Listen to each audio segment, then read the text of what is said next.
you're not yet. EWC Play is your all-in-one platform to compete in fantasy, pick'em, and quests for a grand total of $300,000 in prize pool. Build your dream fantasy team in 5 different games and track your score with live results tables. Predict the winner of every game, every group stage, and every tournament. Complete daily and weekly challenges to earn boosters that help you climb the global leaderboard. Got what it takes? Join EWC Play now.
One of the biggest esports on the planet is back, with a tournament as big as the major itself.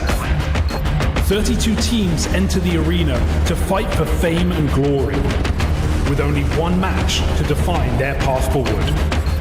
Today, some will get one step closer to the next stage, and some will be just one step away from having their dreams crushed. The biggest prize pool Counter-Strike has to offer is on the line. 16 matches, all or nothing. This is the game you've been waiting for. This is Counter-Strike.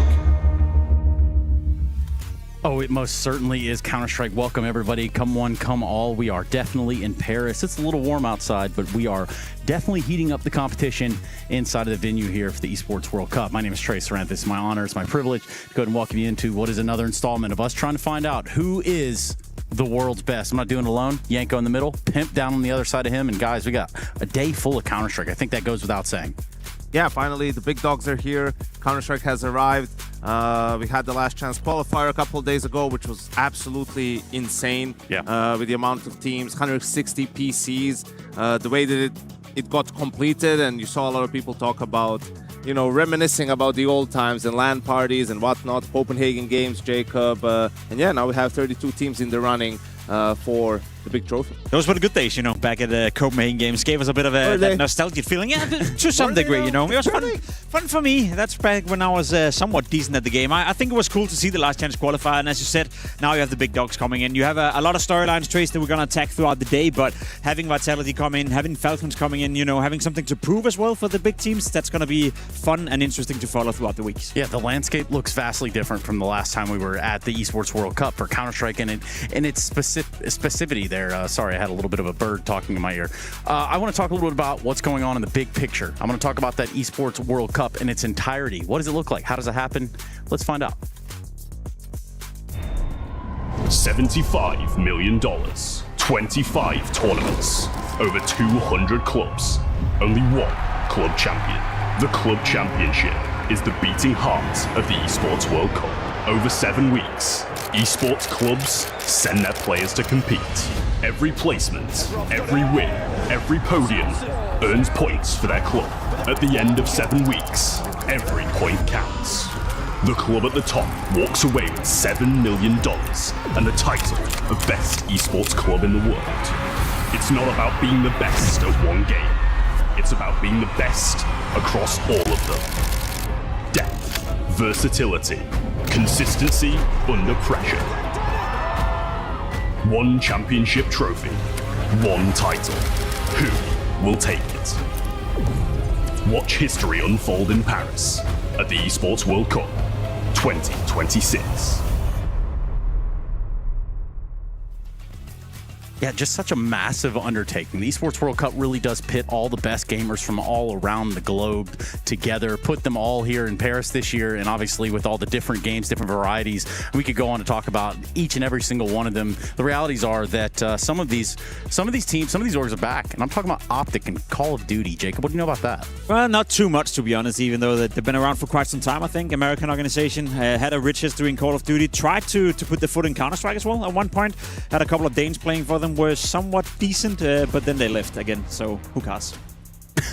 Yeah, I mean, tons of different games. Obviously, Falcons, two-time champions of the Club Championship, looking for that three-peat, but it's not going to be easy. There's a lot of organizations in the running. All gamers are leading the charts at the moment, but Falcons do have the most teams, right? Obviously, Counter-Strike is a huge game for them. Even outside of the Club Championship, they're looking to bounce back, start the season strong after lifting the trophy at the Cologne Major. Same goes for Vitality. I remember last year, I believe it was Yanko, we had to cover a third-place decider game where there was $1 million on the line because it would would affect the club championship and how the final standings would end up. So safe to say that, yeah, in isolation, this is a big tournament for Counter-Strike, but in terms of the club championships and the revenue for the clubs as well, it could turn out to be quite important as to who do well, you know, whether that's Vitality, Falcons. I think the Thieves are even in the mix in the club championship as well. In terms of expectations for Counter-Strike, don't really anticipate them scoring too many points, but safe to say they have a chance. Look, they already won some people's hearts just in the fashion that they got here. And I think, you know, that one will come up in due time. But obviously, with the amount of games going on here, I don't think it can be understated just how much of an effort this is, logistically speaking, to accomplish all of this in the time frame that we have, Yanko. It was just funny to me, you know, if you told someone before COVID that Simple and Device will play each other in a qualifier on LAN. And there's already 28 teams at the event, so they're battling for, you know, the last 4 spots in a qualifier. But it's just how it is now with the VRS, and when you're starting teams from scratch, it's a tough climb, really. And 100 Thieves obviously had a whole season where they weren't able to break through, and this would be huge for them if they're able to get a couple of wins, get higher in the placing, prize money, all of that. Down the line, you get more invites. Yeah, the Esports World Cup Club Championships. That's what we're looking at, because the big picture here is the organizations putting all of their might together across the different titles that we kind of highlighted right there just a minute ago. And as you can see, this one's panning out. After a Tekken victory over there, it looks like AG.AL is going to be adding some more points on the board, Jacob. Yeah, that's why it's super important, as Yanko said, for teams like Falcons, for Na'Vi, Vitality, you name it. As I said, the Thieves are in the mix, Spirit up there as well. It's important to hoist some points in Counter-Strike, which I consider, obviously, biased as I am, to be the crown jewel of the Esports World Cup Championship, which is also why we're finishing off with 2 weeks of Counter-Strike. So a lot can still change. There's 2 weeks left. There's a lot of games going on simultaneously. I know chess is ongoing right now, and Liquid in particular have a pretty big stand in that regard, so maybe they can get some more points and get into the mix. Unfortunately for Liquid's Counter-Strike team, nowhere to be found. Dude, Liquid is not even on this list in the top 16, and they have a lot of teams, right? So it's been a disastrous club championship for them so far. I'm going to keep my eye on Na'Vi as well. They're looking to bounce back in Counter-Strike too. It's been ages, and they haven't played a game since the major, right? So, you know, Blade has been cooking, and let's see what he has in store for us. Gentlemates are cool, but FaZe Clan, you ever heard of these guys? It was an up-and-coming sort of organization. There's still no Liquid. This is the top 32 teams. They're still. Are we sure about that? Are they playing anything? Like, are they doing? They did nothing for like 7 weeks. What's going on? 34. Yeah, they're just out of the cut, it would seem. Thank you, Mr. Producer. But that's wild. Yeah, that's wow. That's crazy. Trace, just as things are looking up for them in Counter-Strike, they're falling apart everywhere else. Isn't that the typical life of an NA fan? No, it really is. I swear to goodness, there was a time where the Cloud9 League team would be winning, and then the CS team, just hot trash. Just hot trash right over there. Just put us in the bin. It's all over with. But I guess in us understanding what's going on here within the big picture of the Esports World Cup Club Championships, it is a lot to take in. And I do think the best time for me is to let you learn from somebody else. One of the biggest and best esports on the planet is making its return to the Esports World Cup. In Counter-Strike, there's no room for mistakes or weak plays, and the tournament format reflects it, so let's see how it works. A total of 32 teams will enter the stage, and throughout a total of 11 intense days, battle for a share of the $2 million prize pool. It's a true marathon, and it all begins in the group stage, where our participants are split into 4 equal groups of 8 teams. Group stage features a double elimination format, with all opening matches being a best of 1 and the remaining games being best of 3s. Win 2 matches and you are through to the playoffs. Lose 2 times and you are going back to the airport. 16 of the best group stage teams move to the playoffs, where they will face a long and unforgiving single elimination bracket, starting in the round of 16 and then having to push all the way to the best of 5 grand final. And only then, out of 32 competitors, a new EWC CS2 champion will emerge. Who shall reach the peak, and whose hopes and dreams will be crushed in the process?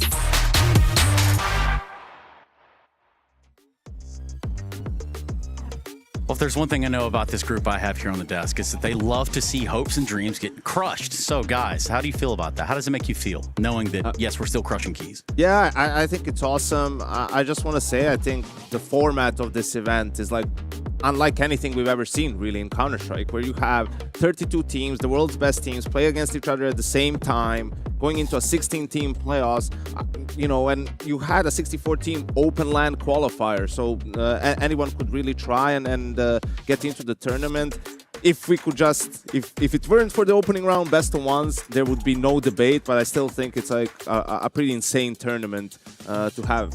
Well, it's somewhat old heads is what I guess we could call ourselves now. We come from a time where it was, hey, bring your own computer. Come play in these under these confines and define yourself as the best. Now, Jacob, it looks as though you don't have to bring your own computer, but you still have to go through a gauntlet. It is a gauntlet, you know, and that's what makes it very legit if you were to win this tournament. As Janko said, there was a last chance qualifier on land being played out, so even getting into the tournament was the tough part.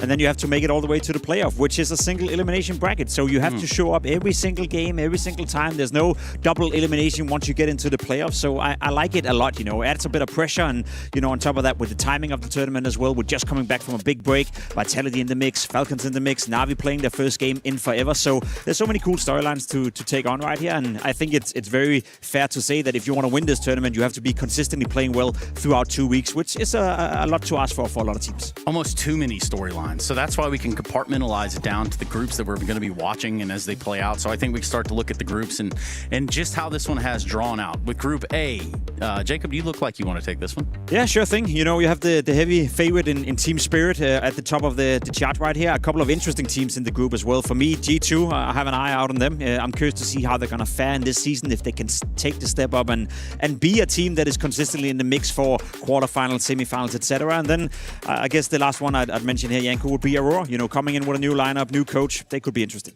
Yeah, it absolutely could be interesting. G2 also rough start, not making it to the land portion of Bounty, losing to Team Liquid. Spirit absolutely going to be disappointed with the loss to Maus, but this is, you know, especially looking at their bracket, like this is where Spirit, you know, they're going to be in the playoffs no matter what. And then on the other side, yeah, G2, we'll see if Big can improve on what they've shown us at Cologne and take the next step. Show me Group B. Let's see what we got cooking over there. Again, there's a lot of groups, 4 to be exact. Yeah, and then I think you look at Group B, obviously with Falcons being there, right, another team that slipped up in Bounty, losing to 100 Thieves in the online portion. So yeah, this is where you're really trying to kick off your season. In a way, they'll get so much leeway because of winning the major, right? So no result can really put a dent in them, but you know, you want to show that that wasn't a fluke and that you're able to keep building on that performance. A very even group. NIP, Legacy, FaZe Clan, BB Team, Astralis. I consider them all to be very close in terms of level, so it's going to be a dogfight to get out of here. Yeah, well, let's go ahead and jump over to C then. Again, we did say 4 groups, so C kind of shakes down a little bit like this. Yeah. Vitality back in the server. Now, I'm going to just say it. Most interesting game of the day. Vitality 100 Thieves. 100%, you know, but for the name value, I don't think the game is going to be too close, to be completely honest. I consider Vitality to be by far the best team in this group and maybe even the favorite to win the entire thing. Now, it's cool for the Thieves to make it to this tournament. A little bit unfortunate for them, Janko. They have to face off Vitality in the first game.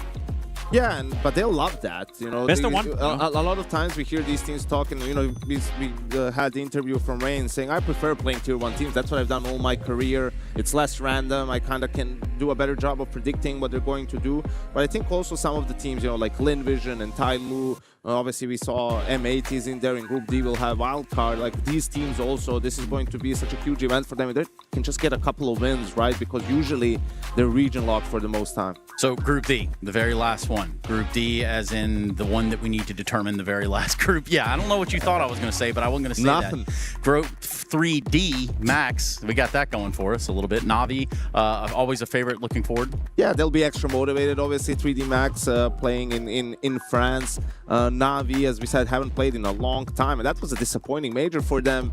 You also look at the teams they played really good teams. Sure. And it was really close games. And of course, you expected more from Na'Vi, but you know, they're allowed to have an off event, even though it's the worst possible time. So we'll see if they can continue on the form leading up to the major. And also Furia, obviously, being in that grand final, you know, they want to continue in Fallen's last season as an active player in Counter-Strike. And really, all of that's cool and stuff, but the entire community, the entire world even, is talking about this one guy. His name is Gizmi. Now, he also comes into this system in which the 100 Thieves had to go through gruelingly enough to get to where they are now, playing within this main event side of things. But Gizmi, all eyes on him. Yeah, did one hell of a job in the last chance qualifier, both from an individual perspective, but also coming into the Thieves and making them relevant again. And if anything, Janko, he freed up Rain, so he no longer has to pretend he's an in-game leader and he'll just be a player. Listen, Jacob, one of my main wishes in Counter-Strike got fulfilled in Cologne. Nico got his major, but there's another one. Oh, yeah? And I want to see it before I go, Trace. Oh, please, throw it out there now. I need to see Twists and Gizmi team up. because we need to have one Dalkin and one Sprekelsen on the same team. Yeah, okay. They could both go to Magic. I think that would be perfect, actually. Yeah, you know what? I think that's on the block, isn't it, Jacob? I mean, that was on your radar, wasn't it? Not at all, to be completely honest. But it's okay to have dreams, Janko. You know, keep dreaming. It's not going to happen. Yeah, well, the dreams have actually got these teams through this portion of the tournament. You know, it's obviously, we talked about how big of an undertaking it is, how many different chances you have to get through to work your way into it. Now, this is just fruits of your labor. They're talking about a gauntlet. I mean, you had to play 3 best-of-3s in a row on that final day of the qualifier to make it. And GG How definitely, you know, sort of the surprise package in that regard of making it through 100 teams in a very tough lower side of the bracket. Also able to make it. That game against BCG was huge. You mentioned Gizmi had a couple of unbelievable clutches to keep them in it and to get them over the finish line. Yeah, K27 as well. You know, nice of EWC to borrow them some shirts so they could show up and look like a team as well. Played well in that qualifier and made it all the way into the main event. Yeah, and sometimes playing through those qualifiers, we were talking about running back the years for ourselves. That old guard is still kicking around. And of course, we talk about them in some of their heydays, thriving through those systems to where they are right now. So let's talk a little bit about what our story of the day is, which is the old guard still here to play. Jacob? They're still here to play. You know, that's the most interesting part about this tournament for me to begin with, to see if they're still competitive as well. Because one thing is making it into the tournament. Spoke about Vitality going up against the Thieves, where you have Device coming in, you have Rain coming in, you know, household names of Counter-Strike. But one thing is making it, another one is actually being competitive against the likes of Vitality. And I think that's going to be a tough one for the Thieves. It's going to be tough for Tapson and Big. It's going to be tough for a lot of these old players. Yeah, absolutely. And it's a different environment for them to have to get used to, for guys like Rain and Device to grind these online tournaments and go to smaller lands, have to play qualifiers and everything, right? It's not what they're used to. So these opportunities are few and far apart at the moment for 100 Thieves, and they have to make the most out of it. Yeah, well, the schedule for today, it looks like, I told you guys there would be a lot of Counter-Strike. We have, 16 games 16. today? That's a lot of BO1s. Again, best of ones, too. So it's a little bit more dicey than your average best of 3. Big and Aurora are going to be kicking us off here over on the A stream. And then the whole day kind of rounds out in a way where we do get that Vitality 100 Thieves game towards the very end, and that's a Group C opening match. So just a couple games in between there and then. It should be interesting. I think a lot of the games are close on paper as well. You know, BB Team, FaZe Clan, Na'Vi 3D Max could potentially be fun in a best of one. And a 9C, a team we haven't spoken about, you know, did well at the major. Surprised a lot of us. They also come into play. I'm curious to see what they're up for. Argentina versus Brazil to end the day. That's always a spicy matchup. But yeah, 9Z had a great run. You're looking to see, all right, can they do it now in a consistent way against some of this top-tier opposition? And they're already a lock for the major with how deep they play, so they're playing with house money at the moment. Well, speaking of the house, we're not so far from theirs. It's Berlin International Gaming. We get to see them maybe a couple times a year, this being their Super Bowl. I think this they so adequately put against an Aurora Gaming on the other side with a couple of fresh looks. So cool stuff around the edges on this one. I would just say Aurora, obviously the one to talk about, but Big might have a little something in the chamber. Yeah, well, Big, one of those teams that did make the run last season, right, to make the major out of nowhere, really, in a way, playing some of these online tournaments, playing some of these smaller lands, and then, you know, the 12-0 comeback. Yeah. Against who was it again, Trace? I guess we'll never know. Anyway, moving swiftly past. Yeah, so getting, you know, advancing in the major and getting some points there, playing the XE tournament in China, making the playoffs. So it's slowly building, getting back to play, just playing Tier 1 Counter-Strike on land. That's what they've been looking to, making it through the last chance qualifier, right, and making it in the tournament. That was like the main goal for them, but Aurora definitely a team that's beatable for Big. Jacob, let's pick up on the Big side of things. Where have they been? Where are they going? What do they got going on? Well, as Janko said, they've been grinding, you know, grinding into the major. After the major as well, short break into the tournament in China, and now they're here grinding the last chance qualifier and doing a good job at it. I don't know if people are sleeping on Big. You know, when you look at the lineup, there's some pretty good players within that team. Blame F, as an instance, you know, has done a tremendous job, I think, coming into Big and making them relevant again. So, as you said, in a best-of-one game against Aurora, they're very much competitive. They're used to playing best-of-ones. They're used to grinding their way. They're used to opening up tournaments like this and having to get wins in order to acquire points for VIS. So, if I'm Aurora coming in with a new lineup, a new setup, you know, maybe not quite sure how it's going to look like yet, I think this game has potential to be a real close one. Yeah, for sure. I think also you have to talk about communication for Aurora, right? Okay. Like going from a full Turkish lineup to now an international lineup, and for guys like Zantares and Bikadia, Voxic used to play obviously on international teams. Bit of history, Zantares big, you know? Yeah, and Zantares for a little bit, but I think it's just about getting used to, you know, the pace, the call-outs, right? Like it becomes difficult when you need to piece a couple of sentences together, sort of suggest to your teammates something or ask for some help, for some utility. Oh, you do this and then I'll do that. That's where it gets more difficult for people who are not native speakers and who haven't done it in a long time. So I think you'll have those growing pains definitely with Aurora, but put together a great team, I feel like, with the additions of Kixan and Jimmy, two guys who, you know, maybe their stock was a little bit lower, but I don't think that's completely fair looking at their circumstance. And then obviously the addition of Ash, a guy that for a long time we've been looking at and say, hey, he probably deserves a better team, you know, better pieces to work with. So now they have all that, and they just have to sort of work it out together. Has to be said as well, you know, two teams who are aspiring to two different things. Big have been built on a low-key budget, there said, you know, keeping some of the German players, having Tapson in there in the mix still, brought Blame F into the mix, you know, an expensive player, but that's about it. Where you look towards Aurora, I mean, as far as I understand, you know, their aspirations, they want to be a top team, they want to be in the top 5, they want to be at every single playoff, at every single tournament for the future, investing in Kixan, investing in GymFat. So you're looking at two teams who are working with vastly different budgets and vastly different aspirations. Despite that, right now, right here, you know, given they're so new, they should be somewhere similar to each other. Do you think they keep the same roster for the rest of the year? Aurora? It very much depends on how it's going to go for them early on. I think it's one of those teams where you see what works, you see what doesn't work, and then they're one change away from being really interesting. Yeah, I just looking at the Aurora lineup. Of course, if you're living under a rock or you didn't exactly know what happened, it does look like a Woxic, Zantares, Wakadia, GymFat, and Kixan. Now, Kixan bringing the sort of strategic element there. Yeah, I think Kixan is a very interesting one. I think just because I think Falcons made a good change. Obviously, they won the major, so they're already happy with the change. But I think the fact that Kixan wasn't the right fit for that Falcons lineup doesn't mean he's not a good IGL or he cannot take a team like Aurora to the next level, right? Like a lot of times, especially when it comes to the Tier 1 Counter-Strike or trying to build a contender, like the fit matters. You know, not every IGL works with every team. Not every coach works with every team and every IGL. So I think people would be, you know, crazy to think, oh, Kixan was lost or he's not good just because he couldn't make Falcons work with better players. How is he going to make Aurora work with, you know, worse players on paper? But it's a lot about sort of just having the control of the team and everyone sort of listening to him and him being able to do his thing. And I think he's able to do that in Aurora. Well, it's a two-part change, right? Because you also bring in Ash as a coach and then you have Kixan there. You're looking for that reinforcement as well. So the building blocks, dare I say, a little bit bigger than what you would probably put in there. Yeah, you'd hope they see eye to an eye on the game of Counter-Strike. I'm sure S will find a way to get Kixan in there as well and them working well together. To me, GymFat as well, you know, a player that didn't mouse for a long, long time, where maybe underperforming a little bit, not living up to expectations. He comes in now to a new team, hopefully gets a bit more space to express himself as well. And I could see GymFat, you know, work out very well with Kixan as an in-game leader as well. So that match as well, I'm very curious to see how that's going to pan out. Let's work out this veto and where we go here. And again, best of ones to kick things off today. Best of ones, 16 of them to be exact. Where are we playing? We'll see. I mean, in a best of ones, usually you find some middle ground. Big, notorious for having a 7-map pool. Aurora early on kind of kept the map pool.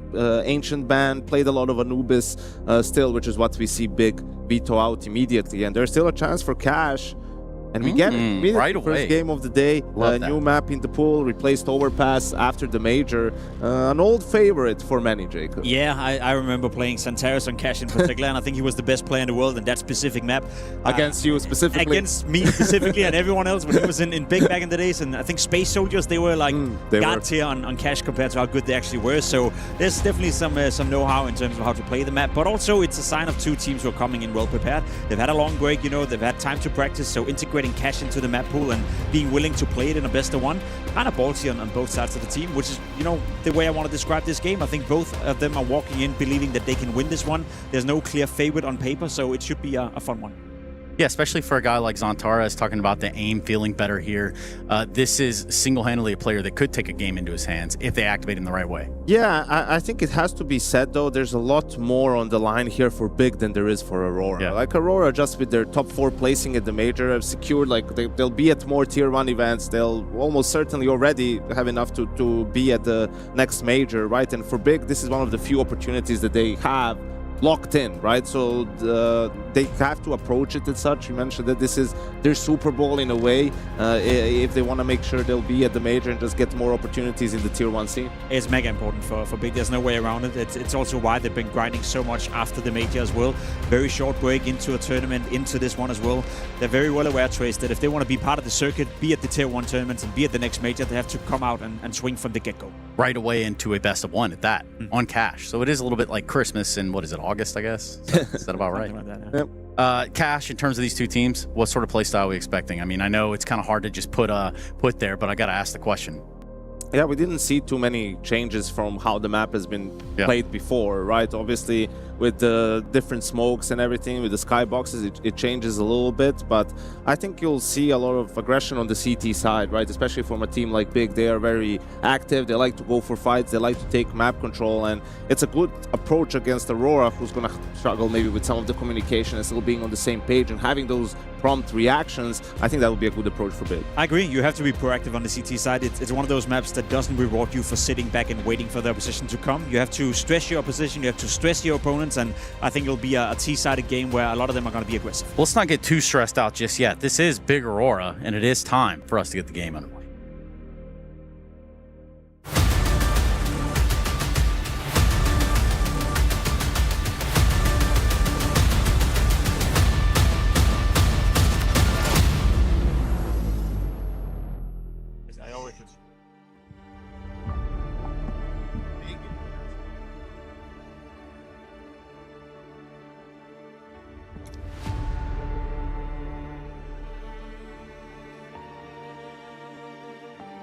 All right, we got Big taking on Aurora, and it's a little bit of cash to get things going out here at EWC. Already seen Big have to brave their way through the open qualifier.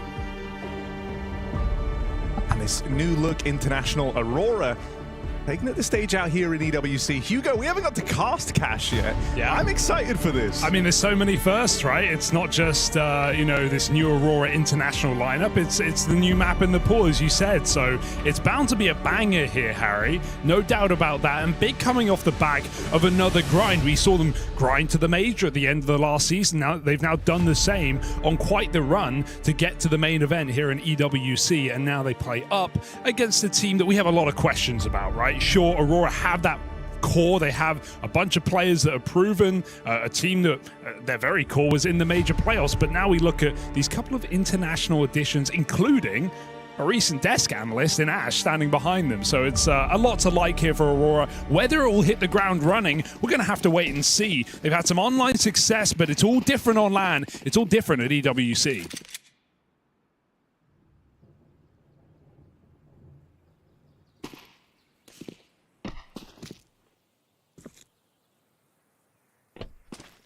And so nothing rip-roaring to get this one going. It's a bit of a spread-out start here for Aurora. Jimmy with the bomb out here towards the door. He's got Wakadia in tow. That's a pretty sick camera angle. These two so close. But I want to know what's the plan with Woxic and co. They started off over here towards B. He's got a bit of util to work with, so we might have a fake here, trying to draw out an early rotate from Big. But that bomb ready to react out through the door on the A site.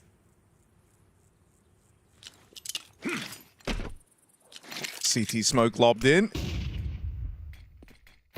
And is this going to draw much of a reaction? Big thought about it. BlameF hasn't moved a muscle, though. Out close at the door. Lets the first guy past. BlameF can't deal with it. And so Aurora will get through. Bomb in tow. And this is shaping up to be their pistol round. Yeah, it's not like Big moved that much. Sure, Tabson backed up off a bomb site, but I don't think he could have done too much either way. Aurora run past those dual Berettas and barely anything done. That's a nice bit of damage on the way in, but Glocks are everywhere, and Big are not getting back into this bomb site. Grix 1v4. And Aurora just called a pause here and peeked together at the end. Nice pistol from Aurora. Some set piece, some strategy behind that. Little fake on the B bomb site. And some well-placed util on A. So pistol round comes in here for Aurora. Wondering if we get that force buy from Big. It is CT Cash after all, right? This was a classic. Get up in your face. Lots of options for aggression on this map. Lots of moves you can make. So Big do indeed go for it.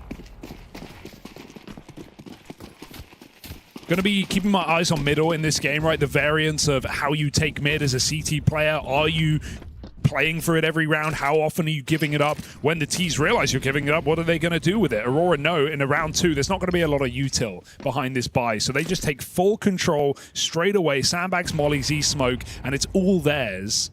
Question is, where do they go from here? Bombs outside of B.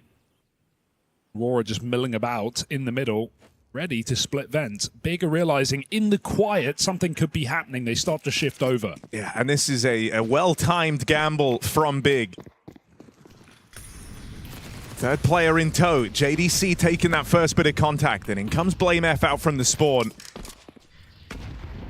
Util finds a bit of chip damage here, but it's nothing to write home about yet for Aurora. They're looking to change their mind here, and that's going to put them away from the stack. Tabson nearby, out towards Z, could disrupt everything with a well-timed backstab. Needs to convert on these kills, gets out with one of them, but it's Antares trading it right back, and he is clean with it on the AK. Bomb's going to cross on in, and in come the rest of Big. They are here on a good timing. That bomb not down yet. Things are getting stressful for Aurora. They're going to keep the pressure on right now. Big are pushing in. That bomb will not get planted easily. Favin gets dropped, though. That might call it off for Big. Kixon's on a huge flank round the back, so backstab to Blamef. Puts this one in the pocket of Aurora. A nice mid-round call made by Aurora to get out of there upon seeing this stag. It was a little bit slow coming out A main. They wanted that cross smoke, but it gets them in position to win the round. So a little treacherous, but a conversion nonetheless. Full eco now for Big. Aurora with the chance to really build into this game. Of course, it's an Aurora in a very different position, but keep in mind, we talk about Aurora at EWC. They were in the grand final last year. It was a shock anyway. They took down Falcons in those semi-finals. They had quite the run with this Turkish team. Still keeping pieces of that. So maybe looking for another run here, this time in Paris.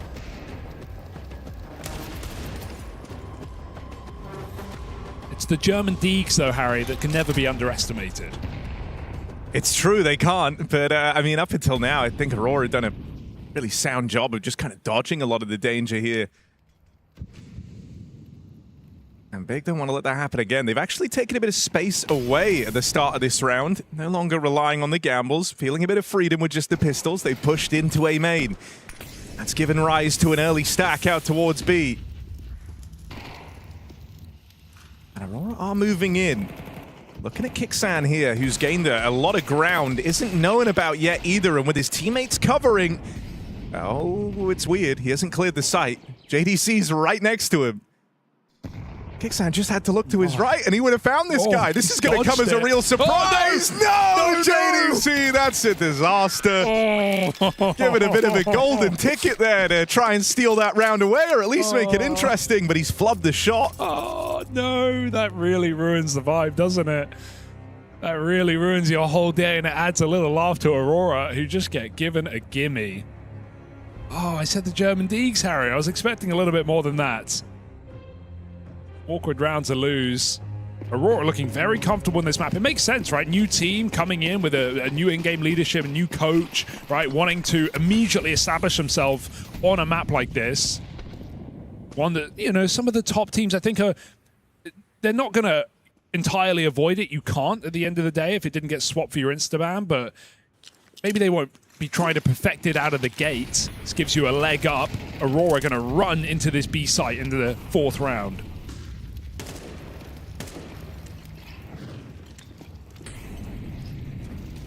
This is an interesting one now because they're going to get bombed down. They're going to have util for post-plant, but Big have the numbers to consider going for this. These retakes are really hard on the B site. That bomb plant is not open either. Aurora playing 2 in the site, re-smoking still. Big, a lot of util, but they've got to get their ducks in a row. That will help. It's tabseN going to do it again. Close to Xantares on that second spam. Him and Jimmy feeling a great deal of pressure here. They're getting encircled by Big, and it's JDC late from main. Meant to put a bit of order back on this. Comes through with Blame F to reel that round back in, and Big are on the board. Their first rifle round instantly finding a bit of success. You do wonder what would have happened if tabseN doesn't get that burst kill through the smoke. A 3v4, a 1v4 for Jimmy. He puts it into a very winnable position, but just overwhelmed by numbers.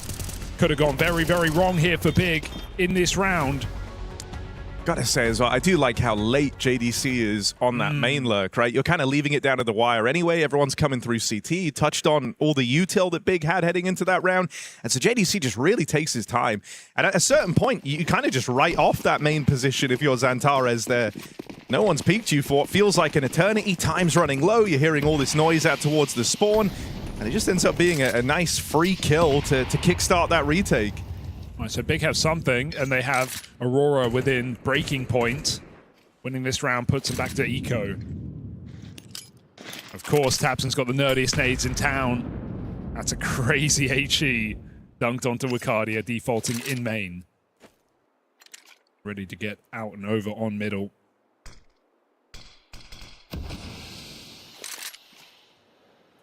Smoke comes in.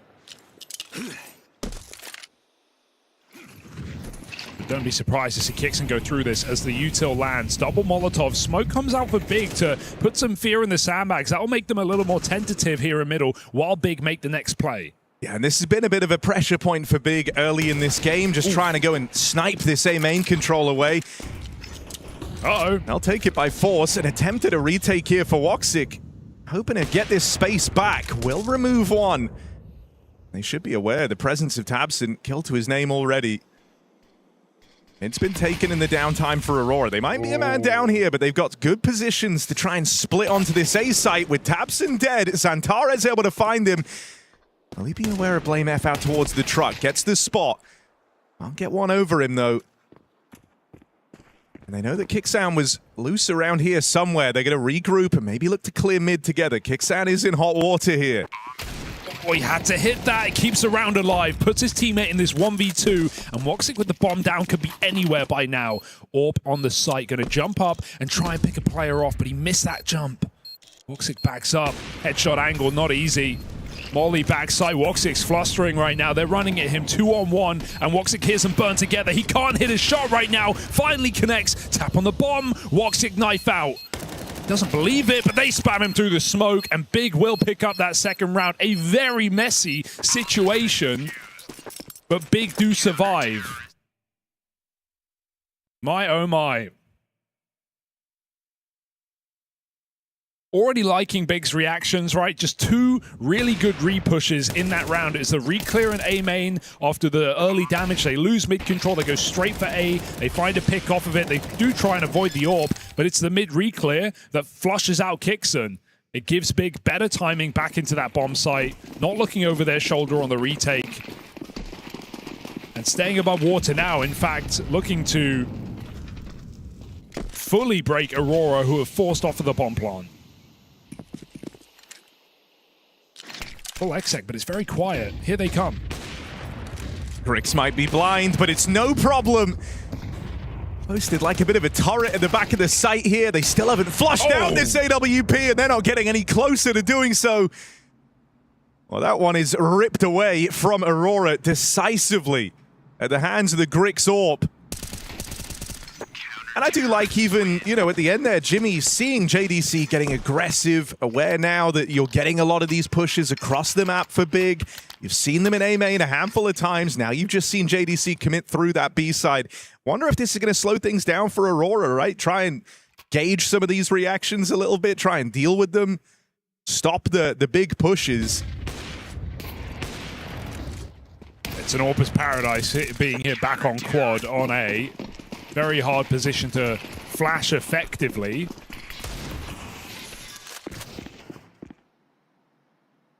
Now Aurora do just have Deagles to their name.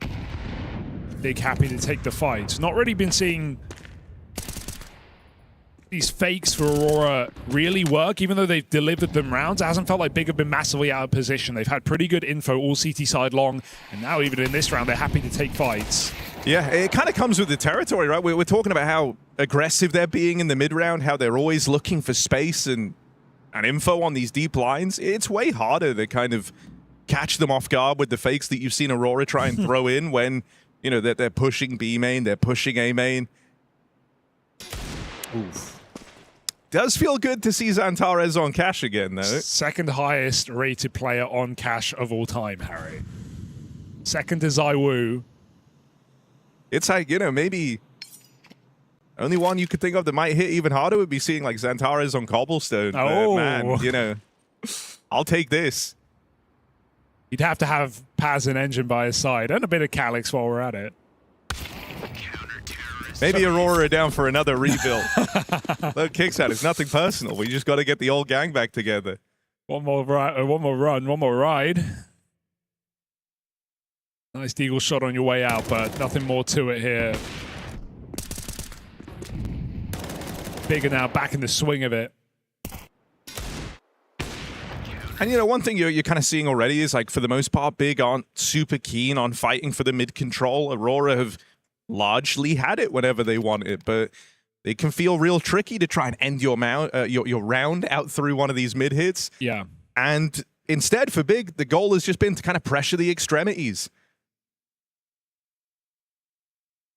It's also, even if you're trying to come up highway and you throw that, you know, heaven smoke that bleeds down, it's such a giveaway, isn't it? It's so obvious where you are. We saw that Ram Tapson just walks out. They calm that smoke is down, so he knows the highway. He walks out, Z shoots him in the back. It's just such a awkward tunnel to be stuck in if you're waiting at a highway smoke. We'll see if Aurora try and do more towards middle, but for now, leaning very heavy A.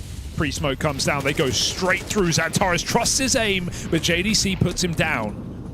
Opening move denied here, but there's another man over the boost. Oh. Two rather solo plays here with limited support, punished, and then finally more is gone for. Blame F pushes in a 5-on-3. Big just never stop moving, man. This will enforce an A stack. Have that highway smoke, but JDC has cleared out mid entirely. This is faking no one. Big know what's coming.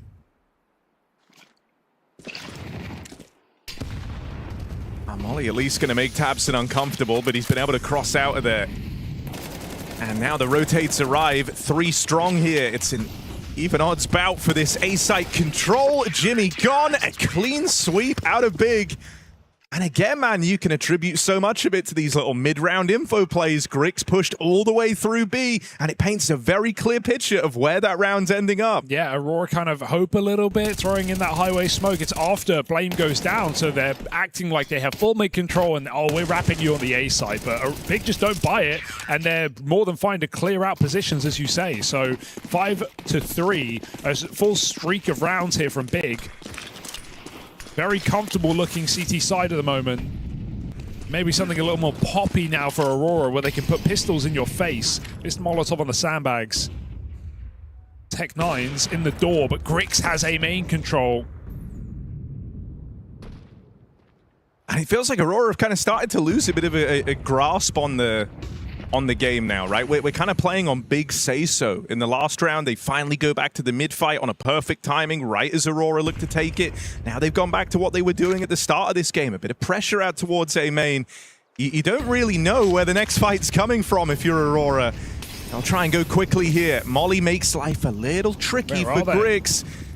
He knows they've gotten out. The Tech 9 closes in, kicks Sam with a double. Big left relying on Blame F in this backstab. All right, very uncomfortable round, but Blame could save it all right now. He's got to check the heaven position. It's an unlikely one. Blame shifts through. Everybody hides, cowering in their corner, crouching down. Blame is going to check this, so now the retake is on. They've got to go quick. Jimmy spotted in the door. Pistol up close. Kixon's got to make the play. He comes through the back of this smoke. Just too many bodies there for him to deal with. Jimmy Deagle It's done damage, but he's brought down low. And with the defuse being held, Spam not connecting.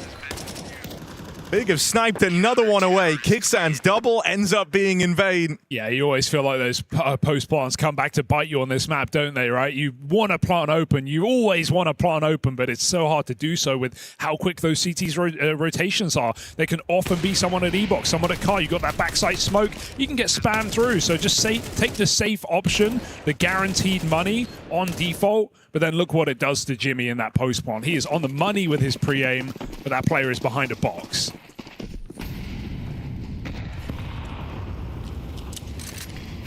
Big just keep racking up rounds. And Aurora have nothing to show for it since that pistol. Now starting to play middle more aggressively. JDC gets into the vent, supporting his solo AWP at B. It's Faven AWPing this B site. I mean, you already feel like you're in a very potent position here if you're big, right? You've got that extra rotation now on the vent side in JDC. You've been able to take away the early mid control. JDC now can kind of be responsible for both halves. You will get mollied out of the vent. Saw nothing. And so that's given rise to a mid take for Aurora. Now looking for his split. Grix AWP fires off. It's going to fall to Woxic to try and get this trade. Grix ever gives it to him. Good patience for Grix, but they have crept out. And that's the repeat punish. Woxic waiting for exactly that. 4-on-3, some missed jumps still. Wicardia just trying to get off this forklift, but a headshot comes in. Certified is Wicardia. Faven follows up. Xantares kills the mid-rotation, and now dropping back to this B-side, but Faven's read it quickly. Yeah, he's here ahead of time. Xantares can't afford to fall. That bomb's still making its way over.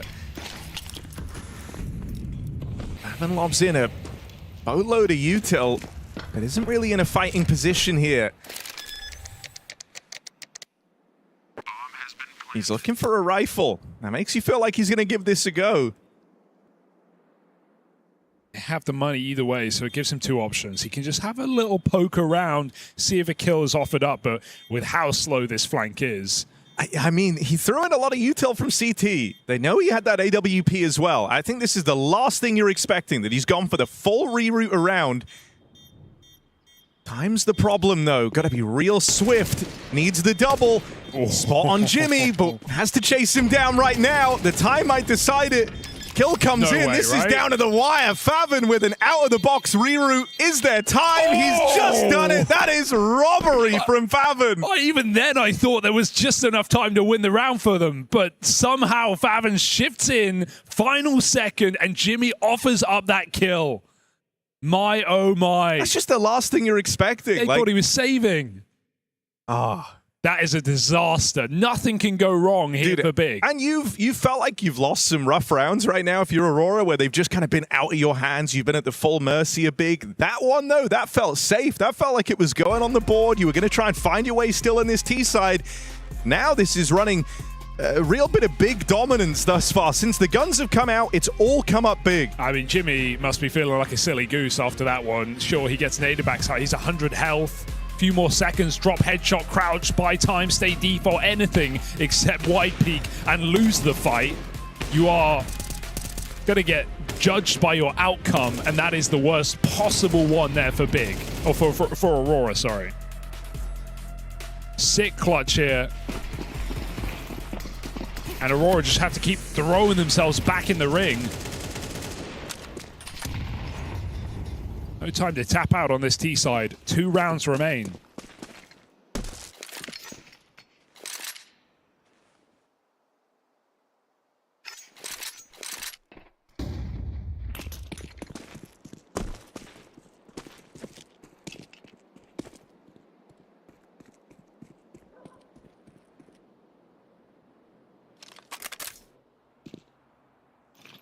Holding for a move. Big giving them nothing. And well-timed utility has really been the CT side for Big. They do miss that Molotov, but Xantares is already over the top. Big control conceded again from Big. And what do you think they're going to do? A repush coming in at the same time. Or Anti on Wicardia able to clean up. got the spot there as well. Oof. And it's a Wakadia triple that just might save the day for Aurora. The job's not done yet, though. 3v2, and you're very split up. You do have this mid lurk on Xantares. Bomb retrieved as well for Kixan. He's going to try and link back up with Wakadia. They've got Xantares closing in, and this kill should come for free. Very key, they don't jump the gun there in that 3-on-2. There's still unknown positions, and so Aurora get everyone together before they commit. Griggs, I mean, his team are probably telling him to give it a go at this point, and so why not when a back gets offered up? Back to the truck. High flash, but Kixan can still re-clear this if he wants to take the risk. Wakadia is in main, and that bomb is open for a change, so feels very difficult without a smoke for Griggs. Can he just hit the straight-up shot? Wakadia is quick to the punch. Aurora do finally break that 7-round streak of big on this CT side. It's not too late to save your half. I mean, that's just such a huge round out of Wakadia, isn't it, right? The reposition gets himself stolen away here just in time to dodge the flash. Offers up that triple kill. And just good awareness, because this whole game, you feel like when you're dealing with big, you're almost like making a deal with the devil. You get the mid control, sure, but they're going to pressure everything else. They're going to take away all the other map control. That's exactly what big were trying to do. Guardia are able to stop it, and maybe there's still some hope on this T side yet for Aurora. They're shooting for 5. Bit of aggression here. JDC, this isn't a move that Aurora have seen yet. Xantares was trying to watch it. JDC still going to catch him. That's an early advantage for big. It's a tilter. Xantares has been hitting a lot of shots when needed in this game. Now they're just going to have to go for it. Send into this site. JDC's legs caught by Wakadia under the vent. This time they will check bomb site, but they can't find Faven. Where has he gone? Right through the smoke, dropping back in. Jimmy doesn't hear it. He doesn't react. 2-on-2 now. Wakadia and Woxic trying to bail them out from this man down round. Fake comes out. Big keep the pressure on. They push through the smoke. They've been using these smokes, just such devastating effect. Woxic will keep eyes on it. And so now you're left looking at Griggs. Couldn't hack the 1v3 in that last round and shut down here. It's back-to-back clutches getting denied. As Aurora go on to salvage something at the end of this T side. You breathe easy now, don't you, right? Getting that 4v5 in the last round, feel like you were back to the worst-case scenario again, but back-to-back rounds at the end of what was a devastating T side. Aurora redeem themselves somewhat. Still going to be an uphill battle here. Big looking very comfortable on the map. And if that's what their CT side looks like with some of the activity we're seeing, some of the re-clears or re-pushes, always having an idea, always having an answer, I'm very excited to see how they're going to try and make this T side work. You know, I think as well, you're kind of seeing Big looking a bit like a battle-hardened team that have had to fight their way through the open qualifier. They've already got a bunch of reps in. That CT side was flowing, you know, like every move at the perfect moment. The second they gave up space, they were always ready to react somewhere else. It was just a very impressive-looking CT half. And so now we see, you know, how does Aurora's stack up? Is it going to be just as mobile? Are they going to try and have all these pressure points like Big did? Can they get themselves back in to this game? Well, we don't wait long to find out. No halftime breaks here. Straight back into the action with a big T-side pistol, something they've always got up their sleeve. A lot of util here in this round. Spread amongst 3. An insta info taken here from Xantares. And you'll like this pistol from Big, Hugo. This is one of yours. Doesn't often start like that, though. Griggs dead, back of main. While the rest of the guys were hoping for the door pop. That main lurk designed to come in a little later. Wow. They'll get snuffed out by these dual Berettas. Xantares and Wakadia, all the kills belonging to them. 2 guys, 4 pistols. You had no chance, Big. And they will finish the job. Beautiful like shots out of Wakadia and Xantares. That's one way to kick off your CT campaign. Looking for a comeback. Looking to believe again. Was a really rough run at things here from Aurora. Now with both pistols, they've got an opportunity. I think it probably just feels nice, too, to give Big a bit of a taste of their own medicine, right? You're the guys pushing main. You're the guys with the well-placed stack to get this half going. I think you were largely getting out-positioned and out-maneuvered by Big in that first half. So to kind of go and do it back to them, that feels good for Aurora.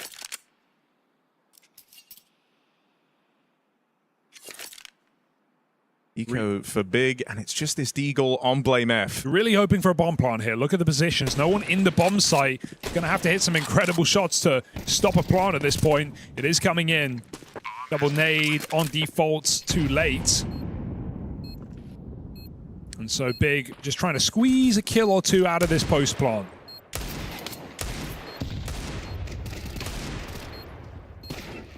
Ooh. I mean, they've got a couple. Why stop? How much more can you really get here? Griggs on the burst Glock. It will let him down. But that's all well and good. You came for the bomb plant. You got out with a little bit more than that. Couple of kills to boot. Extra money for the round ahead. And Aurora might have won that, but you've got them within touching distance of a reset. That could shape up this second half very nicely for Big. This is where they kind of have to deliver on that in this follow-up round. It's still a really weird place to be, right? Because we're 7-7, but Aurora have only won 2 rifle rounds in this entire map. So it remains to be seen whether they're up for the job. Big is still in a commanding position, but everything changes when you swap halves. So let's see if that same ingenuity is a factor here on Big's T side as well. Similar start for Aurora, only kicks in middle, throws his smoke, gets straight out. Looks like we have a push coming in from Aurora. Main aggression off the rip. Second flash, but Favin's been able to dodge it.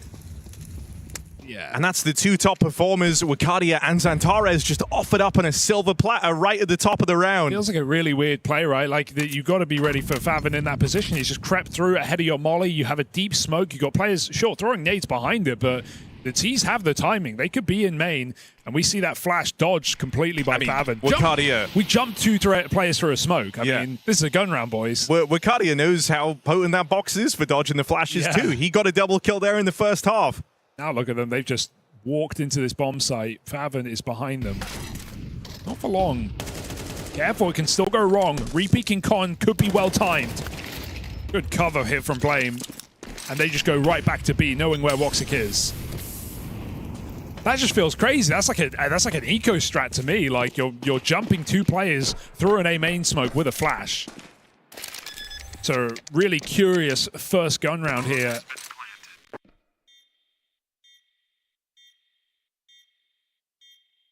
It's going to leave your money on the line.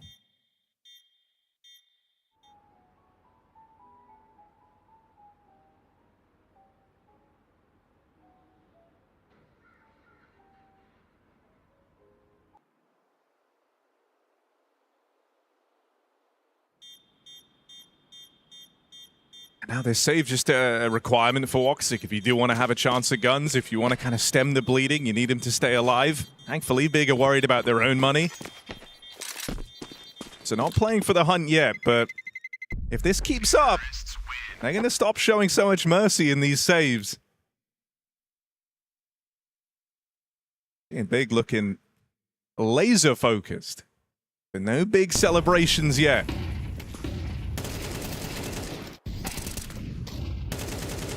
Well, it's a long 2 weeks, but it's also a pretty comfortable group stage in the sense of, you know, you win a BO1 and a BO3, you're getting into those playoffs. So well within reach here on Big and Aurora's side of the bracket, playing the winner of G2 M80.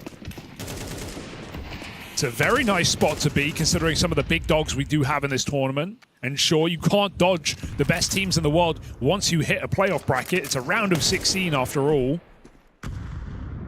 But you could fast-track your way to week 2 with a win right now. Oof.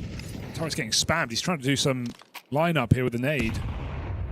That's a trade off the rifle. I'd like to see what that lineup would have been. Seemed very specific. Big grouping outside of A.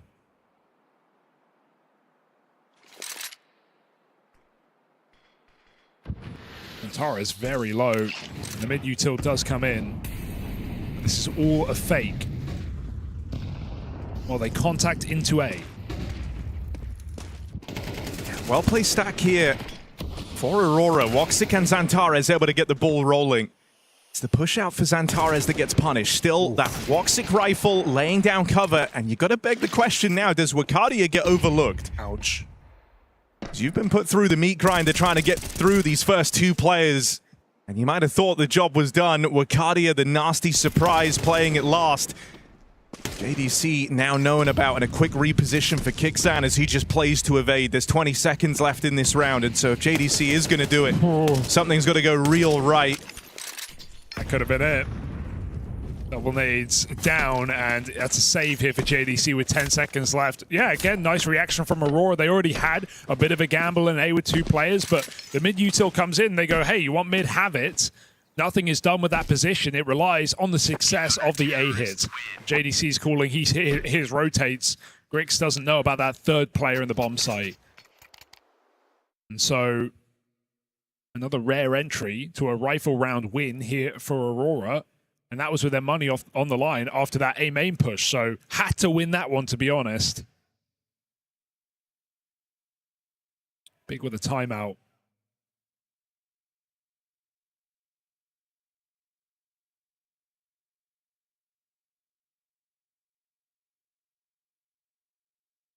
See Playmef doing a lot of chatting. I think if you're big, you're left with this feeling like you're making this harder for yourselves. You touched on it already, right? Coming into this second half, Aurora had managed to win 2 rifle rounds in the series.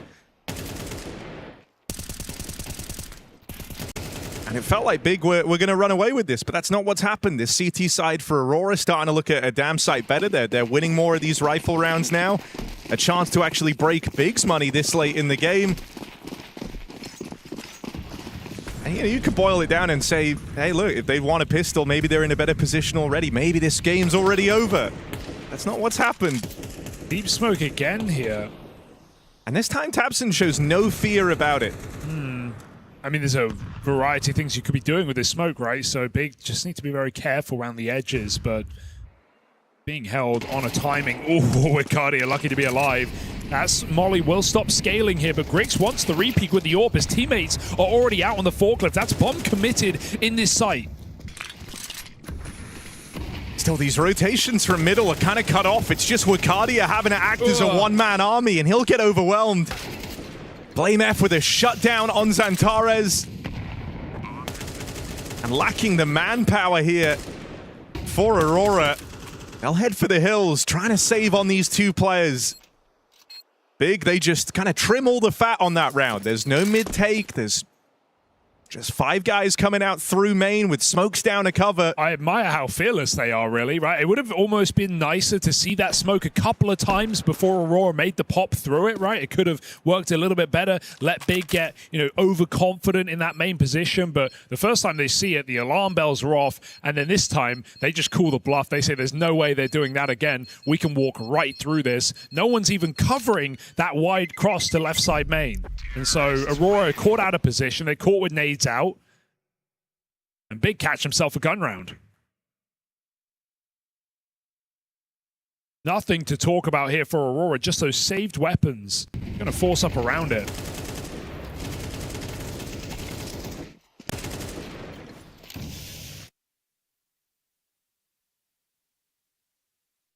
Big, knowing when to keep things simple.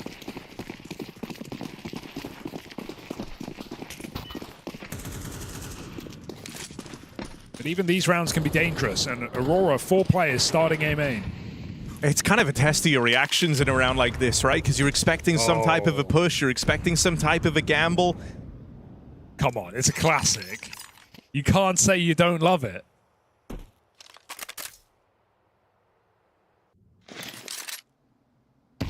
They're expecting a boost, just not the one we're seeing.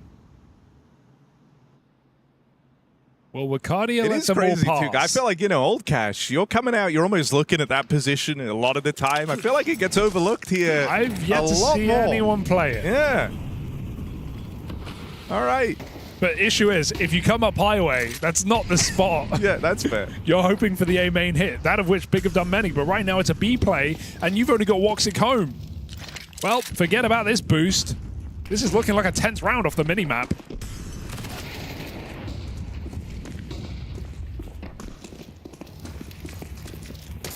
clinical. This is going to be a real test of Aurora's mental, man. I feel like they've lost some incredibly rough rounds in this game. You know, you've lost a landslide amount where you've just kind of been out-positioned, this being an example of one. They go and hit the solo site. Woxic there alone, and, you know, pending him getting, like, clip of the tournament. Day one. Well, it's map one, yeah, so... That's what I'm saying. Like, you know, unless he kind of goes on a tear with the MP9 and gets 4, you've lost that round. But then, you know, you think about some of the rough clutches. You had the 1v2 over towards the B site that Jimmy ended up giving away. You've had a number of rounds where you've just been outmaneuvered by Big. Still feels like they're the ones with a kind of better grasp on the flow of this game right now. Yeah, from the get-go, it's felt like bigger, more comfortable, that's for sure. But you also have to keep in mind they're coming off the back of an excellent major run into a classic map for some of these players, at least, versus a team that has made vast changes and has yet to find the success. Sure, they made a run in an online qualifier for Star Series, but with that exception, Aurora haven't yet proven themselves on LAN. So, sure, not only are you dealing with a new map for the majority of these, well, for all of these players in recent Counter-Strike, but you're also dealing with 3 Turkish players switching to English. The addition of a new coach, Kixon coming back. There's just so many factors at play here for Aurora, and sure, they may have started early, but Big have been going since before Cologne. Think of that grind last season. I think as well, you know, Big have proven themselves to be a team that when they get a bit of wind in their sails, which they've certainly done, you know, at the major, like you say, but even looking at the open qualifier here for EWC, they dropped 1 map in that entire thing. Oh, Chad won't like that. Missed run boost for the quick push. But yeah, like Big's whole last season was grinding those LCQ type events just to get to the major. And what a great feeling, not just to make a run at the major the way they did, that NRG game and all the success there, but then to just come through start of the next season and play another 64-team qualifier to get to the main event. I mean, it's Big all over, and it's something they've clearly been very used to. They dropped 1 map in that entire run, 5 BO3s. So you really just cannot complain here for Big. They're in a great position in this map as well. This round is a throwaway. Aurora can buy next no matter what happens. But if anything, this flank might leave them high and dry. They're actually losing the site as we speak. It's too late. It's a weird one, right? Like, you're going to have great timing on this backstab, but Grix is just turned around and watch it. Okay. Bomb could get lost here. Grix with a very important double. Wow. He was looking over his shoulder the whole time while they're hitting that bomb site. Like, this is too clear. This is too easy. Both the rifles behind you. And it's so funny because we've seen Wakadi and Xantara side by side in many of these rounds. And despite how well they're playing, so many of those rounds have gone wrong. The double A main jump through, some rounds on the T side as well. This has felt like a, as you said a couple rounds ago, super frustrating game for Aurora. It just feels like nothing's been safe. You know, like we've said that they've kind of been getting outmaneuvered, outread in a lot of these rounds, but even when they finally get the read, the rounds still haven't felt super safe. Every clutch has had a bit of tension behind it for Big. You don't feel like you've won many of these comfortable rounds yet, where you just kind of waltz over your opponent, and Big are getting closer and closer towards tying the bow around this game. Aurora, they've been waiting for this gun round. This is where they've got to find their stride. They've got to kind of leap into this game right now, or else it gets away from them. Yeah, considering we had a force, then we had a half into an eco. Like, Woxy doesn't even have armor on his orb, so it's been an expensive few rounds here that Aurora have nothing to show for. And sure, you know, this is the new look international variant of Aurora. But this is a core that found themselves in the grand final last EWC, like you say. So this is going to feel like a bit of a fall from grace in that sense, going down on day one. A core that found themselves in a major playoff just weeks ago. Of course, 1 step back for a hopeful 2 steps forward. But right now, Aurora are walking a tightrope.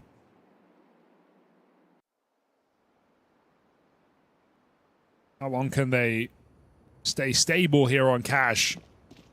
There's big look for the knockout blow.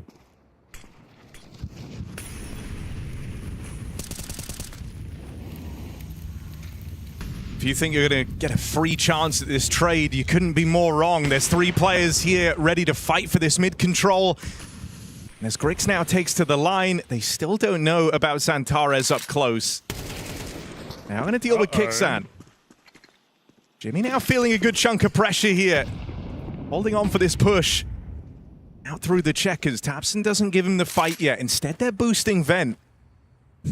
Won't be ready for this. Xantares just gets gun on in time. tabseN can't mow them both down, and so an important step in the right direction for Aurora. You've got to give it to whoever make that call on Aurora to stack middle, right? We have not seen any serious mid takes in this game, to be honest, and Aurora have 3 players in position. They are committed. Xantares gets his kill. Woxic covers a boost. 3rd player ready, Vent, to make that call this late in the game when really nothing has worked on your CT side.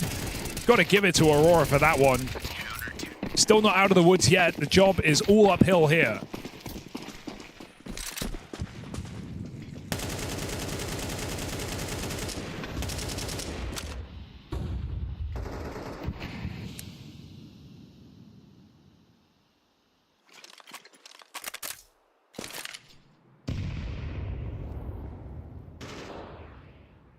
Early defaulting pressure here for Big. Back to A.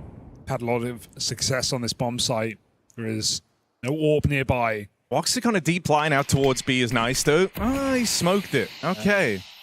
See, you think about what Big were doing in their So CT half. Grix would really take that line, and it would free up extra players to move around the map. With that close smoke dropped in, it's going to keep a lot of eyeballs over here towards B, and that's while Big are setting their sights on the A play. It's the deadly duo with Cardia and Xantares tucked in together. One Molotov, though, could really serve to ruin their round. It's forced the double setup wide and into the open. Grix with a trade. Wakadia got to keep his wits about him here. They haven't had middle all round, so he is paranoid about this smoke. JDC awaits on the other side of it. Wakadia trying to cross out towards the forklift. Might need a hero moment here because his teammates fall like flies around him. blameF eyes on that smoke the entire time.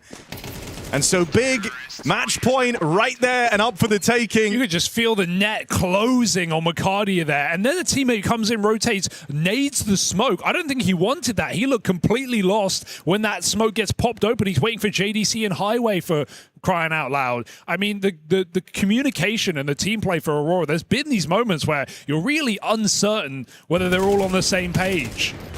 Another example where Big close in on them and find match point here in this best of 1. Another attempt at the run boost. This time connects, and blameF has had enough. Puts one straight down in middle. They're going to speed up. I mean, you've got the exact reaction you were hoping for here out of Aurora. A players rotated away. A gap opens up. Woxic on this line, dueling with the AWP. Rick's going to get rid of him. tabseN follows up. They know Wakadi is here. They hear him drop down onto the highway. And they're left feeling like if they could just deal with him ahead of time, they're in a great position. Bomb planted, 3v2. And you're left waiting for this lurk out of Jimmy. Yeah. That is kind of your one ray of hope here for Aurora. Wakadia drawing attention away. But a flash take into main. Oh, no. That was meant to be the end of Jimmy. Still time is working against Aurora. They've got to be clean with these openers. Wakadia gets a freebie, and it's handed off to Faven to try and close. Spots Jimmy on the push in. Can't deal with him, but is there time? I don't think so. I don't think so either. Jimmy's going to try his damnedest, but you can't cut those wires fast enough. Big lock in the victory, carrying forward their momentum from the open qualifier into day 1 of play here. And they shut out Aurora at the gates. That's the former finalists of last year's EWC falling in this opening bout. Yeah, a scary start to the tournament for Aurora, no doubt here on Cash. Big already looking to look to make it a home map by the looks of things, and some excellent moments here in this game from JDC. Gotta give it to him. He was the fire starter at the major for Big, and he's looking to keep it going here at EWC. Yeah, not the start that Aurora wanted, but definitely the result that we're going to get from that best of one and opening one here at the Esports World Cup in Paris. Big Berlin International Gaming, for short, have come through here and taken complete control of the map of Cash, it would seem. It would seem as though Aurora just did not have the responses that were necessary, or adequate, rather, to go ahead and have a response there to shut down Big. Now, I've got Jacob, I've got Yanko, and we've got a conclusion here. We do. That was slightly underwhelming for Aurora, to be completely honest. You win both pistols, you convert both pistols, and you still end up losing in a best of one in quite clear fashion. Gotta give it to Big. They were the better team in the buy rounds. They were the better team in the clutches as well. I think Harry said it a few times throughout the cast that a lot of unfortunate and not so pretty looking rounds were lost by Aurora, and maybe that was what we kind of expected coming into the Yanko. Communication issues, you know, a new team coming together. They didn't seem gelled together. They didn't seem on the same paper, especially in the 3v3, 2v2 scenarios. Yeah, those growing pains fully on display in this game, right? Even in some of the post plans, but also during the mid rounds, right? You can see how it's not necessarily flowing for them in some of these reactions, not being on the same page. Big doing a great job of capitalizing on exactly that. Yeah, but Kadia trying to have his best day in the office here, or at least doing exactly what he thinks he needs to do in the server. But sometimes, you know, this is a team game, so that isn't going to be enough now, is it? Yeah, I mean, you could definitely see there was certain elements that worked out for Aurora. You know, where Kadia as an individual, I think, you know, broad perspective, you know, if you zoom out from this best of one, he's going to be the spearhead of this lineup to me still. I think he's the best player within the lineup. He's been the best Turkish player for quite some time now and seemingly getting better and better. So the fact that you can still activate him is a good sign, but it doesn't really help in this iteration when the rest of the team is, I feel like as a team in some of those rounds, some of those clutches, not really on the same paper. And as Yanko said, you know, maybe we need to give them a bit of time. Maybe there's a bit more at stake here for Big. Aurora have more tournaments, more opportunities to show they can gel together, but in this game it was quite evident that Big looked like the better team. Yeah, and just kind of focusing in on what this game was. Again, a best of one, the opening round here. Tell me a little bit about what we got in terms of watching Cash play out in a 13-9 scoreline. We got a lot of the same from, you know, the last time the map was in a competitive pool, right? Okay, mid-fight, if you have mid-control, then the other team, you're going to see them push A main. We saw different iterations of that. Some of these late splits on A through highway, some of the B executes that Aurora did, for example, in the first gun round, which was a bit unfortunate in the sense of they had a 3v4, which is not unwinnable. Then a guy dies spam through the smoke and the round falls apart. So, yeah, nothing too crazy yet on Cash. Yeah, it's pretty much the same as always. To me, the most impressive thing for Big were the streak of rounds they're able to gather on the CT side. I think they took 7 in a row or 6 in a row, and it's tough to play CT side on Cash. I know it's a new map, and I guess it's gonna, you know, pan out in different ways as we get to play it more and more, and people get to invent new ways of using the grenades and creating that space. But it used to be a heavy T-sided map. It used to be a map where you're on the CT side. You had to be proactive. You had to be aggressive. You had to take space away from the T side. Otherwise, you'd just wait until you would die eventually. I felt Big came in with a cool game plan on that CT side. We're proactive enough in order to disturb Aurora, and then, you know, stringing 6-7 rounds together in a row on a CT side on a map like Cash, that's going to put you in a winning position, regardless of the fact they lost both pistols and didn't convert either of those two. Yeah, 7-5 first half doesn't bode like you're going to be in control of this game. It's, well, for Big at least, it did. You know, they came through here after Wakadia with the second pistol and the conversion thereafter. Big were able to kind of pull it back in, lasso it back in, say we're still in control here. Yeah, I don't think nowadays the score matters as much as momentum matters, right? And it didn't feel like necessarily Aurora, outside of winning the pistol, had any momentum in this game. Yeah, well, let's take this opportunity. Let's hear from the Big clan. Let's do it right now with Freya. Yeah, excellent start from Big here at EWC. I've got Favon on the sideline for a few words after that. Cash, first of all, we were just talking about it. Did you expect Cash in this best of one? Because Aurora, they had a choice between Dust 2 and Cash. Did you expect this one? Yeah, we expected the last two maps to be Dust 2 and Cash, like BlameF and our coach Xen did the yesterday preparation, and they knew this will be 100% one of the two maps. If we are lucky, we might get our best map, Inferno, but they banned it, I think. So we knew it's gonna be Cash or Dust 2, and we practiced them not so long ago actually on Cash, so we knew what we could expect, so yeah. Okay, the plan definitely played out in your favor there. The desk were just talking about it, that CT side from you.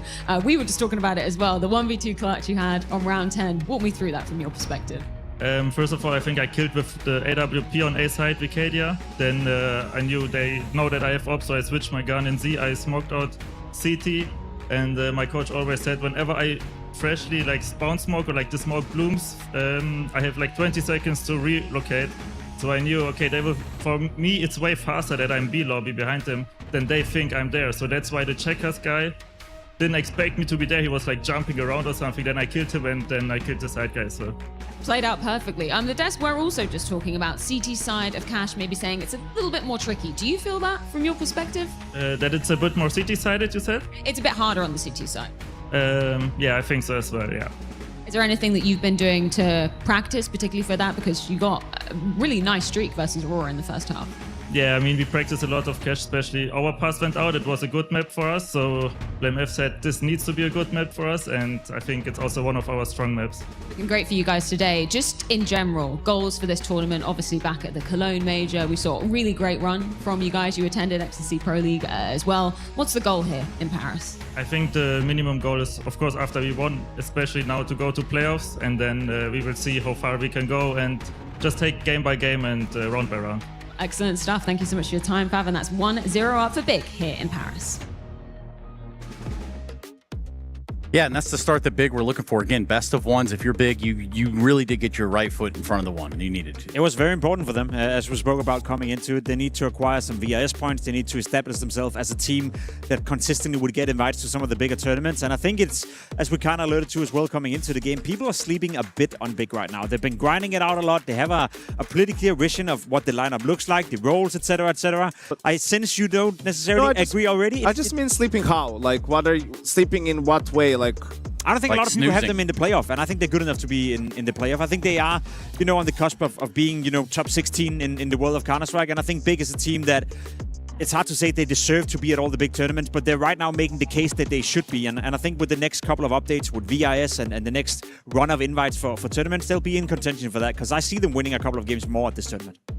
Yeah, could be around. I think that I would put that as the higher end of the expectation, sort of, to be in the top 16, around that part between 10 and 16, let's put it that way. But I think they're just suffering a bit. Leading up to the major, they were suffering from the fact that they didn't play any good teams. So like, yeah, they have good results. Their win rates look incredible on maps especially, but how good they are actually against good teams. And they played some good Counter-Strike against better opposition, even at the major, and now it's about continuing that. We talked about them playing at XCE.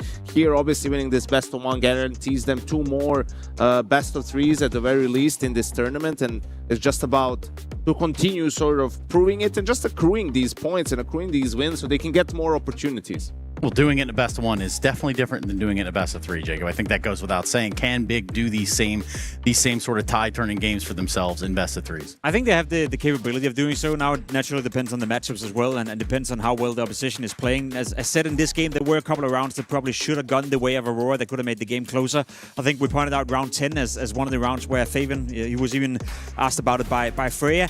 At this point, Aurora is already losing grab of the game, right? It's 6-3 for Big Game. They're on this streak on the CT side. Again, Vicadia finding space right here, playing with big balls. I gotta say, he was one of the few players who really stepped up for Aurora and tried to make it happen for them.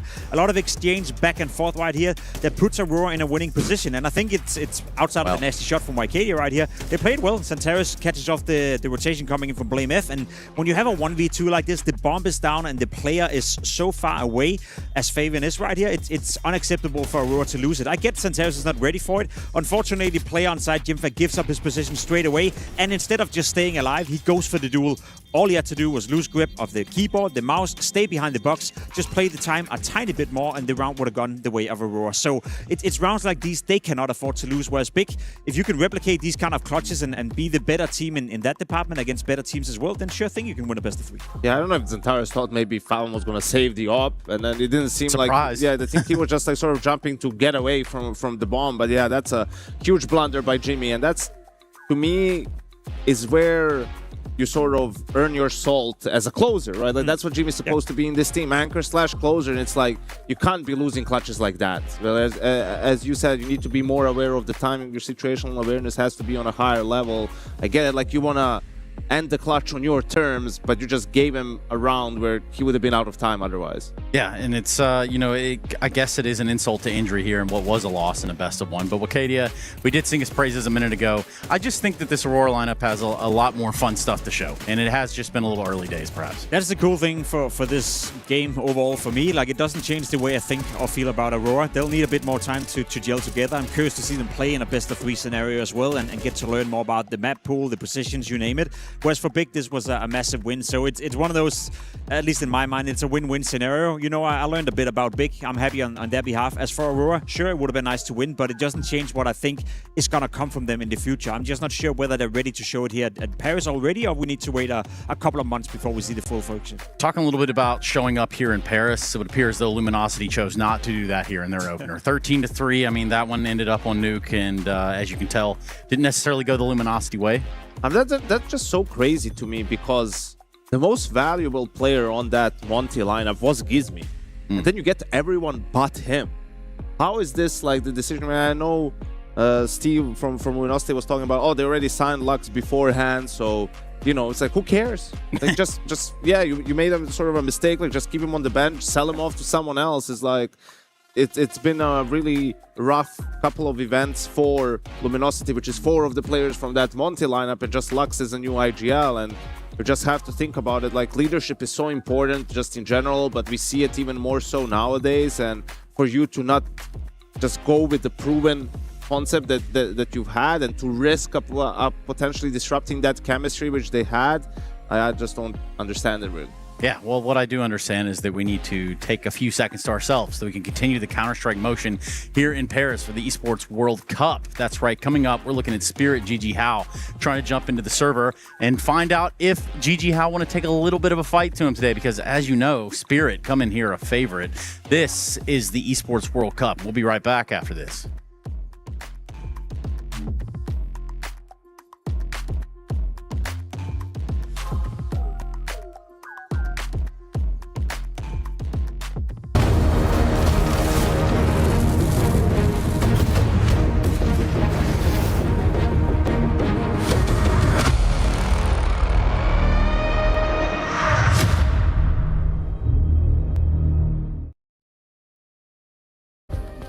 Play is in our DNA.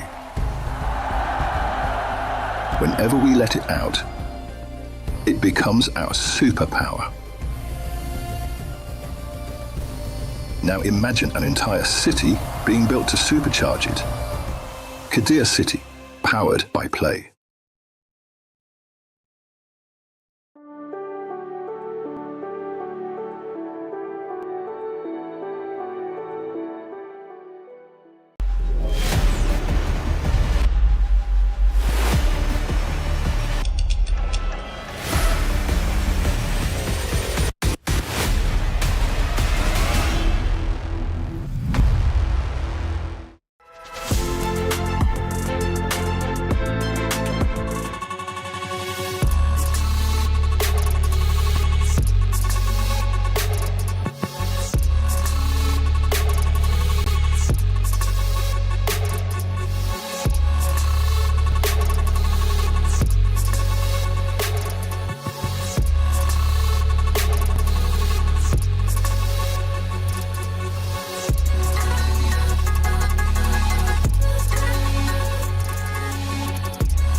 At this year's Esports World Cup, we're bringing you all the games you love, all the coverage you crave.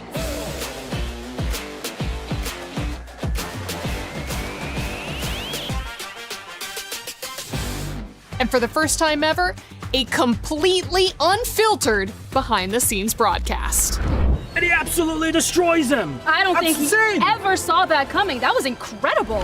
This means you're getting the real coverage. I think that was with raw opinions. I'm just gonna have to say it. I think they have their heads up right now. They're just absolutely. Yes, from broadcasters who don't even know they're being recorded. They don't know they're being recorded? Oh, what do you mean? That is insane. What is this? I'm sorry, is this a good idea? This is what we have. All you have to do is read the lines. They All right. the bed. They're absolutely the bed. I don't understand how this keeps getting allowed to take control of the space and nothing is done about it. We're gonna get fined. There's no way that this is gonna work. Don't worry about it. Don't worry about it. We do the thinking, okay? I cannot believe this job on this team. Every time you thinking, oh my, they got the game, and You know what? We're actually just gonna be bringing you the same great coverage once again this year. Nothing else. First KC fans try to sabotage me, now my own agent. Whenever I see the Key Crusher on stage, I think, yeah, that's cool, but it could be cooler. Yeah, baby, all the way! Oh, hell yeah! That's why I found a crusher of my own. Through totally legal means.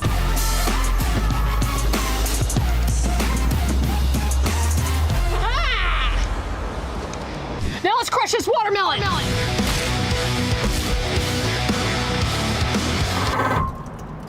That's how esports should be done. So this nerd.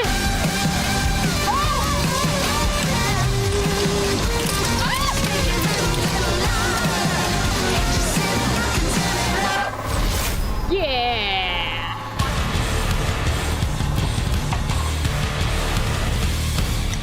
For T1.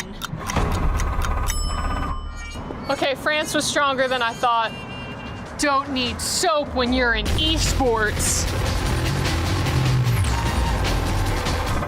Squeaky clean.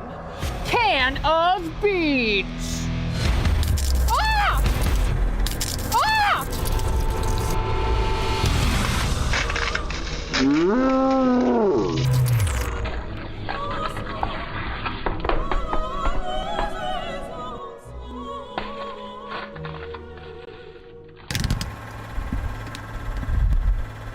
Can of cola.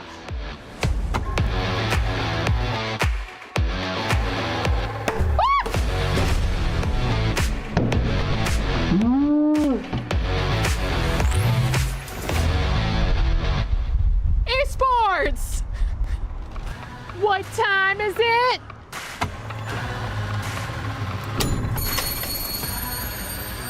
Time to go.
So over on the B stream, it's Foot Tyloo, but for us, we're getting ready for Spirit versus GG How, and I can assure you that this one packs a little bit of punch if you're a Spirit fan because you know what to kind of expect, and if you are GG How, you really are just kind of gasping at straws here, trying to make it all work out at the very end. Of course, I want to welcome you right back into the Esports World Cup. We're live here from Paris. My name is Trace, and alongside of me, we're going to have Yanko, we're going to have Jacob, and we're going to have another game of Counter-Strike here where we really might have David versus Goliath. It might just be that. You took the words right out of my mouth, Trace. If there ever was a David versus Goliath matchup, it's this one right here.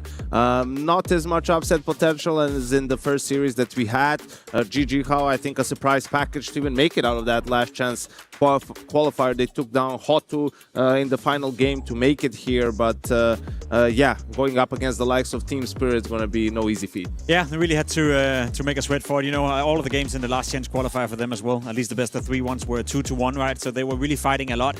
A couple of names that you may be familiar with in Sasanito, you know, a player that is trying to revive his career. Synopsy as well in there in the mix. Bad News Eagles may ring a bell. So it's names that has been here before, you know, played on stages before, but in terms of going up against Team Spirit, I feel like they can only surprise, you know. If anything, make the game competitive, get more than 5 rounds, and I'm already satisfied. Yeah, so just to kind of run us back a little bit here, what was the Spirit that we got in Cologne?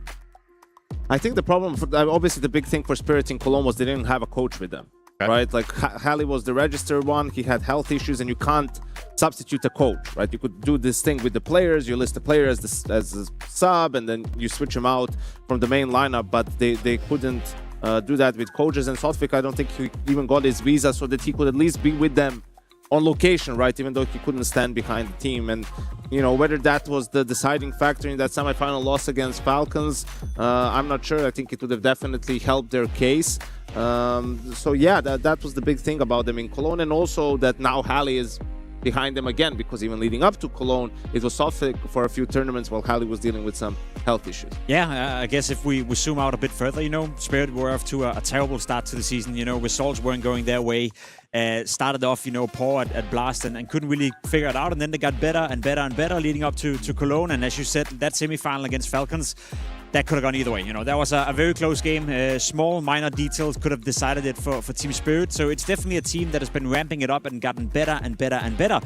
My only issue with Team Spirit is that they didn't win the Blast Bounty, right? They lost that game against Mouse, the best of 5 grand final, and the fashion they did it in was underwhelming to some degree. So that's the only blip on the radar, but overall I feel like Spirit is back to be a team where we have them in the conversation as you have Vitality, and then next up is Spirit. Jacob, once again, you've activated my trap card. Oh dear. Because you see, we talk about Bounty and we're like, yeah, Falcons, you know, they lose to 100 Thieves. Online, it's the first game, whatever. Vitality, they lose to Liquid. Who cares? All these other teams.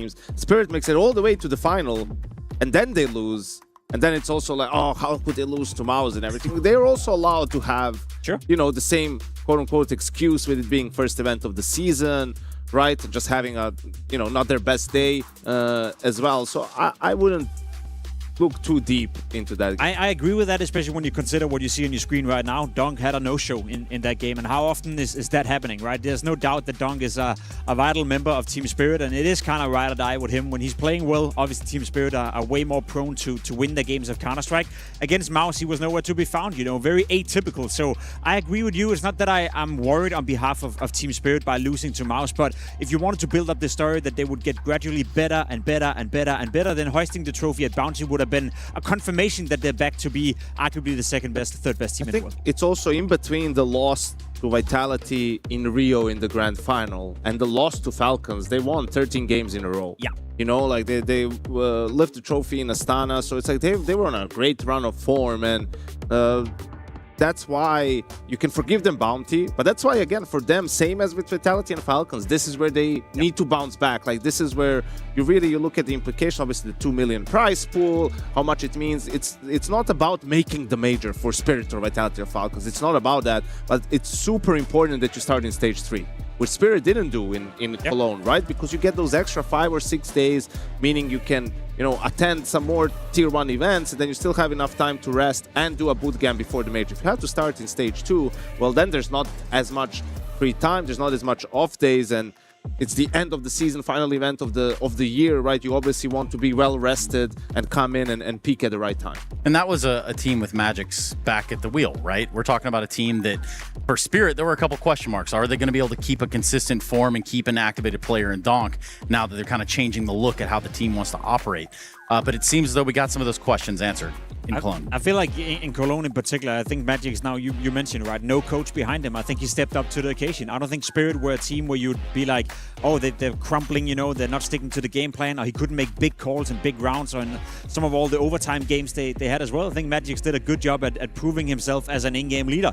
I agree with you. It's always a what-if case. We don't know if Halley would have been behind them or if Softic would have been behind them, if the outcome would have been different. But overall, I feel like Magic's is growing as an in-game leader and he's getting more experience, and I think he passed the test so far. I think that was a huge challenge for him, a huge test to do that, and I think he passed it with flying colors. You go back to that G2 game on Mirage, all those overtimes on T side. I mean, he didn't run out of ideas. He wasn't like just rolling the dice with his calls. He was actually putting together some really nice mid to late rounds as well.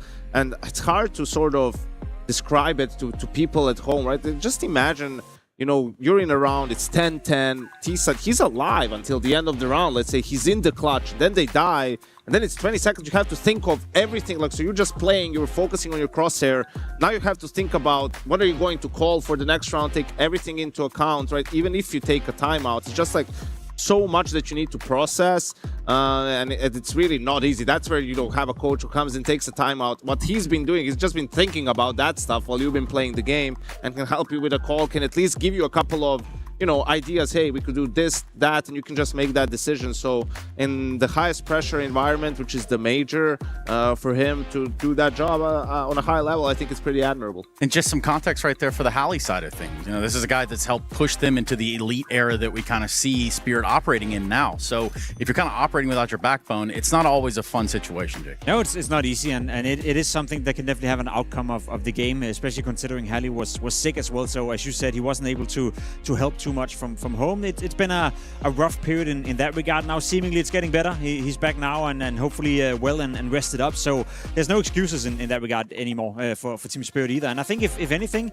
sure, it wasn't optimal for Magix, but as you said, he kind of passed the test with flying colors. So now that he's in this environment, a little bit less pressure. No, the first couple of games are not in a big arena, big studio either. So it should be somewhat easy for Spirit to get the job done and continue down the good path they've been on. I think it's like, I don't know where you stand on this whole Sotfic, Halley conversation and everything. Like, it's hard to, you know, if you have a good thing going, like, why switch it up? And some of the language from the Spirit camp about all of this, like, Sotfic is gonna also now work with the main team because he's the academy team coach.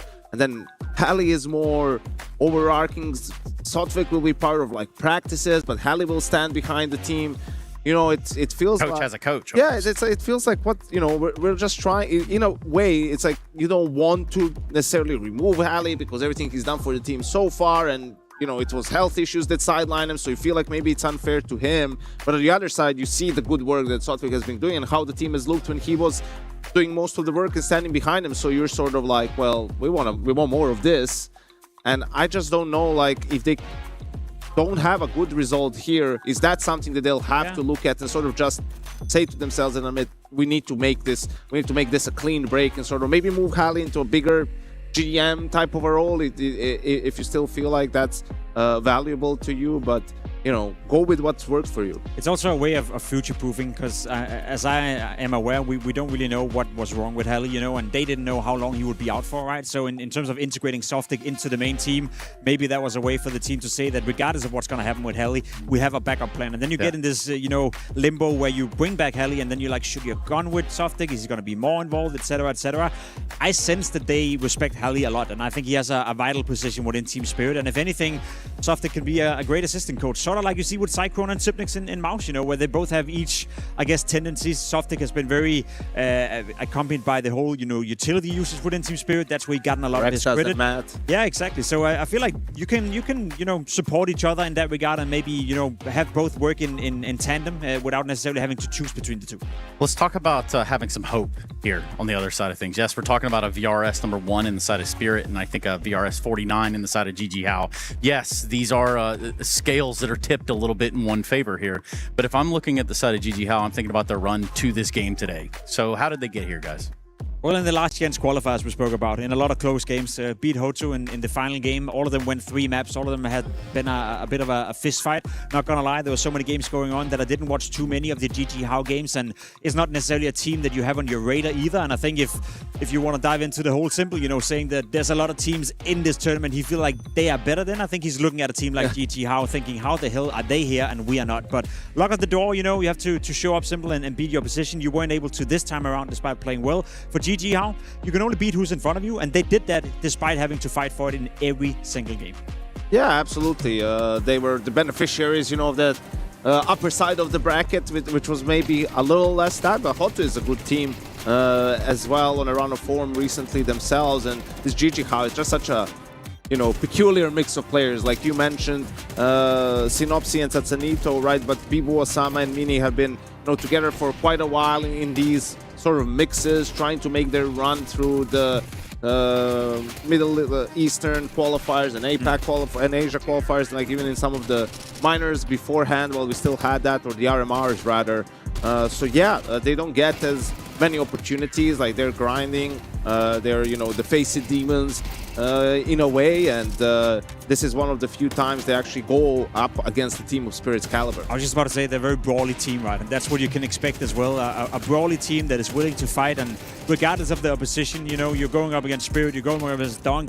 Not necessarily a great match. We're not really going to dive into the whole conversation, Trace, about, you know, is this... why not? Because it's not about whether it's a good fit to play Team Spirit for a team like GG How. Regardless of how they approach the game, they're going to have the most sound tactical foundation of any team out there. You need the players and their capabilities to be able to match up against a team like Spirit. But if you were to dive into that conversation, I think Donk loved the fact that he's going to play a Faceit game right here that's going to be brawly and in your face. He's the highest ELO player on Faceit, so hey, more of that.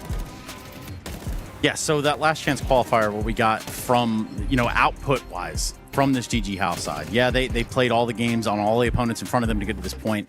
Who are the guys that we're looking at here as terms that could actually take a fight over here to Spirit? Now, I know statistically you could say like, oh, Donk and Sausanito maybe, probably not even close. But really, who might it be? Well, you are looking at Satsanito, right? One of the few players that has Tier 1 experience, or, you know, Tier 1.5, Tier 2 experience playing some of these big events, right? To sort of lead the way in terms of the fragging, but in reality, it has to be across the board for them, right? Even someone like Mini on the AWP, right? You need to just have a live game, as Magix likes to put it, if you're going to have a chance against Team Spirit. That's the thing, right? You can write an entire list of things that need to happen if GG How were to win this game. Donk not showing up, Spirit not being prepared coming into it, maybe not being awake. It's, I guess, early for them to some degree. Then again, as you look on the GG How side, it's not about one player. There's not one player who can take over the game and win it for them. It has to come from across the board. It has to be every single player stepping up and playing above expectations. And you have all those things listed down and they all come to fruition, then maybe there's a game. But that's just a maybe. Yo, but Jacob, I mean, it's only fair. We talked about Holly. What do they got going over here on the GG How side? What's Mythr cooking? Yeah, Mythr, you know, is a name that maybe we haven't seen as much in the Tier 1. I'll be honest, he has the weirdest career of any coach ever. Oh, right. If you look at his track history, Apex Academy coach, and then he has Team Liquid, and now he goes to GG How, which is a Faceit mixed tag. How does that work? He was the last time Liquid made playoffs or a major. He was their coach, and Twist was the IGL. Oh. Well, that'll make you think, won't it? Yeah. He's also the type of coach, you know, from what I know, that likes structure, that likes to be well prepared, that likes to do all those kind of things. And maybe that's a good match, you know, when you have a lot of firepower on your team and you can kind of hone it in and try to make the best of both worlds come together. But just do yourself a favor, you know, load up your browser, check his team history throughout his career. It is the weirdest coaching career I have ever seen. He's not bad by no means. It's just weird. Just a variety pack of players that he's had over the time. Yeah, teams as well for that matter. I mean, what would it take to put a Pug, you know, for example, what would it take to put a Faceit pickup game in the same motion, in the same way to kind of get them even close to where they need to be here in EWC? I mean, I guess it's that constant balance of you don't want to take away the freedom from the players and how they feel the game and how they approach it, but you also want to build a bit of structure around it so it doesn't fall apart. And you're the coaching expert right here, Yanko. I don't know how you do that. Yeah, I think it's just about, you always look at the players that you have and what are their strengths, and you want to play towards their strengths. And that's something that I think we need more in in Counter-Strike Tier 1, Tier 2, whatever. It's just like for people to have distinctive styles. Like there's too many teams out there that don't have the players to play the way that they're trying to play. Like you can't be playing like Vitality if you don't have someone as, you know, obviously there's only one Zaivu, but like that sort of caliber of players, and always like defaulting and relying on your players in mid rounds to make moves and take initiative. You know, it's fine if you play a little bit more set. It's fine if you take more risks. Like that's sort of what you need to do if you're going to find success against teams that are ranked higher than you. Yeah, and this is certainly one of those games. Again, best of one, so we are going to get our map out here in front of us. It smells like a Mirage. It feels like it might be a Mirage. Jacob, is it going to be Mirage? I think it's going to be Mirage. And that's a map where both teams are like, yeah, cool, let's play Mirage. You know, Dong is feeling comfortable on the map. You can bet your money that GG How is happy that it's Mirage. It's an open map. You get to express yourself, so the players feel at the very least they have a chance of finding some of those duels and take it to Team Spirit. So it's not a map that is being closed down by the design of the map, but then again, then it comes down to individual qualities. It comes down to individual decision making. And in any case, regardless of how you match them up against each other, you're always going to side with Team Spirit in that regard. Yeah, and it's one of those maps where if you're talking about GG How, okay, you can make it somewhat chaotic, right? You can play with some pace. You talk about Face It and Face It Demons. I mean, Mirage is home ground. Is the Dust 2 of this generation, right? So I think I like that. Definitely you get players who are super familiar with the map and the way it plays, all the angles, positions, timings, and whatnot. So yeah, if there is a map where there's some upset potential for GG How, it would be Mirage. That's right, Jacob. Upset potential and a best of one. I know you don't want to say it. I know you don't want to hear it, but there is a world, right?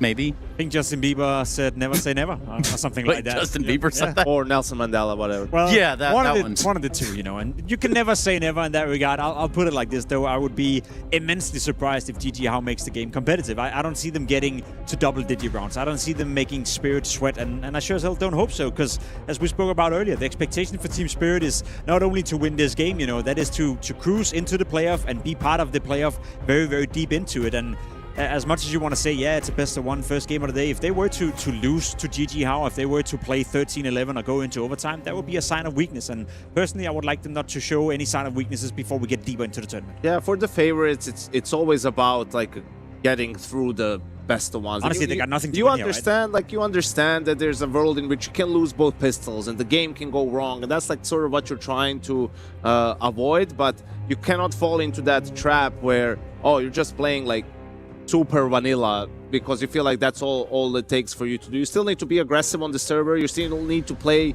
your game. You need to treat it like any other game and not think about whether it's best of one or what's going on, or you lost the second pistol as well, right? And I think if they do that, Spirit, they're going to be fine in this game. But just in terms of structure in the game itself, I mean, you make a very clear and a very concise argument as to GG How really probably don't have much in the tank for this game. Let's be real. Like, how do they go about equating themselves for firepower? Firepower is one thing.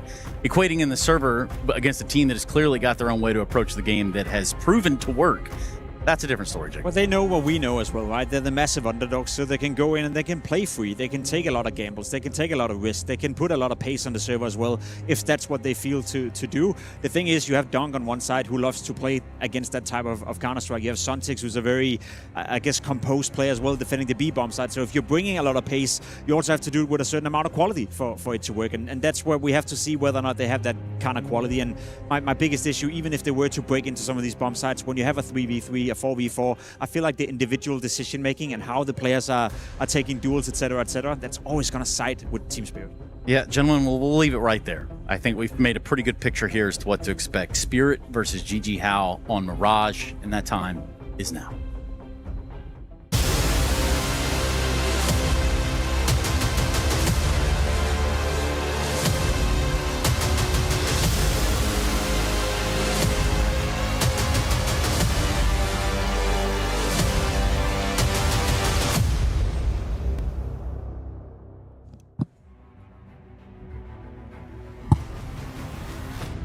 All right then, Team Spirit getting ready to take on GG How. And Hugo, I know you've been looking forward to this one. You were talking to me about it right off the top of the day, talking about how it's going to be a brawl.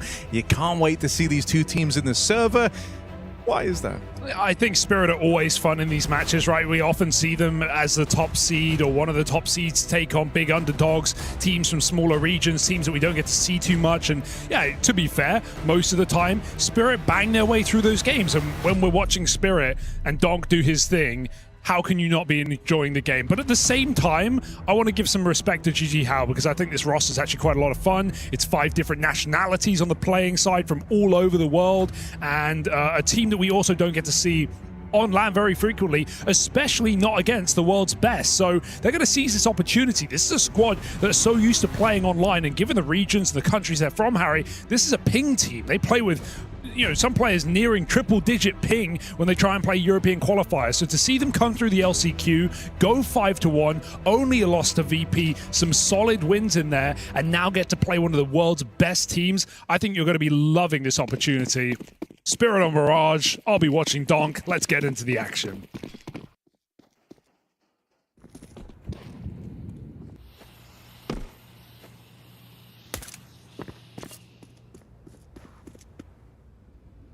I think they're down to have a little brawl in this B split. Now it's 3 players over towards A for Team Spirit. Smoke comes in at top con. Donk was already moving. Window smoke now clears away. But he will miss his timing to deal with anyone who's up through short. That leaves it down to this B defense. Magix takes one of the dome right away. Zontic's here though to bail his captain out. Oof. All right, Zontix.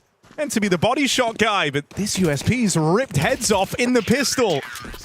So I think he got caught off guard as well, right? He had nades out. He's throwing smoke flash short in the open. I thought he was dead.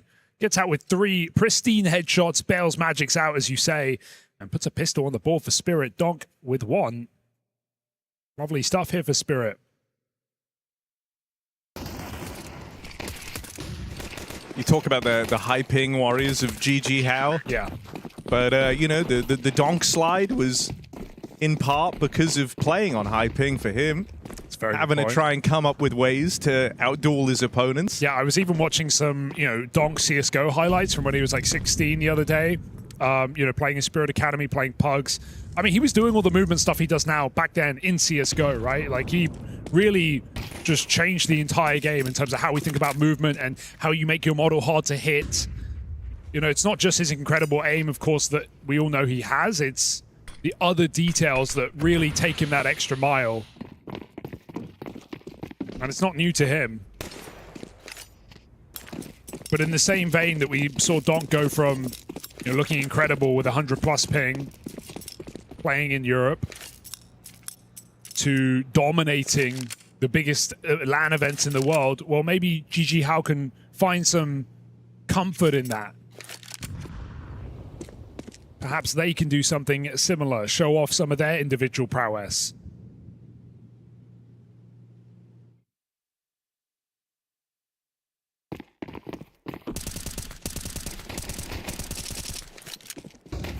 Well, no worries here. Fortinier, like that, out towards the spawn. He just gets to feast on a bunch of pistols, trying to get that bomb down.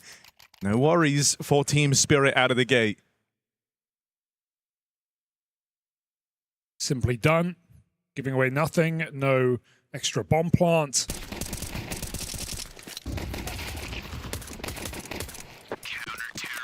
Time for GG How to get going.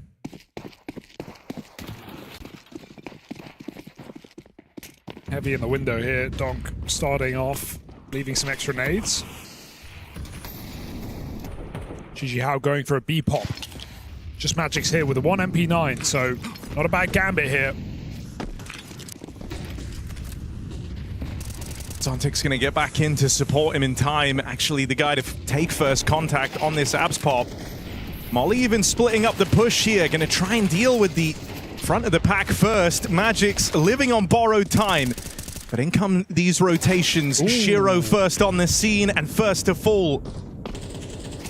Bit of help from Synopsy, and that will seal the deal on a rifle round for GG How. That went horribly wrong at the start. They get full blinded. First player jumps out. Satanito is just sat back. He can't do anything. He is stuck in the apartments. Everyone is blind.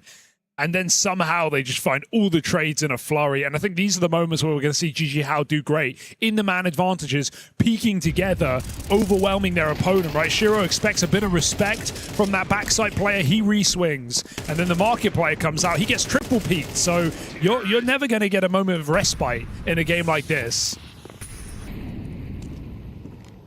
GG How jump on it. First round on the board. Gimmick in con, triple nade, does nothing.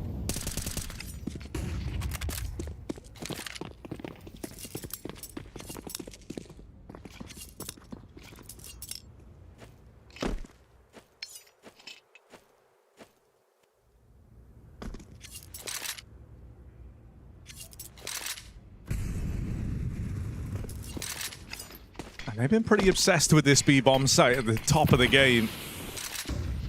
Magic's again here with the SMG, and that's a little awkward. You see him get that first kill, you don't have the chance to trade, and you don't want to sacrifice more players coming through this smoke, so Magic's has been able to hold on to the apartments. Ooh.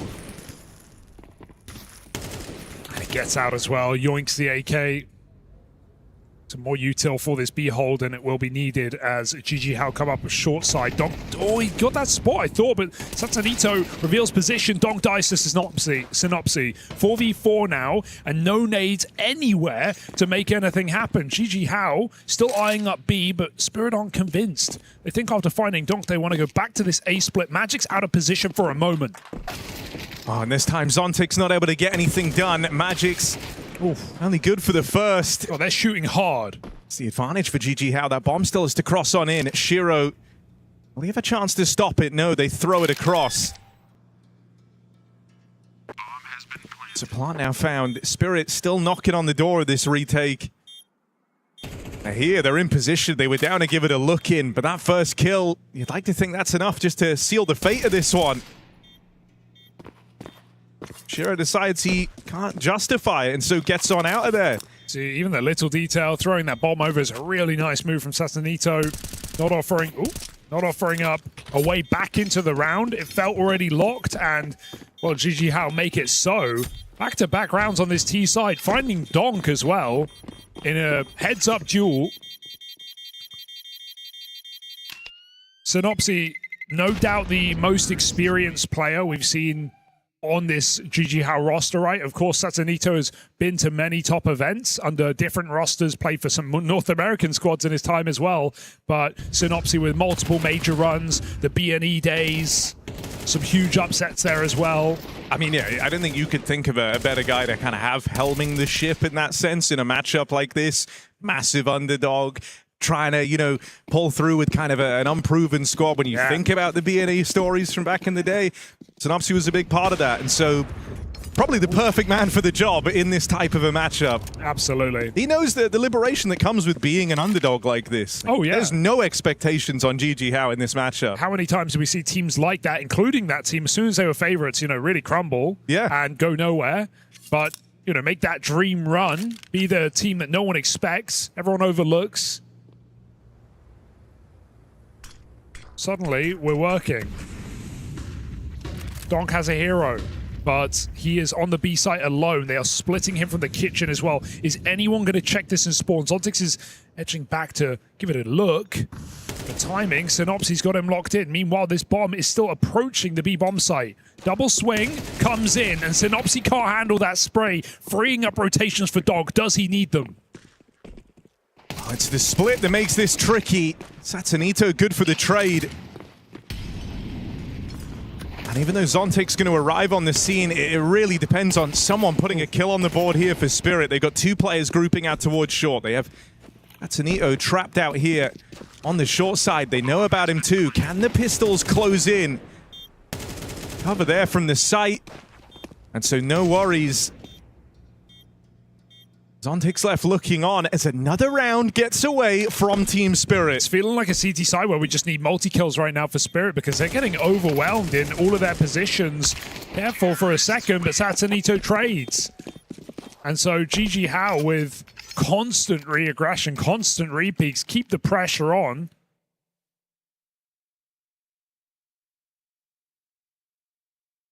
And a timeout is called from Spirit early. Halley back behind them.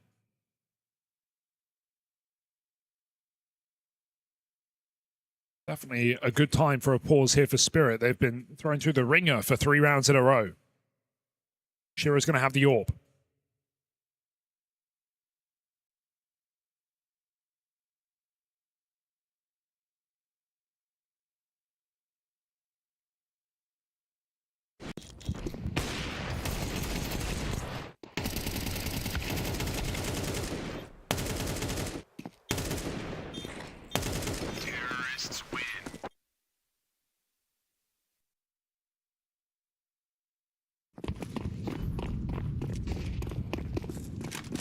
Mini with a spawn.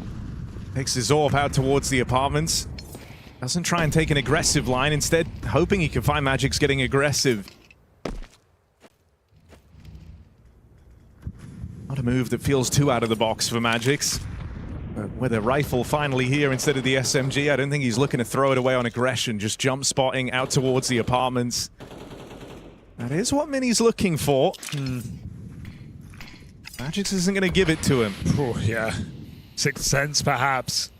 Perfect time to stop spotting. Use that smoke. GG Howard making headway in middle. Aggressive smoke from Zontix has kept some semblance of control here for Spirit, but no overcommitments yet. 1 minute on the clock, still util for GG Howard to play with. Shiro in a strong position. Donk never far away. That tick gives more info. Top con smoke obscures Donk's vision. GG House still want this A split though. Oh, as an entry. Snopsy the one to provide it. One more man on short. Are they ready? Magix isn't peeking yet. Donk's got to do it all again. I mean, you're almost hoping that Synopsy's opener has sold the lie that this is a B play. That's not the case. What with the presence of Magic still out on short here, and he might have more to do. Swing out. He softens up these players in the connector, but knows he can't give away the kill. 2 out towards the spawn for Team Spirit, and it's Donk to get the ball rolling. There's a follow-up for Donk. Finally overran. Shiro been slow to get going here, and it doesn't look like that's changing anytime soon. Couple of chances on the AWP, but they both come up short. Massive kill for Magic. That's got him. There's the nade to bring it all back, and it's down to this. Shiro's had some rough missed shots here. Low on HP, right into the crosshair. GG How just keep racking up rounds. That's 4 in a row on this T side. Osama's big 3K out of Palace, and can you blame Spirit for not being ready for another man up connector? They didn't have any idea of numbers there. Magic's had great timings to peek short. He never took them. It's too late to the peak. No one was watching for such a long time after Synopsy got that first kill. Donk doubles up, then he turns, but there's a third man from the con side. And Osamas does read Shiro's reposition. A very common move from him. GG How, they know what they're up against, I'll say that much. 4 rounds to the good on this T side have put Spirit on pistols again. Something's brewing. Tell you what too, like early eye test on Shiro, I'm a little nervous right now. Just looks shaky. I know we're early doors, 7 rounds in, but it's not like this is a BO3, not like you got more maps to turn it around on. Just had some really awkward exchanges here. Another kill that Shiro struggles to seal the deal on. Thomas just runs right through the B site on the MAC-10, so no worries here. I mean, this would be a very attention-grabbing game if GG How are able to keep this up. Yeah, you never want to get, or I never want to get ahead of myself in a match like this. I've seen Spirit start slow in these kind of games and then, you know, come alive. But all the signs, oh my goodness, Synopsy, are you serious? A knife kill. Unnecessary, but it sends a very clear message here to Team Spirit. And they're all celebrating after that one. I like the parallels you draw between, you know, being the underdog and having Synopsy, who makes these major runs in BNE back in the day, and looking to do something incredible again. To do it against Team Spirit would be something. You just think about like how many top squads in the past that underestimated his teams, and how that kind of went on to to shape those major runs for BNE. You know, I almost can't blame you as well if we're talking underestimating, because the teams GG beat, there were a couple of good ones in there, but for the most part, you know, we've not seen this team play top squads on LAN in some time, and certainly not this iteration of the roster. You know, beating Hotu, I think Dendelay have had some recent success as well. But otherwise, nothing really leaps off the page. Yeah, and also, like, even if you look at the very best teams that they beat to get here, like, it doesn't even come close to touching the caliber of Spirit.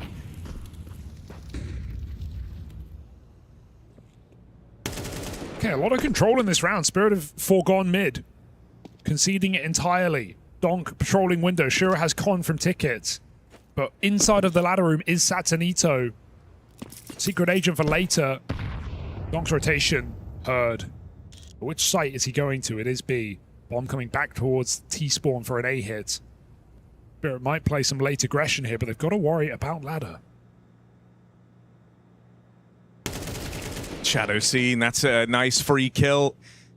Satanito, but backing up. It's another double short setup for Team Spirit. And Shiro's finally been able to rally one off on this AWP. Tanopsy closing in, but won't get past Tania. So this could be the return to form for Spirit they've been waiting for. Looking for a clean round.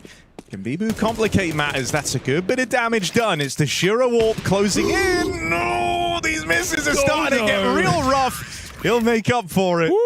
All well and good.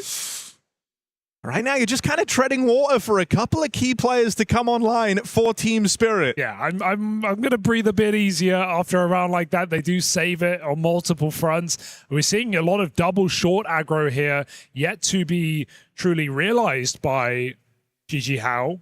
Magic's getting that nice late trade onto Zontix. Keeps the pressure on this A-cross. No bomb plant here, so no money on a few of these players. Or rather, drops are already in the air, so AWP is out. This will be their final buy. I mean, if you remember, like the first time they saw Magic's on the double short take, he kind of peaked so late in the round that I don't think you realize that's how he started. Yeah, there the whole time. But that time around, right, the fight comes in way quicker. Now maybe you're building a bit of a better image as to how they're trying to solve this mid problem with the double short setup.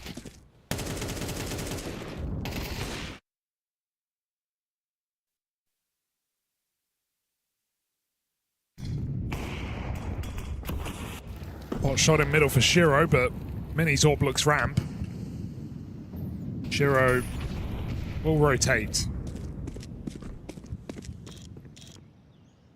It's a scary peek, to be honest.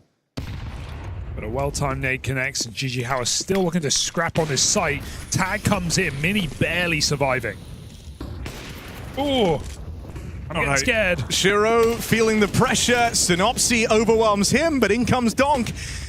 And that's 2 kills to the good. How many more can he get? Plays right through the smoke. Donk keen to get involved as a bunch of these rounds have just passed by for Team Spirit with Donk not hyper in the picture.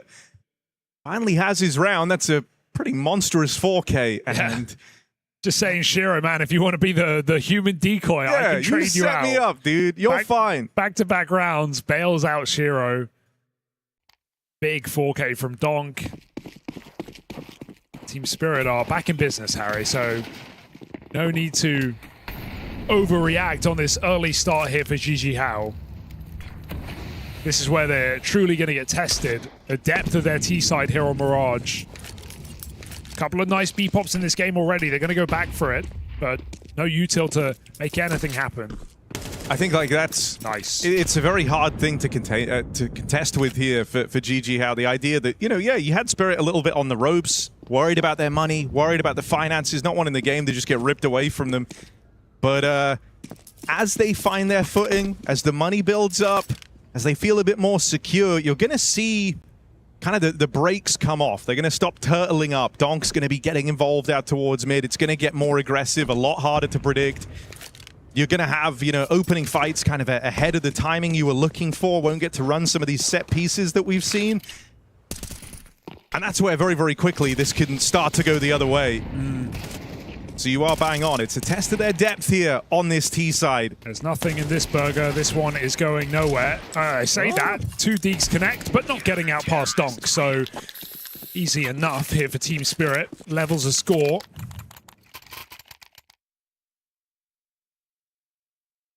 GG How would not be a bad time for a timeout, to be honest, to come into their next gun round. All important, half deciding gun round. Was this just a strong start? Or is there something more?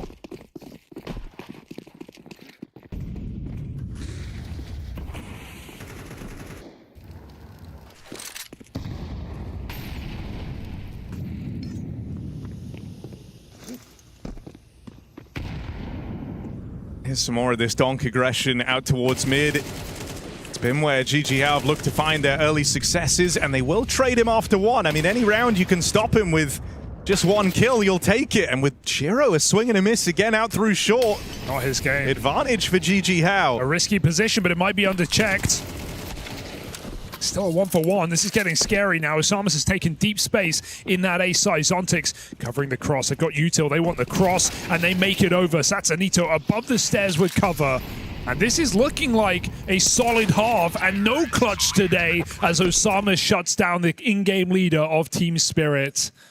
1-for-1 on Donk indeed, and when Shiro is missing every shot presented, don't have a lot of heroes left to save you. No, it's feeling kind of awkward. Like, you see him trying to force the fights, trying to bring himself back into the game, but it feels like in a lot of these rounds, it's just given a way in for GG How. Well, a lot of the time as well, he's playing late rounds. Now he's going for early moves, getting punished. And look at the pace behind this one. Satanito fearless through the Molotov. Look at how quick he is here. Donk's going to break that smoke, it looks like. So got to be aware that Satanito is stepping. Donk never goes for the break. There it is late, finally in as he finds Synopsy.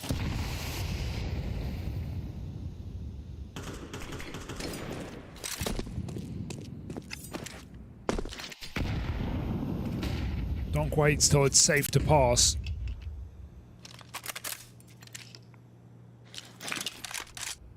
But, like, you know Zontix is dead, and I think kill feed Counter-Strike can do a lot for GG How here. He's the second guy over towards B. You know that Magic's likely there alone right now. There's a bit of a gap on this B side of the map. Yeah. This looks like the perfect call for GG How to find a winning half. Magic's reinforced by Shiro. All right. Okay, you can redeem yourself now on this AWP. You know, you've been waiting, you've been looking for that round that brings you back into the game. This could well be it for Shiro. First shot lands. Bit of help from Magic's as well. And this AWP might be low. Swung out wide. Shiro brought down a half. Satanito still a long way away from being in play in this round. And as he tries to join up through short, you'd think Tanier's meant to have his number. 20 seconds left on this. Time working against GG How. Positions known on both players. The time really is the enemy here. All 3 players brawling in the sight for Team Spirit. As Osamas goes out, Shiro will find him. They'll split the difference down this half. And finally that AWP finding a bit of success in the final round of their CT side. Felt like Shiro this whole game was hunting for his round to have the impact. Was that it? Do we get a better Shiro heading into this second half? We're definitely seeing like the Spirit were able to slow down the play by the end of that CT side, right? Able to give away less kills. Sure, the second last round was a little intense down in middle, but for the most part, considering that was 5-2 down from the rip, Spirit do a pretty good job of stabilizing here. And a pistol round just suddenly puts them right back in contention for a clean victory. GG How, definitely with flashes of brilliance, though. Some of the shots we've seen connect in this game from Synopsy, from Satanito, Osamas with a big clutch. It has been impressive.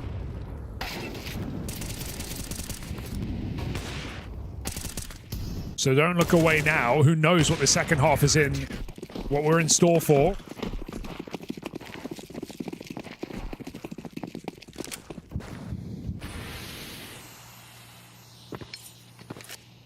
Window smoke and Spirit go right towards the catwalk.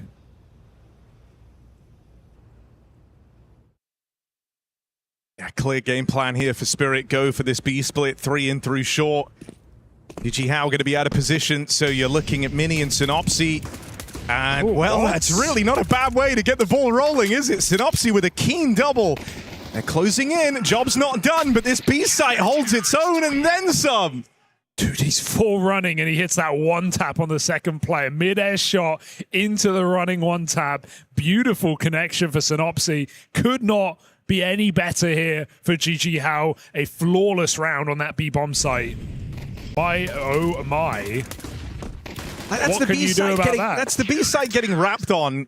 Everyone else is so far away. GG How had just pushed ramp. They started 3 out towards the A site. That couldn't have been a better call for Spirit, but you know, the call is kind of only half the battle there. You go into the underdefended bomb site, you get wrecked by Synopsy. Tanir jumped for Donk there and neither even get a bullet out. A round that Spirit know well is unwinnable.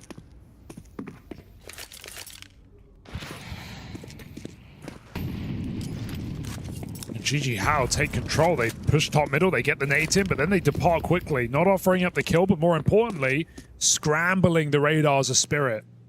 Where have these players gotten to? Mini pushes under.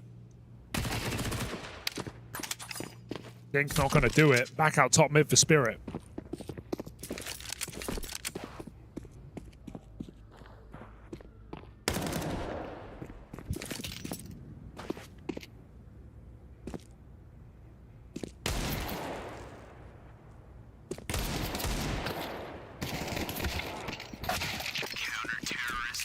Frustrating rounds here. Coming down for Spirit on this T side. Does that change with guns?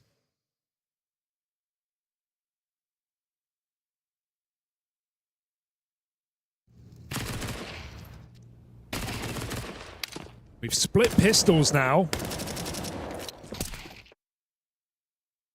GG How still hold the lead.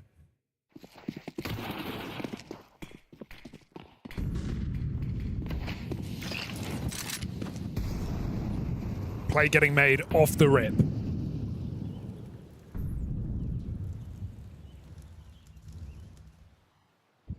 How far do you reckon they take this?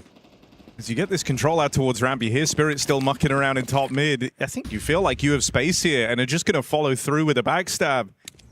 2 players dedicated to this. Oh, no, man. And Magix has just left the angle, but Zontix is coming back. He might be able to save them here. No one with eyes on Palace.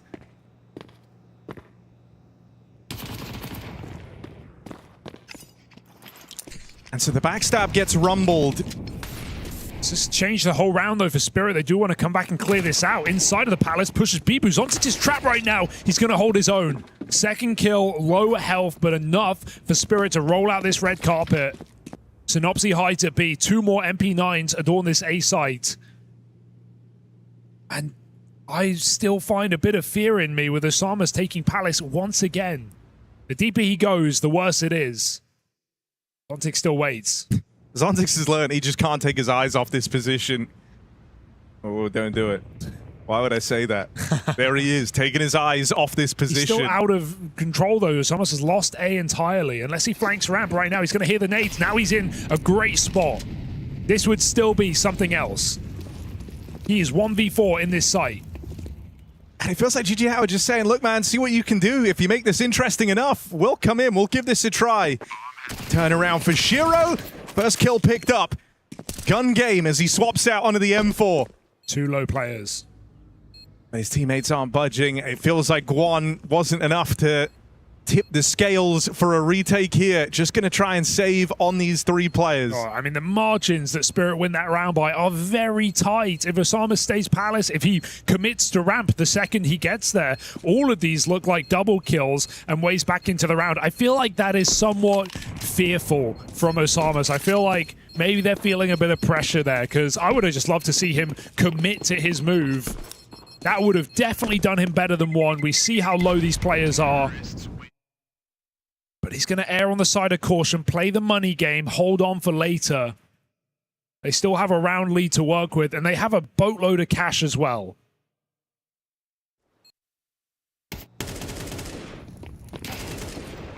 But it leaves you wondering if there was more available there for GG How.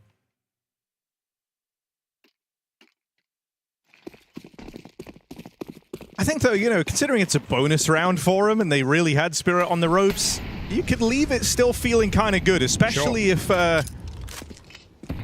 you find some success here and now. I mean, telling yourselves that that save was to bring out the big guns and hit even harder the second time around. Mini takes an instant line out towards Palace. He'll be meeting Zontix, who has been a bit of a defining character in this game for Team Spirit, from his early B holds with Magix to winning them that bonus round attempt for GG How in the last. Zontix looked very frustrated on the cams there. You know, you don't often see much emotion out of this guy or acknowledgement. It is nice that we have these player cams on the HUD at all times.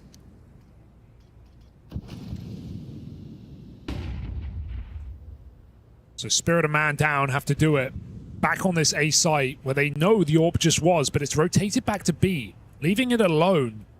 Sazanito ladder side, Spirit still going into the stack.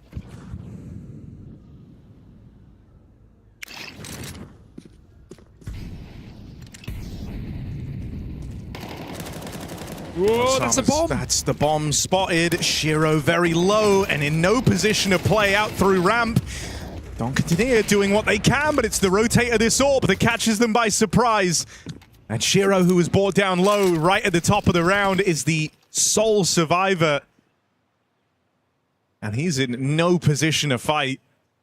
GG How gonna maintain this lead. Yeah, it was nice to see them rotate back. Don't know what the tell was. They were starting to lean towards B in the silence, and then right before Spirit come through those smokes, that's when GG How doubled down on that A hold. Everybody in position to stop it. They even let Donk live. They transferred off him before they got the kill, and he still gets punished 1-for-1. So they're doing a good job of shutting down Spirit's best player. And Spirit have called another timeout. The only team to use them in this game.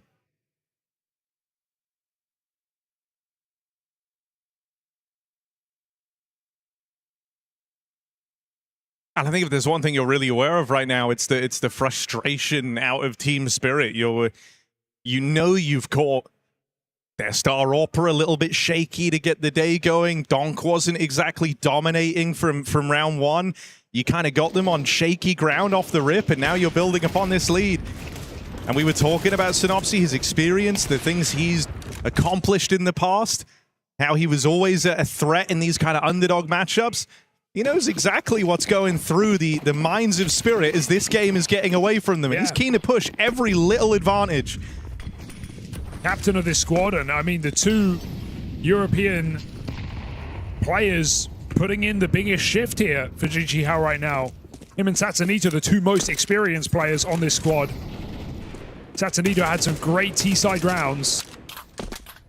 I mean, dude, even Samus has had good impact as this has gone on. I think he was like 0-5 at the start of the game, so nice. Been on a pretty convincing turnaround since that point. Spirit Gate given nothing in the middle. AWP is in the ladder. Mini very patient, as he was in Palace last round. Waiting for the guaranteed kill, and as Magix re-hits mid to fake, Spirit are going to group for this B-pop. Bibu alone in this bomb site. And he's going to get distracted on short for now and blocked. He can't rotate out. Sooner Spirit go, the better.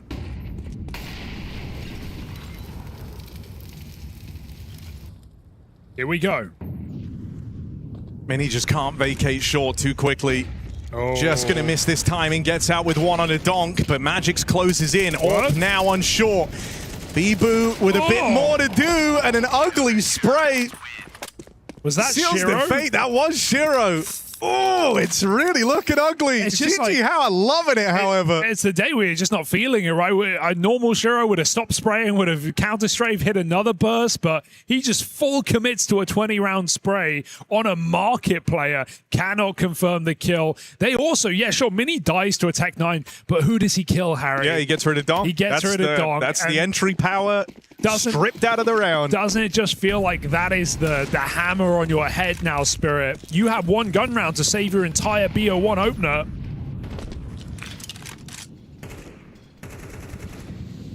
dear, oh dear.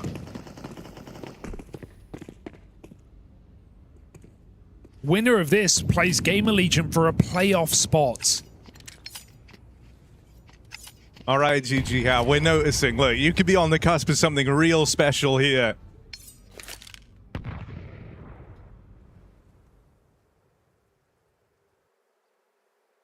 Coming to Bibu's bomb site again. Well, maybe not.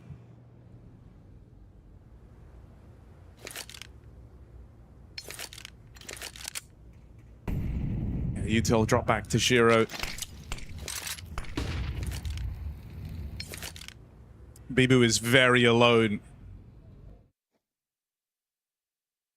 1-for-1 is simply not enough here. Rotates starting to make their way over. Satanito gets here in time, but it's the Donk Deagle opening things up. Bibu with a mow down. Donk delivers death on the Deag, though. There's a second. Can Donk save Team Spirit the embarrassment? He's trying. 2 kills found already. Knows the job isn't done yet, though. GG How grouping for this retake. Molly gonna force a fight out of Shiro. Donk with the spot. This Deagle really starting to feel the pressure now as his teammates fall around him. Magix does what he can. He softens up another player, and Donk's Deag swings out for a third with the pistols. Team Spirit looking to keep it alive. Killing blow dealt by Magix as him and Donk put on a clinic in that eco round. Oh, how dare I count it out. I said Spirit had 1 gun round to right their wrongs, but I forgot about the Donk Deagle triple headshot despite so many missed shots. I love how Spirit isolate that short player first. They know he's going to move in before the market contingent with the AWP down in kitchen. They have 3 players facing short, bailing out their Edward player who got mollied. That was really nice from Spirit. Forces the AWP to have to make a move, and Donk is just dancing with death. And you kind of see the fear he put in them, right? They were both coming out the market door, ready to try and react around the short contact. They see Donk on that little jiggle. They both thought about it. They kind of second-guessed themselves on the push. And so that is the Donk effect right there. It's put them back within touching distance of GG How. It's a lifeline for Team Spirit. And it comes from their start. What a saving grace. And what a time to do it. Timeout from GG How. I mean, yeah, if you're GG How right now, you know that, like, that's the round that could rattle you. If any round was gonna... You've been on this winning streak. You've been taking great strides in this matchup. You just can't get in your head about falling down to the pistols. Gotta stay focused.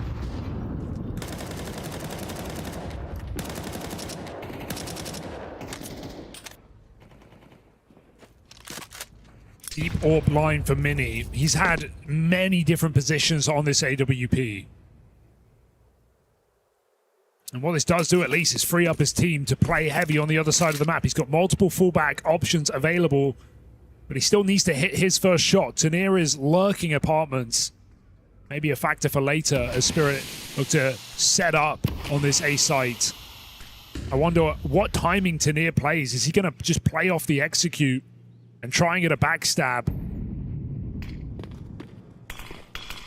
Palace smoked, might cause a bit of a problem here for Spirit. They still throw in the execute. Tanir does not move.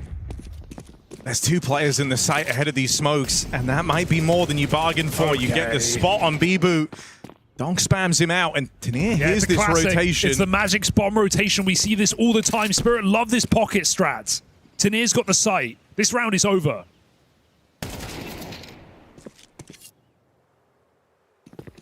So you'd like to think. It is going to be the AWP on the line. Tanir tries to knock him off of it. Oh no. Missed Molly, but that bomb still crosses in.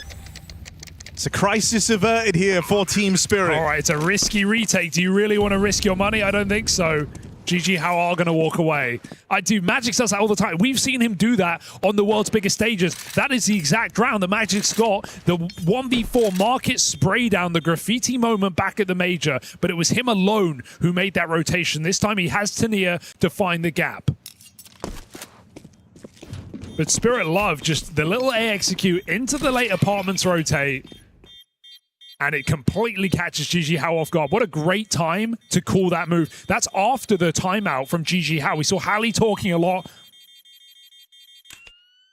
And the magic source puts Spirit on the board.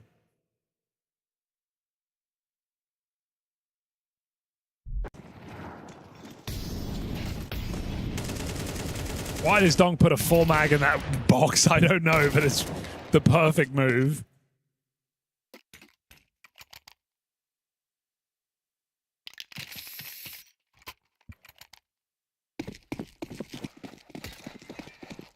So 3 guns here.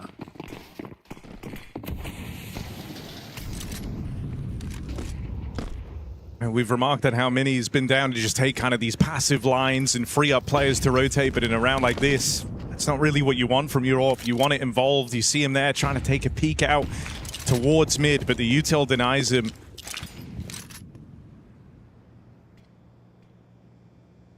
Bit of a B-lean right now for GG How, and you've seen Zontix actually look kind of down to make plays out through Palace. There's just been util in his way. Well, that's not available here to GG How. So he tries to go early, ends up giving one away. Boost for Synopsy will get punished. And as Donk rears his head out through the connector, it's a keen double to turn the tide. Once again, trying to link up with the front man in Tanir. As he's taken all this ground out towards the A site. Donk did go searching and roaming, looking for a little bit more. And you wonder if feeding that AWP 1 is enough to make this round interesting. Bibu closing in. Shiro dead next. No. That one overstep from Donk. And now it's left Magix on the other end of the map. Out of position here. They're on it. Fake. Tab trying to draw a peek out from Magix, who swings this one wide. Sees they're not on it yet. Trying to close in. Does he really have this in him? Cover from Mini is there. And so GG How, those 3 rifles brought forth enough to get them through. Yeah, 2v4 there in that basically post plant when Donk swings into jungle. That is unbelievable to win that round after Spirit had won their eco and seemingly converted on it. That save was worth its weight in gold. And dude, it feels rough there because it's like that's Donk with hot hands, 2 kills deep. If there's kind of one player you're down to give all the freedom to and say, look, you can have a swing, you can have a poke. But it leads to just absolutely dire consequences. AWP not only finds him, but they never got the spot on Bibu, who then swings out and grabs that AK off the ground, puts it to work. It just sets in motion this horrible chain of events for Spirit. It felt like they were getting back into this game. Yeah. Wonder if that round has really changed the tune, because so now your money is on the line. You're scraping together a buy here, and if you fall short, you're force buying up against 12. You're relying again on like a Donk Deagle to try and make this game happen. Yeah, Spirit know the importance of this round. So again, their final timeout used in this one. Shiro, really poor game across both halves, has struggled to find impact. He's got the AWP on ramp, looking for that opener. Samus does take a little wiggle, but won't commit. And Donk, after throwing nades mids, has rotated, but look at this B push for GG How. They called this off of spawn. Push 2 in the apartments. They are all the way behind enemy lines. Magic saw it. He saw it throwing nades. Guns out, Donk by his side. Synopsy pulls his knife, but is Donk ready for more? Yes, he is. Just about, just in time. Keep Spirit up a man. The things he's having to do to try and keep this game going.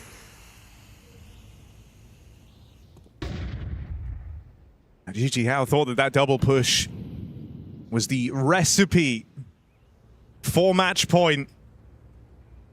And I love that Donk has just seemingly made the call here. He threw the bomb back through the window. Smokey goes, screw it, I'm walking under. You guys do your A hit, but I'm up to other things. Gonna try and lurk in on this A play. There is a nice flank for Osamas, but again, it's gonna rely on his teammates to do something. Donk is in position. He's not playing yet. He's gonna let the execute go through. Shiro throwing flashes, last of this play, mini miss shot, and this one's going to cost you. Yeah, pulls the attention away from Con. Bibu was watching for that move out of Donk. And they're even ready for a third player in reserve on this backstab. Shiro gets eyes on in time, and so Team Spirit able to right their wrongs. Donk with a monstrous 3K. That double kill on the quick flank through the apartments is massive. How is his gun ready? I mean, dude, that round is 1 second away from Spirit losing it. If Magix had started running to throw that smoke, he misses the flank timing. That's bomb down in spawn. Synopsy won't pull his knife. That's Spirit in the mud. So 1 second is all it takes to put Donk in position to still do something incredible and win that round with a triple kill.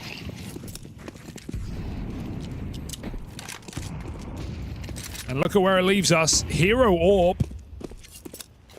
Well, Mini feels like he's going to have to save that gun or win the round.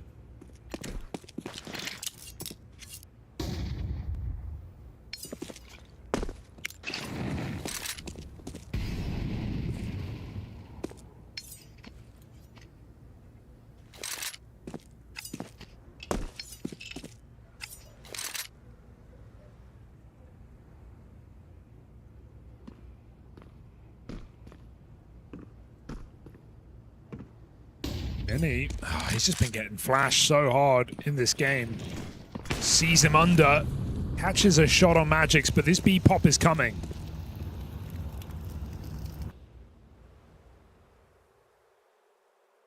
Oh, the B-stack is building. 40 seconds. Spirit are going into a deadly situation.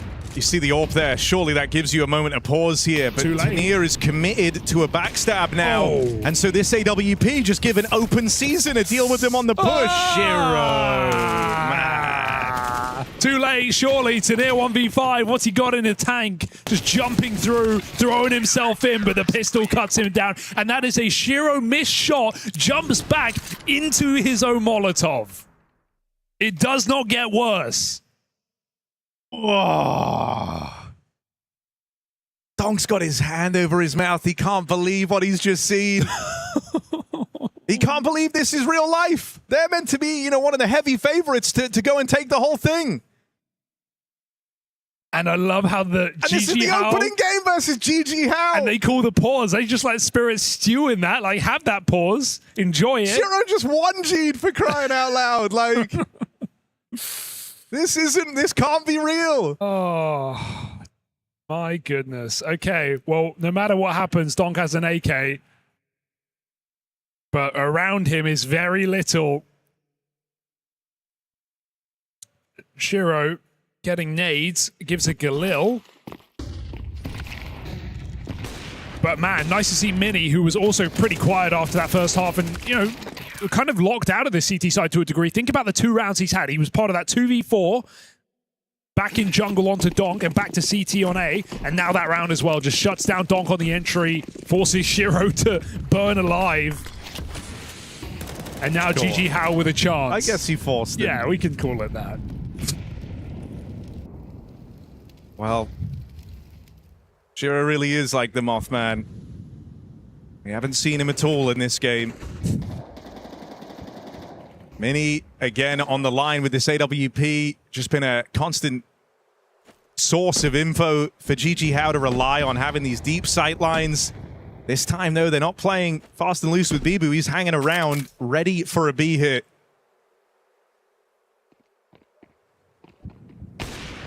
And Mini's going to get the ball rolling. That is a very convincing shot to start this round. GG How looking for a massive upset. And it's not some drawn-out brawl to close at the end. It is a decisive victory. GG How from the open qualifier, and now a win on day 1 over Team Spirit. That is a monumental upset. How has Synopsy come back years down the line, and he's doing it all over again? And now just a BO3 away from the playoffs. I mean, this is a core of a team that is from the Middle East, and they just took down the world #1 ranked VRS team in Team Spirit. Unbelievable game of Counter-Strike from GG How, and definitely a shaky match from Shiro and the gang. Donk excluded. That was ugly for Spirit. GG, how about that? How about that is the question we're going to have to ask, and among many questions, of course, you might have to write an entire list of things that need to happen, and even then, maybe And it did. It did absolutely happen. GG Howe find the footing necessary to take down and give us our first upset here within the brackets of the Esports World Cup in Paris. How do you like them apples, Yanko? Shocker, Trace, shocker. We were talking about a David versus Goliath matchup. Well, we got one. And yeah, whoa, what a game from GG Howe. Like, from the get-go, you know, they lose pistol, but they come out swinging in the gun rounds. They were aggressive, taking advantage of, you know, maybe some space or some mistakes that Spirit was making. But then in the end, feel like Spirit got control of the game, and for them to be able to close it out, just an impressive feat from GG Howe. Yeah, I'm looking at Frank Synopsy in the Rat Pack here. So what do you got to say about that, Jacob? Because I know we needed a whole list and then maybe some more. So now, how do you feel about GG Howe? I feel like we got everything we needed on that list, for sure. GG Howe doing a tremendous job, playing super aggressive, in-your-face Counter-Strike. Synopsis, as you said, involved in 7 opening duels, won 5 of those. Really having a great game. Mini as well with the AWP, constantly roaming around, constantly being in the pack, sort of, you know, or being where the action were at. Also went 6 for 7 in opening kills his way, and especially the later rounds when they needed to get the finish line, or get it over the finish line, he was the one stepping up as well. So nothing but credit to GG Howe. They took advantage of Spirit not showing up, Shiro not showing up, nowhere to be found on the server, have a couple of blunders, not only his dare I say dueling, but also his decision making. Dude, the Shiro haters are eating well today. They are feasting today, man, because it wasn't just it's actually uncharacteristic bad game for him. It's not a bad game in the sense of he doesn't have impact or whatever. It's like he was missing sitters and he's making bad decisions. Like, those are usually the 2 things that he's good at, you know, playing in the clutch, those late round scenarios, and there was none of that today. There was none of that, and neither will we be hearing from Team Spirit. They didn't win the game. We hear from the victors, and that's GG Howe. Incredible result coming out from GG Howe here. Undoubtedly the biggest upset so far here at EWC. Sassanito, massive congratulations. We saw some big emotions there, some big reactions. Tell me what's going through your head. I mean, I'm feeling like really good right now. I'm so happy. We're playing really confident. We just beat the #1 team in the world right now, so I don't know what to say anymore. We just need to keep grinding and show what we can do here. And you did it in incredibly stylish fashion as well. How much was this specific prep just for Team Spirit versus how GG Howe like to play normally? I actually said that we had a really good plan, but I reminded the guys that we should play our game and do our stuff because we are really confident and we shouldn't focus too much on them, and that's what we did and we won. Paid off massively. I do want to ask about a specific moment later in the game. Obviously, we had some great starts from you guys, but round 22, Spirit trying to get out onto that B site. You guys have an AWP, I believe an MP9, and then a couple of pistols. How did you get away with that one? We had actually read with Mini that he should start short and start opening around there. But actually later in the half, we just gambled that they're gonna go B and Mini was on right position and he just killed 3 and we killed the other guys. Right place, right time, massively paying off there. I do want to ask about Synopsy because we were talking about it during the game. He's obviously, yourself and him, the more experienced players on this GG Howe. Tell me about his input and some of his reads during this game. I mean, he really knows us and he knows how we should move. He's guiding us. He's doing really good job and we should just play like this, and he's a really good player. Final question. You've obviously come through the last chance qualifier here for EWC. Now, as you just said, you're taking down the #1 ranked team in the world. Where does that leave the ceiling, the limit for this GG Howe? I'm actually surprised that we had a really tough, let's say, LCQ, and we made it through. And I don't think we have any pressure right now because we have nothing to lose. And we proved that we can beat the best team in the world. So I guess we'll just go on to the next game. An incredible result. Thank you so much for your time, Sassanito. Yeah, GG Howe fans also eating very good tonight. Obviously, for them, this was a big upset at a minimum. Jacob, what we got from the beginning of this matchup when we walked into it, we got some more questions, I guess, from the Spirit side. Yeah, I mean, obviously for Spirit, that's disappointing. Atypical. We spoke about Shiro. Atypical, you know, off performance. I think the entire team as well. Usually Tener, I feel like, does well against, you know, this kind of opposition as well. Lower tier opposition, facing kind of style. He was nowhere to be found. At the end of the day, I just want to give it to GG Howe. You know, they came in with a clear game-defined plan. They wanted to be in the face of Team Spirit. They never wanted to rest whatsoever. Came in a high pace, constantly reapplied pressure as well. Especially on that CT side. You saw every single round they were re-aggressing, whether that was towards middle middle, on A, on B, constantly seeking information. So at the end of the day, they decided to play on their terms, and if they were to lose, well, they would have lost on their own terms, but they didn't. Team Spirit couldn't capitalize. The only player showing up was Donk, and even this time around, that wasn't enough.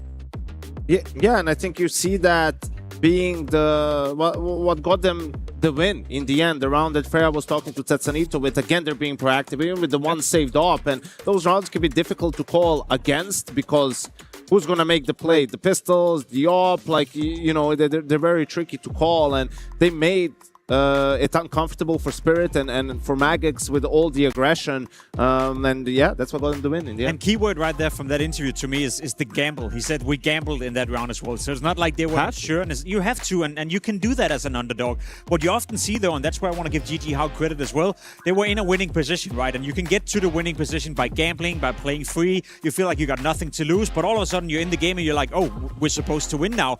That's when they start to mess up. That's when they start to stop the gambling. That's when they start to revert back to the normal level, so to speak. But they kept on playing on their terms, kept on gambling, kept on doing the right things, and for that they deserve credit as well. And we pointed out Tetsanito, and early on that T side, like, he was instrumental in some of those round wins. He was shooting really hard, right? And that's all it takes. We talk about the score doesn't matter, momentum does, and GG How got a lot of momentum early on in the game, winning gun round after gun round, and you had that clutch from Osama, right? That's what you need for an upset to happen. You need some of those individual moments, like hero rounds, because then the players get confidence. It's like, oh, I just clutched against Spirit. Like, okay, we got this. We got these guys. Well, especially when you think about momentum shifting moments. Well, you know, it's obviously something for Spirit to be able to have that in their pocket in the form of a donk or anybody who wants to fire away on that given day. Here in this server in particular, there was a real chance on a deco there from Donk. There was a real chance to sort of shift that momentum late in the game, and there was a chance. That's kind of what I spoke about earlier. Round 18, Spirit is already in a position where they're supposed to lose the game. They have not even a force buy, you know, Deagle on Donk, a couple of utility pieces, and then go on towards the B bomb side, and then Donk does what he's been doing throughout the entire game. He keeps them alive. I thought to myself at that moment, when Spirit won round 18, that was the moment where, oh, GG How, now you got something to do, right? You're in a winning position, you're supposed to close it out, then that happens. So, unfortunately for Spirit, didn't really manifest, didn't really capitalize from it, but it maybe goes without saying that was Donk keeping them alive, which he did for the vast majority throughout this game. The round is playing in front of you right now. See on your left screens, we're talking Deagle, Tech 9s, P250, very limited utility, and then Donk comes in with a nasty shot like this. Despite Bibo doing his absolute best to keep it alive, it's two entries from Donk. They get the bomb down, and unfortunately for GG How, weren't able to retake the bomb side, which can be tough even against pistols in a scenario like this. But I think to myself, right, if this would have been 11-7 for GG How, the game is over. It's over, yeah. You think to yourself that, right? Now Spirit, they win this round, it's 8-10, then GG How is unlimited economy, yet they find a way to fight back into the game. So they showed more than one facet of winning here, and again, as I said, for that they deserve credit. Also, sometimes when you see this and you feel like, why are you guys overcomplicating this? If you're GG How, like, you're going up against pistols, why is there only one guy B? You know, where, you know, in Tetsanito on the way back, he gets one dig, right? So you're seeing this and you're like, this is exactly the sort of round that's going to end up costing them the game, but they were able to win a few of their own towards the tail end of the game. Yeah, I mean, good looks for the side of GG How. You got to wonder when you get to a best of 3 against stiffer opposition for these guys, how they're going to be able to stack up against later on. Well, that's the thing, right? As far as I'm aware, they face Gamer Legion, I believe, in the next game in the bracket. Winner goes to playoffs. Exactly. Not necessarily tougher opposition, to be completely honest. You'd figure that Spirit would be the toughest one you could face. So I think with the amount of confidence they gained from this game, with some of the rounds they won, we can, you know, look at round 20, I believe it is. Yeah. That's sort of like where the game crumbled for Team Spirit. You find yourself in a 4v2 scenario. Again, look at the money, look at the positions right here. Mini gets a free kill on Donk, maybe overextending a little bit.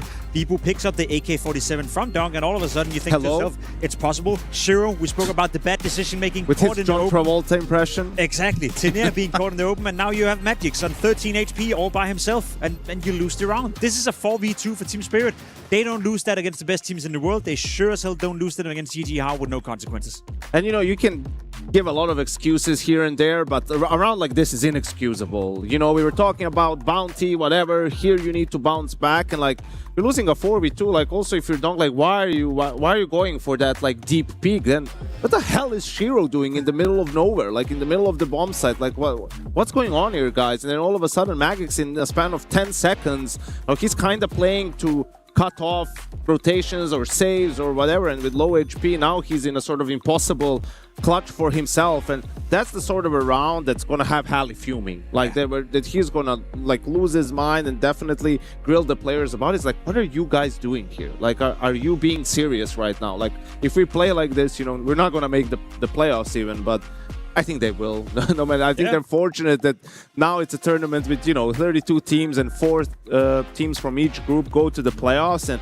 even with this loss to GG How, I mean, I have a very tough time seeing Spirit not make it through that lower bracket. That's the thing, right? It sucks for everyone else now who's going to face Team Spirit in that lower bracket in the best of 3 games. So if anything, GG How has made it significantly tougher for everyone else in the group. Yeah, which is awkward when it comes to people that love looking at these brackets and thinking they know the best. They know how it's going to pan out. Well, yeah, here's Shiro stats. Anybody, you guys got anything for this? Just atypical bad game from Shiro. Not only the decision making, but also missing sitters.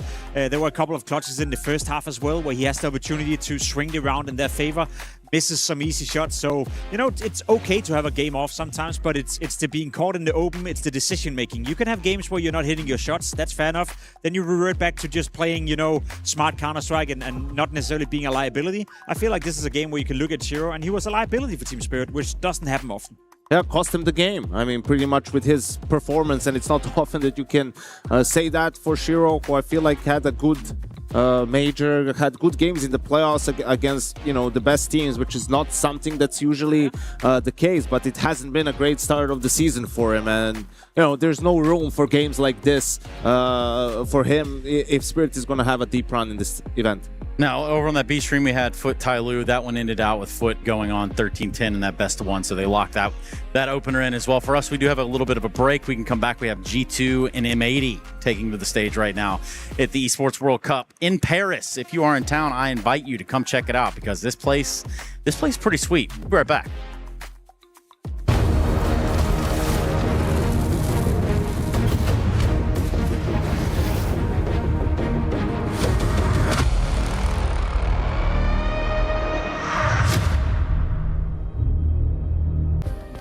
Play is in our DNA. Whenever we let it out, it becomes our superpower. Now imagine an entire city being built to supercharge it. Kadir City, powered by Play.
With the big producer, but I don't see her anywhere. Kitty, you made it! Oh wow, I made it to what?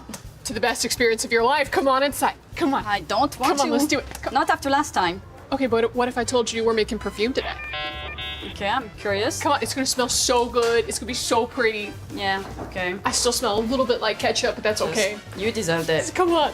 Kitty, what makes me so sad is that the EWC is eventually going to end. It's very sad indeed, but I am not sad about you going home. But I do want something to bring home with me to kind of remember our time together and all the fun things that we got to do. Oh yeah, we had so much fun. I want to create a scent that truly captures esports. What do you think of when you smell esports? Nothing really good, to be honest, like people sweating, being focused, keyboards that are not really clean. So yeah, that's what I think about. And that's exactly the scent that I want to capture. Why? Esports. Okay. Esports. I'm gonna start with the lavender one. Let's start with the base, okay? Lavender, what is that? Are you kidding? Is that an NPC? It's not an NPC. It's like a flower. But I think that for my base, I've actually been able to take a gaming headset used by players and distill down a lot of the dandruff and head lice into this concoction. This shall be my base. Woo! Take a whiff. I think some of the lice are still moving around in there. I'm gonna put some vanilla in mine. Some what? Vanilla. Isn't that for eating? It's used for several things, you know? Do you know where you get vanilla? Yeah. You actually get from a beaver's butt. When beavers fart, they have vanilla. How do you come up with those things? I just really love beavers. I've managed to capture KC fans' blood, sweat, and tears. This is the blue wall in blue tear form. Oh my god. You're gonna get beat up after this. Not after they smell my perfume. You already made a disaster with that, so I'm gonna continue my beautiful perfume with, I think, some cassis. Chassis? Like a robot? No. Again, it's a fruit. It's a fruit? Yeah, you don't have that in America. It's fine. I got Cheetos. Yeah, I know. But for my next part, I actually got the finger gloves of players, and we're just gonna go ahead and add a little bit of sweat. Ew. That's atrocious. Yeah, but it was from Team Spirit. It smells like victory. it's not gonna bring victory into your life, trust me. I found one of the jerseys from the team that's gone to 23 back-to-back tournaments. So what this smells like is pure failure, desperation, and yet some resolve. Oh God, overly wide. Is it in? You can really smell the failure. I have it right in front of me.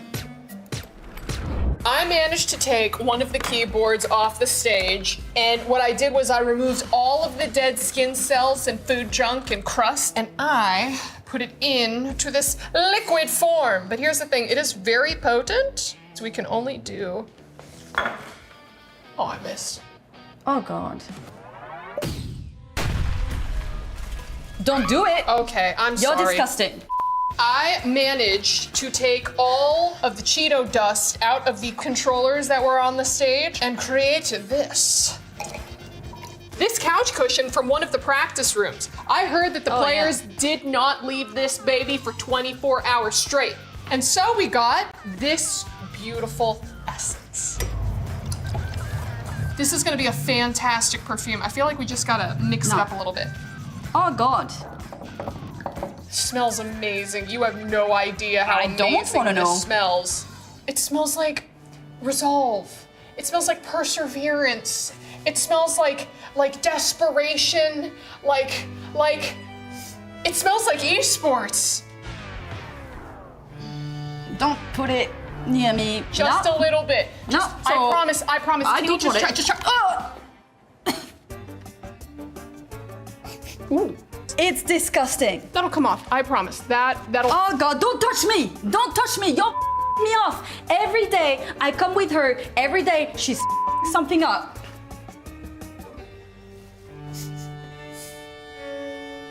L'Esport.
Well, here we go. I got another best of one coming right up here at the Esports World Cup 2026 from Paris, France. That is right. We're over here in Europe. It's hot outside, but luckily we are inside of the air conditioner in a rather large venue hall, one in which we're going to see G2 taking on M80 right here. And it might be just a little bit closer than you might expect. Let me welcome you back. Hold on, Yanko. I got you. That's Yanko Paunovic. He's got a ton of accolades, most of them from inside the server, some from outside of the server. Y'all going to put respect on his name, as well as Jacob Pimp-Minicki. He lost 180 million kilos one time. So, I just want to say, Trace, that was really impressive for an American to know like the country, the continent, and the city where they are. Now, if only you could point them out on a map. You get the #1 reward. No. So like there was this landmass, it was all together at one point, right? And it's just kind of right there. Yeah, go ahead, man. Yeah, you know, the entire history of the world, I guess. Yeah. But yeah, another best of one. Yep. In front of us, G2 versus M80.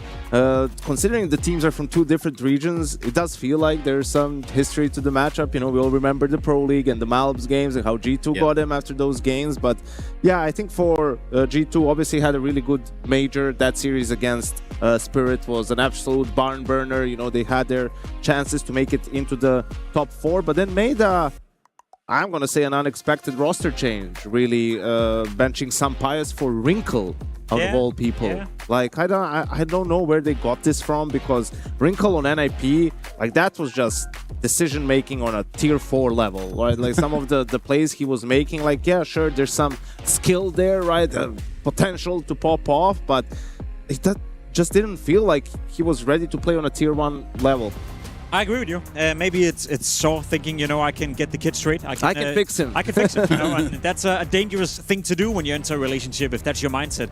Speaking of personal experiences, I guess. Well, let's really dive into that. Since we've got you here, we might as well just open that. May as well not, you know. But looking at G2, I agree. I feel like that's more so if best case for me, that's a sidestep, you know. Maybe Wrinkle comes in and maybe he does a good job. Maybe he can find some sort of, you know, that potential that was kind of gone missing in NIP, but I don't see him performing much better than Son Payers. And as much as you want to criticize Son Payers for maybe not stepping up in some of the bigger moments and not having too many carry performance with the AWP, at least I knew what I got from him. He was stable, and he was, I guess, also a big part in terms of being the secondary voice within the team, etc., etc. So I do feel when I look at G2 now, when you make a roster change, I can almost always see the team thinking, okay, this is a better player, or we get this much out of him, or we move in this direction. For me, this is a great example of where I see a sidestep. You go from one player to another, and it's not moving up, it's not moving down, you're just moving to the side. And whether that's a good thing or not, I'm not quite sure. It's strange because, you know, he was, I don't want to say coach's pet, but he's been with Saw for a long time on different rosters. Nerds also a member of that little trio, like felt like he meshed well with the rest of the players outside the server. So, it has to come down to just stylistically they felt they needed a different sort of an AWPer, right? Like they needed a more aggressive AWPer, a guy who's going to maybe be more active, more dynamic. And you do get that in Wrinkle, but again, like the sort of the inconsistencies you also get along with him, like he's gonna have to improve by a lot compared to what he's shown in NIP for this change to really compute on the server. Yes, for some of these benchmarks, we can keep looking back at Cologne. For a team like G2 that found themselves through Cologne, we've got words from Heavy God where he's talking about it feels better. It's feeling right. It's feeling like it's way better than it was. How do you follow up on that now that the player breaks over? How do you grab back onto this momentum that you felt like you might have had? I've voiced it a couple of times leading into this tournament. To me, G2 is one of the teams to look out for because they need to break through into that, I guess, next level for me. They've been circling around being maybe 6th, 7th, 8th, you know, making the playoff at the major as well was a step in the right direction. Could have won that game, you know, could have won that quarterfinal and made it into a semifinal, and who knows what would have happened from that moment. They have a lot of quality on their players as well. Heavy God is a great example. I think he's arguably one of the best in the world at his job, you know, in his position. Hunter as an in-game leader, again, a bit of a question mark to me. I feel like he's moving in the right direction. I think he's proven himself to be a decent in-game leader. Can he be a great in-game leader? Not quite sure. Same goes for Mattis as well. Decent player. Can he be a great player? I feel like there's a lot of maybe untapped potential within G2, and I feel the next 6 months, especially the second part of this season, is going to be vital to how I perceive G2. Are they going to be stuck, you know, just being 7th, 8th, 9th best in the world, or can they content the Navis, the Spirits, the Falcons of the world, and be in that caliber of a team? Yeah, that's been the problem for this lineup ever since sort of they lost Nico and Monacy. For the most part, it's been can't beat the top 5 teams. Like they can't beat the contenders teams. Obviously there was that one London tournament where they won and beat Vitality in a best of 5 last year, but outside of that, like that's been the struggle. And in the last couple of tournaments, some really good wins, right? Obviously beating Navi to get into the playoffs, but you want to be able to do that on a consistent level, and then that's the goal for this G2 lineup. Yeah, and consistently we talk about the G2 lineup, and it seems like for G2 and M80, both these teams have that capability, that propensity to find themselves in a bracket and ruin it for someone else, but then also fumble at the very end of the goal line there. Hey, so for the side of G2, hearing what they've got to say before we jump into this matchup, it's way more important than your average 6-7. Welcome to EWC, Wrinkle. We were just talking about it. Obviously, you played back at Blast Bounty, but that was online. How comfortable are you feeling with G2 now coming onto LAN? I think we're feeling pretty comfortable. Like it was online Bounty, but let's see how it is on LAN. I think we're good. What was the biggest thing you learned online during Bounty? I don't think it's about online. It's about like getting into the system, feeling comfortable. Yeah, I mean, I'm feeling much better than I was in the start. How much of a different system is it to what you're used to in this G2? I mean, it is pretty different. It's not that complicated. You just need to learn a lot of stuff. But yeah, it is really good with these people, and yeah, everything is amazing. And how much input are you able to have just in terms of your experience and your role? How much are they kind of telling you how you should be playing? Can you tell me about that balance? I think we're trying to ping pong. Of course, I'm a bit of an aggressive player, but first I want to implement into their system, and then, yeah, as I said, we can ping pong and I can try to bring my own stuff. mean, makes sense. We were just talking about it as well. You've had a little bit of a break prior to Blast Bounty. It was all the way back in April that you were playing officials with the team. Can you tell me how you were staying fresh, staying in the zone between April and now? I was grinding a lot of deathmatch, a lot of faces. I mean, I was just really playing. I wasn't really taking a break of CS. I started hitting gym because, like, you know, it's hard to sit 12, 15 hours at PC, so gym really helped with this. But yeah, I was just playing deathmatch, grinding. All I could do. Sounds like a very good balance you're striking there. Let's talk about your opponent here today. It's M80 up first here at EWC. How much do you know about them and the style they like to play? I mean, I wouldn't say about the style. We shouldn't underestimate them. They're good players, good team, and yeah, let's hope we can show good CS. Just in terms of being here in Paris, we were just chatting about it as well. You've only been here in the city once before. You're very excited to be here. What are the goals for the team, for G2, coming into EWC? I mean, our goal is just to enjoy a game and basically show what we are capable of, show good Counter-Strike, and that's it. Thank you so much for your time, Wrinkle. Good luck versus M80. Yeah, M80 on the other side of things, which is where we can kind of pick this one up, unless you want to derive from that. Yanko, you look like you're chomping at a bit, they say. No, I just want to say, like, when Freya asked him, what were you up to, and like, I was playing a lot of deathmatch, I was staying in shape. It's like, maybe watch some more demos instead of playing deathmatch. I think that's where you could extract some more value if you're Wrinkle at the moment. Yeah. Jacob, you want to follow that one up, or are you good, bud? I'd listen to my coach. Yeah, there you go. I like that. I like when you listen to what we're saying out here. Speaking of what I'm about to say has to do with M80. That's because we're looking at a side where Swisher and company have found successes in the past. They found a way to, no pun intended, be a Wrinkle in somebody else's side. They annoy me. They really do annoy me, right? Yeah, kind of being a Wrinkle. Why is that? Because it's a team where you look at the paper, you look at some of the results and some of the tournaments they've been in, and you think, okay, there's potential. They can play good Counter-Strike. They have series against good teams where you think to yourself, you shouldn't be as competitive as you are, and then it never really manifests. Like, there's no consistency within the lineup. I was just looking up as well. Now, thank God this is a best of one, but they haven't won a best of three against a European team since March, I believe, this year, which is almost 6 months ago, despite having plenty of opportunities at doing so. So it's a team that I feel we constantly label as maybe they're the next big thing coming out of NA, and maybe they're going to figure it out, and maybe they're going to do well, but they never really seem to manifest. They do okay, but never better than okay. So it's kind of like a light version of G2 without being good. Do you know how they made it here? Please do tell. NA qualifier. Do you know how they made it to Porte? NA qualifier. Know how they're going to be at Pro League Trace? NA qualifier. NA qualifiers. So they're just benefiting off of the absolute state of North America at the moment. They're beating teams like Boca for, a spot at this event. So I think they are fortunate that the situation is what it is, where they get these opportunities, but that's not going to last forever, right? Like at some point they need to get some wins, get some results when they're at these tier 1 events, so they can break into the invite bubble for events that don't have NA qualifiers, right? Or qualifiers of any kind. And yeah, that could maybe start happening here at EWC. Yeah, and for a team like M80, kind of like breaking that threshold of being considered amongst the best of the best, being able to sort of consistently maintain your position there. How much work are they going to have to put in to even get close to that? Well, a lot of work, but that's part of the reason why they annoy me as well, because I feel they've shown it before, right? That they are a decent Counter-Strike team, and there's some decent players within that lineup. Take Lake, for an example, being, labeled as, okay, he's the next big thing coming out of NA Counter-Strike, and I like the way he plays on the server, in your face, aggressive, but he's very too inconsistent, and that goes for the entirety of the team, that I see potential, but I don't see a team that is able to replicate the good performance over and over and over, and I'll even give them an excuse for it. I think playing and practicing in NA makes it virtually impossible to find any sort of consistency, because you can't really get consistently good practice, so I'll give them that excuse, but it doesn't change the fact that I'm always left a little bit disappointed, because I expect more from M80. I think they're a good team. I think they have good quality players, but can't really seem to string it together. But where are your expectations for them, for example, in relation to a team like Big?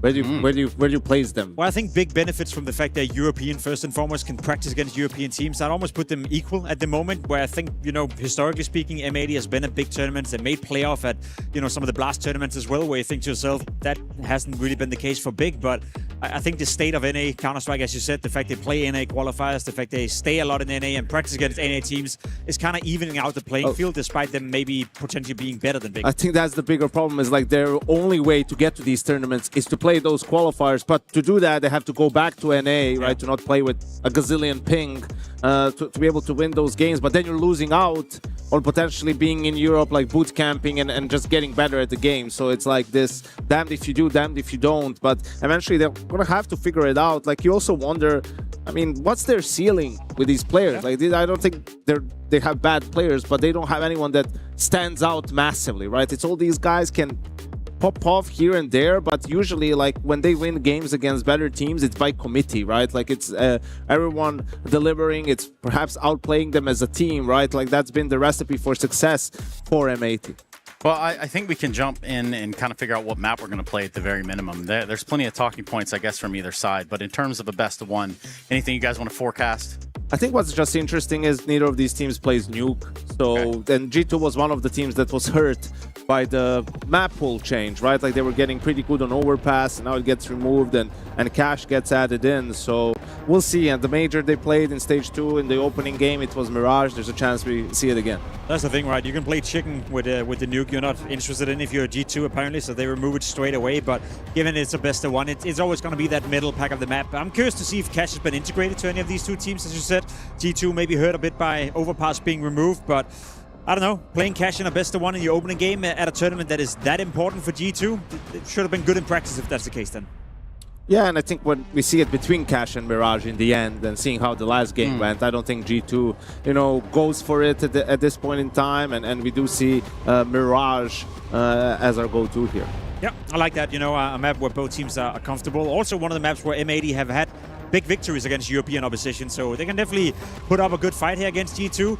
It's not as one-sided as we just saw with Spirit and GGHow, where you're like, okay, it's supposed to be Spirit winning 13-5, but I'm gonna be completely honest, regardless of the map, regardless of the context of this game, it's a game where I feel G2 should come in and win quite convincingly. I'd be disappointed if that's not the case.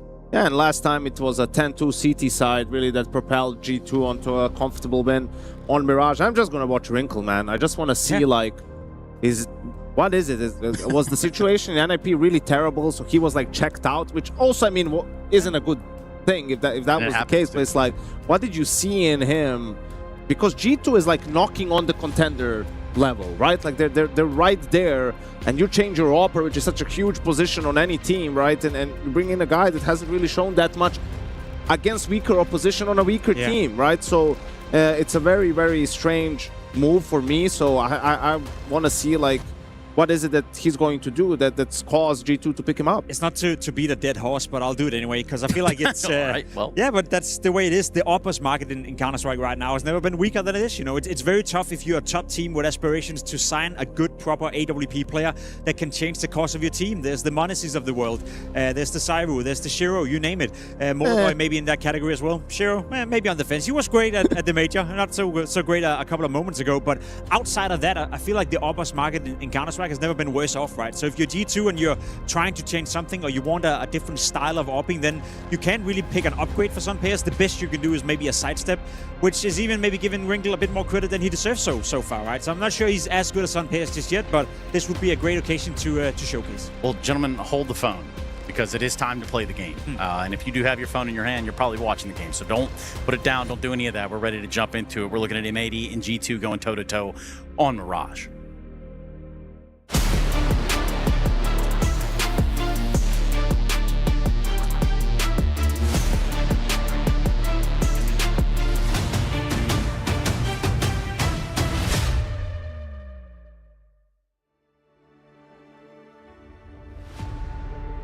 Well, from GGHow's win earlier to GG2 getting ready to take on M80. I shoehorned that one in a little bit, Hugo, but you tried. We've had a string of exciting games to kickstart this EWC run. How are you feeling about this one? Yeah, let's have one more. Why not? I mean, this one, you know, historically, when I think of this like head-to-head on Orgs, I always think back to, you know, the Malbs days, the Pro League, the Device Car, so many good memories. But of course, two very different-looking rosters right now, at least more so on the G2 side of things. We obviously have Wrinkle in the server. For G2, a surprising change, I think we can all agree, after their run at the Major. I mean, they were just moments away with multiple opportunities to beat Spirit in that quarterfinal and make quite a run back in Cologne, but G2 still wanted that change. They get rid of a very vocal Sung Pius, a guy who showed up in stages but not always in the easier games, you could say, and now they look to make many are calling it a side grade, Harry. What do you think?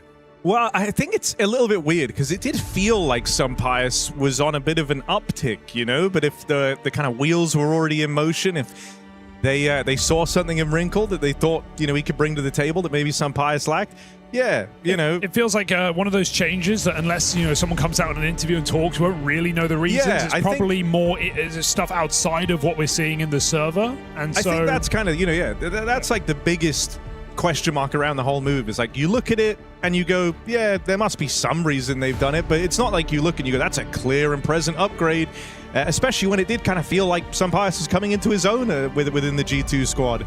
Absolutely. And so yeah, I think, you know, there's going to be, justifiably so, eyeballs on Wrinkle in his early outings in this G2 squad. You want to see it kind of paying off. You want to see why the change was made.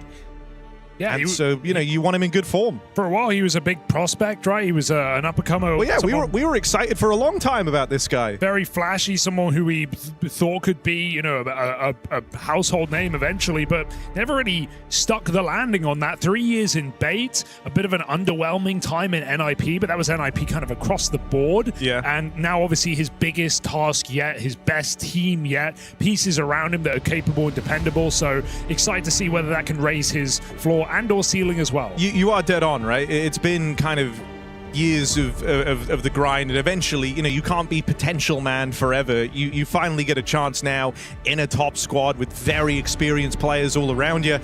This is where, like, if you're Wrinkle, you have to show you've got what it takes. You can hang. Yeah, and I think pretty forgiving opening game to play up against M80 as well. Obviously on the kind of upper echelons of NA right now, but that's mainly because NA have been struggling, right?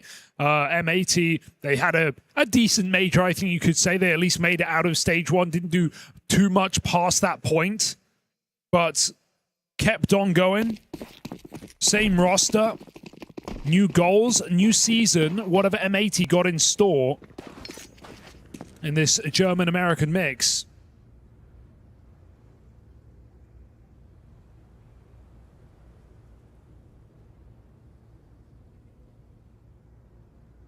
Lake and Swisher don't know it, but around this corner is a setup feeling custom-made to deal with them. Two players ready to duel for the lower control, but they don't hang around. There is no one on B for G2. Only now remedying that, pulling Hunter over, but it's about as passive as you can get. They are ready for an A play. That's quite a bluff you're calling. I mean, you're not retaking that side if they charge it. Natis gets out. Nertz tries to provide the cover, but this A execute is getting set up, and a commitment from Lake sees him dead in this pistol round. 4v5 as the T's swarm. Oh, Slacks and Sin. The German contingent to open up in this pistol, and they're going to carry that momentum forward. Rest of the squad in behind them. Bomb makes it safely across. Jaber Nice. hanging out a little, gives one away to Hunter. Didn't elect to go for the bomb plant, still feeling that pressure with no one in CT. And so now it gets a little more awkward for M80. They try and assemble a boost. Swisher doesn't like what he sees. Nertz has found one and a tag through the body. Unko giving this one away. This was a 4v2 for M80. I know where both players are. They're going to have a bomb plant at least, but closing in quickly is Hunter. And that is a rough pistol round out of M80. 4v2 for a moment. Feel like they're in full control. And end up giving it away. That's what happens when you don't take anything in a pistol round, right? Look at that round. They get the double entry on CT. They have smoke down jungle. You got to take CT control. Once they have that, they have a staging platform to plant. Instead, the whole time, they're paranoid CT. All of G2 are jungle, and M80 don't know that. The smoke fades. They're stuck in default. Great push from Hunter in that 2v2. He knows they're both sight, keeps the pressure on, no bomb plants. G2 played that really well, but I feel like M80 got a little bit too shaky after getting those entries. They made that a 4v3 in their favor very quickly and didn't jump on it. Now just Glocks out. They pay the price. We wait for the third round. Nertz is rubbing off on Wrinkle because he's got the MP7 as well. And I am going to be keeping a close eye on Nertz in these games because, you know, you think back to the major and he was like an all or nothing, and more often than not, nothing kind of player. Like, had some really, really rough games for G2 in there. You'd occasionally get like the old signs of life where he would suddenly start popping off, but for the most part, I think it was a little underwhelming. And you know, now you're on the other side of the break. You hope he's kind of put some hours in, had a bit more time to adjust. Because you know what he is capable of. You know what Nerds can do to take over a server. I don't think we've quite seen him at his absolute peak since joining the G2 ranks. Definitely agree. It's been a tumultuous time for him and his swap of Malbs. Both of them having trouble before and after the change. But ultimately both looking, I think, more comfortable in their new teams.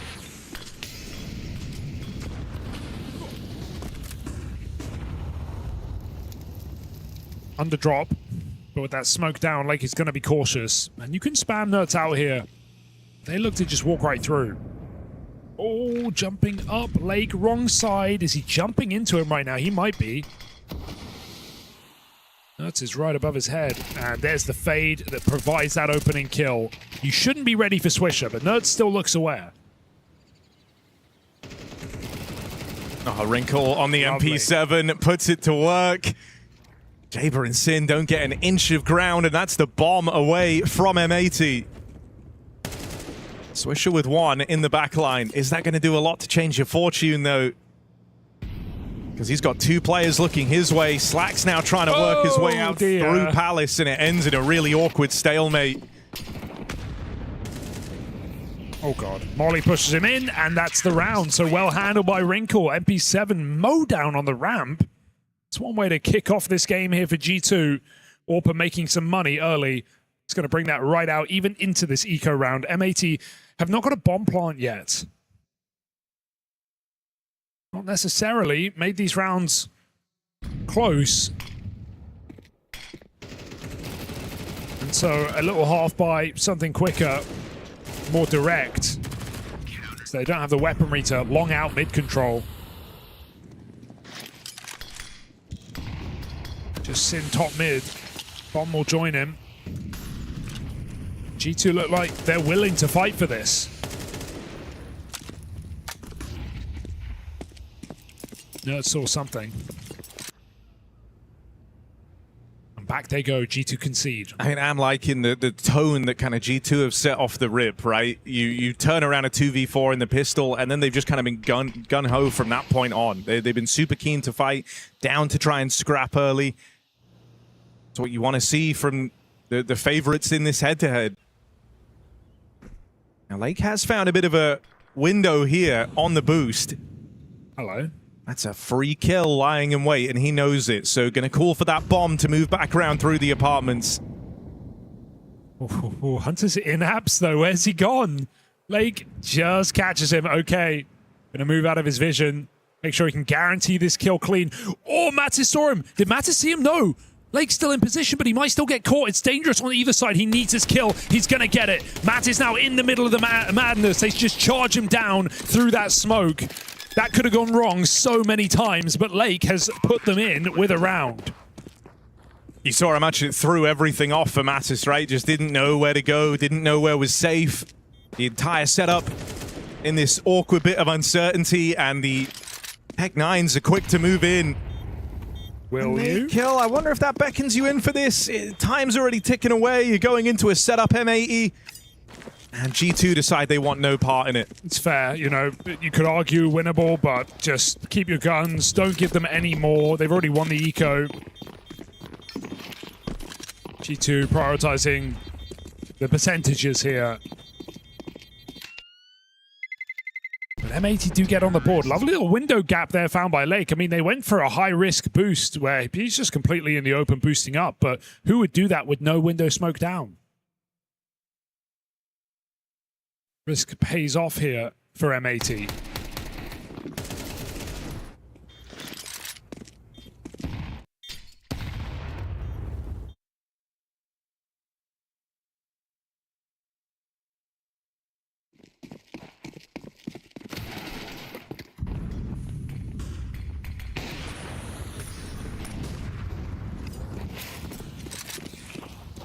Something a bit more fiery here, out towards middle, right in to the Wrinkle AWP. But it wasn't just one man alone up through the short side. It's a full split, and Hunter's caught out in the open. There was a big gap over in middle with that con smoke down. Hunter looked none the wiser. And this gets kind of awkward now. Nade's wasted on this smoke too. Gotta go. That's gonna try and lead them in for it. Oh, imagine someone peeked on these flashes. They were all blocking each other there. Just a traffic jam at the door. Nerds on the board. One more man out towards the short side. Nerds playing it forward. Heavy God closing in. Won't get past Sin.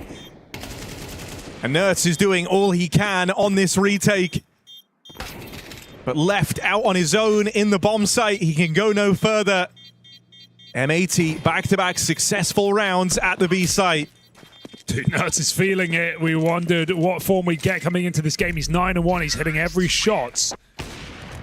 But even though Wrinkle got the 5v4, didn't seem like that fear that they could charge short was communicated across. He saw a player come through that top mid smoke, then the smoke bloomed. Felt like you've got to be motor-mouthing the comms there, letting Hunter know the solo B player with no short support, that they can be on you right now. Hunter's getting pressured from the apartments, but doesn't even consider that they're up cat. So, feel like the comms let him down in that position. And to be honest, all Hunter needs to do is either buy time backside or get one kill. And I think G2 are in with a really good shot of winning that round. Yeah, there were certainly a couple of examples of where the comms looked a little off. Even down to something as minor, like on the micro level, of like both players nading the smoke open in market. That could have afforded you a whole second shot on the AWP in the first place. Yeah, didn't look like they communicated the gap in mid properly either. It's just so quick for a player to be doing that with the con smoke coming down as well. It feels obvious that they're doing something far short. M80 are happy about it though. They do convert another post-spawn on this B bomb site. And now walking out ramp, gap found. Sin's got a kill here. Ooh. Wrinkle will get one, but the entries coming through for M80.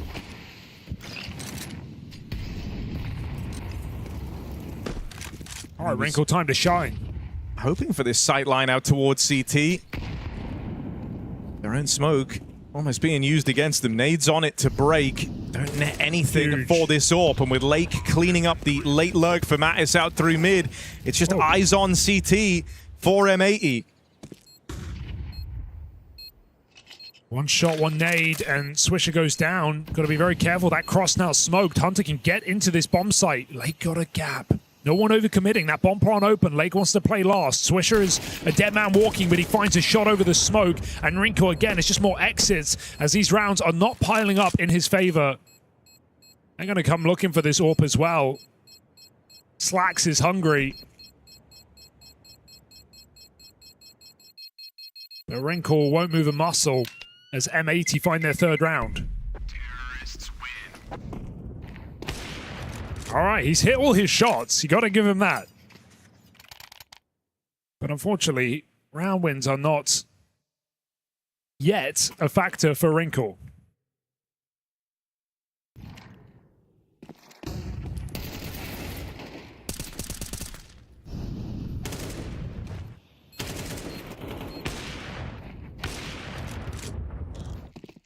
I think as well, after losing out on the short timing in the round prior to last, they're missing his timing on the ramp peak. Like, it's a little rough. Like you say, hitting all of his shots, but just been the victim of some rough timings here. Some pacey rounds out of M80. And you don't want that to rub off when your AWP is 8-1.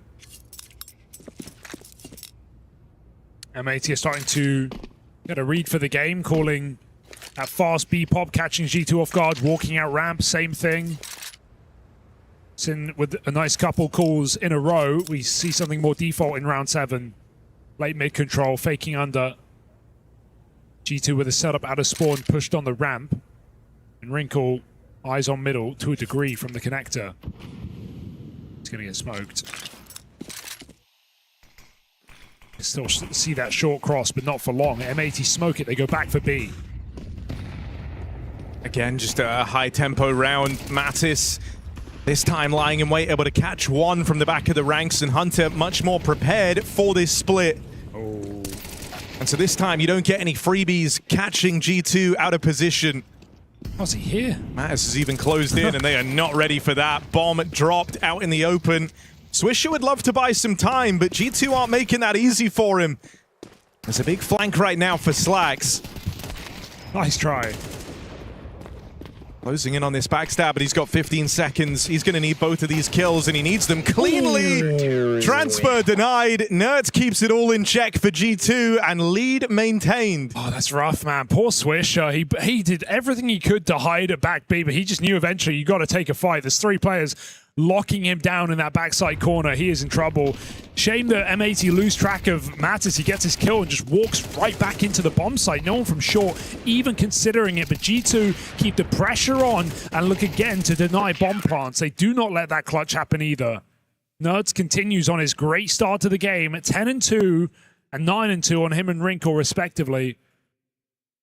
Couple of stars shining bright here for G2 as M80 call attack.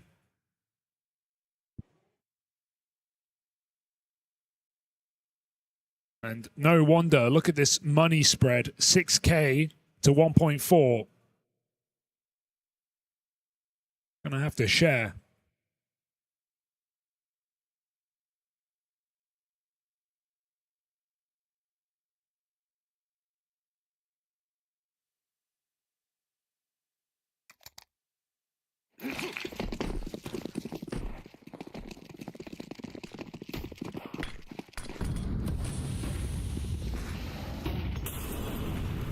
Slacks is going to try his hand on this peak with the AWP out towards middle. But G2 not fighting for this space.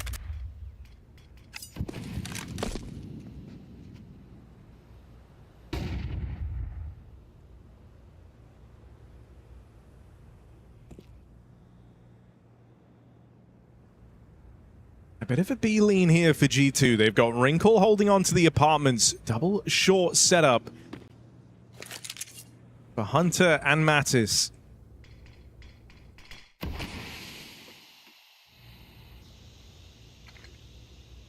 So you'd like to think ready to clamp down on a mid take.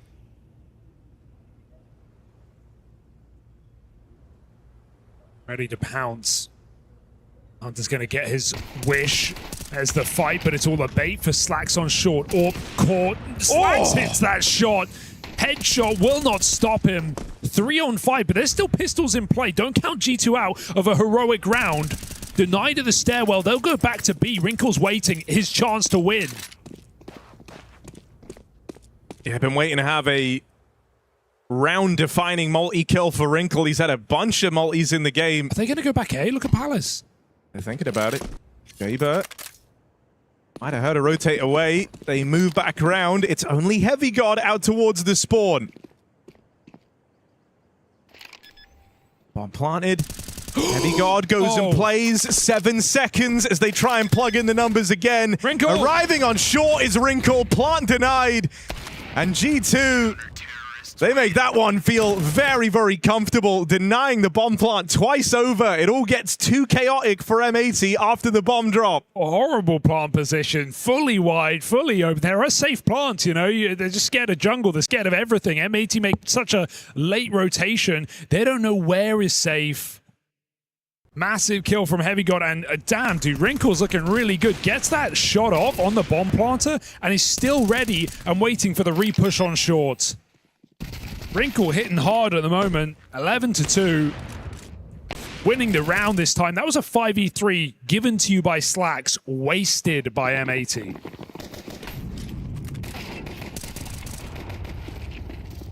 And this one's going nowhere. Oh. It's fine. That's what you're telling yourself. It's all well and good. They would love the plant, but I think Jaber's dead. And so, yeah, no worries there for G2. Ooh. I mean, look, considering how tense you felt a couple of rounds ago when this was all tied up at 3-all, G2 could still be onto a monstrous CT half.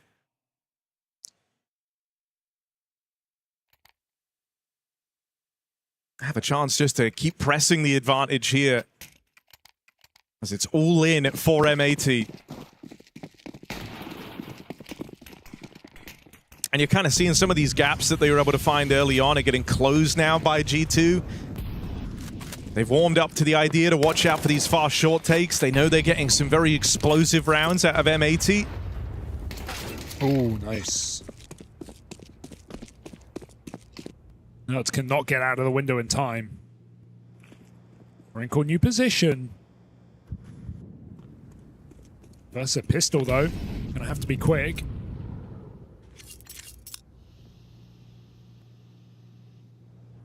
Heavy guard trying to retrieve Nurse's weapon. Knows they like a window boost. M80 always do. Like a double window boost, even. Not in this round. It's just back to A contact. Swisher late. 3 players coming his way. First one going to land, but Wrinkle's got to play for some distance here because it's not just one man lurking through the palace. Trying to back up, they'll swing out and deal with him. It's Sin and Slacks with the openers. And with Mattis so far removed from this round, it looks like M80 have done enough. I love how they bait Jaber there, right? Knowing he's the Palace lurker, Wrinkle gets that kill, he immediately falls off. A connector player plays, cluttering the comms for G2, and he thinks he's gotten rid of the lurk, that he's not even begin to uncover what M80 are doing.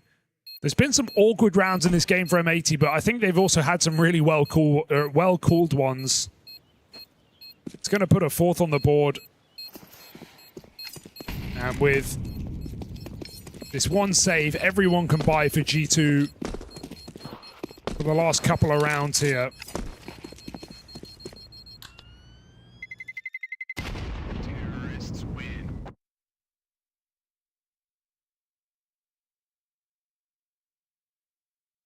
So M80 not going too cold on us.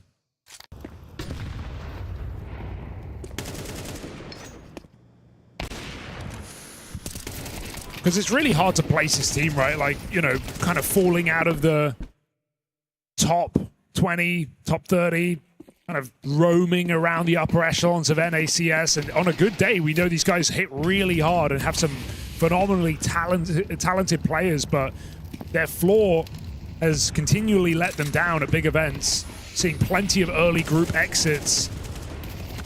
Pace behind this push, finds a 1-for-1 on Swisher, causes chaos on that B side, but that's not the objective for M80. And G2 know well. Wrinkle's even rotating out of B. So again, numbers will be in the right place.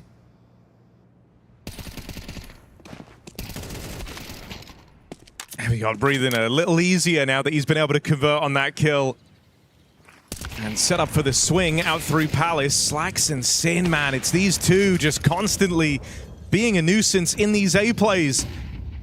Wrinkle trying to back up, put a bit of distance between himself and the ramp player. That bomb is going back. Hunter, stay here, and you've won the round, I think. This is a hard position to clear. Going to group on the catwalk, but Hunter will be able to hear this and play in the post-spawn. It's not the most shocking position here for M80, but Hunter can choose when he wants to take this fight. Molly's good. Oh, and there's the tick. That's info for M80. Hunter's trying to go pretty quickly here. Smoke on the Molly. Waits for a couple more seconds and Wrinkle arrives, but he's dead at the door. Hunter's got to do this one all alone. Swings out wide, can't finish the job. And as the captains clash, it's Sin coming out ahead. M80 with a chance to split the half. A nice mid-round again. You know, they get out of a very precarious position. It's actually advantages for G2. 4v3. Heavy God gets out, and M80 still decide to reset after seeing that open the A bomb side. Wrinkle clearly proving to be a bit of a threat, but well avoided by M80 for the most part in this game, despite his KD being incredible. It's not actually contributing to as many round wins as you might think. But that's thanks to M80. They've done a great job of avoiding him. Fast up short again and no one home.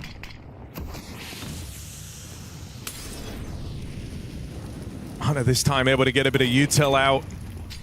Just trying to buy time for Heavy God. They know they have him closing in on this fast backstab, but a turn from the Apps man. Swisher gets eyes on, and all the kills come through in a second for M80. What a sick nade from the Apps player to pop that open. Just ruined Hunter's round there.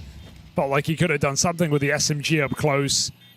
This one, well, you know where it's going. Matt is straight into the crosshair, and that is M80 leveling out at halftime. Very nice recovery, kind of twofold in that game. They get converted on pistol against them, then they win 3 straight. G2 wake back up, and M80 still string 3 together.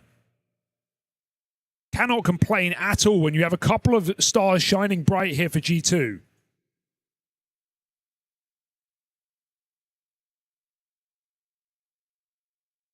Definitely made the most of a T-side of Mirage. I think also you just like how you're winning those rounds, right? Like whenever we've spoke to M80 in the past, they always give Sin kind of credit whenever he makes like a nice read, a nice move, and there were a bunch of them there in that first half. It felt like they constantly found gaps in the G2 defense, constantly making the right move. And I think rounds like that just give you even more confidence going forward. You know, you were the guys kind of exploiting any minor gaps that G2 left open all half long, it felt like.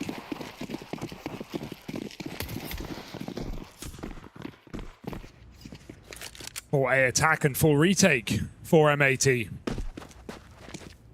They do have a kit, perfectly viable. James going to get mollied in the window. He does have the cross at least. Concedes for a CT spawn. CT spawn, the G2 own. It's a nice smoke.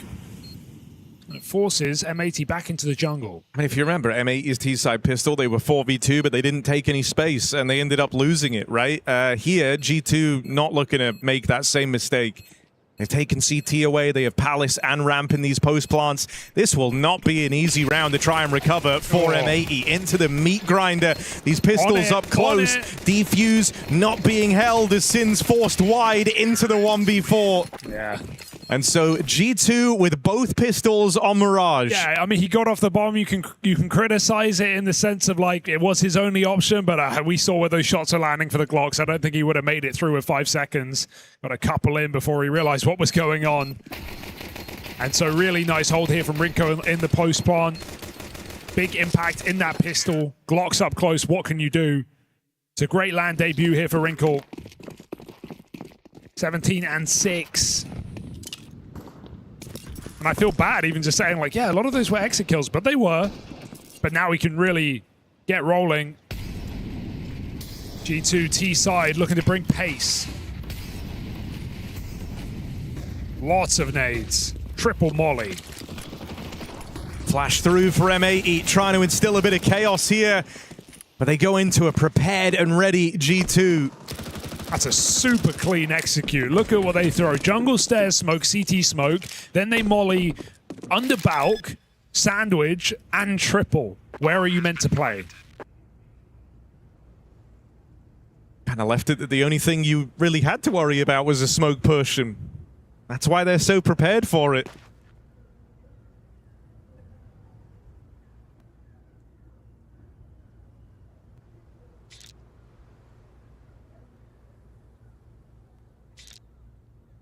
Really nice second round because, like, you know, if the CTs are forcing and those rounds are very losable on Mirage to CT force buys, even an A stack is very common. But I just think when you molly that many positions and you smoke off that many positions, what are you dealing with? MP9s in the open on default on top balk? Like, it's very manageable because G2 are all together. Yes, it's fast, but the trade potential is extremely high. So I think you're not even worried about an A stack when you run around like that. Good time to pull that out for G2. We're going to have a full eco here for M80.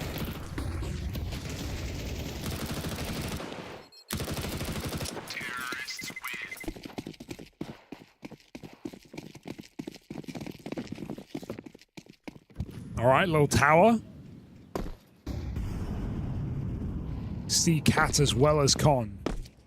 It's Uto into middle. Going to try something else.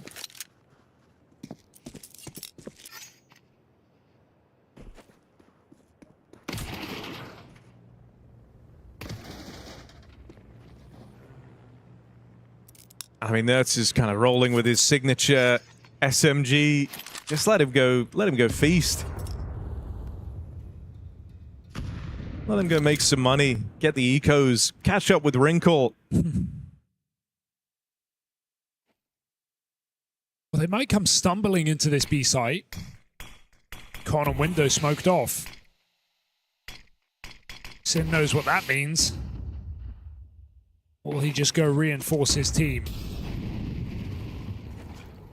So even with a stack, these are default pistols for the most part. And that bomb is not committed. They're going to see it quickly. Slack spotted. How many numbers do they know? It's all 5. Good jump for Heavy God. Lands the transfer, and now you're no longer worried. Him and Wrinkle pulling through for G2. There's more strong util for G2, burning out backside, clearing 2 players with that Molotov. Clean stuff. No stress yet in this half for G2. Well, I mean, you know, we've been talking about Wrinkle. Slacks, I think, has also found a lot of impact on his AWP. He gets to don that now. CT side brings it out straight away. Wrinkle's got his. 20 and 6, man. Has a good spawn, so might look to try and fight mid with this. No window smoke is going to keep you here. That molly actually goes under, so he's still fine for peeking middle. His team will join him on cap, but this is again G2 going for a call out of spawn, another execute into a bomb site. You swing stairs, you're dead to this Wrinkle orb. Jaber keeps it tight for now. Wrinkle scopes in and looks for this entry, but he is caught by the flash peek. Still, here's this util coming in. Spam for Lake, finds a good chunk of damage, but no kill on it. And again, G2 just go looking for that space out towards CT. They really don't wait long to get into these post plants, do they, right? Player already over towards kind of ramp side. You got a guy in Palace and CT control. Again, similar to the pistol, this is going to be real rough for M80. Do they want it that bad? I think you're really weighing it up right now. It feels like you're already out of the round. Time is so far gone. G2 could be anywhere, and in fact, that is the call for M80 out of there with their guns. Going to try and catch G2 chasing in CT. Slacks is only the bait here. 2 more players in position to punish. I just love how execute heavy this T-side is for G2. They've come in and they have just run 4 executes in a row to run away with this half. And dude, you were dead on in terms of, you know, kind of the staging of that round, the lack of the window smoke, keeping eyeballs on middle for way longer while G2 went and set up for the A play. Like, everything's very, very intentional. Even a late window smoke going in. So if you were thinking about shifting off of mid, you don't. They ended up mollying top boxes. It all just served to delay the rotate that much more and kind of kept M80 out of position. G2 were giving them kind of such a good offer in mid being that open and that fightable that of course M80 took it. They kind of took the bait. And even then, Jaber goes over stairs and still kills Wrinkle on the best timing, gets that 5v4. It's just so swiftly traded. And G2, because they're running these executes with 4 or 5 players, are just really hot on the trades. Their spacing is tight. They've walked into stacks. They've had no problem. It's been a really reassuring half, and it might just go past us very quickly here. Is it already in the rear view for M80? 10-6 up. Full buy again offered the save. They're running out of chances.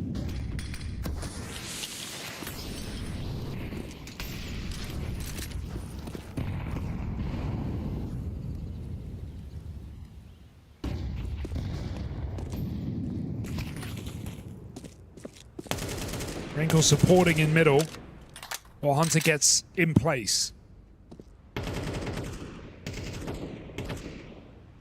Nice move for Jaber, because again, it's G2 trying to pull the wool over the eyes of M80, get them out of position, get them worrying about mid while you kind of set up over towards B. But Jaber looks to ruin all of that with this backstab. Oh yeah, the bomb is at the back. This could be a big problem. Wrinkle's running back right now. This is the round, but second guess, is it? Doesn't matter either way. This is going to be a free kill. Bomb top mid. The round is in jeopardy. I mean, look at the task ahead of G2 now. You got to go back, got to go get this bomb back under your control, and then recommit to a site. You got 50 seconds left, and Jaber is still walking around their backline. They need this kill, and really you want it cleanly. Trade might have to do, because he's got the full element of surprise on that first man in. Heavy God will at least live up to his half of the bargain, but now 30 seconds and your round starts anew. A man down, 2 on 3. They're trying to go as quick as they can, but they're going into a stack. This is a great setup as well. We got Slax' AWP in position in time. He can take a quick shot. That bomb crosses in with the smoke, but Slax still gets one more, and Sin swings off the Molotov. Another well-placed bit of util, but it does nothing to stop M80 in that B site. Both players fight for the round, and they get out with it. Thank you, Jaber, very much. Double kill, top, middle, and the bomb. A massive move to make here, deep in the game, that keeps M80 in the conversation.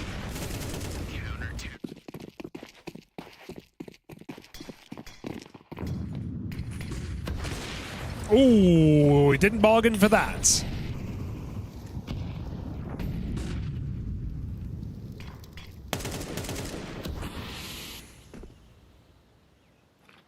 All right, Mattis looking aware. See ya. Spots the player up on balcony, and with that, 2 clean kills on the entry. The victories might be short-lived for M80. No heroics in this round. Just a contact play out the ramp side, and Mattis gets all the reward for it. I might be wrong here, but did Jaber get baited on Palace by like pre-fire, or was he playing that, you know, sort of smoke bug? Yeah. And I think the T-Palace player swung and then came back knowing about the bug. I think that was all just like a dance of, we both know what you're doing, and which forced Jaber's shot, gave away his position, gave the ramp player the kill. That's really funny if so. The mind games on display. I think that's kind of been like the bread and butter for this T side thus far for G2. Is like, force the reaction you want out of M80, the reaction you can anticipate, and then shut it down.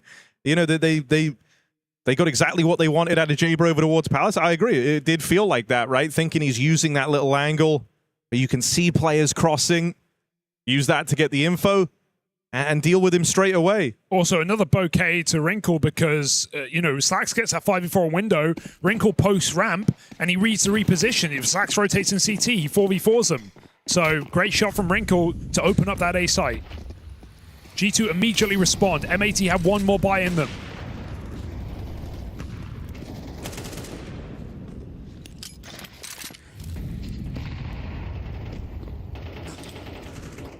M80, you know that their best round came from the info that Jaber was able to get. So feeling like they can't fly so blind here, they try and fight for this mid control. And Nertz is going to get dealt with first. Lake, give it up with a great round here. Opener into lower tunnels and a follow-up out in a top mid. Oh no, that's careful. You wouldn't expect G2 to just walk it down the guts of middle. With no nades down, Mattis makes it up, but it's still traded by Slags. A high-risk play that almost pays massively for G2, but now has left them in a 2v4. Not sure how you get out of this one, but middle seems to be the port of call. No smokes remain.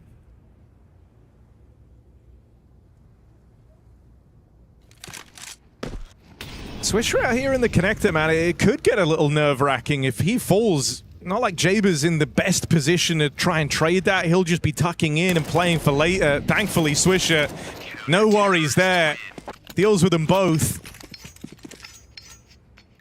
And so, never get to find out what would have happened if G2 get that kill. It's a very out there position. I think that's why G2 don't expect it to be soloing Con in a 4v2.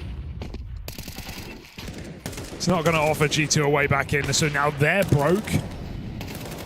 And M80 for the first time in this half get to breathe easy.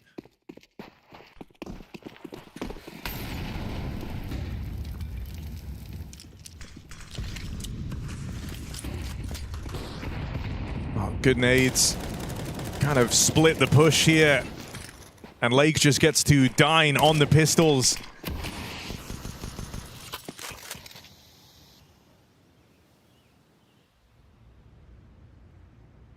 Heavy God does have room over towards B right now. I don't know how much of a blessing this will prove to be for G2, though. That bomb still has to rotate around, and The window's starting to close on this B control for Heavy God. You see a player in market, you're thinking they're a little out of position here, so he tries to leap in and take the space away. Sin is quick to deal with him. And so now that bomb is going into hostile territory. 3 players here. And looking for a clean finish up against the Pistols. 2-round game. Suddenly this doesn't feel so impossible for M80. Yeah, and you're not breaking M80 anytime soon. Look at their money. We've got players over 10K before the buy. They're in a great position now. CT side Mirage, money and momentum. What more could you want? And so it's G2 who call the pause.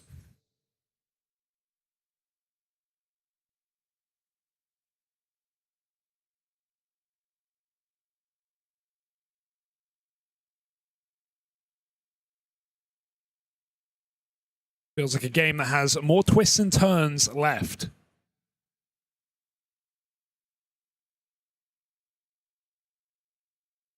Wonder what kind of pace we get out of G2 here with the return to rifles, because I think M80 are actually quite fond of the early scrap. You know, they quite like going and getting the info, looking for these early engagements. Seen it out towards mid, seen it from Jaber on that ramp push. And so wonder if maybe taking the pace out of it a bit for G2, letting the unknown creep in. I'll do what they can to set up Wrinkle with the AWP, but the rest of them slowly with that bomb through the B apartments. They haven't really tested the waters here all too much. Is Sin ready for them so deep? Doesn't feel like it. Still able to recover with a bit of help from Swisher. Stuck on this line, but that flash gets him out. And Heavy God can't commit solo with the bomb. Hopes a kill gets presented. Even then, this is risky. Swisher looks keen to get involved, jump up on the van. Just info for now and misinfo at that. They're moving up cap. Bomb is still in the apartments. M80. Only 2 players on this B bomb site and 1 is wounded. The sooner G2 jump on B, the better, but double apps is getting scary. Sin's going to get deep in this position.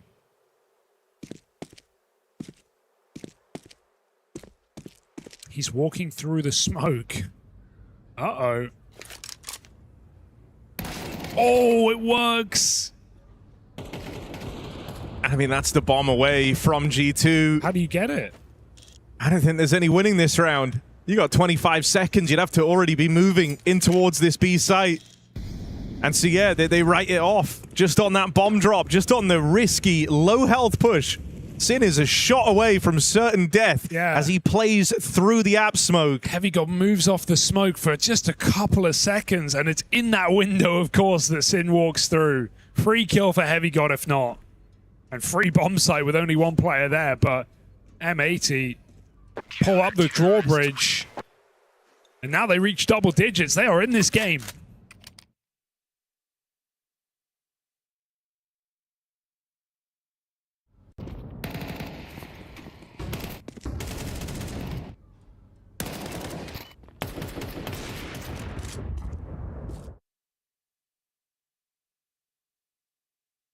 I guess the thing I'm almost waiting for G2 is seeing if they go back to just one of these executes. Right, like we were crediting them for how good the util was looking early on, how it was flushing out all the positions that M80 could hope to play. But as they've looked for kind of contact walks or been down to brawl with M80, they've been coming up short. Nerds, that's a big opener out through the connector. Hunter takes it 1 step further. This could be a disaster. Can Slacks bail them out? He'll get away with a double. Wrinkle provides the trade. And his heroics might not be enough. More required still for Swisher and Sin. And as Swisher moves in, he's leveled the playing field. Bomb will get planted. Molly delays it for a couple of seconds, forcing them out into the open. Oh no, Wrinkle! Oh dear. Oh dearie me. You're telling yourselves now, Heavy God, he's the man you want in these clutches. Whole team looking on as they've got to put their faith in Heavy God. He could walk B. It's got to be tempting. Get cheeky. So many options available, and Swisher now is in the dark. He forego the fight on this A site. He reset. Heavy God will get this bomb plant. And he's got a litany of options to choose from.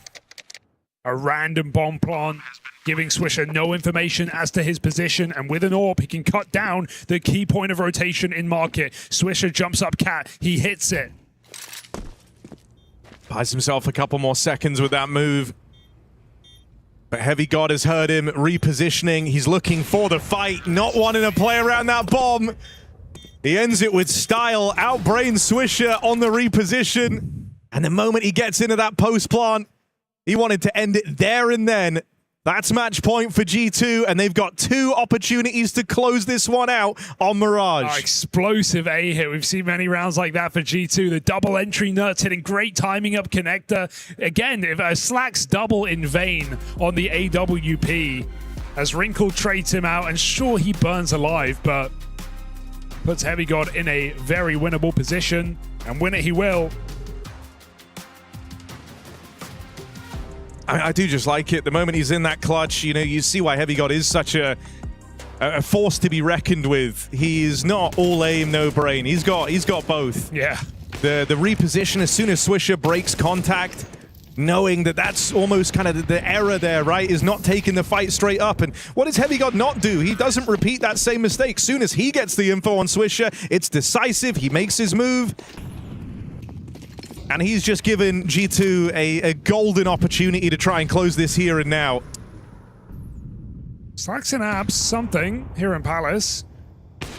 A shot though, nice jiggle for G2. We've seen a lot of AWPers catch players unsuspecting today in that position. Not in this round, Heavy God. Full execute, but they again wait for this under component. Mattis this time making a lurk happen. He does get caught by Swisher. Got to do this a man down now. Heavy God, is he that man? Oh, caught on the ladder. It's messy.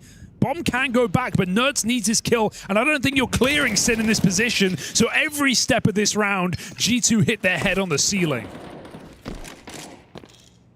All right, Wrinkle. You've had a couple of kills saving this AWP. But if there ever was a time for a 1v5, it's now. Okay. No, I think exits. I think exits will do. He's had a couple of exits. But M80 won't give him anything. Why bother? Go on, Jaber. Take the peek. You won't. You wanna. Wrinkle ain't missing these.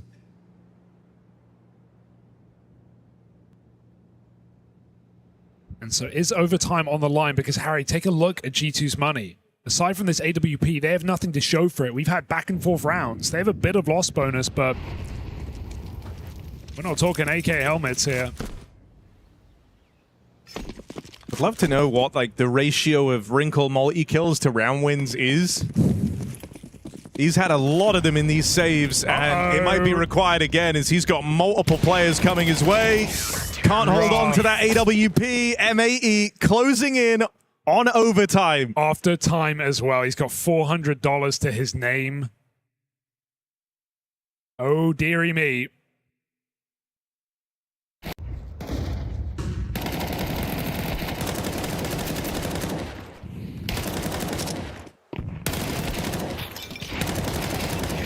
Rather make that $100. So G2 final timeout here in regulation. Final round, as every sign points to overtime for M80.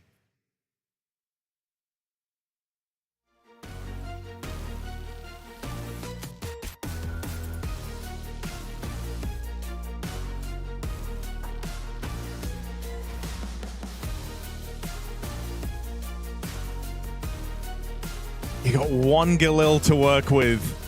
A collection of smokes and flashes, but nothing really to write home about here for G2. When M80 were in a position much like this, they were able to cheat around away with a cheeky window boost.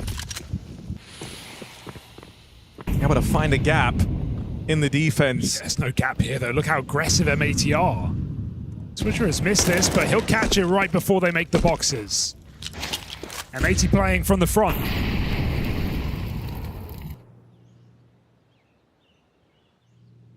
down around, but you wouldn't know it. They know they got this one in the palm of their hand.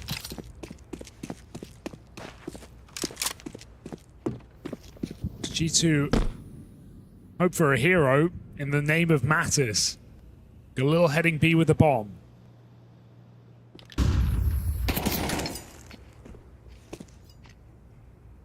And he's just telling himself he can't die, he can't be the first guy to fall here, trying to keep eyeballs on middle.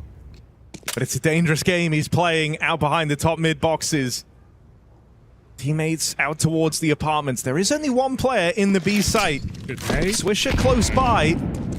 Will take him a second or so to get eyes on.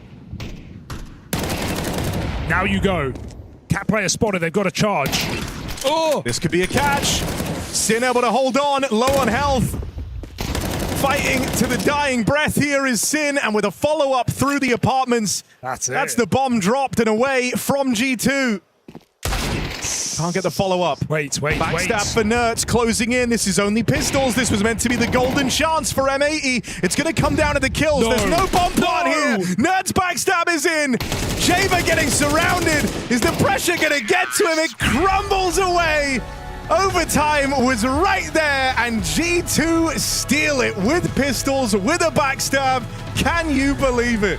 That is devastating. Last second, right in the flank for Nuts. He even lets that third player cross after hearing two. Full comps. G2 say forget the bomb. Let's just find these kills, and that they do. 13-11 locked in on this opener here in Paris.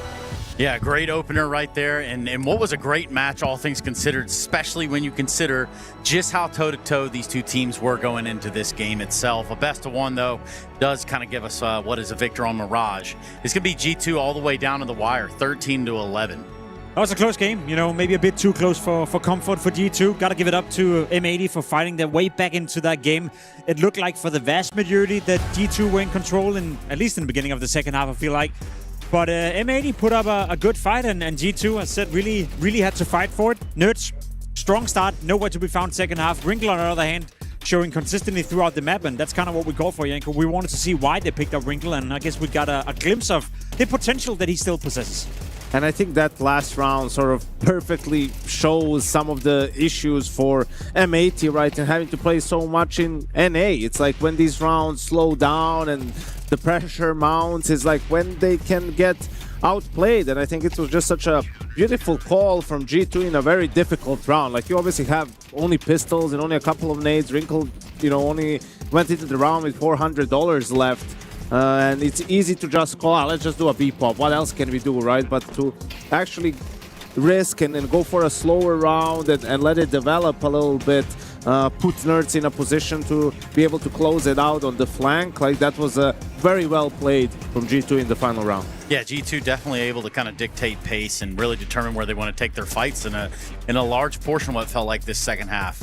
But again, M80 losing both pistols. Their campaign wasn't off to a rip-roaring start in either half. Kind of unfortunate given how the game turned out. You can always sit back and feel like, oh, had we just won one of the pistols, you know, converted, then maybe we would have won the game. But I think G2 showed for the vast majority of the game, as Yanko also alluded to, that when it came down to outmaneuvering your opponent and the game plan on the T side for G2, they were in control and looked like the better team. And then, as I said, credit to M80 for fighting their way back into it when they were down 11-7. It was slacks a couple of times, you know, showing up in big moments, having good rotations, good read on it. So a game where I feel like both teams actually got to show some of the decent Counter-Strike that they can play. And for M80, sure, you got nothing to show for. You're losing 13-11, but the performance in itself and the level of Counter-Strike was not bad, you know. It was acceptable. It's just unfortunate for them that it's a best of one, and that was the one opportunity they had to get a result out of the game. Yeah, and perhaps we can get some words down on the stage. I've got the word right now that Freya's standing by with Saw. I am indeed, yes, at the 11th hour. G2 managed to get things over the line versus M80. I do have Saw because I have to ask, you have that timeout just before round 24. You only have a selection of pistols to work with. What was the call there? How did you get that one over the line? I mean, basically just to slow things down a bit, make them use their utility a bit and to finish it on B, like on a slow split. Nothing special, but just to put the pressure more on them so we wouldn't give early entries or anything like that. How much pressure were you feeling in this one? Because last time you played M80 in a best of one was back in Cologne, was also on Mirage. Were they a different team for you guys today? I mean, obviously there's like some mind games. It's same map we played back in the major also, but it's also like we made a roster change and there's been so many maps both teams have played in between. So I'm not sure like what to say in the end. It's just the best of one start of the tournament, so shouldn't overthink about many of these things. Just play the game, and it's also for us with this roster a lot of like new experiences we are gonna be learning from these matches. So we're happy with the win, but yeah. Let's talk about it. Your new addition, Wrinkle, he was lighting things up on the server here today. First LAN match with you guys as well. Was this your expectation from Wrinkle so quickly coming into the team? Well, I mean, I knew his mechanics will be good, and when he gets the chances, he will be able to like prove himself. But at the same time, it's still early days, so we need to go like a long way in a way for him to be comfortable, for the team to be comfortable. But good start here at the tournament, even though the score was close, but good start for him at least. Yeah, exactly. I do just want to pick a little bit at why Wrinkle? Why did he come into the team? What did you see in this guy that you felt like would level up G2? I mean, he's a young, aggressive OPer, and you don't have so many in the scene. I think the OPing role is a tough one in general, but I think he has a lot to prove. I think he showed very good things at the start of CS2. Maybe the last part of NIP wasn't as strong as he would have liked, but I do think he always had the mechanics, and we can just try to capitalize from that. Yeah, showing great things in the server here today. Saw, congratulations. Thank you so much for your time. Yeah, again, in an opening best of one, you did get that performance out of Wrinkle. There were a lot of question marks. Hell, we were just kind of even reiterating why we had those question marks in the first place. Isn't that right, Jacob? Yeah, true. You know, overall a great performance, particularly in the beginning of the game. He was 15-5, so you'd argue that when the game was close, when it was back and forth in the first half, he was a big catalyst behind a lot of the rounds G2 were able to get, and then moving over to the T side, it became more of a joint effort, more of a team effort. Together with Nerds in the beginning, those two were heavy hitters. I think Nerds were at 9 or 10 kills 4 rounds into the game, so finishing on 16 also speaks volume to how he slowed down, and maybe also part of the reason why G2 was struggling a bit to closing out the game. Yeah, Wrinkle had a good game, but this is the sort of opponent that he's supposed to farm in a way, and where he's going to do probably his best work. This is not where he's necessarily going to get properly tested or challenged. I think that comes against the tier 1 teams, right? Like that's where some of his bad habits perhaps can be exploited, and that's where you'll see teams perhaps game plan specifically for him a little bit more once, you know, he has some games under his G2 belt, right? Because at the moment you're still sort of piecing it together how he's going to fit into this G2 squad. Yeah, Nert's one of the driving forces over there at G2, as was to be expected when he came on board over there. When I'm looking, obviously, for G2, we talked about them breaking through a threshold, 2 different thresholds for both of these teams. M80 just trying to make themselves part of that cream of the crop. G2 trying to solidify just above that. I'd say top 10. They want to be just a little bit past that. For the side of M80, maybe some saving graces here. I mean, we had some nice plays from JBA, however you want to put it. Regardless, we saw some good flashes in the pan here for this side of M80. What did you take away from the performance? Where do they go from here? How do they bounce? As I said, you know, not a poor performance when you consider they lose both pistols and they're not able to break G2 in any of the second rounds, and they still make the game hyper competitive. I think in isolation, that's okay. You know, that's acceptable from M80, but they needed a win here. They needed, first and foremost, the win to move further into the tournament, to give themselves a better chance of making the playoffs, but also for the VRS, as Janko so beautifully described. The reason they're here is because of all these NA qualifiers, and if they want to get a proper invitation to proper tier 1 tournaments, they better start winning against some of the European teams. Now, G2 is a tough opposition to start off against, but it could have been worse, to be honest, for M80. There's a lot of better teams out there than G2, so I feel like it's an okay performance, Janko, but they got nothing to show for. Yeah, exactly, right? It's similar to the big Aurora game. There was a lot more riding on this game for M80 than there was for G2, right? Like G2 is in a position where they're chasing that stage 3 start, and, you know, with Wrinkle just trying to get some games under their belt to see how it's going to pan out, right? Like, what do they need to work on? How is he going to fit into the squad? So, yeah, it's unfortunate that they couldn't at least get it into OT, right? Like, that's the problem. If you lose both pistols, then the margin for error is very, very slim. And then in this final round, when you have everything and they only have pistols and not even armor on some players, like, you just have to do better. Yeah, and that would build us into round 8. Yeah, I think this is an example of, like, M80 sometimes just lagging behind some of these tier 1 teams, right? So they open up in a very weird weak by 5v3, right? And the call was supposed to be to go through the smoke with the flash, but you need to abort this call right now. Yes. Like, you don't do this. Like, you're in a 5v3, just cancel it. Just stand in connector. Just wait. Just cut noise for like 15-20 seconds. The pressure is on G2, right? And then they get a bit lost in the mid round. They're waiting around Cat. They're going up A in the end. They know Heavy God is alive as the A anchor. He could be maybe pushed to ramp. You can see Sin plants in a way where he's exposed to CT. He dies. They try to pick it up, and Slacks is way too passive in this situation. Like, he's worried about sound and noise and whatnot. It's like, you need to be holding that. Like, you need to protect the bomb planter, and the round just slips away. They're forced to go on an eco after this, and that's where you just wish like they could be more connected and that they have better situational awareness to understand that they don't need to continue to with the plan, right? Once they get 2 entries and they kill both B players.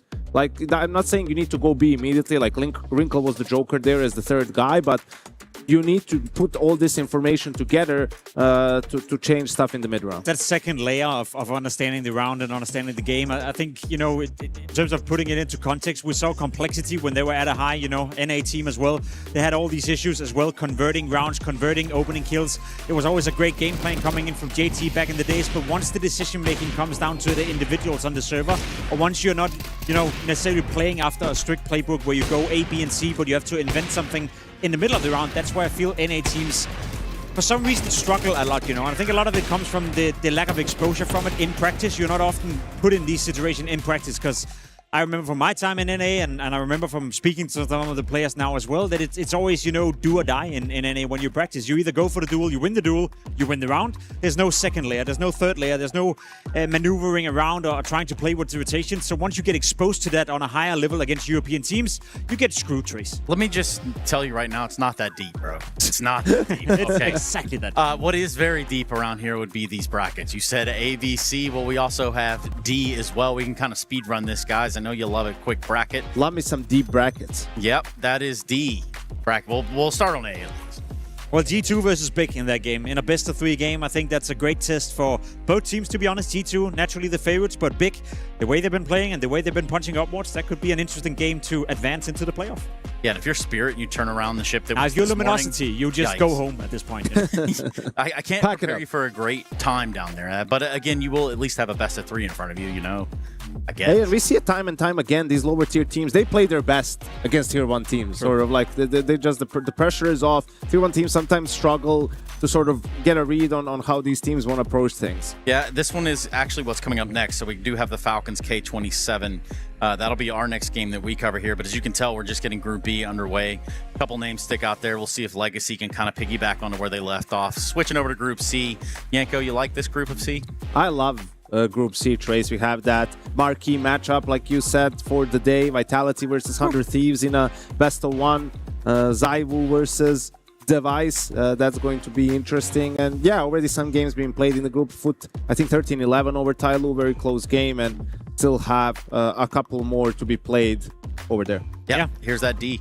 There's that D. You love the D, Trace. We know that for sure. Magic, the Mongols have already played the game here. Say what? What? You love Group D. That's what you Sorry, said. because I thought you'd said something else over there, big man. Anyway, let's pick up with Group D. Yanko, what do you got? No, Jake was doing such a good job. I'll let him handle the D. I forgot for a second. Yeah, and just you know exactly what you're into. The Mongols versus Magic was a decent game of Counter-Strike. The Mongols ended up winning on Mirage. Wildcard to me against Furia. I think Furia right now, you know, is the one team I have no faith in a best-of-1. Trace, tell me why Wildcard is beating Furia today. Yeah. Well, let me tell you. And why is it the Serbian IGL? That's not the one I was going to go with. That is definitely not the one I was going to go with. What I was more so thinking is that's probably not going to happen. Now, I would love to say, hey, Wildcard, you got a fighting shot. Furia, though, still riding a little bit of a high. I would like to believe that there's still some gas in their proverbial tank. I think Wildcard switched from ChatGPT to Anthropic, so they should be better now. Yeah, but I thought it was Claude. Everyone just keeps saying, like, Claude, this, that, or the other. I mean, what do you got, Jacob? I'm a Grok kind of guy over here, so... Grok kind of guy. Yeah, okay. Well, go ahead and illustrate that. If you're at home, go ahead and get your MS Paint open. Let us know what that might look forward to you. For us, though, yeah, we have Falcons K27. It's on the other side of the break, and you are watching the Esports World Cup live from Paris in 2026.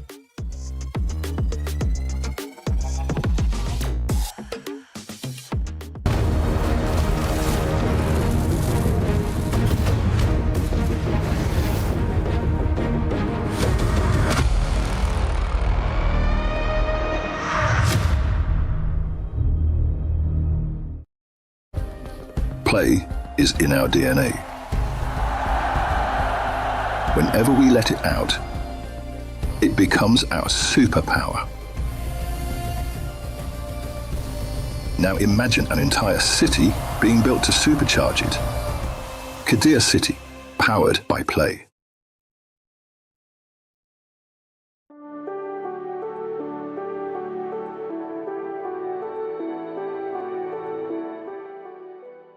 The human body was built to move. Not trapped at a desk in one singular posture for 12 hours a day. It's time your chair evolved. This is Secret Lab Titan Evo. Ergonomically engineered for you, gamers, hybrid workers, artists, backing your every move.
is a global event, so we need to reach a global audience. Ils sont chauds, ils sont là, ils sont prêts, Barney. Yeah, that is right. And so, with that being said, with Paris hosting, we're bringing the broadcast in multiple languages, including mine. Mime. People are being taken down. There's an Elam everywhere. Okay, he's down. He's down. He's knocked. Eliminated. Eliminated. Oh, that's a melee weapon. Oh, that is not going to heal in the more. What is? Okay, he has a grenade. And that's a team wipe. That's a team wipe. It's a team wipe. What are we doing? What is happening here? What are we doing? We have to meet the fans where they are and relate to them in ways that they understand. Okay, another one down, another one knocked, and he's been hit. Wait, is he okay? All right. Oh no. Wait, hey, I don't. Hey, can we get help? Are you all right? Are you okay? Hey, can we get a medic? Where's the medic? Can we please have the medic? Oh gosh. Come on. Where's the predictor? Roman, can we please have a medic? Wait. This freaking country, man. No matter how difficult it may be. You've just got to be kidding me with this, man. Like, I feel like he's stepping all over my lines. I'm a serious performer. I went to film school. I've been doing this for like 10 years, all right? This isn't my... Was he making fun of me?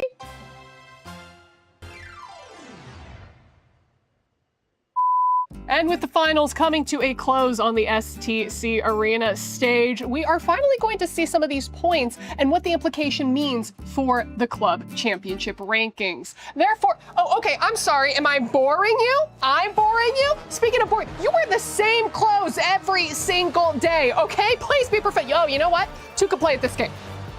This is a rock. Huh? How did you, wait, what the? I don't want to be here anymore. No. I'm not interrupting you. You're interrupting me. Yeah, you're stepping all over all of my lines. I need to get this information out. This is what the people want to hear. This is what they need to know about. What are you doing? Oh yeah, real mature. Go ahead, build your wall like you always do. No, seriously, you think that you're going to be invited back? That you're ever going to be hired in esports again? Are you kidding me? It's so unprofessional. I'm done with this. I can't do. Actually, you know what I think?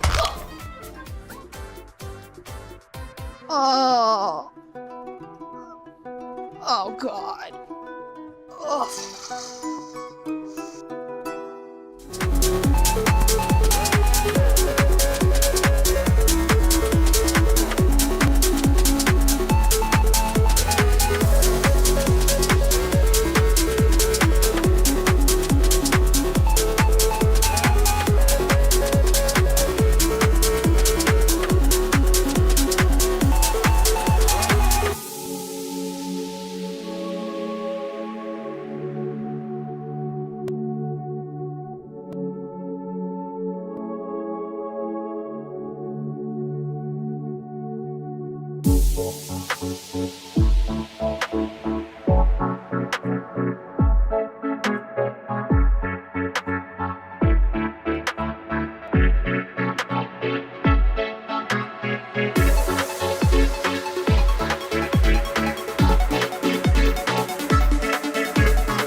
Well, today one of these teams joins us as a VRS rank number 33 and the other one a VRS rank number 2. But I can assure you that the major champions of the IEM Cologne and the Falcons joined the server today as an absolute favorite. There is no question asked. But we've seen that today before.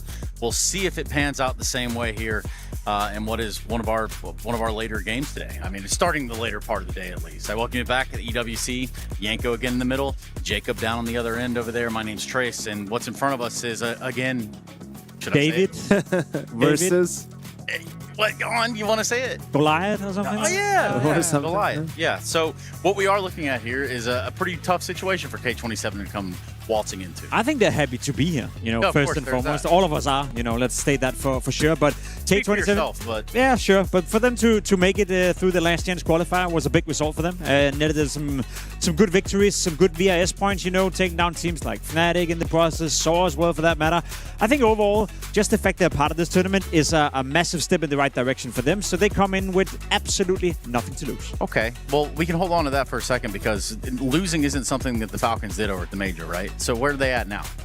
Well, I think the major and the win just gives them so much leeway in terms of results for this season, right? Like, I think this is the most important event for them outside of the major later on for multiple reasons, right? First of all, it's a huge event, $2 million prize pool. They're looking to bounce back at the start of the season, right? All the top teams are here, and it will go a long way to cement that stage 3 spot for the Singapore major. And second of all, the Esports World Cup Club Championship, right? Falcons, they won the first 2 iterations of it. They're in the running to win it for a 3rd time. And actually, it hasn't been too hot considering the amount of games that they have teams in. So they're actually putting a lot of hope into this Counter-Strike roster to be able to, at the very least, make a deep run, if not lift the trophy. So, Jacob, they win the major. But why is it that I still feel like the Falcons in Counter-Strike know how to lose a match? Well, because they've been consistently pretty good at disappointing you for a long time, Yeah. I guess. So it Really takes well a bit of put. time before you get used to perhaps a new version of Falcons. That's the big question mark to me.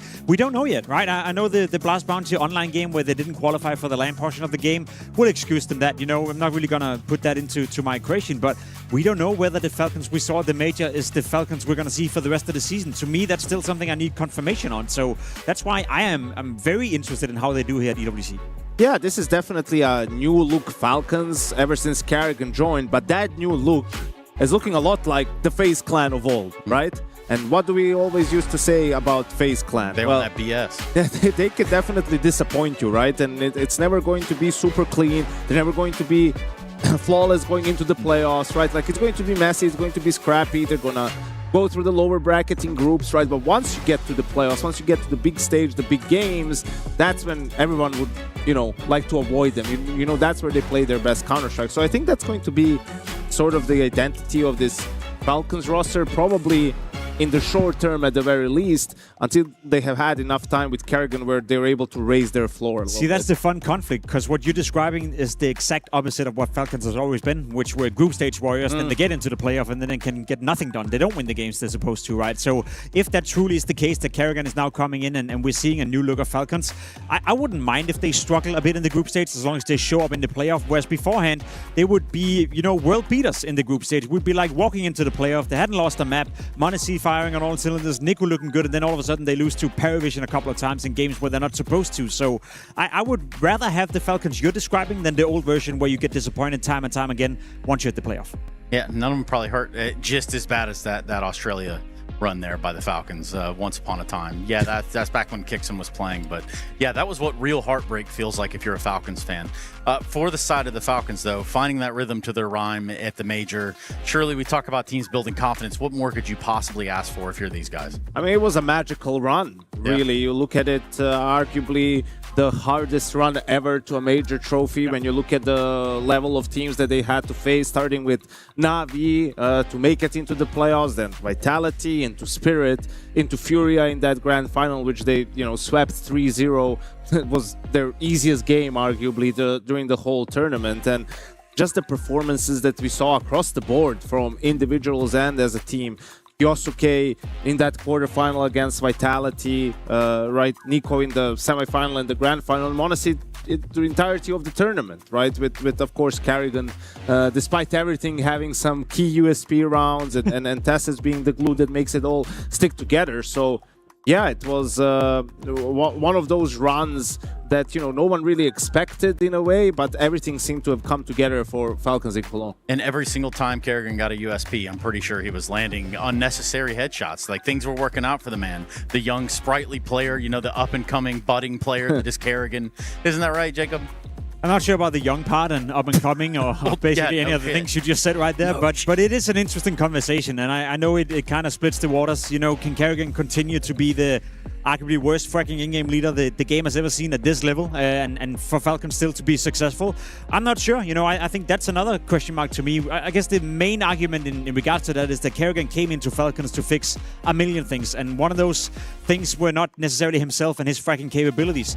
Now that they've shown they can win tournaments, now that they've been playing together for quite some time, there's been some practice under the skin as well. They built up a bit of a map pool. Maybe there's a bit more time for Kerrigan to focus just a tiny bit more on himself and produce a little bit more productivity on the server, because I do think that we are in an era of Counter-Strike where you need 5 players on the server who can shoot back more often than not, and it's not a secret that Kerrigan has been struggling from an individual standpoint. Yeah, go ahead. No, I was going to say, I'd still give him a few months where I don't care if he has 3 kills per map, like... As long as they win, though.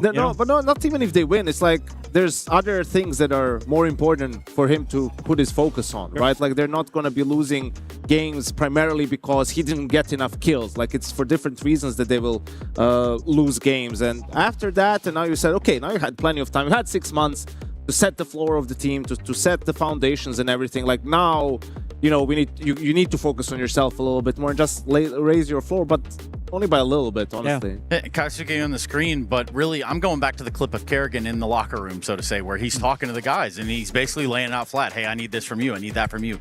I think he's bringing a leadership characteristic to that team that it desperately needed. It's like people just talk so much about Kerrigan's stats. Look at the stats of everyone else since he joined. Yeah. And look at how much you lose on him and how much you gain on everyone else. The trade-off. I mentioned the Vitality game. Like, you look at the 2 maps that Falcons won, and you look at Kyosuke's performance, especially on Anubis on that first one, like, it was lights out. You look at the grand final and Anubis when it's getting kind of close and he just gets dropped an AK and opens up the A bomb site 2 rounds in a row. It's like those sort of rounds. It's like he's just so good at understanding the strengths of his players and putting them in positions where they can play towards their strengths, right? And I think that compared to just the sort of a character Carrigan is and being jovial and sort of understanding that he needs to take some of the pressure off of these players and make it so that they enjoy the game a little bit more and having some more fun on the server, I think that's gone a huge way into getting more out of mainly Kyosuke, but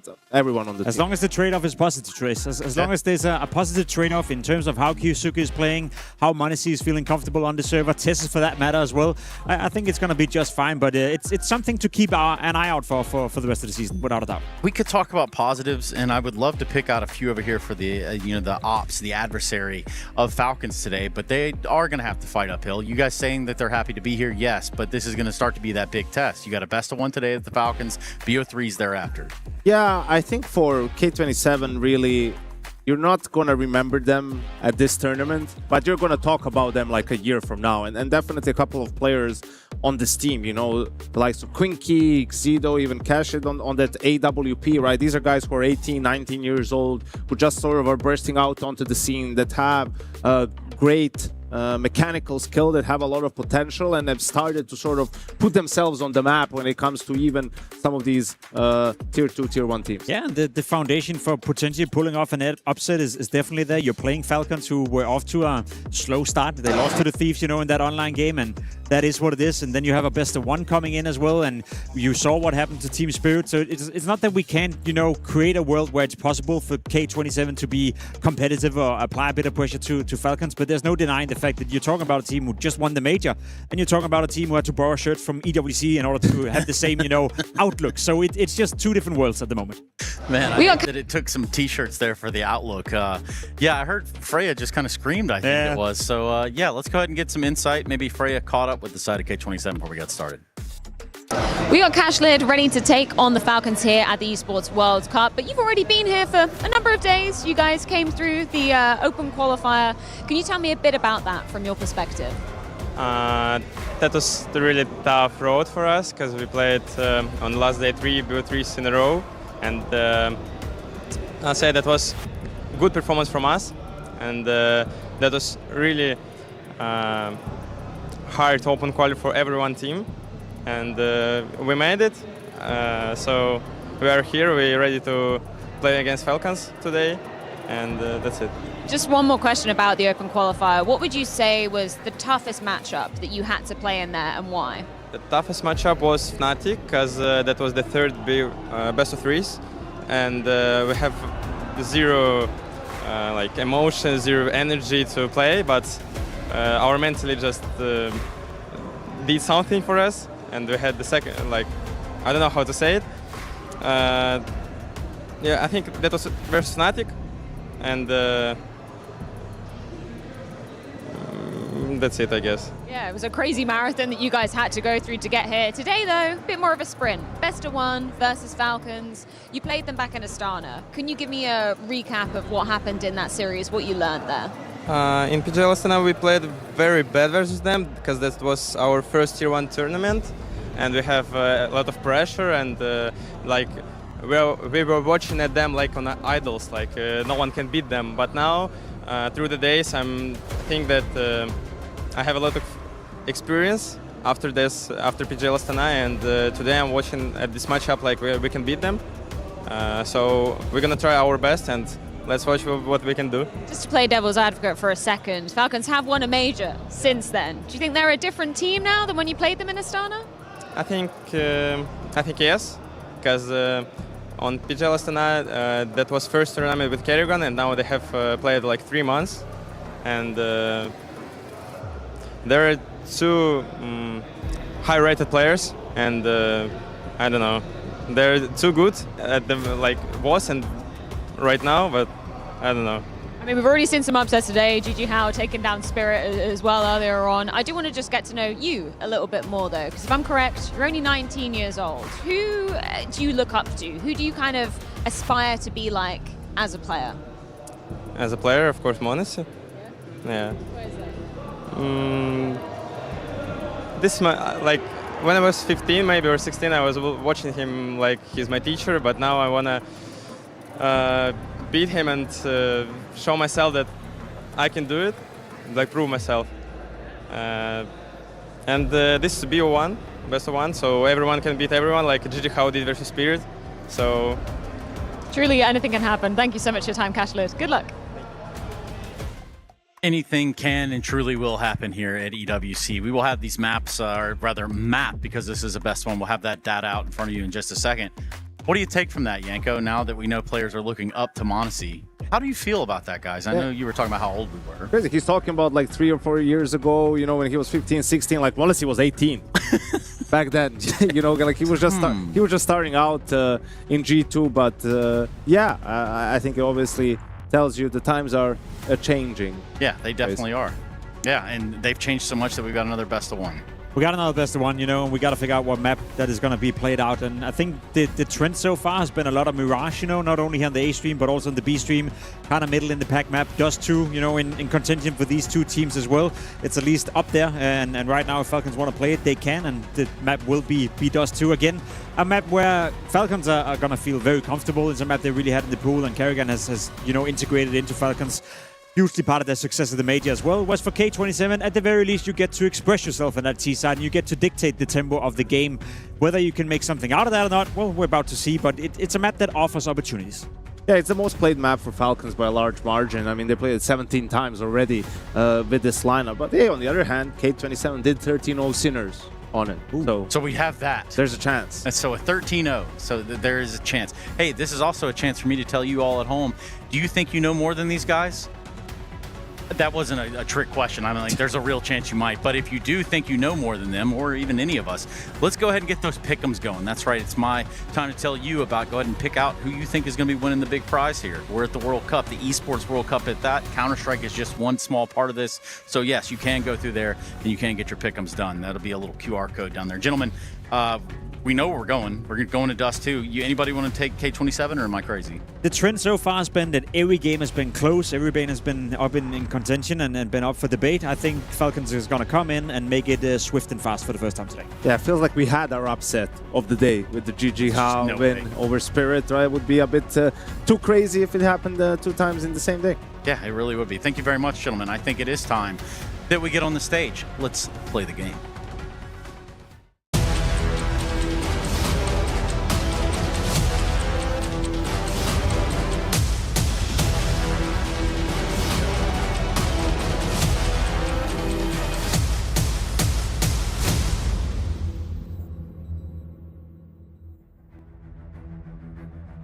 That's right, it's a moment you've been waiting for. Falcons versus K27 here at EWC in Paris. And of course, Falcons with a lot to search for in this tournament, with a club championship on the line, hanging in the balance, hoping their CS team can bail them out. And it's not just any CS team, these are your major winners back at Cologne, looking to take on a plucky underdog to start off their group stage run in K27. It's a match we've seen, Harry. It happened back at Astana, the event prior to Cologne. Falcons 2-0. There was a close map in there, but this is also a slightly different K27, a more battle-hardened K27 that not just has played LAN since, but just came through the qualifier. They've been here in Paris grinding, and they've got a string of teams left in their wake. Yeah, and good teams at that, right? When you look at the K27 run, it's really impressive, man. The squads they were able to take down, some of them I would have said were like front runners to be battling through into the main stage at EWC, and they were able to dispatch them fairly cleanly. So yeah, they're coming into this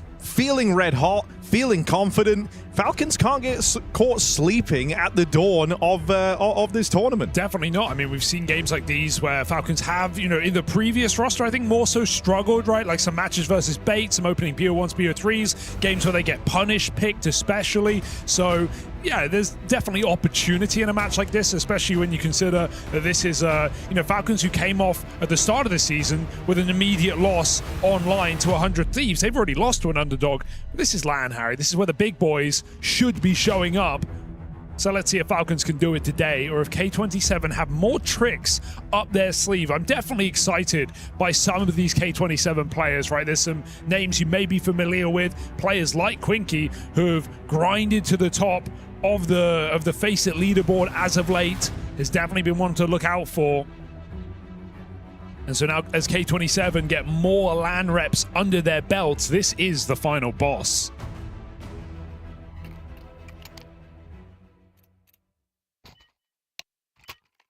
And hey, we already saw Spirit upset earlier. Very upset at that.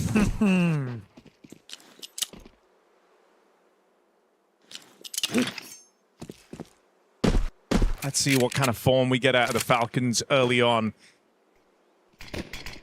As it's pretty slow as they go pistol round here.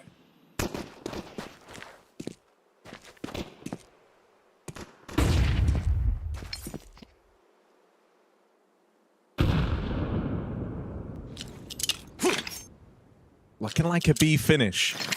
I'm still waiting in the tunnels. It's a util out for this mid to be.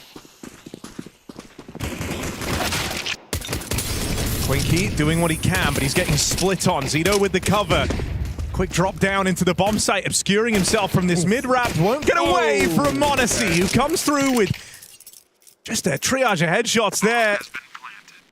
Tess's still waiting down here in the tunnels. Chance to come in on the backstab as well, and that would put a bow on this pistol round.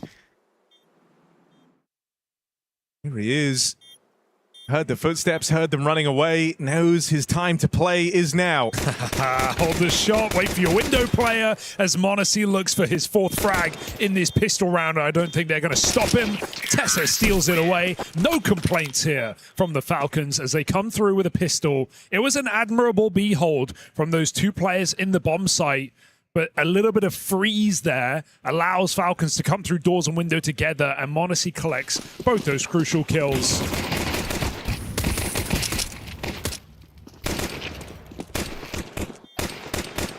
Dust 2 bound to be explosive. And the force buy comes straight through here for K27.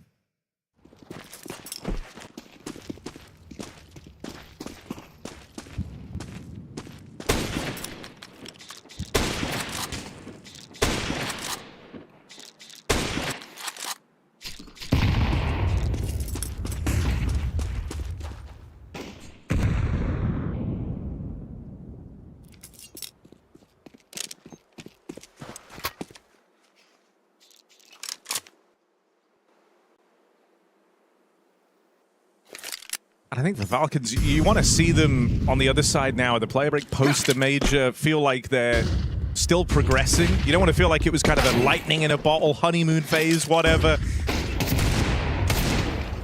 So I want to see them looking even more refined on the other end of the break. This is a force buy from K27. They might have netted that opening kill, but Falcons still get the long control they were looking for. Honestly, swing and a miss, but Nico there to help him out.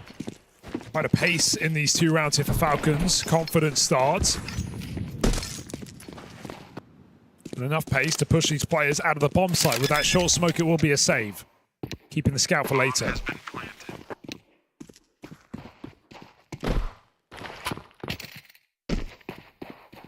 So Falcons do convert for now.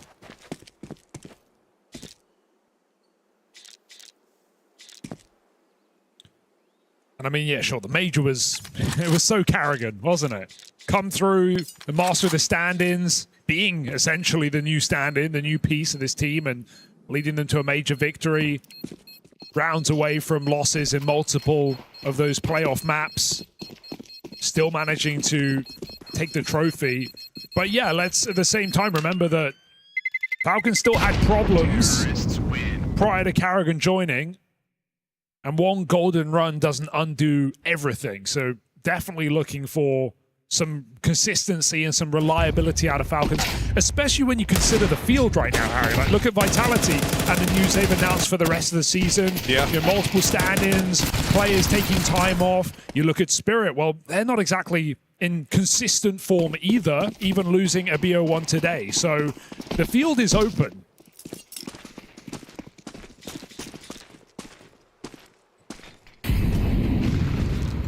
Yeah, I think if you're the Falcons, you got to recognize kind of the massive opportunity, the idea that you could look to emerge as the new dominant team. Ooh, flash play into lower. Nico able to withstand it, at least trades that out. You know, a lot of the stuff we see at Tier 1 is stolen from, you know, upcoming teams that grind, teams that play a lot of online games who have to come up with a lot of plays and little moves that they can make. And, you know, K27 are one of those teams that have a lot of really cool setups. Don't know how much you can get away with on Dust 2, but nice to see them, even on an eco round, have a little flash push like that, get a 5v4, but it's traded and Falcons take the space right back. So longing out the round doesn't seem likely here for K27. Would love to grab a couple of AKs on the way out. Yeah, I think, you know, one of the worries that always comes to mind with Dust 2 is just how it can feel by nature of the map. You'd sometimes say, oh, you know, it can feel a little 50-50. Don't often see teams kind of lean into it in a BO1, but I think for Falcons, for the reason you just said, it's actually a good place. Like, there's a little less in terms of gimmicks you could try and get away with here. You've seen a lot of it before. And I think that also, you know, I agree, but I think the higher up the ladder you get, the less true that is, right? When you actually look at, you know, the best teams in the world in the past 18 months, and you look at a team like Vitality or a team like Spirit, well, they've just proven that consistency on Dust 2 is extremely viable. Vitality were like 44-4 or something on that map. Spirit had a pretty close record as well, just with less maps played, but essentially the same win rate. And so, at the very top level, you can find consistency on this map.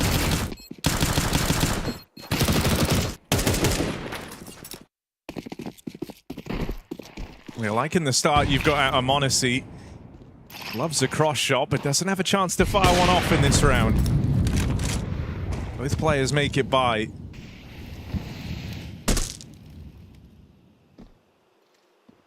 Actually getting to don his AWP as well for the side of K27.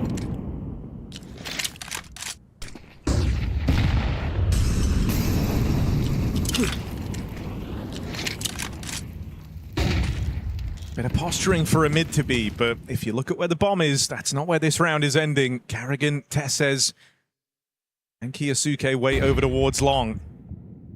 One man here, it's Clax down in the pit. And he will have his work cut out for him.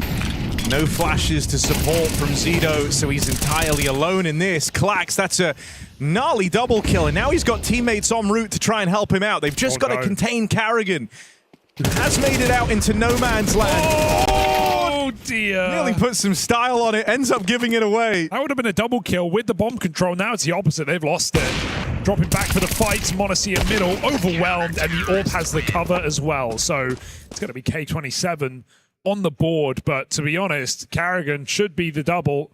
It's the jump scroll that lets K27 into the round. Awkward moment indeed. And that's going to cost you. Monacy's AWP is not cheap. Nico cannot buy an AK, nor can Kiyosuke.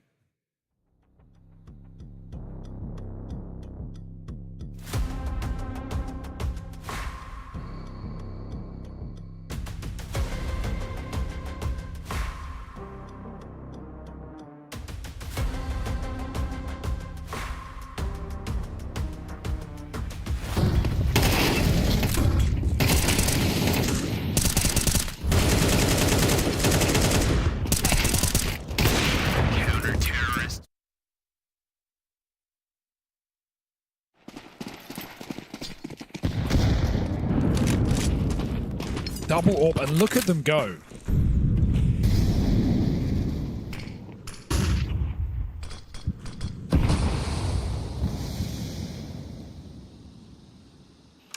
Zido and Quinky taking risks. A little tense though, right? AWP on the line, don't want to miss. You hear him burning in the molly. That's two players cleared out through lower, and a big problem for K27.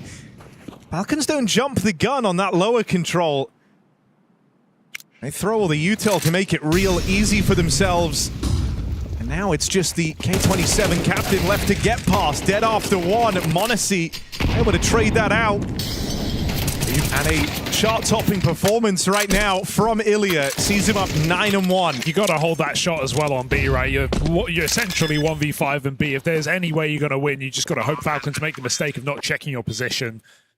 Good spacing from Falcons allows them to trade. And that feels like a really awkward round to go for that double lower push setup, right? You know Falcons have low money. You know they're likely going to have the weaponry to deal with that. There's a bunch of pistols coming in. Of course, it's still well called to get that molly in. I also think, like, what you don't want to happen here is, like, kind of the stress of being the underdog. That was, you know, you trying an aggressive play.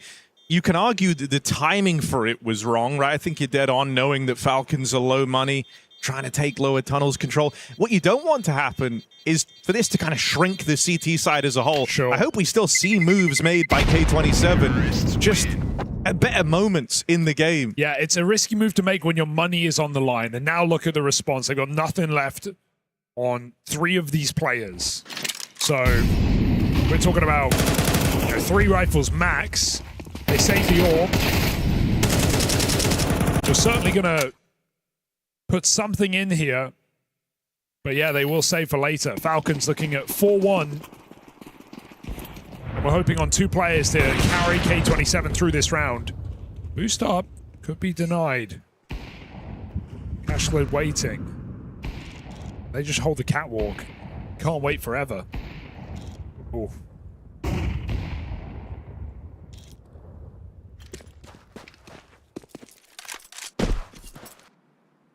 Honestly wants more. It's util in middle. Gets his players out lower.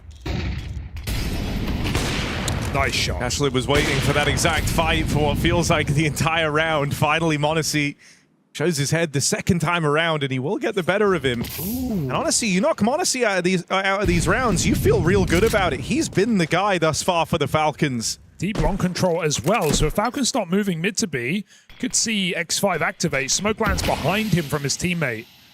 Very tempting to make a move here.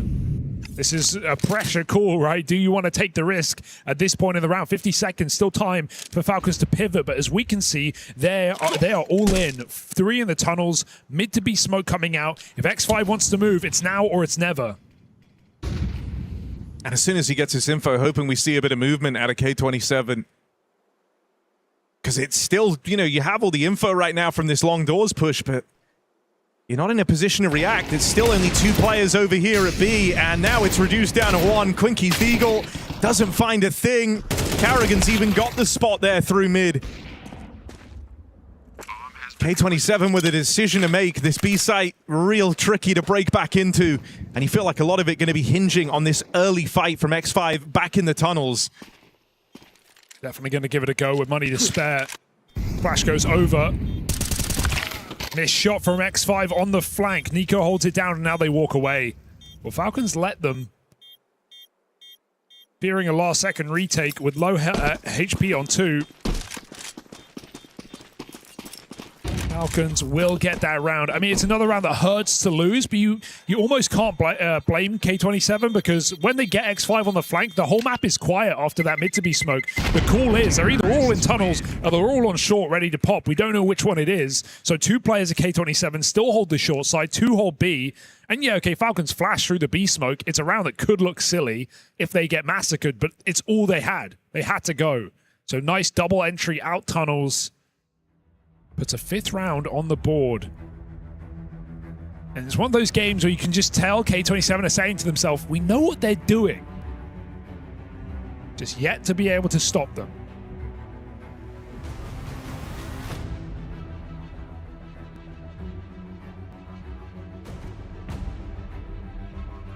I just think, you know, when you're up against the Falcons, you have to try and walk this very fine line where you're looking for info, you're making your plays, but you're simultaneously, you know, not feeding the beast.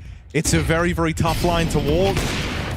And even here, where, like, they get a lot of the info, you're dead on. They knew it was one of 2 positions. They were en route to clear them all out, and by the time it had kind of dawned on them, it was already too late. You kind of needed to be 5-6 seconds faster for everything in that round, but you didn't feel like you had the room to do so.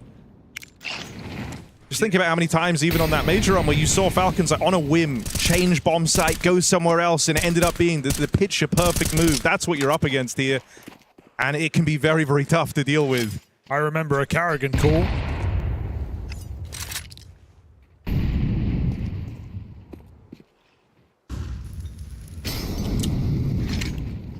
Quick up catwalk. K27 continually having buys, having chances. This is another AWP back on car.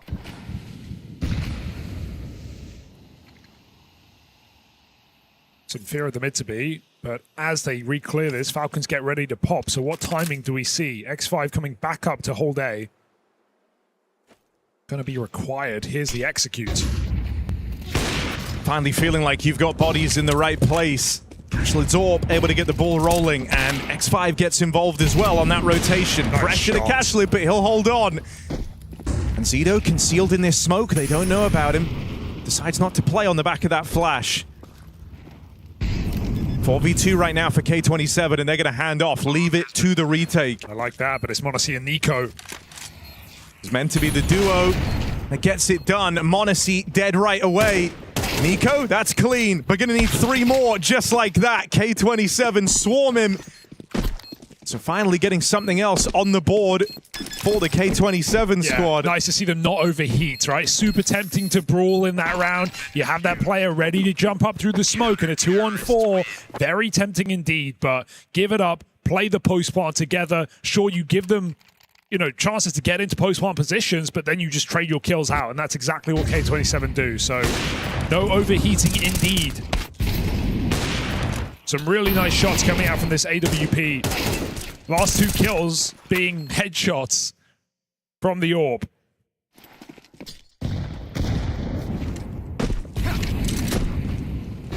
Chance to put Falcons money down.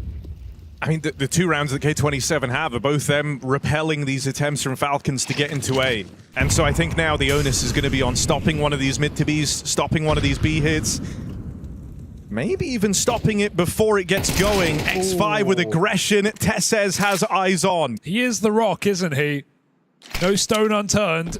You just can't afford to have B feel like such a vulnerability. You need a hold out of these 2. That kill tempts you back the other way. They go clearing cat. They're in no hurry. The push is actually going to come through from K27 in the dark. They push into upper. Nico and m0NESY side by side, ready to swing. This surely won't go wrong, right? Nico swings, there's the trade. Not even needed. 2 kills from Falcons. Sees them to a 6th round. Just feels like it's on rails right now. I mean, I think we're in danger of learning very, very quickly how brutal Dust 2 CT sides can feel when one half of the map is just under so much scrutiny. Yeah. Even there, like, that's you looking for a solution. You're a man down, it's 4v5, you're feeling uncomfortable. Screw it. We're going to try and bring the fight to them. Come in with the upper tunnels push. We know that they just killed our A player. We were expecting them in kind of a bit of limbo there, maybe moving around the setup.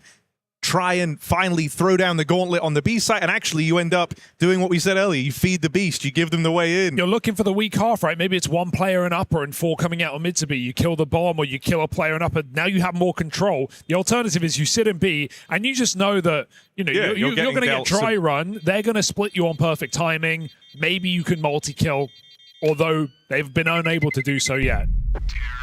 So another patient round paying off for the Falcons in a 5v4.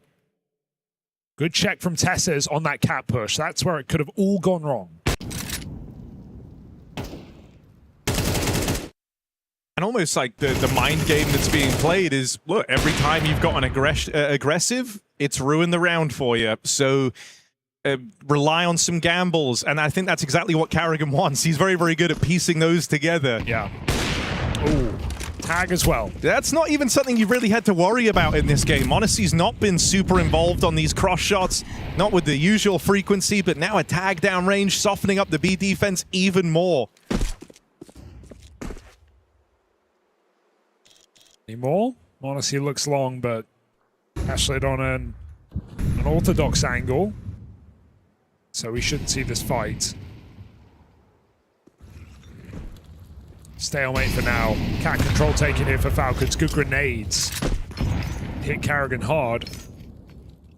Don't you just get tempted by this mid to B because it's just gone so well for you? Honestly, still considering, and if Tessus walks in, this might be bomb spotted. Okay, hands it off. Still, Cashlid needs to hit this, and he needs to hit it quick.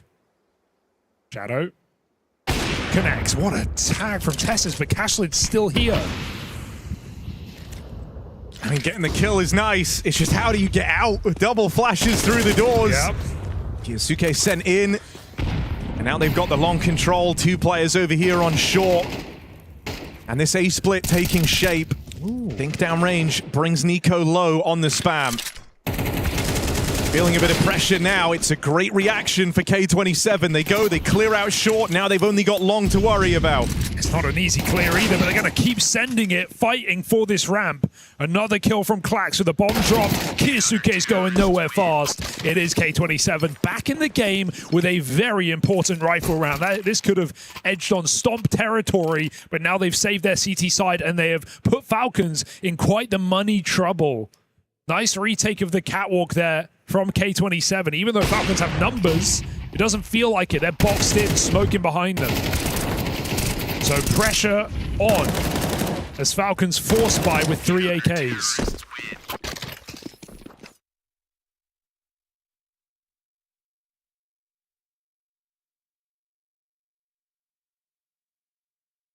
I don't think it would be shocking here to anticipate a bit of a heavier B lean for K27 in this round. Again, you know the money's kind of honorable for the Falcons. You know that that's where they found all their success in this game thus far. The A site has actually done a fantastic job of holding its own.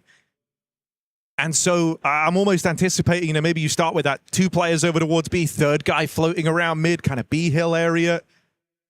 I hope we don't see them play for the tunnels again. We remember how that let them down at the first chance they had to break the Falcons' money. Yeah, no gambles on B yet. So would now be the time? Would they? Should they? Falcons going all into tunnels. Anti-long rush set up for K27.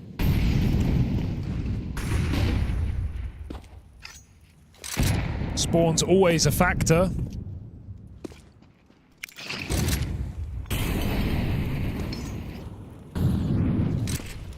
Falcons are going pretty quick into this solo B site. With the A4 here, it's not easy. You would love an AK. Still, Zito's now got to worry about middle with Carrigan lobbing in the fake. Quinky holds on for the first, but can't stop the spillover, and Carrigan plays his timing out through mid. Second player through the smoke. Tess's flash leaves him dead. And Carrigan has just caused chaos here on this one-man surge through the mid smokes. Look at him go. He's looking for more, hunting this orb down. And he knows they can't get back in this round. He's got teammates behind him. Nice shot from Cashlid, but it's about surviving at this point. Max trying to bail him out, but not from range. Kyosuke with one more. And before all is said and done, this round is over. No escaping. Molly at his feet, and Falcons charge him down. Great work on that B side again. Even Carrigan in middle going massive with the Tech 9. So unfortunate for X5. He flashed himself through the smoke as Tessus throws one over the wall of B. I also just think, though, that the setup right now for K27 does feel pretty brittle in terms of they're very dedicated to A in a lot of these rounds. They're playing a player on short. Usually it's X5 ready to drop down. They have a second guy in the bomb site ready to support long and short, but these are like very committed positions. Oh, hello. Carrigan on the jump up, feeling it after the double in the last round, and he's just playing his timing. He just ran down middle with, Captain's going to clash here. He's seen the util, knows he's got X5 out in the open, and this A-hold that has been the only tried and tested thing for K27, finally looking to let them down. Carrigan's showing these kids how it's done. Straight down middle, down the guts, finds the orb, and opens up that A bomb site. Clacks on long, they know it. That bomb is running knife out to B. Dear, oh dear. Felt like K27 may have saved their half with that third round, but Falcons low money bounce back very quickly. And it's just kind of feeling a little awkward right now. It's like every time you've tried to go and take short, which would be a nice point of rotation to have when they break out these mid to Bs, so you'd be able to jump down and try and fight for it. Every time they've looked for it, it's led to an opening death. That player getting found out, that player getting dealt with. You had X5 there a couple of rounds ago. This time it's the AWP. And so it's leaving you in a pretty rigid structure right now with 3 over towards A, 2 over towards B, and you're saying, guys, you just have to multi-kill if they come B. m0NESY has spawn for B with the AWP. I wonder if he just like walks in tunnels at this point of the game. Like everything has worked. B has been a problem. You got spawns. He might just be calling to peek B insta. And nobody's even home. They just boosted mid for a pick. Or rather a late cross, but yeah, that smoke comes down. m0NESY calls it off. Falcons don't feel the pressure. Everything has worked. Again, catwalk control taken. It wouldn't surprise me if this one gets a bit more exciting, but I say that. They just found X5 on short. There's Zito close. So finally having kind of multiple players here to trade contact over in middle. Oh, he just missed that cross out. They cross back, reinforcing this B site with 2.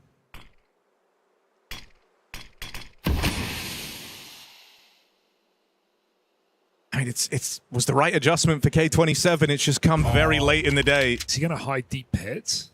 They're resetting long. 1 kill would be massive from Zito here. Oh, but he's walking in. Still gets his. Right as Tess says, goes to check the corner. Can't follow up, and that is the bomb spotted. So wonder if m0NESY and Nico want to get tricky with this.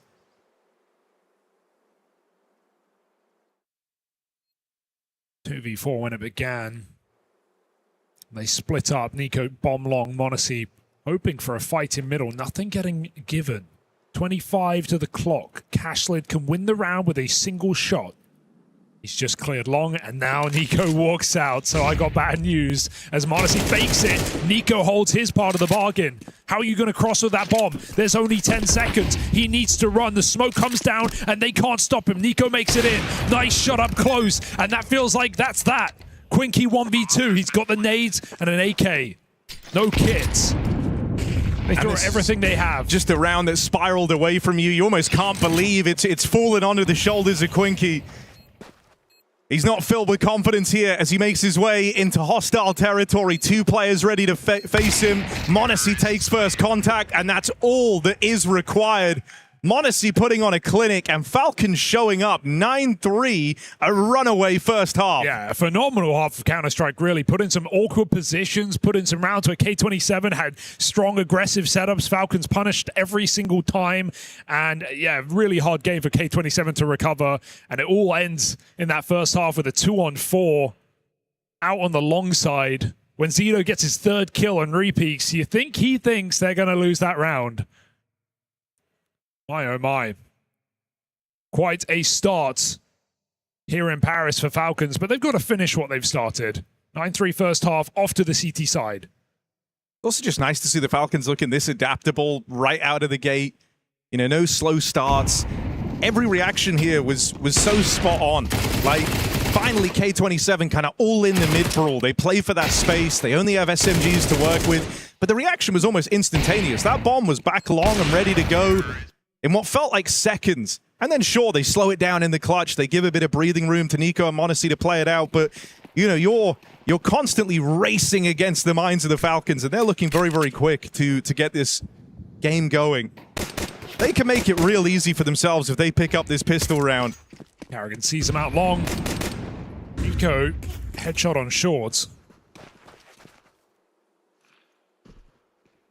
X5 has found the gap for now, walking straight out middle, but that lower position as the smoke fades, m0NESY catches him. Oh, careful, does get that pre-fire off. They're going to cross into the site. Carrigan, nice headshot. He's held his own in these last few rounds, but he will be found after 1. 3-on-4 here. Bomb yet to make it in. Loose on the ramp, and everybody's fighting here. Falcons reflashing. Full blind. Still good for it. And that's m0NESY removed, top performer. Oof. Still, there's a lot of teeth chomping at the bit to get involved are all of the Falcons, and Quinky feels like he's living on borrowed time. They're chasing him down, giving him the fights. Quinky with the turnaround. What a sequence. Back against the wall, no issue for Quinky, the one-man army on K27. Yeah, 1v3 ace out of Quinky saves K27 from absolute humiliation in this game. This was as one-sided as it gets. But that pistol clutch has just put them back in with an opportunity. Falcons run him down on the reload, but he puts that mag in just in time.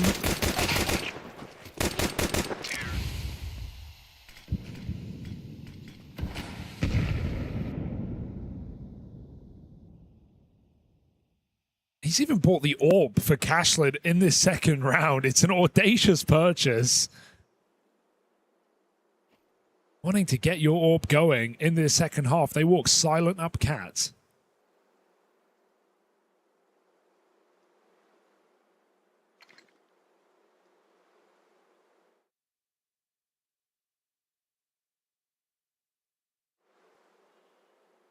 You just hope a round like that inspires the troops.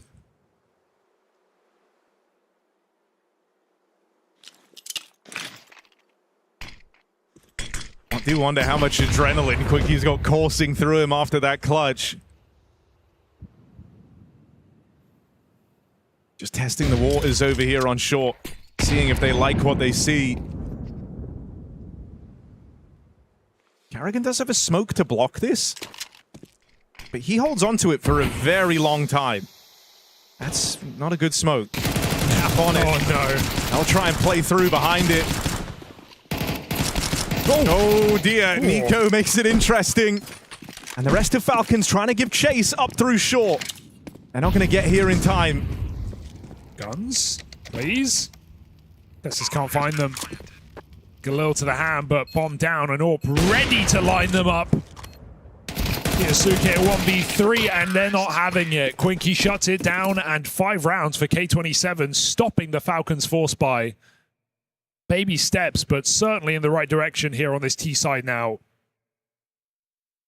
The AWP lives to tell the tale into one more eco round. Getting messy on short. Felt like they were ready to go back into the mid to B, but the kills just present themselves with that miss smoked.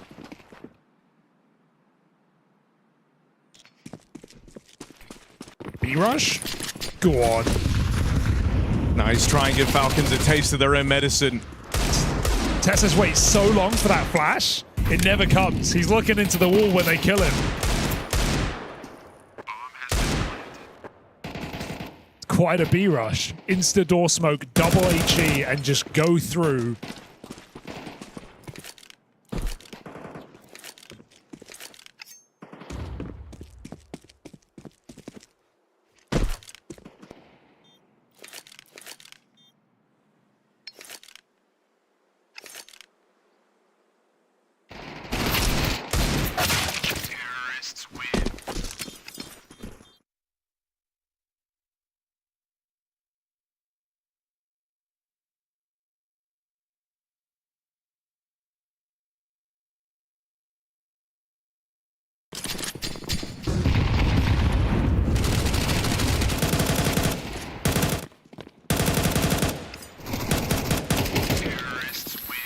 Alright, Cashlet's got his match here. Monacy's AWP as well.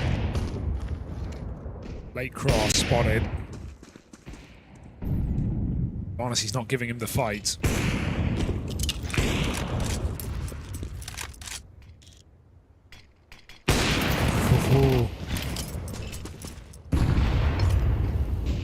Dangerous game that, but X5's live to tell the tale.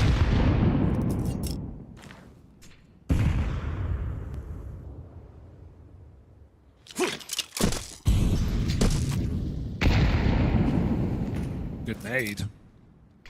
Here from Nico. K27 up catwalk.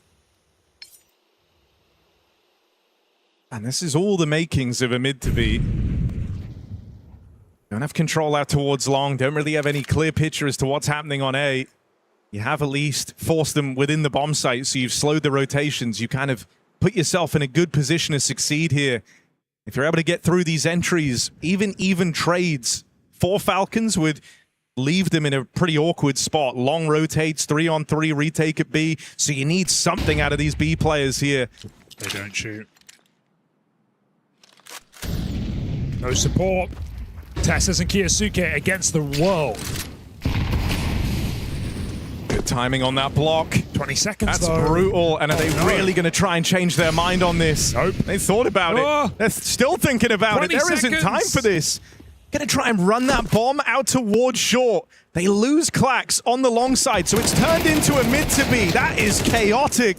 They'll get away with the kills, but the bomb lost over in mid. Time decides. For K27, indecisiveness, unable to make up their mind. It gets the better of them, and it costs them everything. Just so much going on, right? So many cluttered comms. They get out long, they get a kill, they rotate, Clax dies, they realize it can't go A. There's even no time, really, to get up catwalk and plant that bomb. They bail mid to B. If the bomb was upper, I'd say they have a good shot in the round. 2v2, they got the B site. They can plant that bomb. Tessus is dead. But K27 don't leave themselves any room for error, and with errors made, Falcons collect a round on this CT side.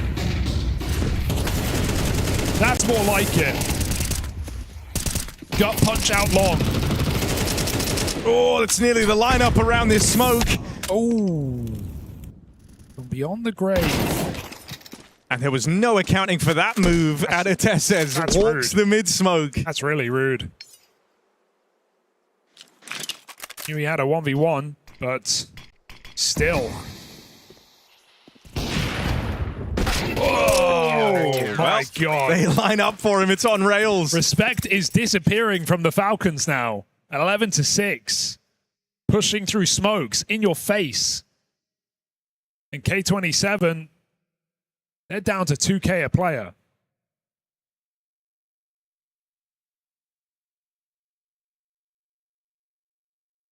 It's feeling far gone now. Going to get one more chance up against match point here in this best of one.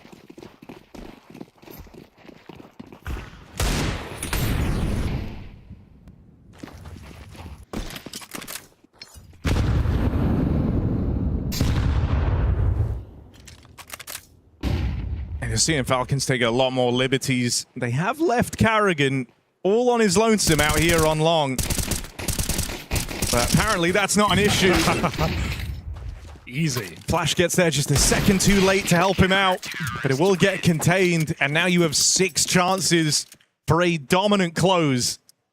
Yeah, some signs of life here for K27 in this game, but I think the takeaway is Falcons have come to play, right, with all the pressure on the shoulders of the club championship, second place team, relying on their last few competitions, CS being the main one. I mean, it's also just the case that even though Falcons as an org have always done well here at EWC, the CS division has struggled. Yeah. And, you know, Carrigan already came in and kind of cured the major woes. Now they're hoping he can do the same here. They lost to Aurora last year, who went on to lose the final.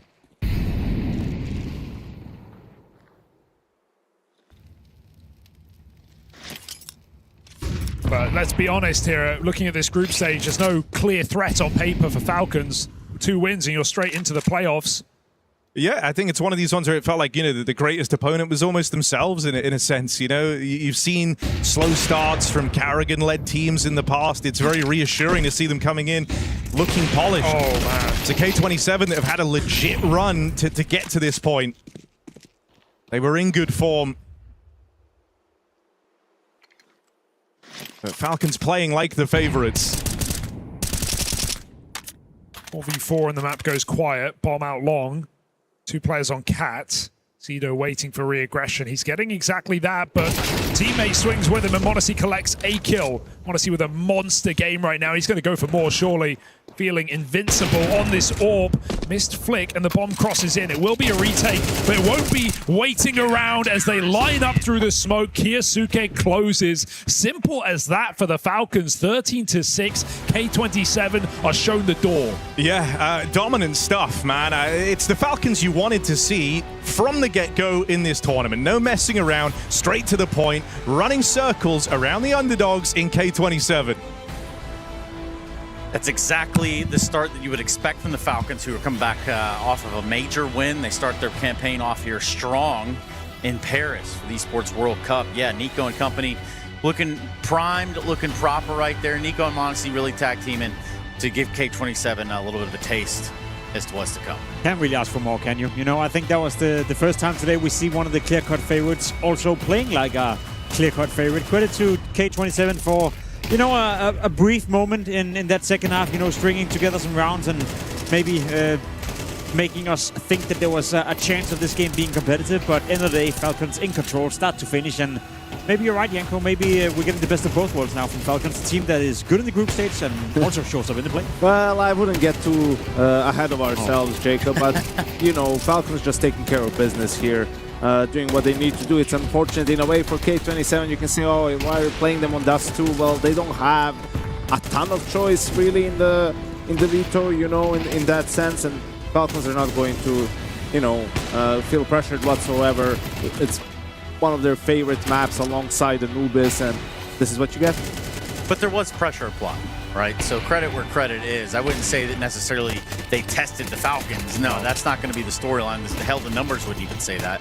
But there were some glimpses of perhaps brilliance in there. Jacob, I know you love being positive. Tell us something. Yeah, I mean, winning the second pistol and converting, it makes you believe that, okay, if you win the first buy round, then all of a sudden you have a game, and that's the charm of best of one, MR12, that there's not that long for a big comeback. But when you get away with 3 rounds in the first half, you're pretty much done for if you're K27. That would have been a massive comeback and highly unlikely, even though that they would have gathered a couple of more rounds. It still felt like Falcons were in control, especially when you consider that m0NESY were feeling it, Nico were feeling it, and overall they seem very calm and composed. So sure, you can make the case that K27 applied a tiny bit of pressure, but nothing that the Falcons really suffered on.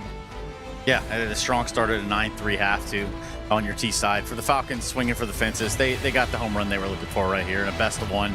No scary stuff. They didn't really come down any sort of nonsense that sometimes the Falcons can find for themselves, Janko. Yeah, and it's important to start the tournament on the right foot, you know, and you look at, yeah, a lot of things will make the playoffs, but it also matters, you know, who you're going to face in that first round. So going through as quickly as possible goes a long way to having a good bracket later on. Yeah, and a good day outside of this matchup. Let's find out what m0NESY's got to say. Freya. So much, Trace. Yes, I do have Ilya down here on the stage. Congratulations from the outside. This looked like quite an easy match for you. Was it as easy as it looked from the outside inside the server? Yeah, we were very calm today in TeamSpeak, on the game, on the server, with our calls, with our decisions, so yes. Individual form from you. It looked excellent. Was that just down to, you know, you missing playing a little bit on LAN? Has it been a long 6 weeks away from the PC for you? Yes, I definitely miss playing on LAN after Major, because the only tournament we played it was Blast, and we insta lost, you know. So we had a lot of time to prepare, so we were very hungry to come back on LAN.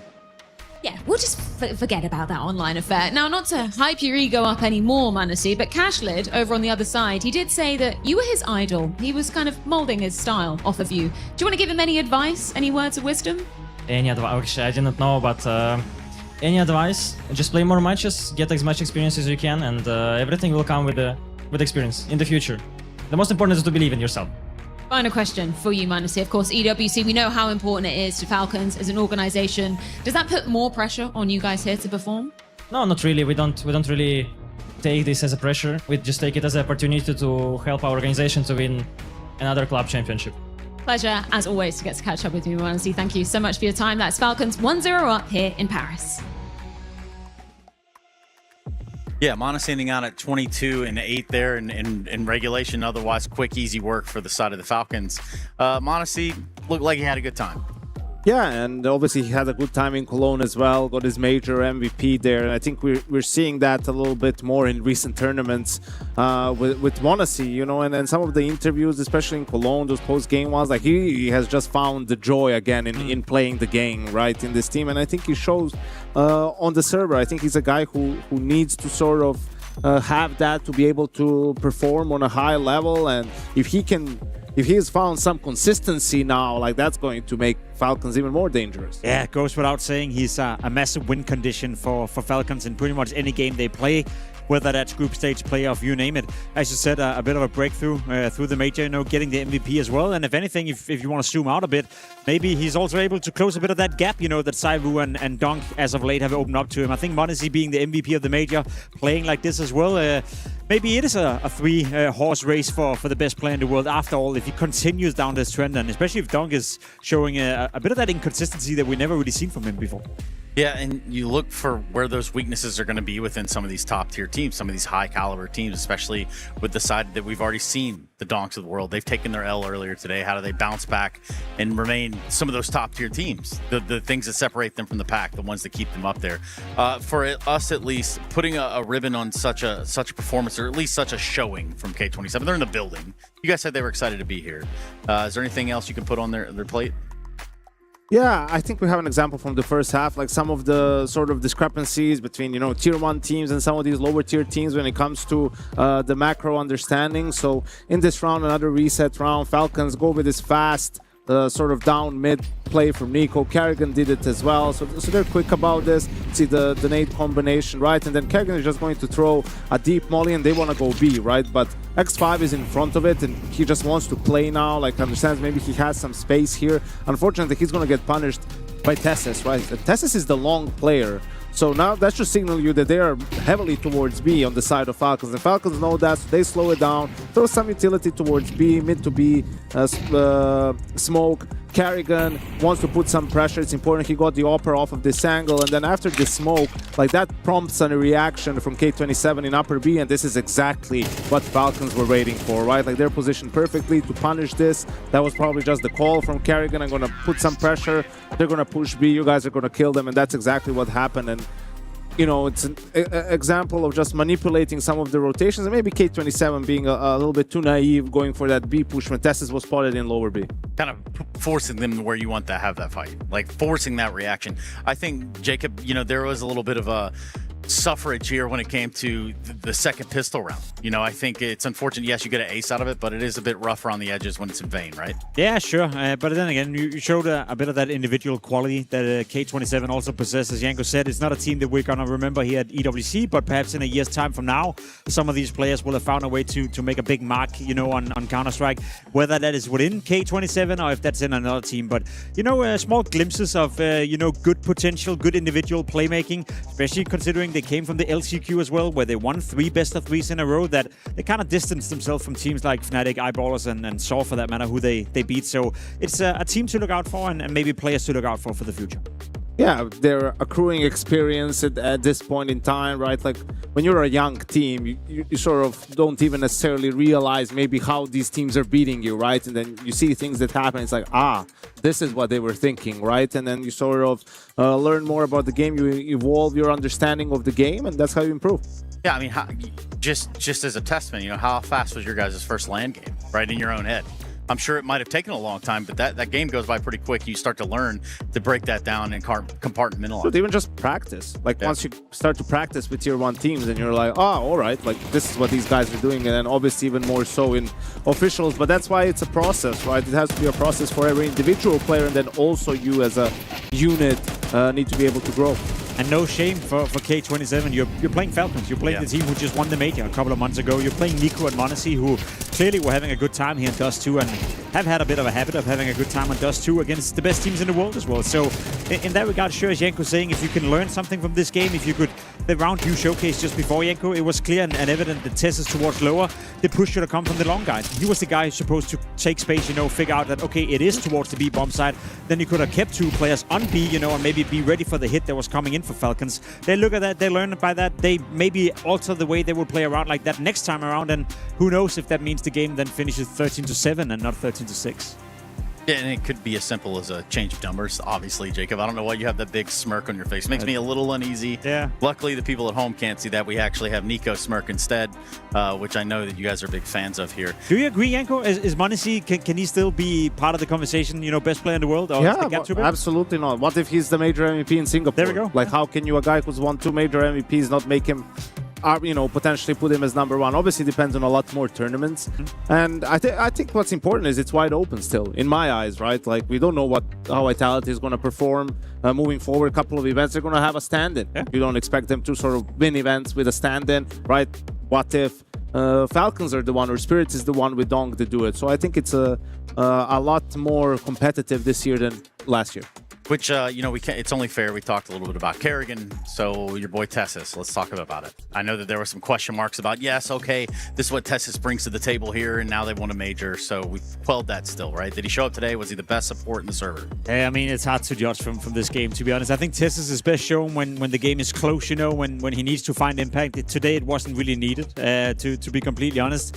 I think Tessus is also benefiting from Kerrigan coming into the team. I think Kerrigan likes to have a player that is a soldier for your team. I think Cadian even labeled it as a soldier finally winning the major, in Cologne. So having Tessus on your team in the role he's in, I'm sure individually speaking, he could probably get more out of himself in a different team, in a different role. But personally, I would rather be Tessus, playing maybe not the best roles and then winning majors and winning trophies, playing next to Monesi and Nico than showcasing my individual skills. So I think both sides are happy on that one.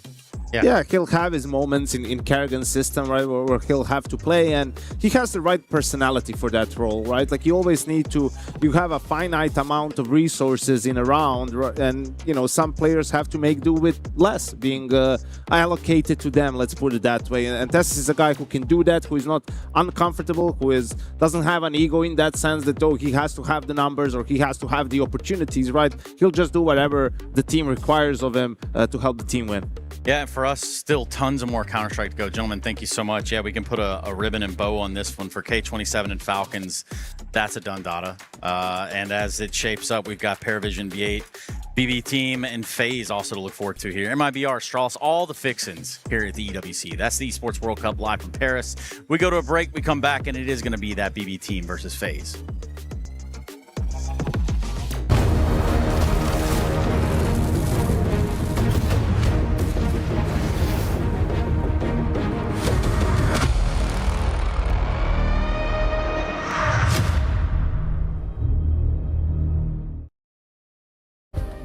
Play is in our DNA. Whenever we let it out, it becomes our superpower. Now imagine an entire city being built to supercharge it. Kadir City, powered by play.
This ain't no regular thing. I came for the ring, you know what I mean. You see my name in the lights, better get right, I'm champion.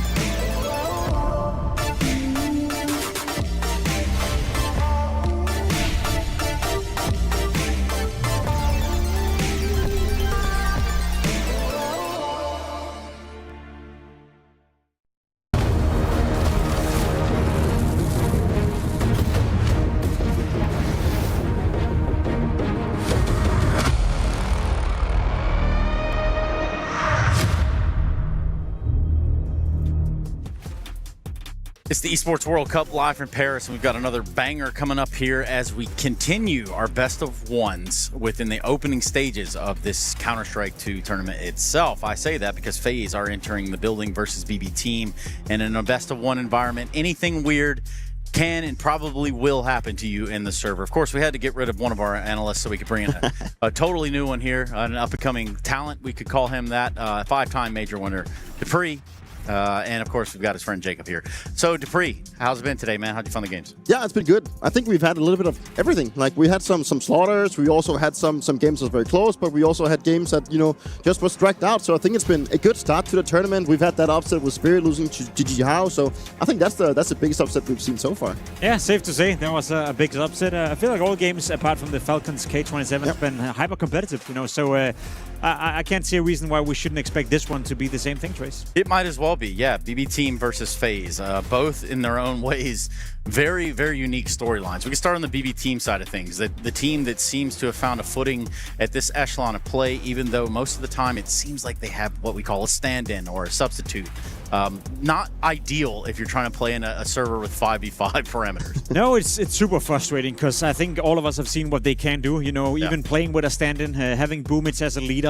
What they did at the major was very impressive. What they did in Atlanta, I am Atlanta leading up to the major, equally impressive. So we definitely seen the potential of BT Team, but I would just love to see a bit of a stability coming out from them. You know, I would love to see the same lineup play 3 tournaments in a row so we can start to evaluate whether or not this is a team that is punching upwards, stagnating, or maybe have to look down in the rankings in order to manifest themselves. I'm not sure at the moment, but I think a test against a FaZe right now who's seemingly looking better and better should be a good little indicator of where we find BB. Yeah, there's definitely a chance here. Also, the fact that it is a best of one. But I think the whole storyline for BB Team here is obviously the run at the major that, you know, Solving coming in with a stand-in, and that's really been haunting them throughout the season, right? It's like a team that's only played, I think, 9 total games on LAN together. So at this point, you know, it's a team that still seems to be, you know, finding their footing with the full roster. Well, even some of those LAN games that got in there and some of that success, hell, we roll the clock back to Atlanta a little bit here. We see a BB team that's poised to find their way into playoffs pretty expeditiously. So, yeah, that is still a team that didn't play with the regular 5 or the 5 that was planned. No, and that's been the big issue for them, right? But I guess the positive thing is that it's been the same 4 players, you know, circling in and out and around. And now that you have Dillard back, you have Siren back to the lineup as well after the major. It is players who's been practicing a lot together. Yep. Unfortunately for them, these stand-in issues are always coming last second with visas not being acquired, etc., etc. So you'd assume that behind the scenes, they played together quite a lot. The problem is, as you described it as well, Peter, is we haven't seen them play too much together in a LAN setting, in a LAN environment. So that's the question mark attached to them.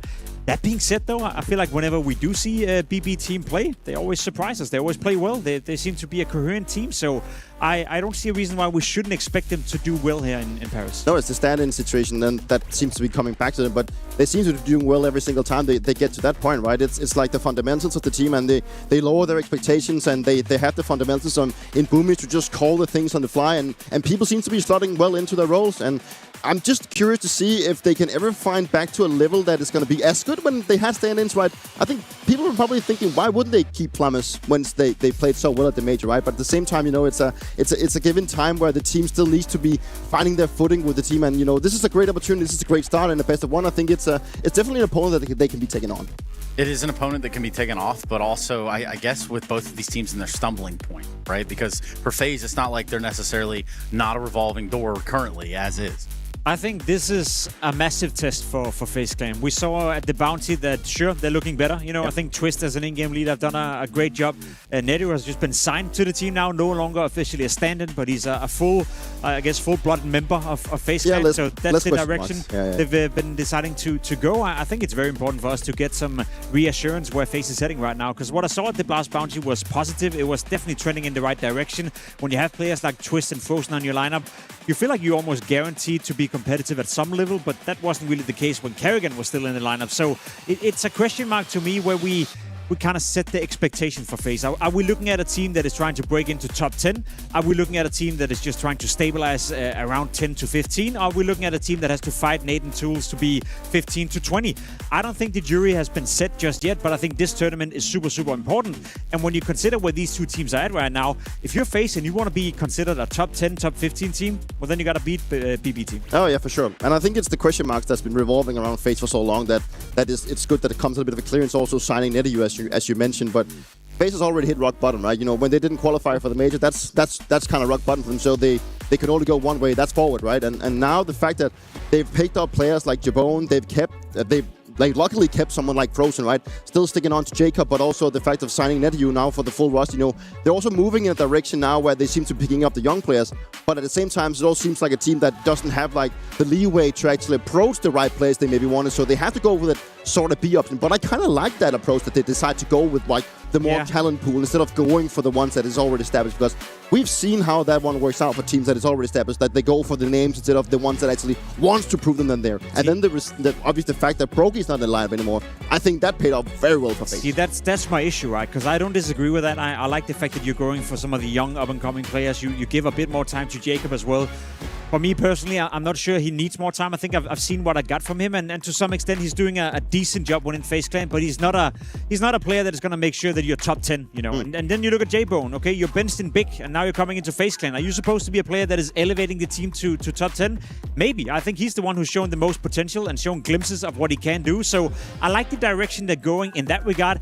To me, it's the communication, because when you then listen to some of the upper management within FaZe Clan talking about how they still have a lot of money and they're willing to spend and they're invested into Counter-Strike, let's be completely honest, and this is not necessarily a negative thing, but that's a budget version of FaZe Clan right now. This is not an expensive team in terms of acquiring J-Bone, in terms of keeping Jacob. The salary these players are getting, NetEU for that matter as well, they're relatively cheap players, so that's not a big bluster signing where you're saying we're going to spend the money, we're going to buy some experience, we're going to back up Twist and Frozen to build a team that is most definitely going to be top 10 or top 5. If anything, they've taken a step back and now they're trying to I guess, build a team on a smaller budget, but also where the potential is hopefully what's going to carry them through. But realistically, if you are FaZe Clan, who are are you going after to kind of fill in those blanks? Who wants to join the team? Around a Frozen, around a Twist, like that. There's such massive gaps in the whole plan there, the whole structure. But I'll tell you, that's exactly the issue, right? Because if you're FaZe Clan, and I've said this a couple of times in my podcast as well, your most important job now is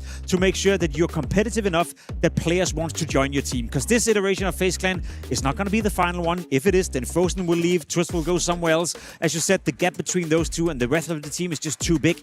Your most important job now, Peter, is to make sure that you're competitive enough that other good players want to join you, and then we'll see if they're all, talking, if they're willing to spend on some of those players, because they cost money and they're expensive to give salary to. But if FaZe want to be a top 10 team, top 5 team, if you want to back up Twist and Frozen, you got to sign better players. Question is, who of the other 3 are you going to keep for the future? And it's not even that they've gone there. I mean, we're talking about a FaZe without Neo now. We're talking about a different look FaZe and a different approach seemingly to how they want to take things going forward. Academy teams, this, that, or the other.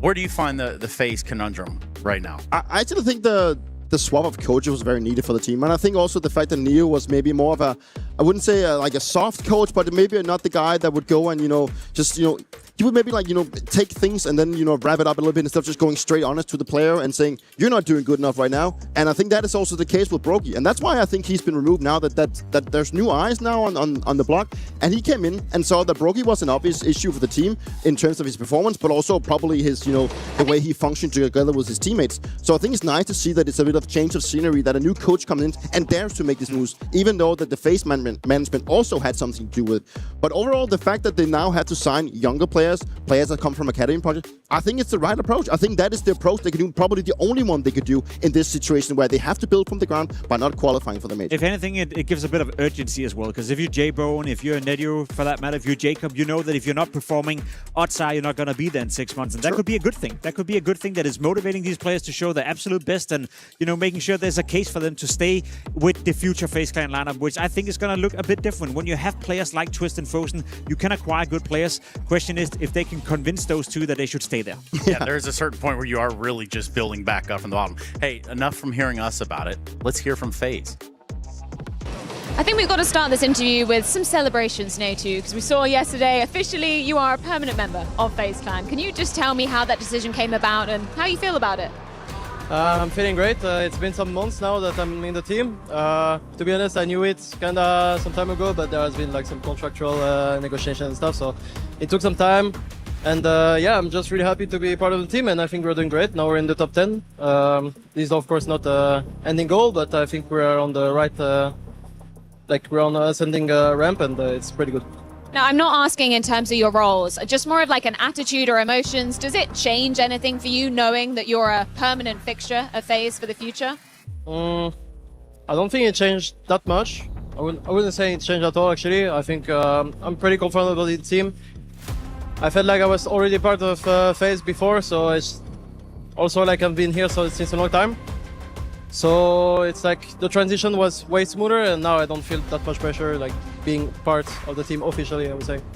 Let's talk about your first opponent here. Best of one, it's going to be versus BetBoom. You played them, I believe it was just over a month ago, pretty convincing 2-0. How do you feel about going up against them in a best of one today? I think best of one are, of course, really dangerous, so you cannot underestimate any team. It can be also like a team from top 100 right now, like today in CS2, it's like any team is dangerous, so... And of course we're playing BetBoom right now. Last time it was pretty clean win for us, I would say, but it's still a really strong team. We cannot underestimate them, especially in best of one. I think it's going to be a great match, and we're really confident. We had good preparation, so it's great. Considering that you beat them pretty handily last time, do you consider yourselves the favorite? Do you consider them the favorite? Like, what's your take on it? I'm not sure. I don't want to jinx us, but I think it's 50-50. If you look at the ranking, it's like pretty close as well, so I would say 50-50. Okay, final question. EWC now being located in Paris. Of course, you're French. We were just talking about it. You grew up just outside of Paris. How important is it to you to be making a deep run here, to get to play in front of your home country? I think it's pretty important. I don't want to put too much pressure on myself because it's like home country or stuff, but I think it's really nice. There's not much tournaments in France, unfortunately, but every time there's a tournament, I think like the crowd is like every time insane. I think the mood is like pretty good, and I feel comfortable playing in Paris. I've been there a lot of times. I'm like close to, so it's like almost where I'm born, like if you can say it like this. So I'm really happy to play in Paris, and it's just like super great. Thank you so much for your insight, as always, and best of luck versus BetBoom. Yeah, pretty cool stuff. Pretty cool storyline. Obviously, the news breaking yesterday, they actually kind of shared the video of him signing the agreement, which is cool. It's a cool insight that you don't often get within the realms of esports. Speaking of the realm of this esport, we need to know what map we're going to play, gentlemen. We have a map veto again in a best of one environment.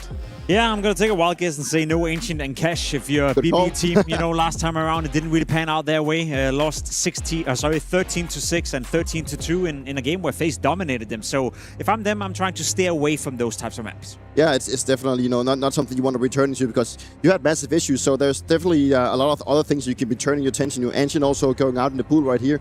And Noob is also false for the fact. So now we're left with the likes of Mirage and Nuke, and then we also get to have Cash in there. Also, Cash will be banned out. So yeah, I feel like Nuke is a great middle ground, and Nuke is exactly what the game is going to be played out. A map they haven't played against each other, a map that allows for a bit more of a tactical approach, which I think for Boomage, especially during the major, when we watched BB team play on Nuke in particular, very impressive. The way they played on the T side, very aggressive, very fast-paced Counter-Strike, and constantly mixing it up between inner executes to a default to a yard-focused execute as well. A yard-focused default. So it came in a lot of different variations from BB team.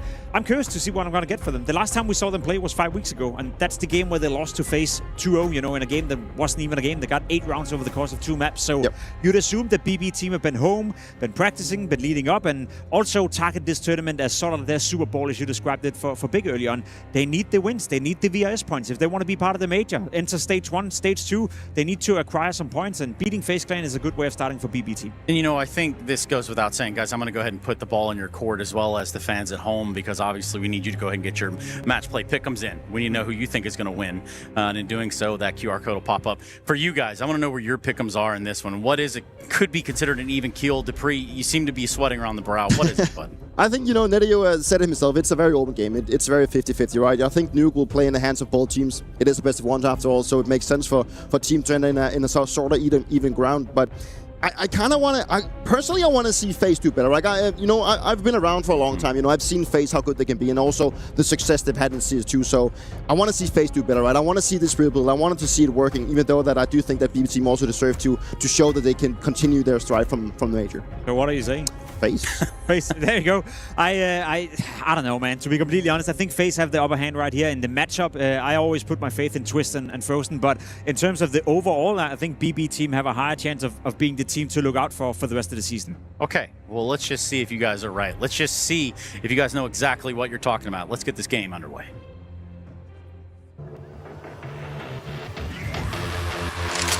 Oh my God, they're all back turned. They line up for him. Man full of beats, yeah, it's haunting. Nobody knows who they calling. Sound the alarm, yeah, we're marching. It's an army. Shadow Falcons are aware for this. It's an army. No, it's not a team, it's an army.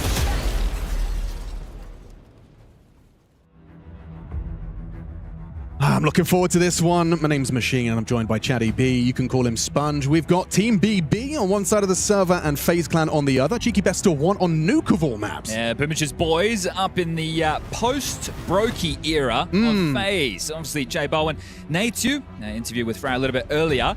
The hometown lad official signing to FaZe just yesterday. So that's going to feel damn good. I think generally FaZe are feeling good, you know? I think for me, personally, I looked at the FaZe roster and it looked like, okay, well, they're not going to be able to rebuild. I made assumptions. It didn't feel like it was going to be an easy task to get back on top, back chasing those VRS points and back to where you once were. So, of course, top 5 at their peak. Yeah, so right now you have the HLTV World Rankings coming in at 10. That's FaZe, that's not too shabby. 11 in the VRS. The VRS is the one that matters because that's going to get you the invites to all these tournaments. But for the season coming up, their goal is going to be either rivals or the major. It's the major. But the point being that the invites are out for all the other tournaments and FaZe just missed out. So this is going to be a tough one as far as the tournament goes. In terms of the matchup, the head-to-head, there was just a month ago in China, XSE, in the quarterfinals, and, well, FaZe had their way with them. We're talking an absolute stomping there. A 13-2 and a 13-6. A different map today. Last time around it was Cash and Ancient. Today we find ourselves on Nuke. And I think we're ready to get this one underway. Best of ones. It is it's a brutal introduction to the format. You just have to get your win. 2 and you're through, and 2 and you're out. And they get their whole roster this time, Chad. We get to see the Team BB that they always wanted to be. Yeah, well, I think it's going to be tough to live up to those results from the Cologne Major. Making it to the top 8 with Flamus, who earlier today in the Gamer Legion jersey dumpstered their opening game and sitting pretty. Well, it looks like we have a little bit of a tech issue before we can get this one underway. A classic. Well, it's more for the stakes. Alex, you're mentioning 2 and you're through. Well, we know who the winner of this one will be taking on its legacy. Right? Okay. They made light work of their opening best of one earlier today, so we will know who the winner of this gets to take on. And I think that's a great opportunity for either FaZe or Team PB to just, I don't want to say skip straight through, but it's not a terrible opponent to be facing by any means. I respect Legacy. You have to respect Underdog. But in that type of matchup, if I'm looking at FaZe in their current form, what we've seen from XSE and then Blast Bounty, I'd say, yeah, they've got a pretty good shot at it. For Team BB, I'm a little bit more worried. Right. I think they're on what I would consider a very, very slow downward slide. Now, I guess when you set the top of the mountain, they're top 8 at the major. XSE, they lose to FaZe in the quarterfinals there. And now here, we have to see, are they the team that can deliver the same level of Counter-Strike? Got a lot of love, got a lot of time for Boomich as well. A redemption arc for him, making a run to the stage at that major. Let's see if they can dust themselves off and do it again. FaZe, a tough opposition. CT start for FaZe. And it's going to be on the attack for Team BB. Dual Redders for Nateyu. Smoking a flash for Jay Bowen. And a slow start out the gates. Door blown off, lurk smoke in. Vent questions asked as Twist peppers away, hoping to get some info, slow them down, and he'll take that vent. So he can rotate up, sure, but it's not going to make life easy as the top pop lined up. Direct straight to main. Okay. Okay, and he's got 4 yard space. Jay Bowen, the first to fall. Now Locker's wrap open. Dilladez walking round the corner. Easy pickup for Jacob. He's got more, though. Magnajez and Boomich on Lockers. Could be that double swing. He needs that first bullet. He's done very well. Jacob's pistols deliver, and FaZe should be able to collect. Oh, yeah. Okay, well, some nice shooting there, and a creative pistol as Siren can't salvage a frag out of that one. But I like the idea, right? The Heaven and Hell wrap, but doing it through main. You ask the questions of the potential vent drop, then they leak through. The top players, this is where you think you draw that rotation point, and they even got that opening incision. So I like the idea. It's Jacob's multi, the pole, slowing them down.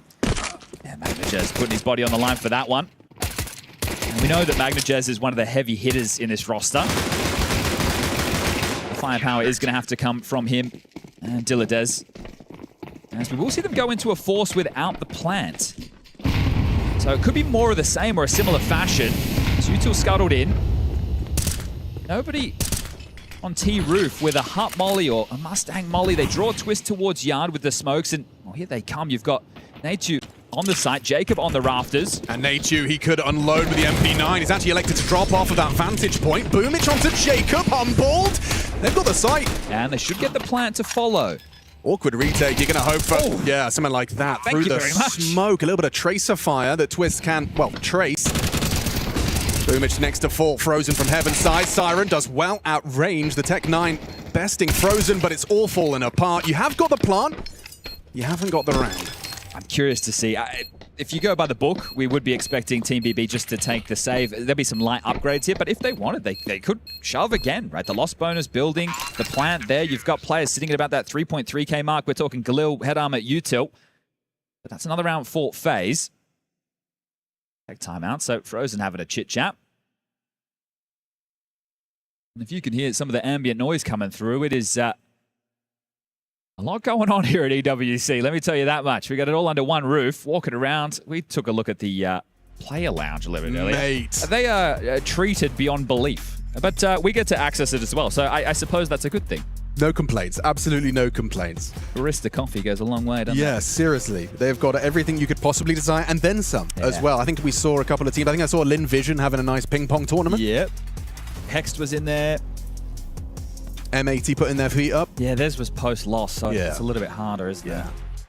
All right, well, the report of a small audio issue, we'll get that one sorted. And as I was mentioning the potential for a force again, we are seeing it starting to take shape. Now, you can't see it, but I can, and I'll let you know I see 3 Galils, a Tech 9, and Zordi will come in with that 4th. So they've kept the pressure on, right? The fact that FaZe in these rounds have had to scrap back in. I know it's only 2 rounds played, but they don't want to allow FaZe to just build a massive bank, and if you went into a light buy, that is what could start to unfold. Biggest issue for BB team in this scenario is the limited util. So is the opening move the follow through? Are they hoping to be fakey because you're going to be more limited with those options? It's the opening stance staunch from Twist, looking for a fight on Yard. Does feel like the odds are stacked against them when you look at the Galils and you look at how little grenades. Everyone's just got 1 left. Boomich throws his out. And they are audible. Twist relays the information. Multiple bodies descending secret. You can see the reaction immediately. Frozen will descend. Looks like Jaboan's considering it while housekeeping on ramp side. This is what I mean about the util. Now we've got a smoke and 2 flashes. You need to find the finish. Fortunately, you have some space, right? If they got stalled out here and didn't get secret, they would be in a world of hurt. So Boomich on the lurk, the in-game leader, a lot of talking. You got Siren who wants to make a move through lobby, see if he can catch a push. And then you, as mentioned, have Frozen down towards B. Something that fills me with a little confidence is seeing Diladez with the bomb and a smoke. There's a chance to be able to get this bomb down and cause a bit of a commotion. Siren looks like he's about to be a dead man to Jaboan. Boomich has removed Twist, though, from the yard side and will dip back to lurk out. Easy from Frozen, standing his ground for 2. Jaboan a burst to MagnaJez's face, and they know where Boom was. And this is the problem. Because you've opted for Force Buy after Force Buy, this time you don't make the dent. You don't get the bomb down. And now you might be considering the save, and that's if it's allowed. You've got Jacob down the ladder. If you poke your nose in, you low, and you're removed from play. 3-0, spotless start from FaZe. And now the most comfortable and easy round coming up next, because BB Team have to respect the finances. They have to just take a light buy and, yeah, take their foot off the gas. I think comfortable is a word I'd use for the majority of these. I know financially it looked like BB Team were vying to try and break through. But for FaZe, this is probably, this feels quite casual right now. And this is the one where you hope not to give over any casualties, right? You're probably going to lose 1 or 2 in the mix, but if you're FaZe, the round should feel a bit more like a gimme. You've only got the Scout for Zorti, some pistol upgrades of 2 digs, 1 for Siren, 1 for Diladez. That's been spotted and heard, so Jaboan wants to see if he can deal with this one swiftly. MagnaJez on that main roof. We're seeing if they want to go for a deeper pick. So protecting MagnaJez's position, and oh dear. What? Okay. Well, they don't need to see each other for that exchange to go down. Siren and Nate's locking horns. He has no idea how close he came as well. 97 in what, 3? Nice pick off on the smoke break. Zorti caught out back red. They're not giving him anything here, Chad, and understandably so. Like you said, trying to minimize the casualties. Netu should probably just be hiding. And Twist has got Yard on lock. Unless he wants an upgrade, and then go and offer yourself to the gods and see what you can do. Hold on to that MP now for as long as you can, huh? Okay, well. Excruciating, these rounds now. You've got the disadvantage. You kind of know your chances of getting the bomb down are minimal. Oh, especially now. Diladez has just been removed. Jaboan catches on the smoke. MagnaJez still on that roof, by the way. They did hear him drop, so under the impression that he's probably still there. Nice pick off, drops into main, and he's out of there. Okay, all 5 staying alive. First round with the AWP for Jaboan, leaves with 3 kills. I just want a reminder for everybody, as the veto, BB Team had the choice between Inferno or Nuke. They opted to take it to Nuke, but the last time they played it was back at the Major. They didn't play it at XSE. They played at the Major against Aurora on stage in the playoffs, and that's right. It was the end of their run. It was quite a dominant win. It was uninspiring. That's where my questions about this team start to come into place, because you had Flammus, you had lower pressure, but we got the guns out.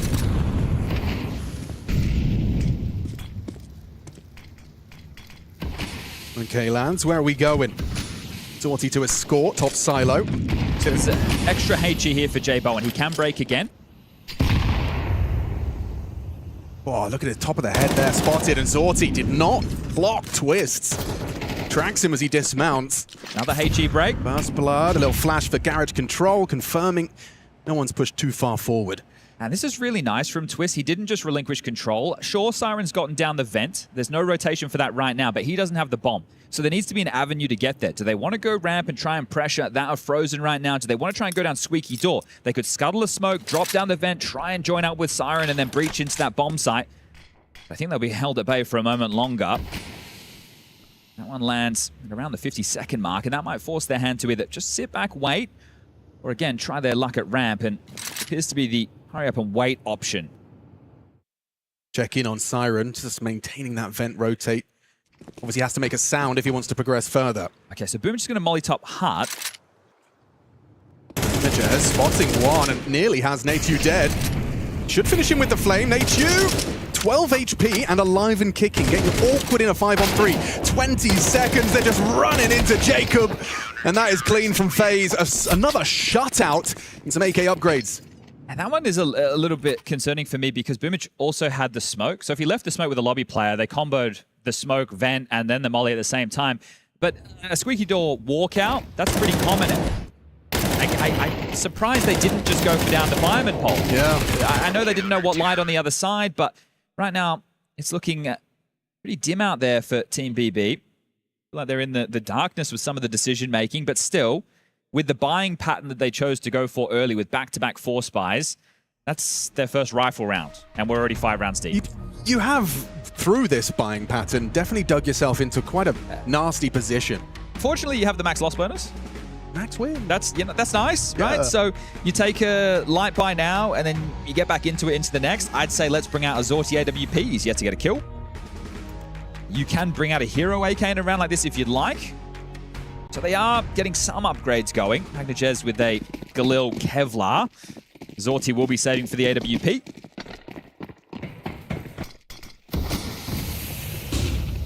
And fast smoke wall yard. Yeah, that's going to nullify J-Bo, and he gets 1 HE to have a sweep, and nothing spotted. Poor break. Easy. Oh, and another onto Magnajez.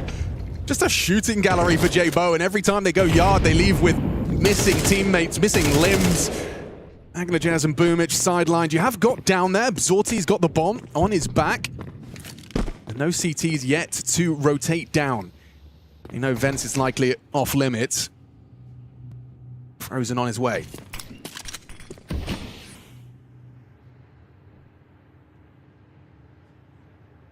Zorti getting himself across, a bullet connecting to the Kevlar of Frozen. Mission accomplished as far as BB are concerned. You got yourself a plan. Are you going to get around? Is you still worried about this lurk? And he's not wrong. Siren is going to worm his way through the smoke, and perfect camera to highlight the timing on that one. And just a really patient retake. Well, they all had kits. You know, they're doing it together, which is a really good sign that communication's on point. Dilladez, first frag. No, it will not be. Jacob will roll him over. And now we will get the guns out again. So second full gun round coming into round number 7.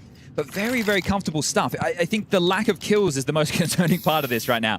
You've got 0 on Zorti, 0 on Dilladez, and 2 apiece for the other 3. So that's only 6 frags in 6 rounds of play. Yeah, and J-Bowen alone has 9. And he's been a fun addition to this roster. Bring a lot of energy. This is what happens when you bring in green players, right? Obviously, it can be a risk. They can be a bit nervy. Absolutely. But if they can deliver, and he's looked comfy, 3rd highest rated player for them in their 25 maps played so far. Still Twist and Frozen towards the top of the scoreboard, as you'd expect. And that Zorti Orb won't get a chance, and it's been consistent and persistent with these smoke wall breaks, right? They've funneled a bunch in, round after round. Oh, wait, I thought we were seeing a nerdy Molly lineup there, trying to take Frozen out of his roost. And flash and go. Frozen tucks in. He's got a lot of pressure. Rotation from J-Bowen to try and lend a hand. He gets vision, and no one clearing. Siren not looking. Frozen making this casual. 20 bullets in the mag. He takes 3. Still got himself a 2v3 situation. Thought he know it yet, but he can just head down towards that B bomb site and get that down and start playing this post-plant situation. So this is telling the BB team don't really have a good understanding of what the rotations look like right now. They're clearing every nook, every cranny. That's giving time for FaZe to go on a scouting mission of their own. Nate2 takes lobby. Jacob paired up now with the boss man Twists. They're starting to search this one out. Power position for Magnajez. He is going to need to provide the double here. Oh, Nate2 coming Vents as well. Lots of pressure. Losing Zorti puts it all onto Magnajez. Attention drawn, back presented. And Nate2 picks up a freebie. Double kill from him. At least Zorti got on the board. Not even a double kill, excuse me. It was Frozen's triple on the Ram side. I've got the teams just behind us here, so we can hear all the hootin' and hollerin'. And then down the row, we've got Astralis players. We've got that B stream going on as well. But this half is still recoverable as far as the scoreline is concerned. I'm more worried about the individuals. They get a bit more output. They're not really warmed into this one just yet. They can still get Well, 5 rounds is the max. If they could get themselves a 8-4 half, even a 9-3 and a pistol on the other side, you give them a chance, but right now it's domination. Oh, and I love it. Perfect time for an aggressive orb maneuver. Jay Bowen, he's been such a thorn in their side on Yard, and now suddenly, round 8, he's gone and drawn blood in the lobby. Yeah, they are flowing right now. Such a cool maneuver for an AWPer to be going for. Can't catch a bloody break right now. And we all, know this feeling. A half where suddenly you're helpless, your opponents are gods. And hang on, Siren removing Frozen, keeping empty hands on the ramp player could enable a bit more. Twist, Nadeju, everyone's trading blows. Boomich down, it's into the 3-on-2. Advantage phase, but with MagnaJez. Oh no! Oh, you just got no scope trying to go vents. FaZe have a... Where did they find this lad? Great understanding of the situation. Jay Bowen. Yeah, he's had some explosive moments for the team over the couple of events. As I mentioned, the post-Brokey era. So I think he's definitely delivering more impact for the team on the scoreboard. He's posting up towards the door, looking just to punt this one in. We've got about 35 seconds left on the clock, and just one man with a hope and a prayer.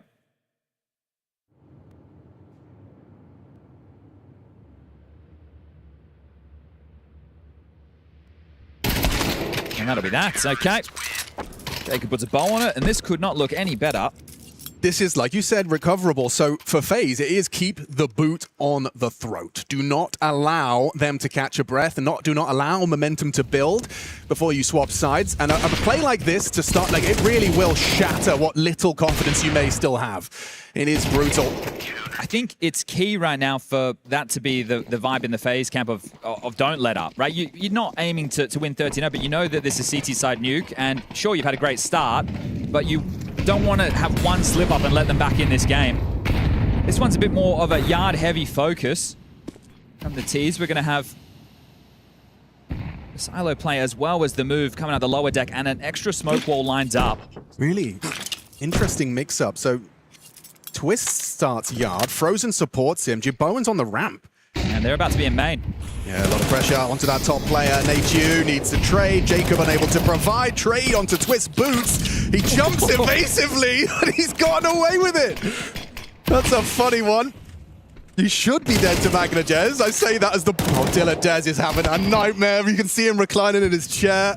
Every time he goes near Hut, someone on FaZe is blowing his brains out. And that's with the opening as well. They've been very, very hard to come by. That's the second opening kill for MagnaJez in this one so far. It's the third in total for the T-Hall. Who was that on Silo trying to track Twist's toes? That was a funny exchange. Lucky to get away with his life on this one. This is the entry I'm talking about. Bang. Great shot. Exactly what you need. But then the feed is just blue. Everybody delivering. Letting out a big roar. Twist lands the... And that one fell. Okay, well... 3 rounds left in this half of play. We're into a partial.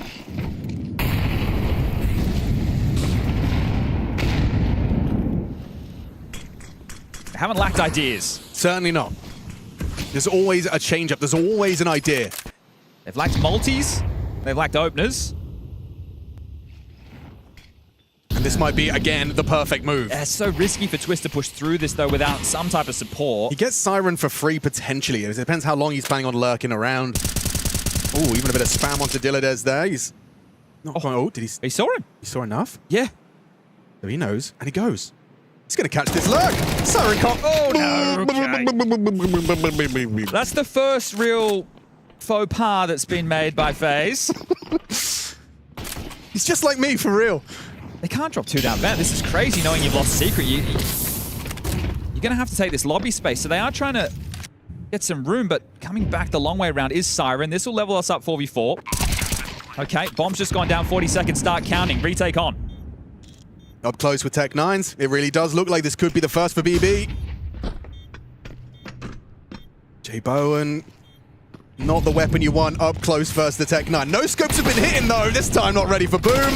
Oh, and Boomich finding 2 up close and personal. The Tech-9s converting. And finally, they break through 10 rounds until we see a BB team round on the board. It's something. But this is it. I don't...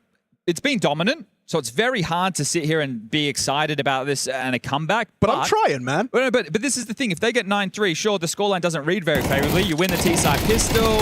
They either force a Rico, you win that one. Right, first gun round goes your way. Game's back on.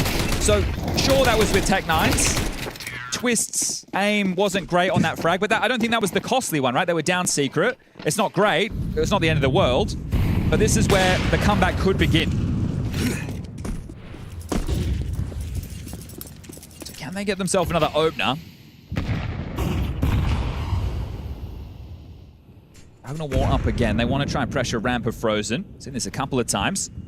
Nade in the pocket. Decent damage done. Yeah, connects onto Siren and Zorti. Frozen ahead of the flashbangs, but there's one that catches him. Perfect play from Siren. Jay Bowen in a lot of jeopardy. Dips back. Style points on the Deagle swap. Well, now you're forced to heavy rotation, so this is where the mid-rounding of Boomich can come into play. You've got this lurk outside of Magnagez, going to look some room, see if he can pick somebody up in rotation.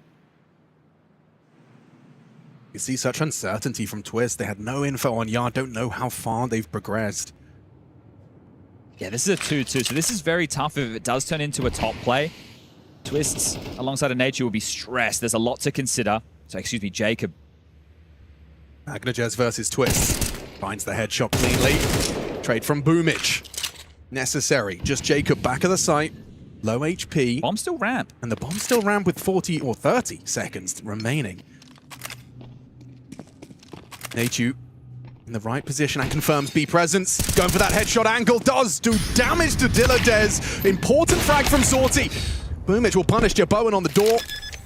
Important pickup, stops the AWP. They've got money, so Jacob can give this one a go. Right, this is a very tough 1-on-3, but he has no reason not to go for it. Jacob, what do you got for us? Starts off descending the stairs, spots a flash of flesh, sees Boomich retreating. Understandably, you're going to be playing the advantage. Jacob got to force the issue, unable to track or even pull the trigger. Important second consecutive round from Team BB. Okay, so FaZe will be able to get the full buy, but I think NKJ, I like this timeout. I think that this is key for a couple of reasons. First, just lock them in for this final round, right? Maybe sweep away a few of those frustrations that were brewing for how you lost the last two. It's also a good opportunity now because we don't have the normal 2 to 3 minute halftime break, right? It's only going to be 30 seconds. So right now, if this round is quick and you lose it as well, you could get ahead of some of the frustrations now. Don't have to worry about doing that in the quick 30 seconds that you're going to have. So he wants double digits and he wants it now. Have everything they need. Defuse kits across the board. Everybody has head armor. Fought for Jay Bowen. Full sets of nades. They'll leave flashes at spawn. They've had a very dominant half, but again, it is a game of two halves, right? There's a reason that the CT and the T sides, different objectives, is we get this one back underway. Zordi with the AWP. Looks to want to take that first pick outside. Deep molly, and Twist will throw that up to Silo. Boomich on a deeper line, a flash over, and a ramp boost. So, see the openers of the round starting to take shape for both of these teams. J-Bone rotated back now. Second smoke wall in. Jacob will break this. Hello. Oh, he got info, did he? No, maybe the flash obscured. Magnagez towards the main now knows. Tracking from Twist doesn't connect. It's a question for Jacob, and he has found the answer. Important from Diladez. There's one on Siren, onto Jaboan. Just Natu tucked to the back of the site, and they're about to apply a lot of pressure. Molly lands, Siren's wide, and it should be round. Just Frozen to get past. Now spotted, audible. And Zorti's AWP might be the one to close this down. Yes, indeed. An end to the half. 3, recovery of sorts. And I think Diladez is happy he got a kill. So the fact he got on the board there finally in the tail end of that one will put a smile on your face for the wrong reasons, but you do want to shrug it off, right? Nobody wants to finish a map without getting any frags in play. You seen this kill spread from FaZe? Yeah, everybody was, when anybody came knocking, they were delivering, right? Yeah. It was very dynamic in terms of the opening kills. Everybody was able to deliver in that department. Everybody was able to find multi-kills. Everybody with multiple multi-kills. So that's just a really strong CT side. Now, this is where we're going to put them under the microscope. This is where the scrutiny will come in. We're looking T side now. If they can get the pistol, they can get it done with nice and quick. You lose the pistol, this could be a comeback starting to unfold. So 3 straight. FaZe stem the bleeding now. Or do Team BB start bringing this one back into conversation? Remember, winner of this will take on Legacy, and winner of that will be in the 16-team playoff bracket.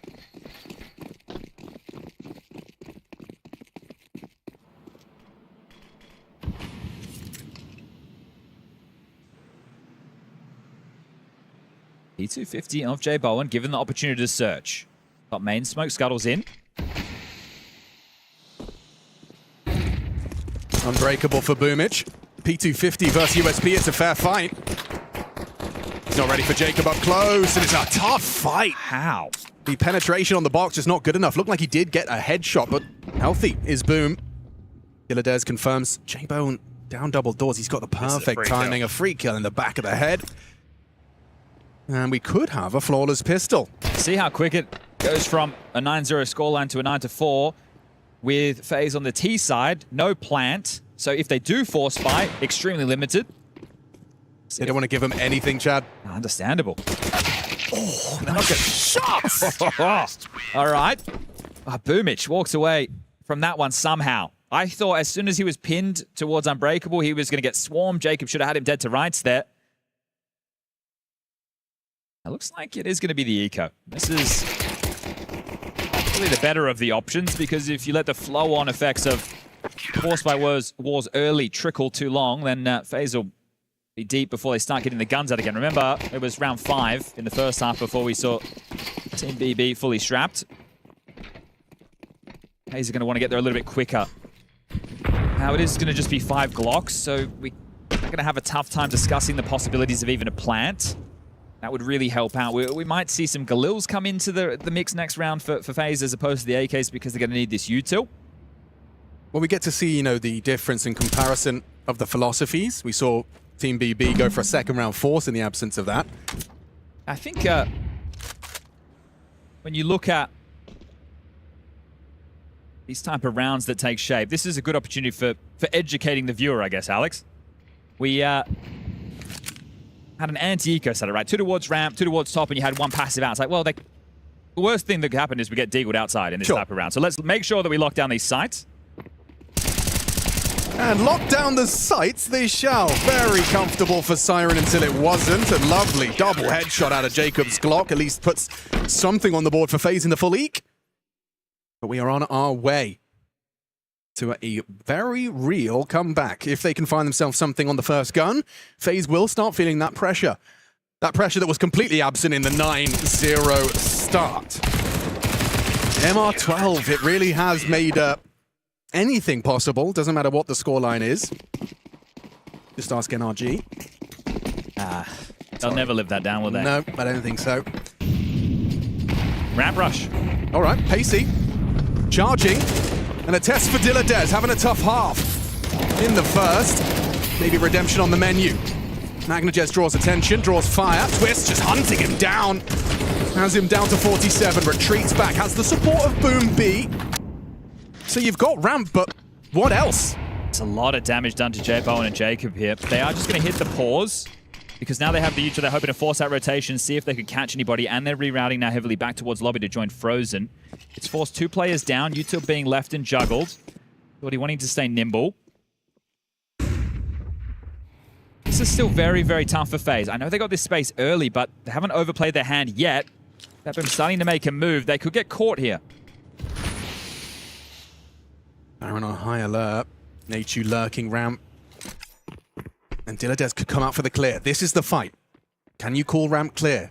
Can you inform your squad? It's all about the timings here. Dilladez pathing. He knows it's a necessary clear. Head-to-head for Nachu. Oh, he's in trouble. Tagged up by the M4. He still hits the heady. Dilladez cannot catch a break.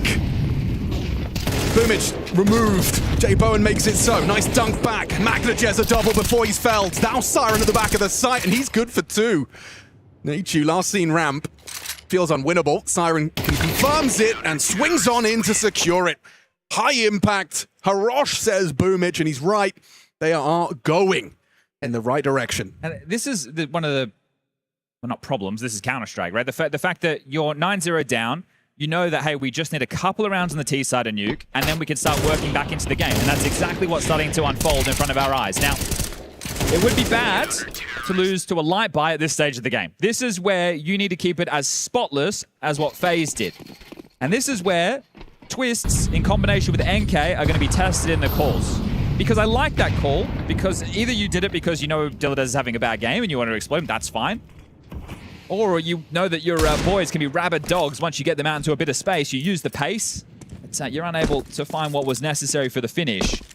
So you can just see the Eagles are plenty. J Bowen saving for that AWP.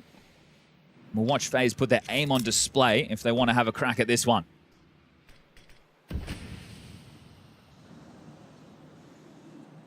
FaZe Clan individuals are not to be underestimated on these sidearms. And the round that got BB Team going in the first half was a Tech 9 round. I know we're not quite there yet. It's a bit more util in that one, but taking their time. Just give them the fight, you know. Mibr.los flirting with death every time he does go for a little jiggle. And he's found it. Onto Twist through the smoke. Very composed. Striking that perfect balance between not overextending into a deagle headshot, but not playing too scared and giving too much space to just a pistol.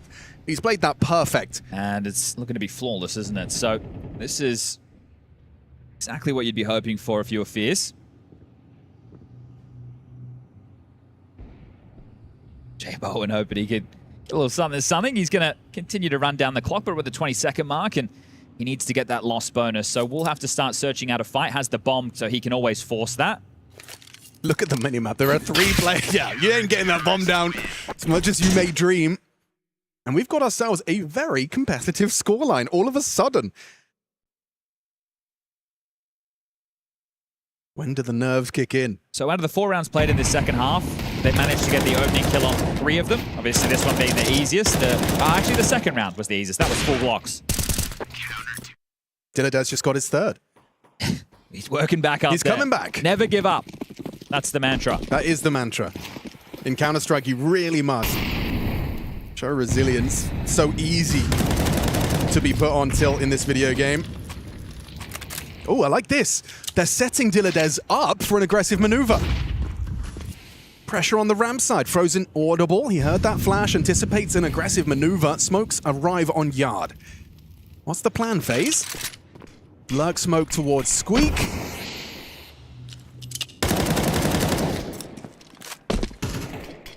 Another layer of this smoke wall, but Boomich is going to block them once they get down secret, if they get down secret. They've taken warehouse control. Okay. Jacob, susceptible to that smoke break, takes a little bit of damage from the HE. A little bit of damage onto the AWP and the bomb carrier. So Mibr.los has managed to find a little bit of damage onto 2. This could be one hell of a HE if he times it right. There are 3 members of FaZe just behind that smoke. On the fade, he throws it in, and right on the money.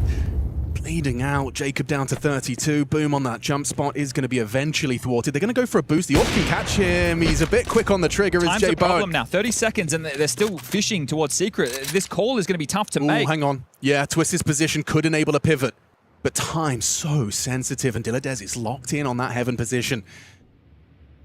Hoping he can catch that perfect distraction frag. 17 seconds and down goes Dilladez. Siren spotted. Boom's on site. They mess up the doors. He double used. Too easy. Slammed the door in his team's face, and that's going to be another BB round. Yeah, the pressure starting to get to them in that one. Time running so low. It's not easy to be a team who is able to stay calm in those dying moments, and that is now a 1-round game. So BB Team have brought themselves well and truly back into this. I'd expect a timeout to come through from NKJ once more, because, well, sure, this half it's 5 straight, but it's technically 8 straight. So they're running away with this. The momentum has swung in a big way. We were talking about the distribution of frags in that first half being well, a team effort for FaZe.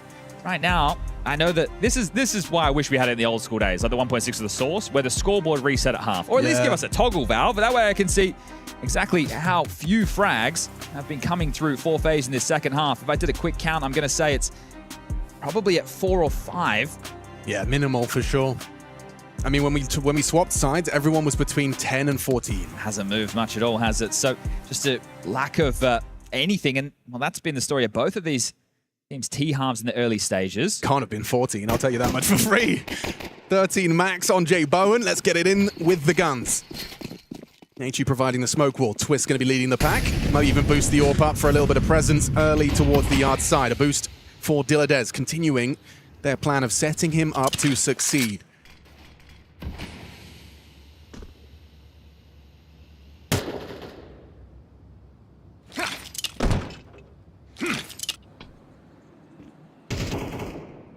So they're setting Twists up for a play. This is going to be interesting. Up against the AWP, and oh, a missed shot. You can't afford to be missing shots like that. Zorti gets jiggled out. Twist makes it across safely. I don't think anyone else is going to try and cross. I think this is to force the rotation, and then they're going to play back towards Heaven, Hell, or into a top split with just the staunch setup right now that we're seeing. Boost Red could catch Zorti here. Not an easy shot. Don't you dare repeat that. Again, they've got room, but BB team are happy to give it over. Here we go. Nice from Boomich. Scavenged AK-47 equals that fight. Takes down Twist. First blood drawn, feeling like 9-9. That's what NKJ's saying anyway. Bang! Beautiful. Headshot onto his rival AWPer. Zorti. Still a player up Heaven. Frustrated. 25 seconds. This is just perfect for MagnaJez. He just has to hang out. He can take the bomb carrier down. You have to find and force him out of Heaven. Not a favorable duel by any stretch of the imagination. He peeks in, catches Jacob. Needed that. 13 seconds, but caught with his nade out. No, you don't stand a chance. A flying siren. Okay, well, Jay Bowen, if you go down after... Oh, you've been spotted. They might try and kill you after time. This is nightmare fuel right here for Jay Bowen. They're letting him have it. Fair enough. All right, well, that does mean an AWP is brought through, which will be partially purchased behind now. You've got the max loss bonus, of course. There'll be some Tech 9s coming into play for FaZe in this one. And I'd like to call the next timeout if I was NKJ now, potentially, because Jay Bowen's not going to get an AWP in the next round. Of course, yeah. Unless, $100 bucks. Right? Unless they save it again. So he needs to find some impact now. This is a chance to make a dent. Otherwise, you're getting swept. Zorti going for a hut play. Yeah, a similar moment in the half than we saw from Jay Bowen in the first. Frozen. Spotted and removed. Taking some real liberties now, aren't they? I love the proactivity there. And if you go hunting for him, you're going to be walking into Zorti's crosshair. So now what? Well, looking for a bit of revenge, BB team, from that match a month ago back in China. And this result, much closer than last time round. A reminder, that was a best of 3. It was a 13-2 and a 13-6 on Cash and Ancient. Oh, okay. Well, he was walking as well. It might actually cost them here in a big way. In a big way. There's 2 players down towards B. Okay. Okay. Should be fine. Boom should be and fine. Diladez. Should be fine. You'd have to not lose control of the spray, which he hasn't. Perfect. Jacob's gone. Nature, you've got the bomb. Fakes it out, draws the doors. How's Jay Bowen supposed to help with this? He's got the best gun and he has managed to contribute. Catches Boom. Taking their sweet time on this plant. Door swings open. You're vulnerable to a Tech 9 and a headshot's been hit. Siren susceptible. 20 seconds. You need that bomb plant. Good beat from Diladez. Oh, perfect shot from Twist at range. Finds the headshot. Now Siren, 18 points of health. They are low. This is winnable. Can he show us how?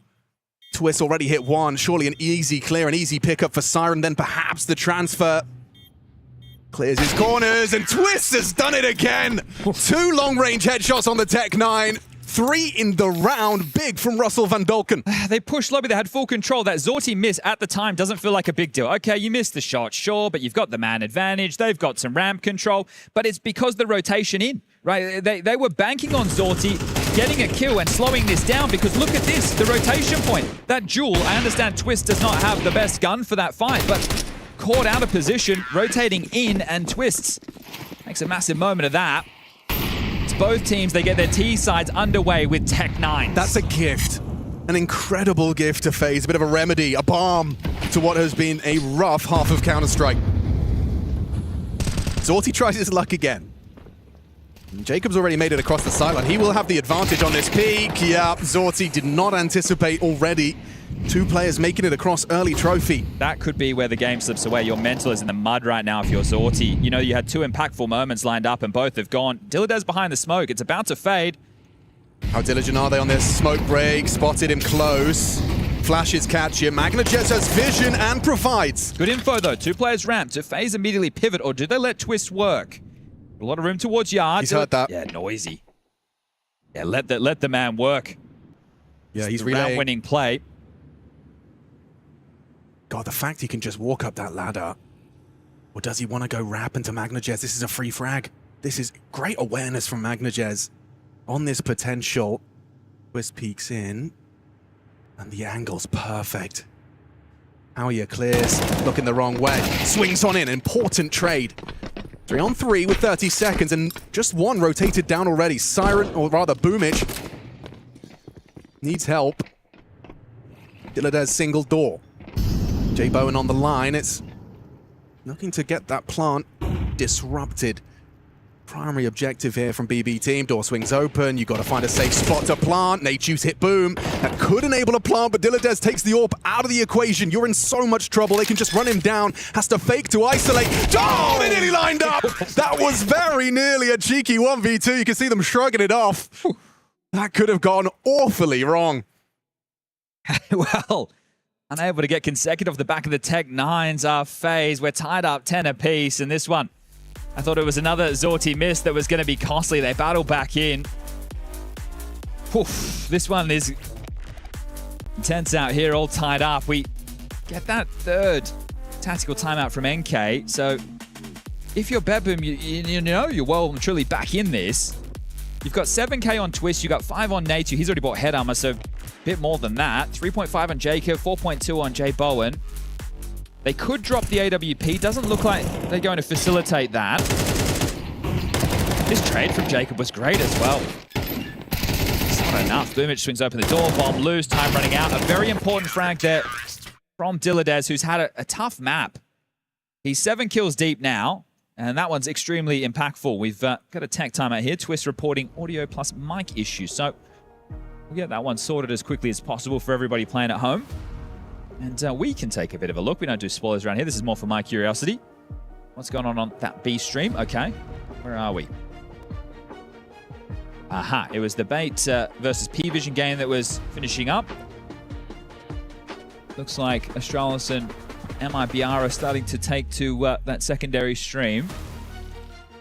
So there'll be some time before we get that one underway. And it looks like the issue's solved already. So this one looks like it's going to go the distance. Jacob in with a Mac 10. Does that spell pace?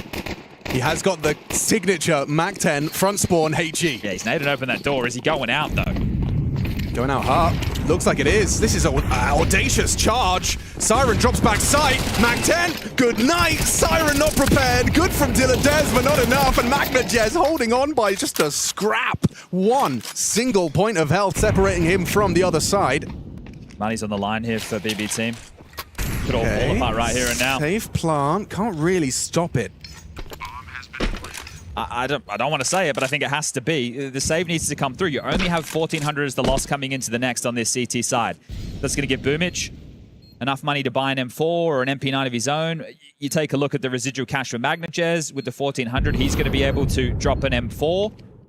And Zorti should be able to do the same because Siren and Diladez are in need. And as a top site player, those are the worst rounds in your, nuke experience. You were fully blind. You did everything. You felt like you were in the right place. You had the right system in place, but that second flashbang, or the third, whichever, I wasn't counting. They were playing heavy towards top as well, right? Yeah. They had 2 go up heaven and play towards the side. They also had a main player, so it wasn't that they weren't prepared for the possibility. It's Jacob who takes that Mac 10, takes the space, and delivers them a very important opening kill to get FaZe's 11th round now. And you'll see this flashbang. Look, so Siren was blind, and then the second one completely books him. There's no counterplay. Frozen's flashes have set them up to just breach that site. And what a frustrating round to be losing at this stage in the game. Well, you lose this one, and I think the game goes with it. I know we're in the dying stages, but it's only 1,900 loss for BB team going into the next round. So if they lose this, they don't save anything, they're in the mud. What's it gonna be? Jacob making moves early, just a head-to-head with MagnaJez, but they're down the vents. It kept the main player distracted. They get 2 down the vents. They've just gone from a hot rush into a straight pacey failure as FaZe collapse. That's a good response. Felt like it was kind of given to Team BB there with the pace of that. Yeah, I was on Jacob's POV there jumping off a main, and the main player not flashed, so maybe a missed timing or dodged, but either way, no more timeouts for NK to call, and this is where you turn to twists, and you say, okay, well, you've had a ramp rush, the Go You Space didn't get you the round, that was early stages. You win a Tech 9 round where you're the hero, and you get lucky with a timing due to a Zorti miss. Your first rifle round was a top rush. You haven't conditioned them. You haven't forced the rotations to be too stressed as... Nature's just thrown a really nerdy heaven smoke. Well, Frozen just went back to spawn to swap out some nades, so... Feeling, yeah, they didn't have a HE for the door break. Oh, gosh. Yeah, that's the wobbles. A very, very important round. So they are going to try a top execute.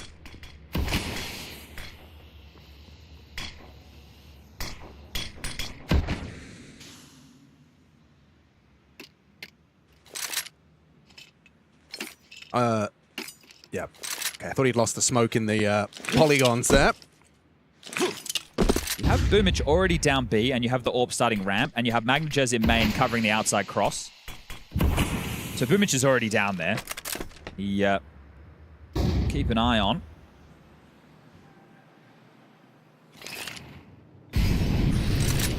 This isn't forcing the rotations in the way that FaZe would have hoped. MagnaJez and Twist having a bit of a standoff here as that smoke wall fades. He's in such a good position for this.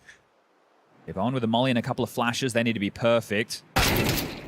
That's perfect from MagnaJez, and he knows he's alone. Dilladez on high alert, playing anti, no problem for 1. Trade from Nachu. Need MagnaJez, needs Siren to provide, and Siren does. Jay Bowen finally brings him down, but now a 1 versus 2. Boom, and the AWP miss. Zort's gone, 13 seconds. Oh, they swing on into him. Jay Bowen finding impact. It was 11-11, and he steals that 12th. Okay, well, that's impact. How can you argue with that? 2 of the biggest rounds they've had out of the 3 in this T side. It's been individual moments. Twist and Jay Bowen now. Both of them with rounds to remember in what has been a very tough T side for both teams, but we could be seeing a bit more of it. Just 1 more round for BB team, and we need overtime. Fierce, he's been a bit more frugal with his tactical timeouts. Still has 1 left in the pocket. Now, he could take the final 2 in consecutive fashion now. We make it to overtime every OT we get into, you get 1 more. This is now just to hold on to. You can see if you can push us to extra time. This from MagnaJez. What? Okay, no, I'm swinging now. And Jay Bowen, it's tough on the first, the second. Mandatory, and they let out a war cry with that one. MP9, the low end, the BB team. FaZe with 3 Galils. No kits. You wouldn't. They will. Pacey into attack. They're overlooking it completely. They're behind him already. Siren and Zorti go down. You're right. MagnaJez has got the hunt, but they're losing bodies left and right. Boomich is gone. There's the hunt. MagnaJez finds it quick from the lobby side, and down he goes. It's all on to Dilladez. A big clutch. He had a rough game. If he can take them to overtime, it's all cleared, but Jacob denies. FaZe taking a regulation and a fantastic opening best of 1. Ups, downs, everything up for debate. A 9-0 start from FaZe, and Team BB claw it into every round of regulation. Yeah, with how comfortable that started for FaZe, you thought, okay, this could be an open and shut case. But yeah, just in a couple of rounds on that T side, you can work back into things, and you find yourself sitting pretty. An entertaining game of Counter-Strike, but FaZe, they will take on Legacy for a spot in those playoffs.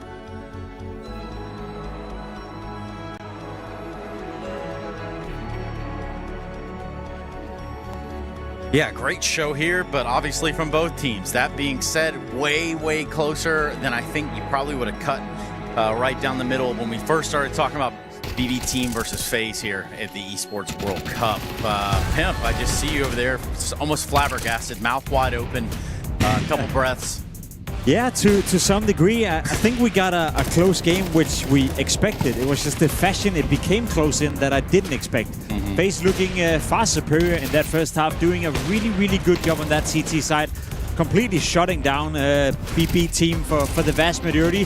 Then they claim 3 rounds in a row, and you think to yourself, okay, 9-3 half, you win the pistol second half, you convert, all of a sudden we have a game. So at the end of the day, we got a close game. We got a game that went back and forth, and a game that I think easily could have gone overtime.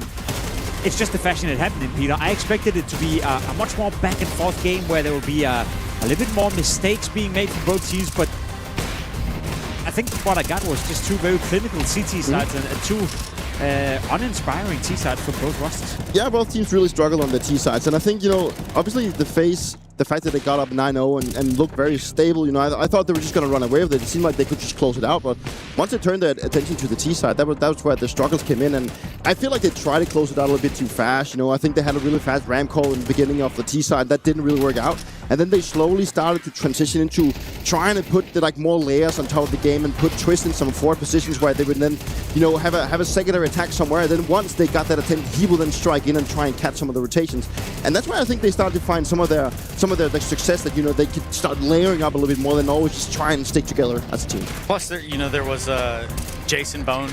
Oh yeah, Jason Bourne, almost J-Bone. Yeah, there's J-Bone, and then, you know, his sidekick in Jacob. So, yep. You know, these 2 guys were helping put them all the way up to 6-0 pretty fast. And then you get to 9-0. I mean, there is a certain point where you're like, okay, BB team, are you in the server with us now? Yeah, you got to give credit to J-Bone, who has shown once again, you know, some of that potential that we've seen when he was first being brought into FaZe Clan. I think a lot of people didn't necessarily expect too much from him, but I think he's had a couple of games where he's just completely taken over the server. And it's a joy to see an AWP player within FaZe Clan willing to go for opening kills early round. Not to take anything away from Brokey, but he was a lot of people mistakenly thought that Brokey was an explosive in-your-face AWPer. He was more like a defensive AWPer who then would explode when people came to him. J-Bone is actively seeking the duels, actively going out there, trying to make the game happen on his terms. And we saw how much of an impact he had in that first half. Big part of the reason why FaZe got off to a good start was because of J-Bone. Yeah, it is very much that. Speaking of FaZe, there's this guy Twist. He's standing with Freya. I wonder what they got to say. Guy called Twist. I got him down on the stage. That was a roller coaster to watch, Twist. I can't imagine how it was to play. You're 9-0 up.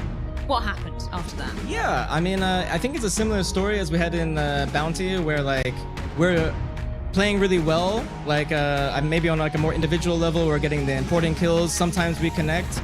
And then like when it comes time to really like important connections, calling rotations and calling like information, I think that's where we crumble a bit and we don't provide the necessary information. And then, yeah, we lose 3 rounds on the CT side to end the half, and that kind of, I guess, stunned our momentum onto the T side as well. Love that you mentioned those individual moments, because you had one yourself, J-Bone as well, penultimate round, getting that clutch. That was crucial for you guys to be staying in it. Walk me through that in the tail end of this map.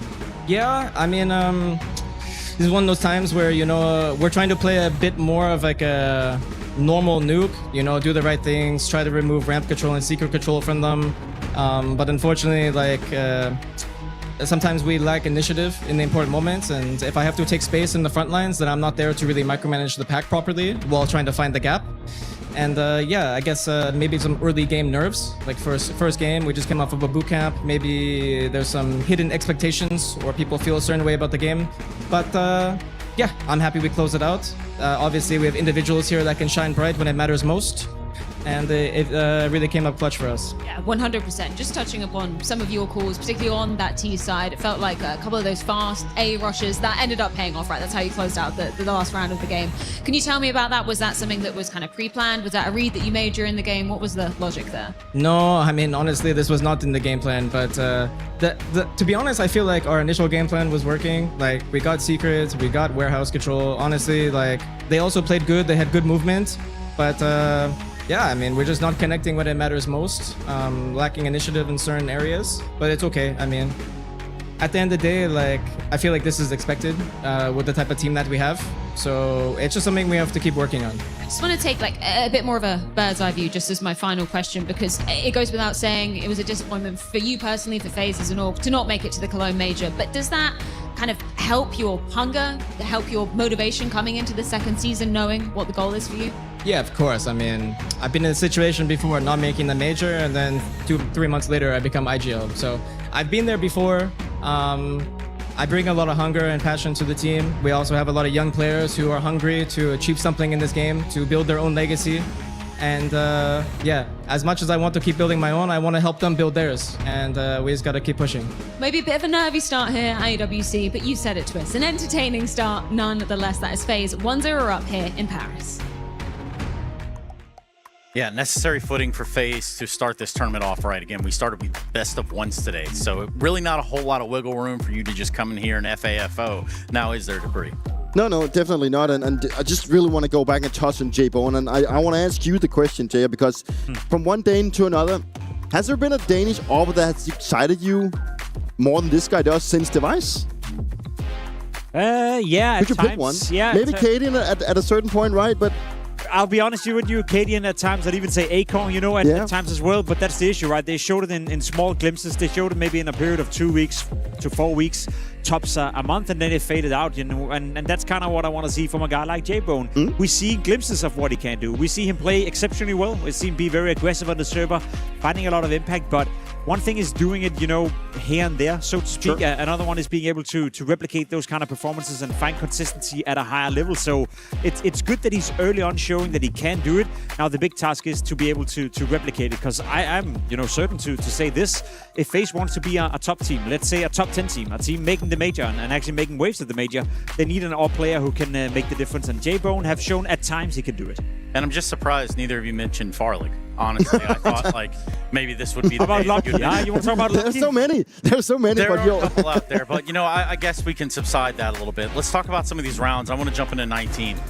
Yeah, funny round, you know, to some degree. We're looking at the BB team on a 9-round streak of winning stuff. You can see the buy coming in for FaZe Clan is not really that great. You know, a couple of Tech 9s in the mix. They lose the opening kill as well. Then a bit of a mistake right here from mibr.los on ramp. Not sure why he's fighting, giving up the space, giving up the positions, and all of a sudden FaZe Clan find themselves in a winning position where they can get the bomb down, they can trade out the kills, and you can see Netty right here doing God's work with a Tech 9, dealing a lot of damage, making sure FaZe Clan is finally winning around and breaking the momentum of BB team.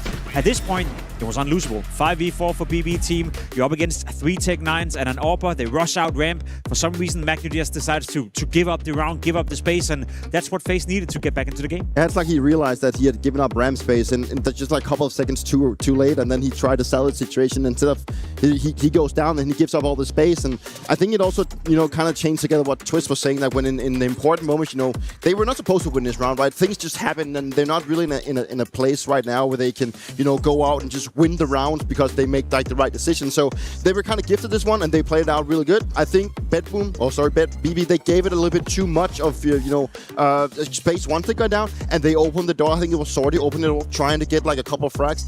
It just seemed like, you know, they were trying to close out the situation when it was not needed. There's always a smirk about this one. I know you guys can't see it at home, but there's always a smirk about this one down in the end. He's always got something up his sleeve. Yeah. Maybe just perhaps it's round 23. Yeah, speaking of gifts, you know, I think we have another one coming in here for FaZe Clan, to be completely honest. 11-11, just come off a round where they didn't get anything done. They go for an inner execute. Again, BB team in a winning position. For a moment, it was a 1v3. Then J-Bone finds himself in a 1v2. Look at the timer. We're talking 15 seconds. Sorted getting caught off guard. And then Boomage coming in for the duel. And J-Bone in clutching is out, right? We spoke about impact. Now, doing it with the AWP on the CT side, massively impactful. Part of the reason why they're off to such a great start. He's also the reason they end up winning the game. Without winning this 1v3 clutch or 1v2 clutch, whatever you want to label it as, there's no way FaZe is winning. So you're looking at 2 rounds in the span of the last 4 where they're basically getting gifted the game by BB team. As much as I want to say it, FaZe, they looked impressive in the first 9 rounds of the game. From that part and onwards, I think BB team were the better team, to be completely honest. They were in control. They were having more winning positions.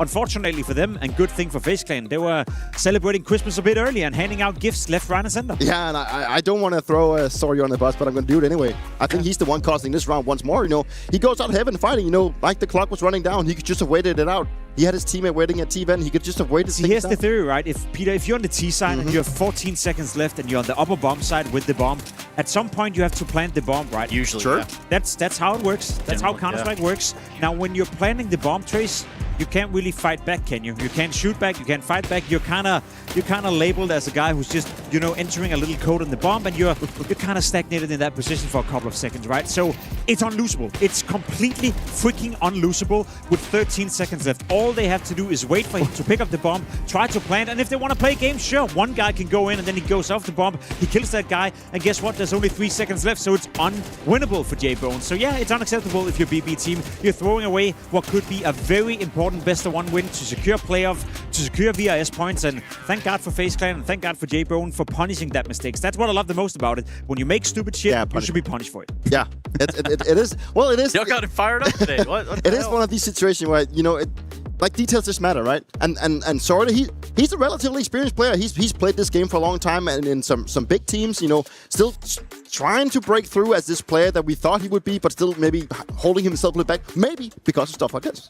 What is it you say? Is it if you fuck around, you find out or something like that? Yeah, I think FAFO was the verbiage. There we go. Thank you so much for kind of highlighting that and illuminating exactly what that means. We needed that. No, I'd say that BB and the post plants probably didn't have a good time today. I mean, you go down, 9-0 pretty quick, and it really is hey, we got to stop hemorrhaging rounds. Like, guys, we're not even giving ourselves a shot in this best of 1. If we're going into the second half, we got nothing to work with.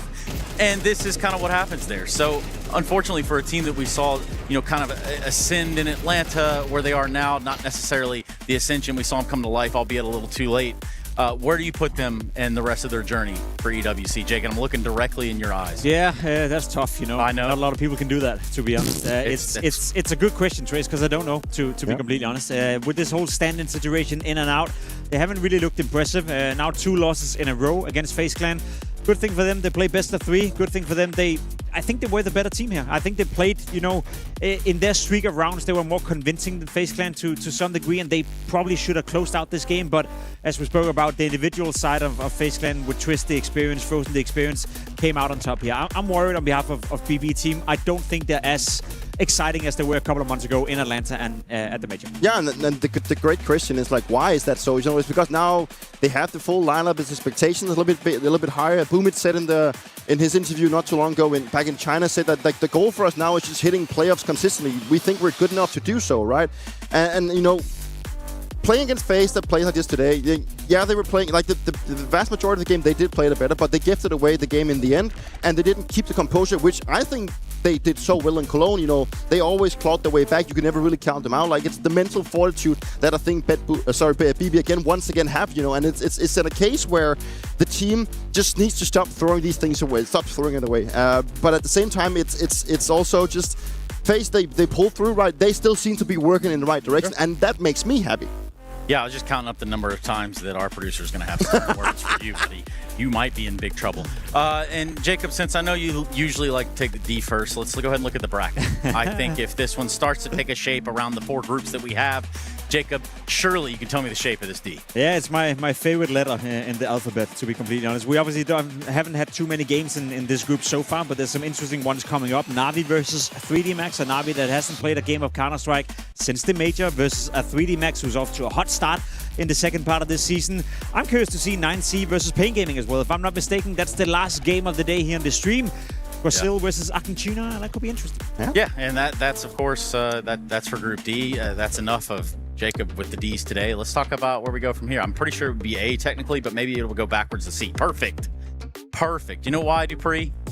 Well, because we're going to be watching Vitality versus other teams. That's what you're referring to. Yeah, that's a game that I'm been looking very much forward to. A lot of my old teammates is in this game, not only on the playing side, but also the coaching side. Yeah, so everywhere. Yeah, they're everywhere, right? Maybe I'm an unk. I'm retired. I can sit down here and yab about what they're doing. They still try to make things count, but a game that I'm very excited for.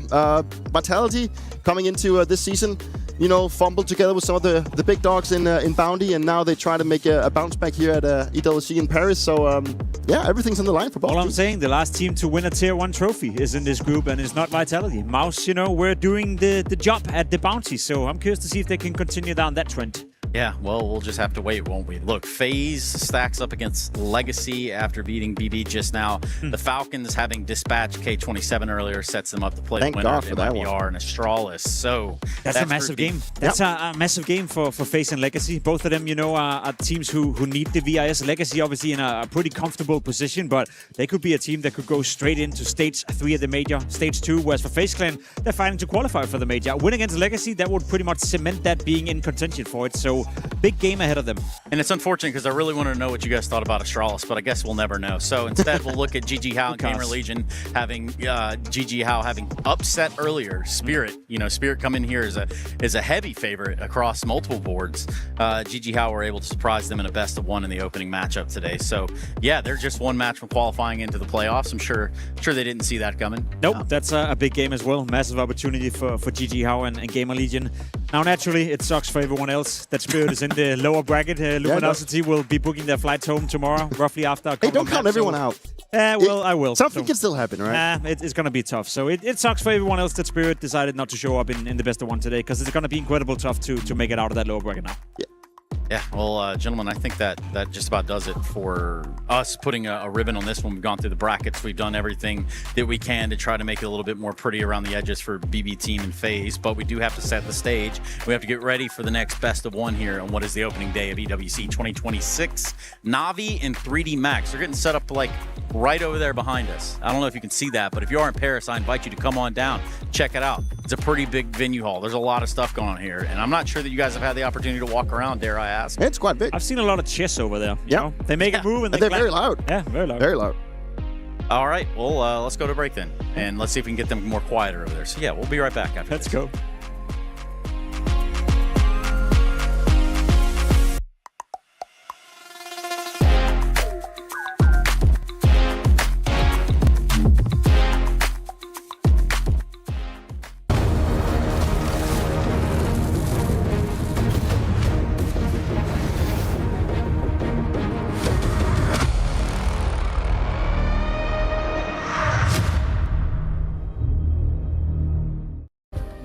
Play is in our DNA. Whenever we let it out, it becomes our superpower. Now imagine an entire city being built to supercharge it. Kadir City, powered by play.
action going down at the first day of Counter-Strike 2 at EWC, and the B stream has been no exception. So let me get you quickly up to speed with what has been going on over here. We began the day with Gamer Legion versus Luminosity. Now, in all honesty, that was a very quick affair. That ended 13-3 on Nuke, with Flammers having an absolute pop-off performance. Game number 2 was a little bit closer. That was Foot versus Tai Lu. We had some questions about how Foot would be performing without Laos in the mix, and xCloud did more than a serviceable job, ending up 13-10 in their favor. Now, game number 3, this was what got very exciting, because the Mongols, reigning EWC champions, returned to try and defend their trophy. Now, I know Mongols roster looking a little bit different, but 9-10, he was really feeling it today, and they managed to wrap up the scoreline 13-7. Game number 4, that was Legacy versus NIP. And Cash fans out there, you would maybe like to go back and rewatch this one, particularly if you're a Legacy fan. That was 13-5 in their favor, with newest edition Try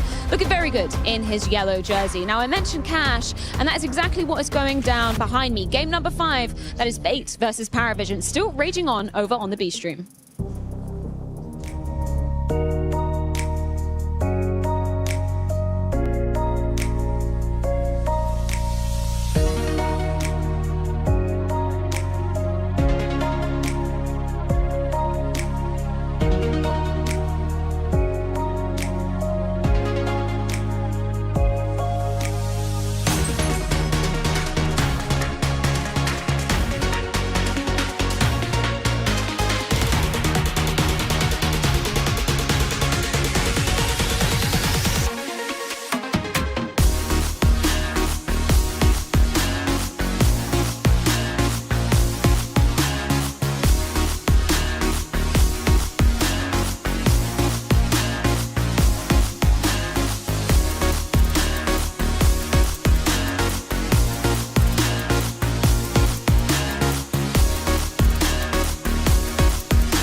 name of the lights. Better get right, I'm champion.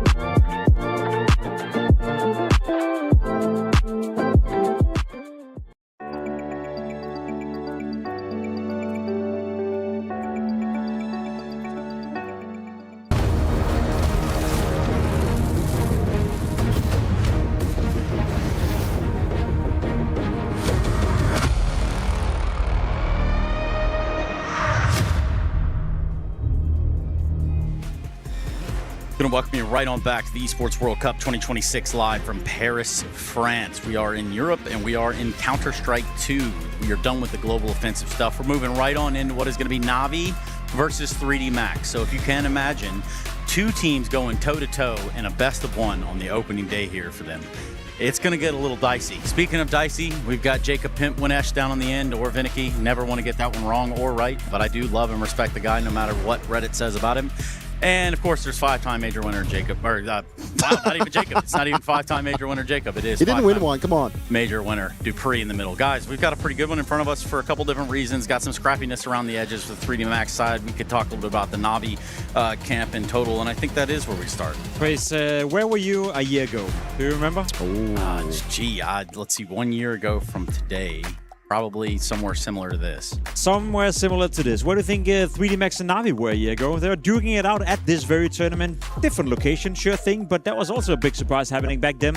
3D Max knocking out Navi of the tournament in the opening round. Now this time around, it's double elimination. It's best of one, not a best of three, but I'm pretty sure Navi got something to say about that. Not really happy about the outcome that happened at the last Esports World Cup, costing some points in the club championships, and you know, we're at the beginning of Navi struggling a little bit in that period, so I think there's some revenge on the cards here. Yeah, I think it's a better looking Navi right now. They've had a good last season despite that let's say the fumble at the major. You know, it was a rough one. The fact that, you know, they had played so well coming into it, also winning back in Atlanta, and you know, the fact that Navi you know, didn't really make it count at the majors despite having some really close games. It was more like the fashion that they couldn't close out when they had all these advantages. And you could definitely tell also with what Blade said in those elimination interviews that it was just not good enough and they were not meant to make it to top 8. So it's going to be interesting to see, because this is the first game that we do get to see Navi into the new season. So there's a lot to be asked in this one, and I'm excited to see what kind of Navi is going to be turning up. Is it a Navi that's going to be a little bit rusty because they haven't played officials,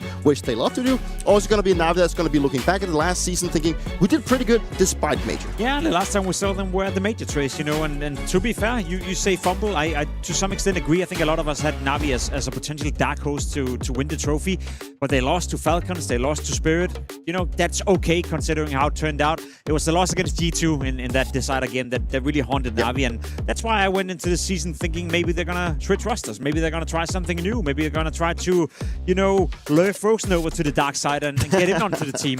Whether they tried, whether they've decided to just stick with this core, whether Blade believes there's still more to this Navi, I do not know, but I think it's very important for Navi as an organization they get off to a good start, because otherwise they'll feel like, ooh, maybe we should have made that roster change when we had it. So I think all eyes are on Navi right now. But I've been thinking about that for a long time. I remember back at Kato, I was thinking Navi is going to be making changes if they don't stop making results. And then they started making results, and then they turn up for the major, and it doesn't pan out the way they wanted. Now they still stuck with the same roster. So, I mean, obviously Blade and also Navi, and hopefully also the team still believes there's something to this team that they can actually keep, you know, working for those trophies. Yeah, you want this team, you want to think that this team is malleable at its core right now, that they can get back on their winning ways and in the right path. I think one addition to this lineup, and it goes kind of without saying, one addition to this lineup that has been evident of that has been Mikaze. I feel like this guy came into this team. Hell, there were people in the scene saying, oh, well, in 6 months, let me know how that goes, yada, yada, yada. And now look at him. You know, I think Mikaze has found a wavelength of his own that he's riding over here with Navi, and it seems like it's working for him. And if they can get everybody to do it, that's when they start to become lethal. I think they have found a way to establish him as a player within their lineup that finds the impact when it's needed the most, especially in the early aggression, being proactive on the T side, being in your face on the CT side, being annoying to play against, basically. It's one of those players that will force a fight on you whether you want it or not.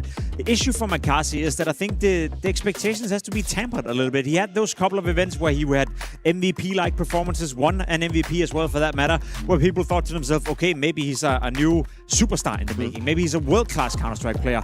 I think Makasi is very good. I think Na'Vi looked the best when he's playing well as well, but I think the expectation needs to be tempered just a little bit. You saw the graph here before as well. He's averaging a 1.11 rating since April. That's okay. That's acceptable. That's definitely up there, but he's not a world-class Counter-Strike player just yet. But it's like you're talking about superstar, and I agree that is what I think Na'Vi has been lacking and trying to find. He's not it. No, I agree with you that he's not it, but he's at the closest they can get to getting a superstar, right? You know, because if Na'Vi needs to get a superstar, they do need to start nitpicking some of the other teams that's up above them, right? And I don't think that's going to happen. Sure, we could have gotten maybe a Frozen throughout the player break. Maybe that could have been on the lines, right? But we don't know. But with how Na'Vi has been showing throughout the season and how Na'Vi has always been functioning, it is the system. And it is the players that always want to chime in and that they play off that system, because that's what makes them a good team. Well, you can't spell Makaze without Maka, and that's why we need to talk about the other side of this equation, that being 3D Max and sort of the trials and tribulations it means to be on 3D Max this day and age. Yes, you can come to these tournaments. Yes, you can surprise. You can turn some heads. You can even upset some folks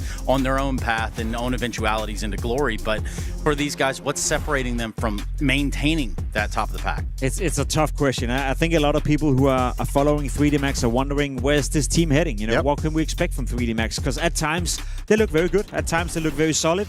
Had a habit of always qualifying for the big tournaments. Then they would have one win during a tournament where you think to yourself, okay, if that's the level, is that what we can expect from you, then it could be quite interesting. And then they fizzle out a little bit. Then they have a couple of tournaments where they went into some of the PGL tournaments where the field weren't as stacked as you'd like it to be, and that's when they crumble, you know. So they seem to be playing up to the level of the opposition to some degree, which in this case against Na'Vi is a good thing. Overall for the team though, I need to see them establish themselves and have a clear identity where they're able to beat teams beneath them consistently. So we get to see them more often at Tier 1 tournaments before I can start to take stock into them. I think to narrow down, like, stability is the keyword that I want to be using when I'm looking at 3D Max, because they are this gatekeeping team that you know, they've shown many times that they had the ceiling to beat some of the elite teams, but they just don't do it consistently. And then at the same time, then when they do get that win over the finishing line, then they go up against an opponent that you're thinking, okay, they should be comfortably beating these guys, but they don't. And that just seems to be happening over and over again. And then they decide to make roster changes. Now you have Maka coming back as an in-game leader. Gravity has turned that one down. They make some roster changes. And at the same time, they seem to be very stubborn in terms of staying true to having, you know, a full French lineup. And I just don't think that they can find that firepower and that magical thing that's going to, you know, carry them over the finishing line inside of France. So whether it's a question of them going international, I don't know, but maybe that could be an option if this one doesn't pan out. Well, it's funny you should say carrying them over the finish line is what is obviously needing to happen, because Alexi V finished. Right, yeah. That was a really bad one. You guys get where we were going there. I'm just going to leave that one to rest. In all seriousness, though, when we start talking about the side of 3D Max and what sort of problems they can pose on the server, where does a guy like Kersey come into this equation? I mean, he didn't really pan out in his first iteration in Tier 1, Tier 2 Counter-Strike within Game of Legion, so hopefully they can you know, get some of that potential out of him in 3D Max. I will say, though, that they were off to a good start, Blast Bounty. I know they beat a couple of decent teams online to make it to the LAN portion. That game against Mouse, you know, that quarterfinal, that was winnable for 3D Max. They won the first map. They were definitely looking like they could win this second as well, and that would completely change the course of this conversation if 3D Max were to beat Mouse, who ended up winning the tournament at Blast Bounty. So they've shown that they can play Counter-Strike at a relatively high level. They probably also, you know, targeted this tournament. As you said, you described it pretty well earlier, Trey, saying that this is the Super Bowl for a lot of teams. This is the tournament where a lot of these underdog teams want to come in, get off to a strong start. So outside the player break wasn't as long for 3D Max as for some of the other teams, like Na'Vi as well. So there's definitely something to be said about that with best of ones as well. It does feel like the playing field has been laid out for an upset right here, and I expect a competitive game despite the two teams should be far and far apart. Yeah, I think the best of one here, right, is probably the best chance that they will get at knocking Na'Vi down into lower bracket, right? But you know, the fact that Percy still remains quite an X factor for me. I don't know what to expect from him. You know, like, he was AWPing in Game of Legion. Now he's back on rifling since Maka is there AWPing, right? So he's a big question mark to me. Can he elevate 3D Max the way that they want to? I'm not sure. And I think what has to be thrown out there into the world is that 3D Max and a best of one have to walk away with this veto in a comfortable place for them to activate a guy like Kersey or Maka. in a situation, you know, like they have to have a level of comfort because obviously there's a deep playbook if you look at the side of Na'Vi. You're going to be running into about every obstacle that you can think of. So I'm thinking we can get this veto up on the screen. Obviously that 0 second timer, a little bit misleading, but we'll figure that out in due time. Where are we going on a best of one? I hate to break it for you, but no team has the capability or ability to win a veto when it's a best of one. You get to remove 3 map seeds, so you're always going to land in a middle ground map sort of, and that's where Na'Vi, you know, being as strong as they are, having a relatively deep map pool, is going to be comfortable. I don't expect Cash to come in there and be this map where they're going to take a gamble up against 3D Max. I'd love to see it personally, but that would be a big gamble if you're Na'Vi. Now, they have the opportunity of doing so, Peter. Would they force it? No. Too scared, you know, makes sense. There's no reason to play around with that. Inferno, yeah, we haven't seen it today so far, I believe, on the stream, so at least a change of scenery. Yeah, that's nice. I think Na'Vi had a lot of options in this one. When there's such a big skill gap between the teams, then the top dog will definitely be in a place where they can just go in so many multiple ways. And with the map pool percentage that we've also seen from 3D Max, it's just hard for them to find like an edge if they can't really turn their attention to just 2. And obviously not playing Cash, that doesn't really. I mean, it's cool to see that Na'Vi decides to leave Cash for like the last veto process to then, you know, keep other teams guessing a little bit if they have actually practice or whatnot. You know, it's up in the gap. But Inferno is very comfortable for Na'Vi, and I don't see many ways that 3D Max should have a chance in this one. Wow. Well, I mean, we've definitely heard that one before, isn't that right, Jacob? We've definitely heard those almost same exact words uttered, which I can actually remind you all at home. If you want to get involved, you can go ahead and do the play match pick'ems. Let us know who you think is going to win. There's a QR code that'll pop up. It's right there on the bottom of the screen right now. All you really got to do is utilize the QR code. If you don't know how to do that, I can't necessarily help you right now in this moment. It's not that moment for this. What it is moment for is for me to ask you guys who's going to win the game. Yeah, well, I've already said it. I think Na'Vi's going to win this one. I was right with FaZe, so why not continue my streak, Jacob? Yeah, I think Na'Vi's going to win as well. I wouldn't be surprised if we get a competitive game of Counter-Strike. A bit of a rusty start maybe for Na'Vi having to get into it, but with Blade behind them and with a team that's been together for as long as they have, it'd be very surprising if they weren't able to cleanse a win on Inferno. Which is awesome when you think about the tutelage of both coaches in this regard, right? One is definitely not like the other, but they're both been there the entire time. And I'm sure you're tired of us yapping, so we'll do what you all want us to do and start the game.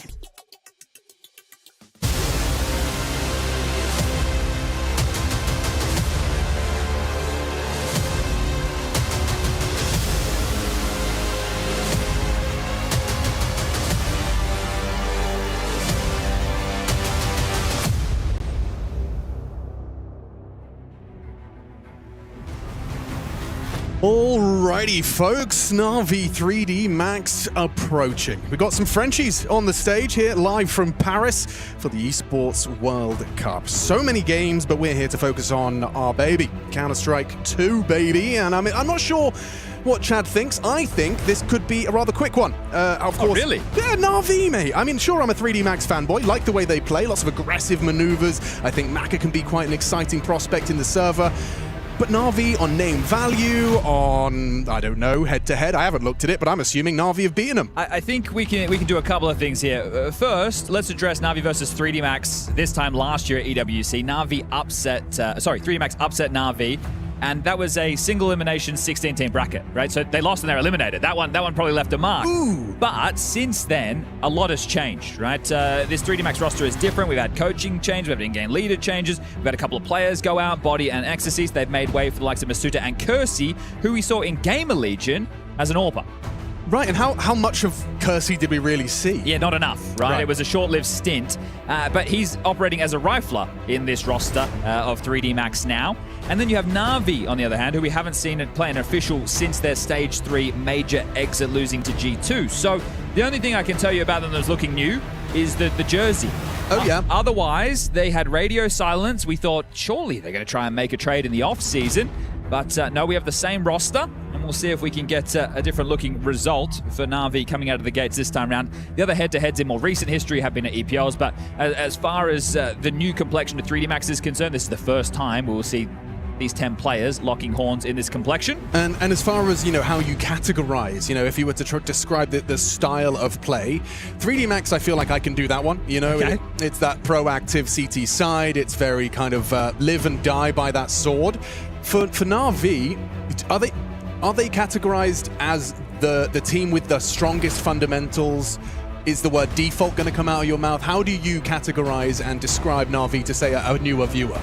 I think in terms of, let's go with theory. They're a team that does a lot of theory, right? Okay. They play Blade system, right? Alexi is essentially calling Blade system, and he's a bit of a taskmaster over there. I see Glaive in the building, I see Device in the building. I tell you what, we got 100 Thieves coming up next. The young faces, the old faces.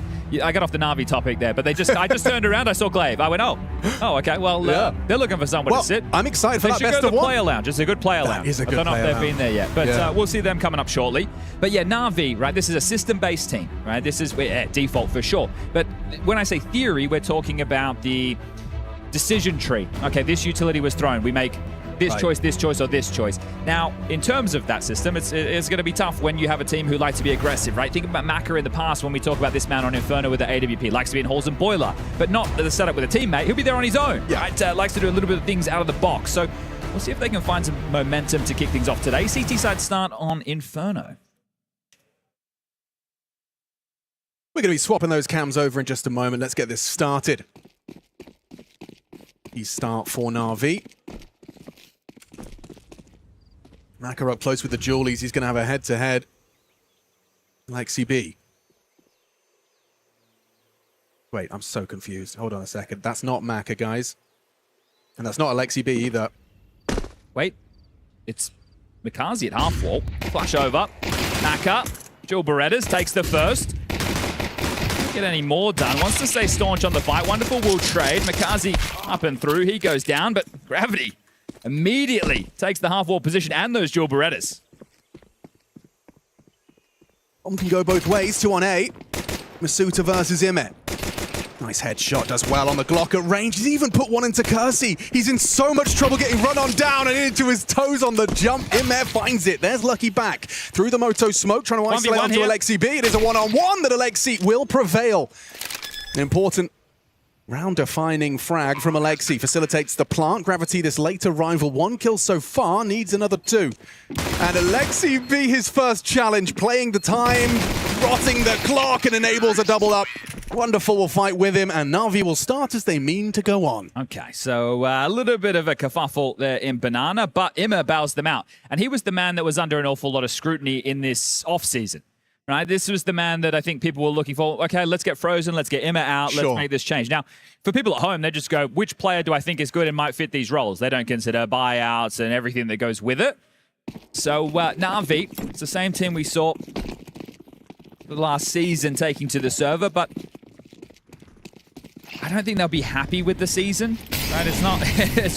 the major is the exam. We've had Blades had that before. And not making the playoffs does leave a mark, and so does that nade. So, Lucky, brought down to half HP. It's a 4-man B lean. Just Maka over towards A. So right now, your Na'Vi, your job is to go through the motions, to take map control. They have Halls and Boiler. They have at least the first half of Banana under their remit. I like that nerdy smoke. You don't see that all too often. It was thrown out by the longside player Maka. You would like the enemy to see that, though, because if they see the trajectory of that, they might assume that they're blocking and that they're stacking the other side. So he's going to lob out another, but there's nobody to see where this is being thrown from.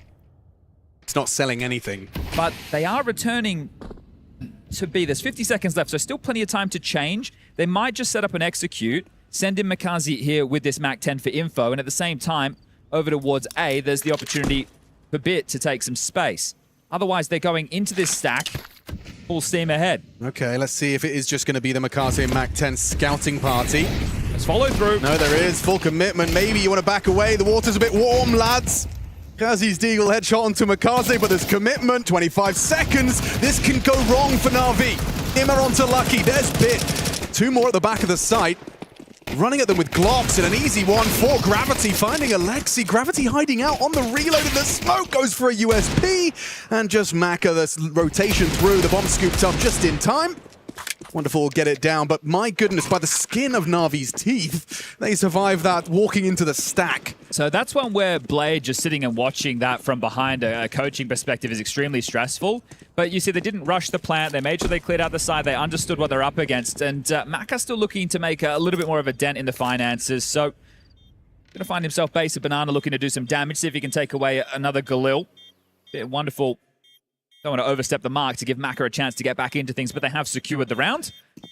And this will be the 2-0 start for Na'Vi as, okay, they'll exit through CT. So Maka not going to get too much for his troubles. I always like to see a second round force with a plan. And there certainly was one there.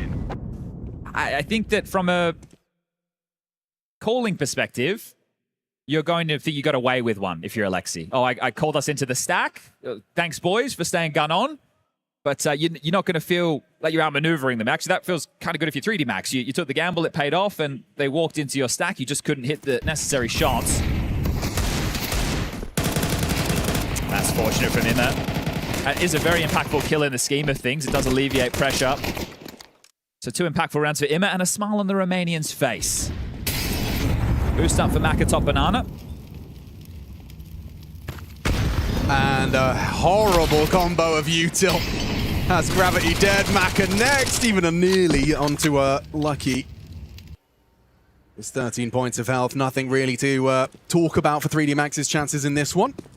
Just going to putt it in.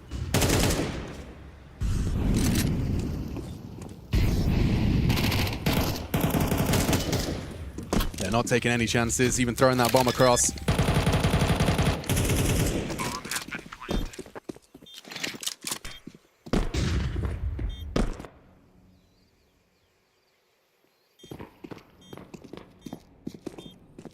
Lucky for the exit. Oh, yeah, not the weapon you want to be going into a head-to-head duel with. The MAC-10 quick to adjust in the air. One more bullet would have been nice. Masuta unable to provide. All right, well, the focus going into this first rifle round is going to be Maka. Right, he's going to bring out that AWP. We'll get to see how he wants to ply it. Straight to apps, round one. Well, this is it. Is the game plan going to be to fight for banana control? Right, this is where we get to see what 3D Max have opted to bring in today against Na'Vi. They don't have a kit, so if the bomb does go down, it's already Inferno, so that will reinforce the save idea unless it's full chaos, and Maka will be starting over towards A alongside of Masuta. It's Gravity, Lucky, and Kersey looking for the banana control.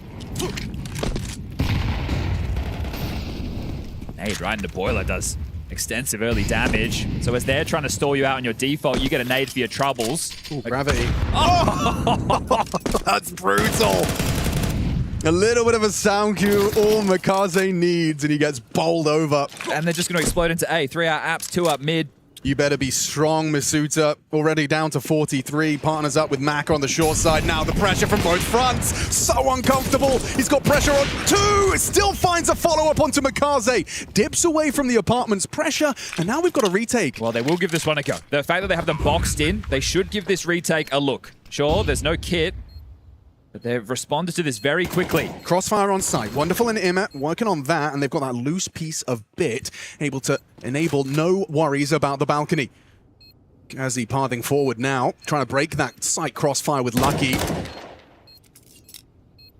Bit able to lend a hand as well from the balc. Time ticking, lads. Are we going or are we not?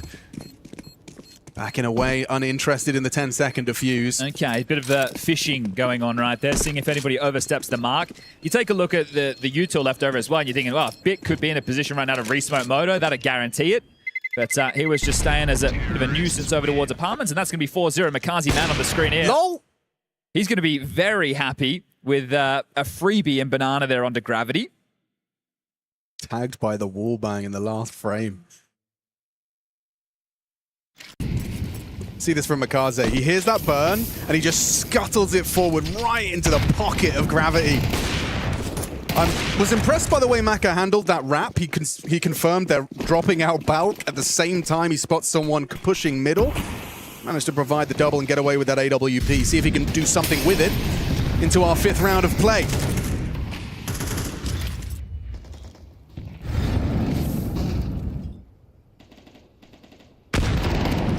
Imma's flashing.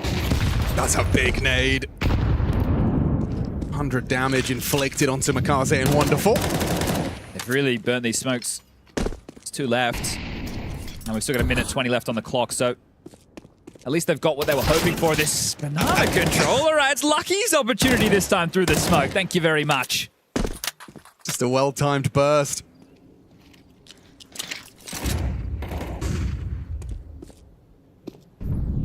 Brackets control. Apps set up for the M&M. Maka and Basuta. Clear from Ima. This is such an off angle. It feels like Masuta should have this every day of the week. Kersey up next.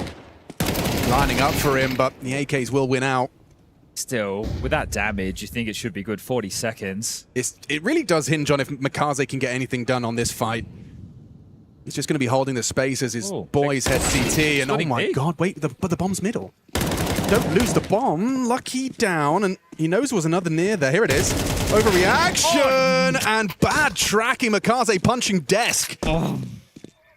Ugly. Alexi should just get bowled over here. Jiggle bait. Ooh, goes for the wide swing up close, and see you later. Maka dunks on him, and 3D Max are on the board. Yeah, I can understand the frustrations from Makaze. Up until that moment, it felt like they weren't in the round. If he gets that kill, it's like, okay, back in a big way. But he could run into A. These cheeky kills that have been happening through the smokes, right, have dictated these last 2 rounds. Well, that's the first on the board for 3D Max, and tactical timeout called from Blade immediately. So that's just, I guess, unlucky.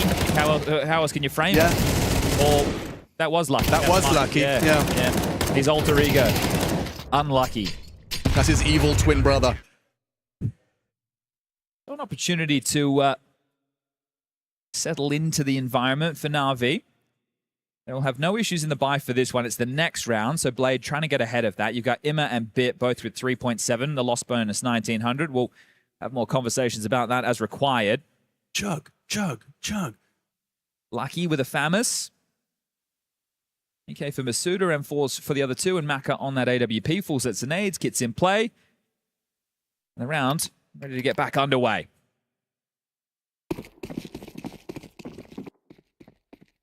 So Kersey again, smokes spot on Banana, heads over to assist with the control. Maka and Masuda.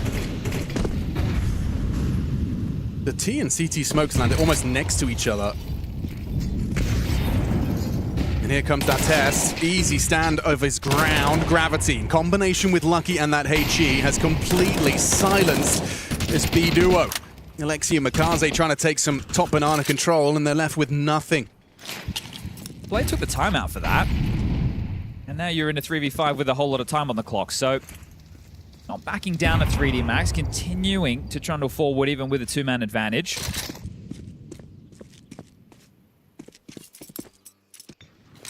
Kersey's rotated back in time. He's got the arch wrap covered. Maka and Masuda to deal with short and apps. And it could just be a very long save. Unless they want to knock on the door of Banana here. Is there a good flash for a position like Gravity's? If they were T-step, well... nope, just a hard clear. Oh, the crouch nearly worked out. It was under the crosshair for a minute. Didn't find that bullet, and bit trading eventually. That's just going to lead to a rotation. You can see Kersey quick to scarper over to ensure Lucky's not alone. But I'm still... Hang on, head to head with the orbs here. Woof. Looks like Masuda and Maka both took damage on that. But they identify in this situation it's likely to save because you're seeing the AWP T-stairs with 30 seconds left. So if Ima had stayed alive, that's why I was saying, because it was Wonderful, Ima, and Bit, right? Yes. So Wonderful could have kept the AWP. The other two are in positions to drop AKs and still buy utility into next, and it could have been a full buy. But I like the fact that they still gave it a look in. Right? I think one of the things with Na'Vi is sometimes it feels like it's a little bit too by the book. The whole point of the structure and all the theory is to give you a foundation, but your players still have to play. But I mean, what you're talking about is wanting to see a little bit more, you know, of the fishing style, Sure. you know, where you kind of, you're not full committing, you're not necessarily all in on the commitment, but you're certainly keeping options open as opposed to it like this is binary, it's either we fight or we don't. A little bit of a reaction there from the crowd. It makes sense. We got a French team on stage. When we move into next week, we move into the big arena. Well, not the big arena, the one before the big arena. But it's 7,000 or 8,000 people. We can see it from where we're sitting right now. Rocket League's over there. Yeah, by most people's standards, I think that's pretty big. Okay, so they still make it work for the most part. So Tech9, the only mission.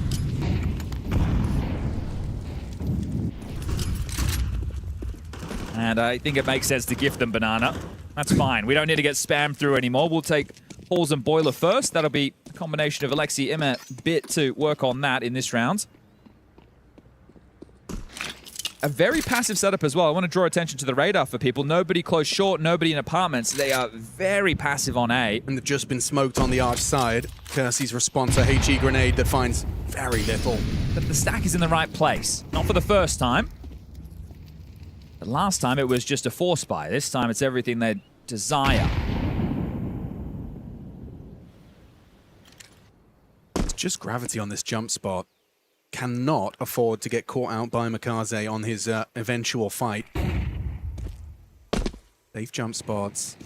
Molly's enough info for him, he'll back away. And no rotation. So keeping it 4 strong at B for now. You need a little bit more than that, says Gravity, if you want to draw a rotation on his watch. So the net has been set up top middle. Now you got Wonderful, Emma, and Bit. Draw that line in the sand. The rotation comes back to join them. You've got Kersey in sight, Lucky towards tall box, Masuda in pit, and Mac along with the AWP.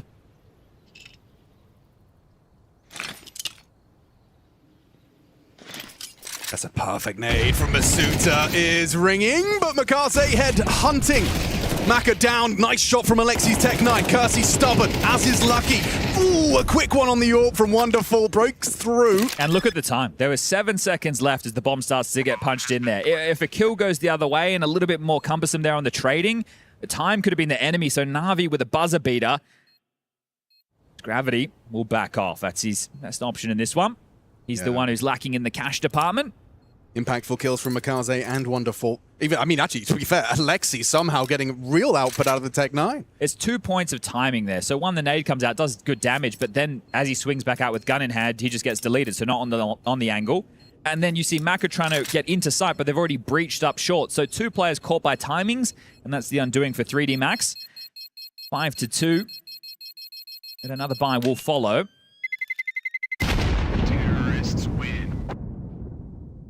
So is there a change-up at a 3D Max? They played that one very passive, right? And we've seen them in other rounds have Maka with Masuda forward in halls with some setups to at least inform them with a little bit of information.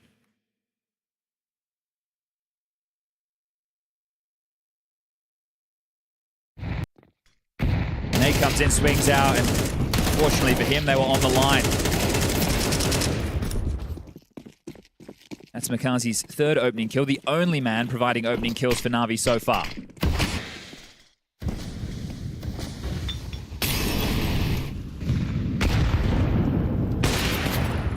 That nade break was to set up for an opening, unable to provide it. Lucky again on the smoke spam. It's not going to find as much success. Imet wasn't ready for the double up. Suta provides the trade. Oh, they were blind. Mikaze still gets it with the white screen. A swing from Lucky that does not bear fruit. Advantage Na'Vi and just one man to defend A. Masuta versus the world. Na'Vi's 6th unless he finds a crazy multi. It's a bad smoke. Okay. And that's a good shot. Well, that is round. Just for theory there on what is going through Emma's mind. So the AWP has rattled off on the break. The player that they killed first was Masuta, I believe. Yep.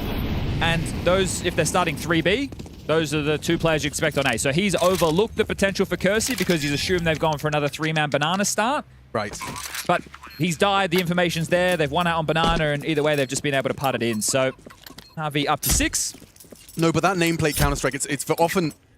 It's very easy to overlook as a viewer where some of these decisions come from players. And, you know, they get caught with a knife out, and it's very easy to sit there at home with your popcorn and go, what are these idiots doing? But there's logic often, most of the time, behind these getting caught out moments. For sure, right? Obviously, you've got your expectations and, well, you do your homework.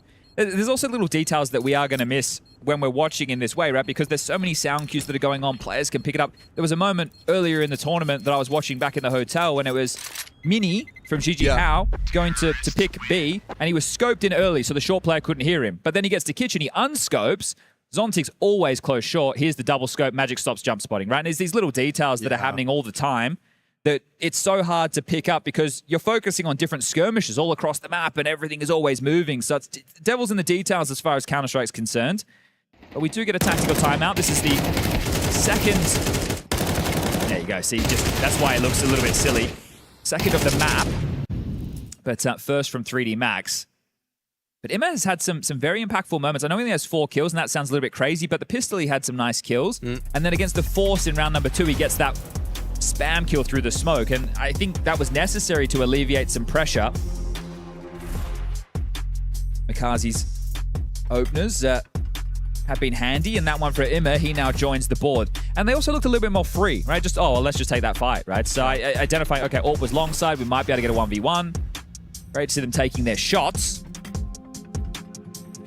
So we are ready to get this one back underway.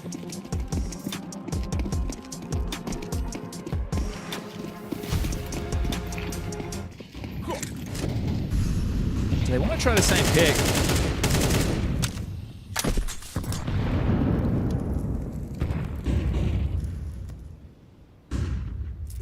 Now, this is great conditioning. So this all came back to that round they finished A, right? They went for the halls and boiler control first. Now they're essentially forcing 3D Max to start in a stance that's heavy towards A, and now they're even forcing 3D Max to play in boiler, in halls, mid crossfire, because they don't want them to get the space. They don't want to they want to win the duels, top, middle, and halls, and that be the rounds. They don't want to play out the mid round. Mikaze could be providing an opening here.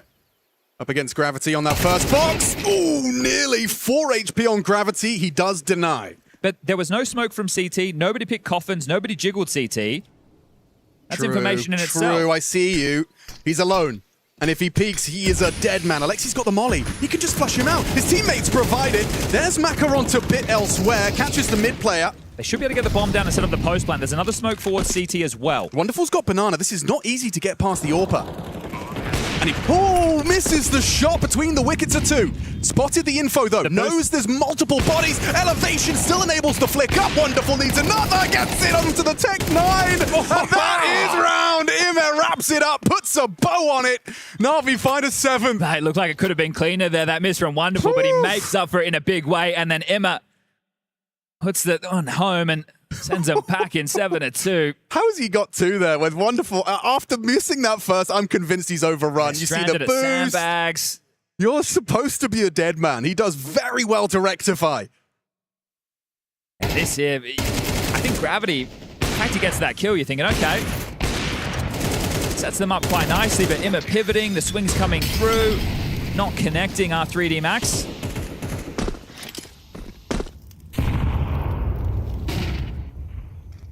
The AWP starting towards B this time round, so we'll see if Maka wants to try and press the issue.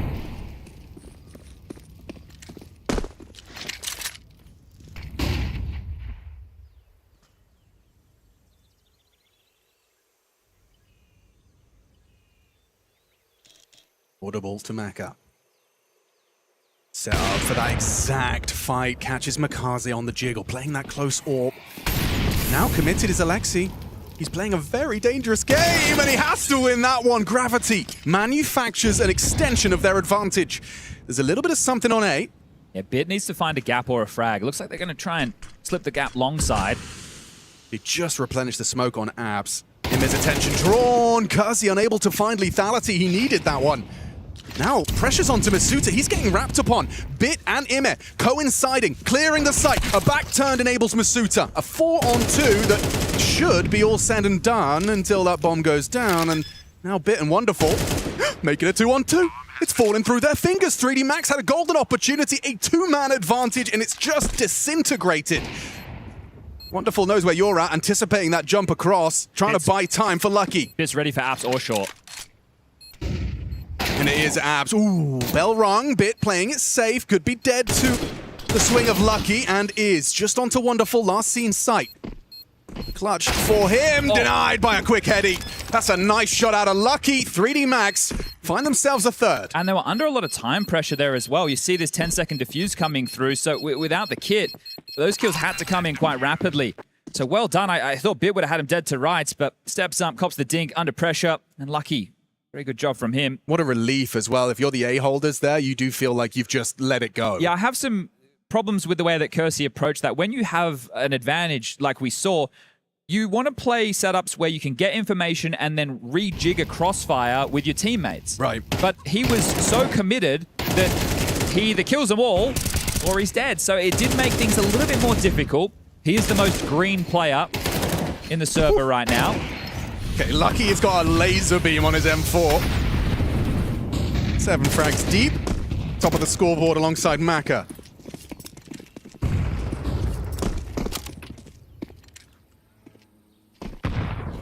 They're all ready to pop A. This is going to happen very quickly. Yeah, I think quicker than they're ready for. I say that, actually. Info on 2. 1 pit, 1 site. mibr drops a smoke, safe from the flame. Hard to force him out now, but the HE does break the smoke, expose the defense. Down goes Maka and mibr, and an 8th round as easy as that. Okay. Well, as soon as they saw it was Alexi, they immediately knew, they're coming. This is not just one player searching. We are in a bit of hot water.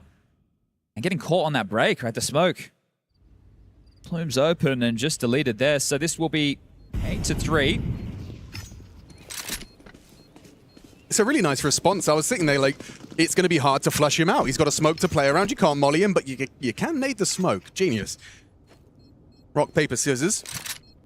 Lizard Spock. The slightly more layers to that. Exposed format. We got Vitality versus 100 Thieves coming up next. Simultaneously, we'll have Wildcard versus Furia. And then we're going to have a 9Z versus Pain and a Linvision versus Mouse to round out the day. And then tomorrow we get into the best of 3s. Tomorrow we start eliminating teams. We start crushing keys, And that's that one for 3D Max. You can see it's center stage for these teams. You even get to put the opponents, if you win the trophy, you get to put your favorite 3 keys into the trophy itself. It could be any of the teams, any of the other 31. You just choose them. Yeah, you don't even have to have beaten them. Oh, that's cool. Yeah. It's like, I don't like these guys. They can live in my trophy. Just more fuel for the drama. All right, well, 4 in a pistol is workable, 9-3, and I think this one will be quick. Okay, we got action on Banana. HE looks like it's destined for damage. Gravity lucky to be alive after Lexi B's combo. Both teams have had some moments through smokes. Gravity gotten away from that, thankfully. And they didn't really win out Banana control, so they don't have brackets info, they don't have Banana info, and that does spell a bit of a problem. Here it comes, you know, Maka and Kersey. Well, they're playing for a fight. Yeah, Kersey forward. Flash mid, you had your knives out, didn't go for the full swing, understandably. This feels like an invitation to these boiler players, though. Didn't make an impact sound. His position not noted. So I like the heads-up play to take back this brackets control because they would have been in a world of hurt information-wise. But you still have this problem with the low HP of Gravity on bit. Okay. Ooh. A nice one from Wonderful. Well, the info is Wonderful is in Chicken Pit. So, do with that as you will. Now it's mibr and Maka on A to defend against 5. And you've only got an M4 and a FAMAS. Has to be one hell of a crossfire here. Mikaze on the warpath. Good angle from Maka and mibr in combination. Now the wrap! Can't transfer, it's Alexi's pressure that they overwhelms them. mibr on the side gets overwhelmed. No time for the plant!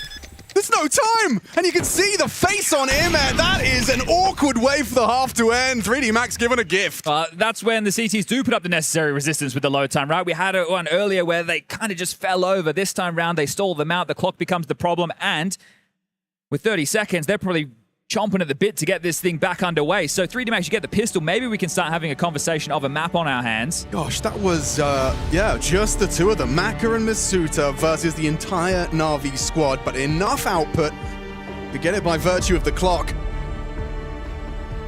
If you're Na'Vi, if you're Ime in particular, you're going to feel a little bit silly. If you reflect on that first half of play, opening kills actually fell in favor of 3D Max, so Na'Vi had some good trade work, but also had some good moments, like I highlighted Ime with that 2-piece feed on the A side when they had lost the exchange in Banana.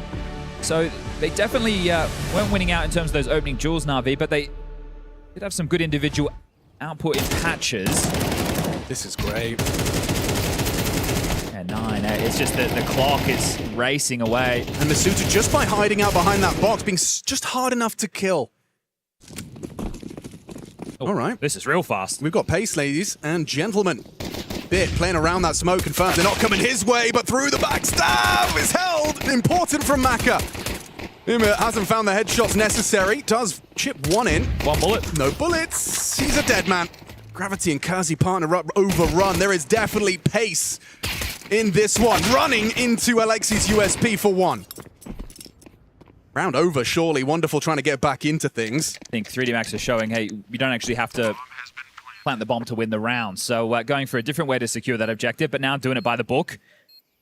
Bit of extra cash there as well as, oh, that sound cue may have been noted. I think hold on to the Julies, the Kev, and the smoke, right? That don't throw this away for what? A kill? Like it's now feel worth it. This is Pro CS, so I'm sure there's more to it than group up rush A first timing. No, or was that was the call? That was it. Yeah, which is fine, right? Because I think if you look at FaZe's T side of Nuke, you could maybe say a couple of similarities are happening there.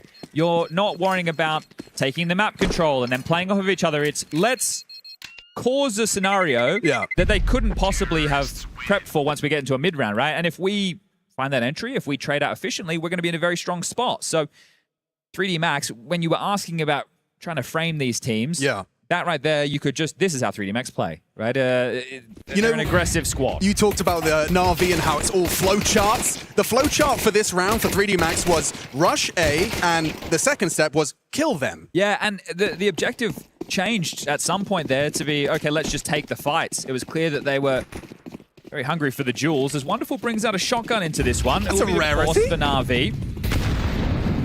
Gravity. Banana, full control already. He just wants to go.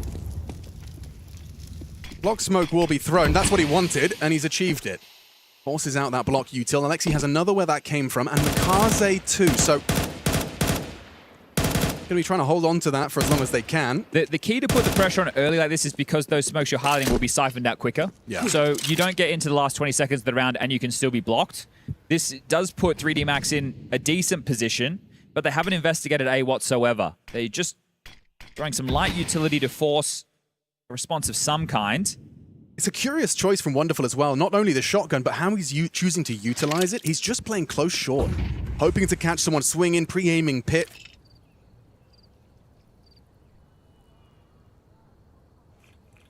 I don't know why I'm a bit worried for 3D Max in this round. Yeah. Something just feels a bit fishy. This is actually very interesting. There's a smoke in the apartments, Masuta on the other side of it. And if you go a step further, it's a free frag for Masuta. Here we go. Ooh, nice trade, though, provided by Wonderful. Gets some extra cash for that AWP. Alexi just about finds Maka. Bomb to be planted comfortably. Wonderful confirms Lucky's got the short side on lock. I don't know what the shotgun's supposed to do in this scenario. Partner up with the MP9 and rush at them. Got a bit of presence from Imma coming in from the long side. Gotta get a move on if you want to win this. Who moves first? It's got to be the shotty. Kaze draws attention. Imma onto Gravity. Now they burst through. This can go wrong. There's the shotgun and a 1v1 and down goes Kersey. 3 kills. Outrageous. Okay, well, he's just farmed his AWP right there, hasn't he? $2,700. He's a rich man. Diffuse comes in, 9th on the board, and what could have been the conversation for a comeback for 3D Max has just been stunted right there and then. Fortunately for them, they do get the bomb down, so they get a little bit of extra cash going to their force buy, but I feel like the wind's just been taken out of their sails the second half. A lot of output there from the shotgun. Nice from Imma as well. Yeah. Like, he was the first to pull a card from the castle. That's an expression I've just made up. Actually, a brand new one. It's House of Cards. Yep. Topple pulling one of them. You know what I'm could do it with a sandcastle. You could do it with a House of Cards. You could do it with a real castle. You could. And you could do it with an eco. So not opting for the force. You know, there's a lot of castles for sale in France. Okay. Yeah, if you're interested. Yeah. They're quite reasonably priced. I thought you were going to give me someone's number. Who am I calling? No, I'm just telling you. Like, I was surprised to find a significant amount of castles for sale if you're feeling medieval. Are they owned by Zywo or Apex by any chance? Potentially.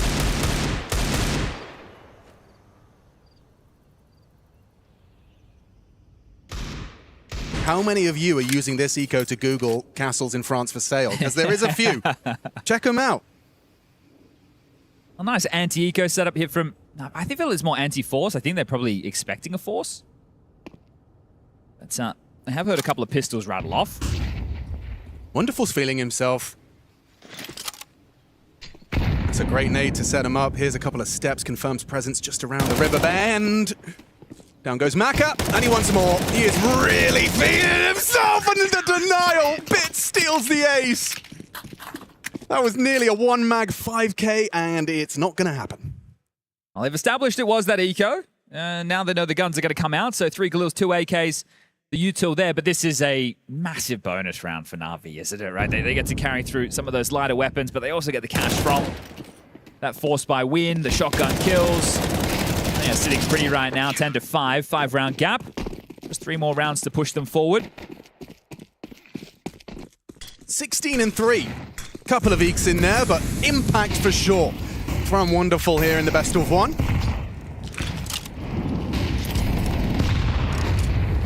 Hello, info from Makazi on the jump spot. Confirms Lucky's presence on Banana. He's rather alone. Through the mid-smoke. Yeah, and Bit's a dead man. Lovely flash from Masuta. Sets Kersey up for the opener, and Makaze's pre-fire does not bear fruit.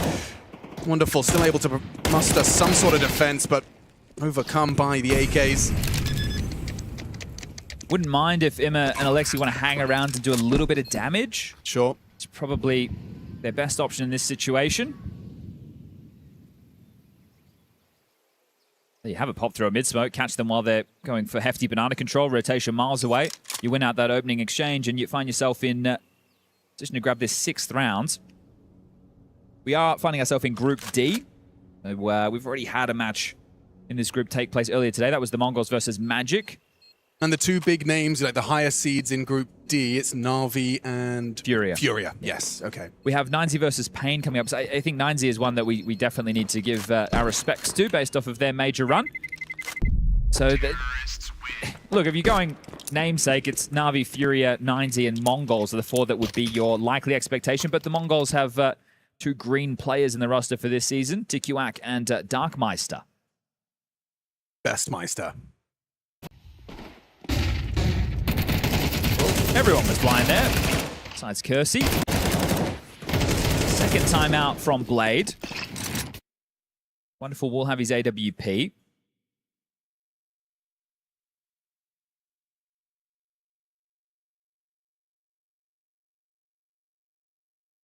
And the second timeout from Blade. Yeah, he's not looking too concerned just yet. I'm taking it all in. You can see this man's frustrations from a mile away. Yeah, one of the many reasons he is our fan favorite is the heart on the sleeve. Cannot hide how he feels about the round. We've seen him smile a couple of times. And I'm glad he doesn't. What, right? smile? No. I meant hide how he feels. Yes. It makes it more entertaining for us. It absolutely does. It has led to some great reaction gifs, I'm sure you can find. You know you're in a pretty good position to put them away with this round conversion from Na'Vi, right? Because the loss bonus back and forth in this spread. I don't think that smoke's... Boost to start. Kersey versus Wonderful.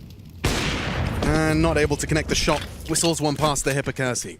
Gravity's up in towards Boiler already.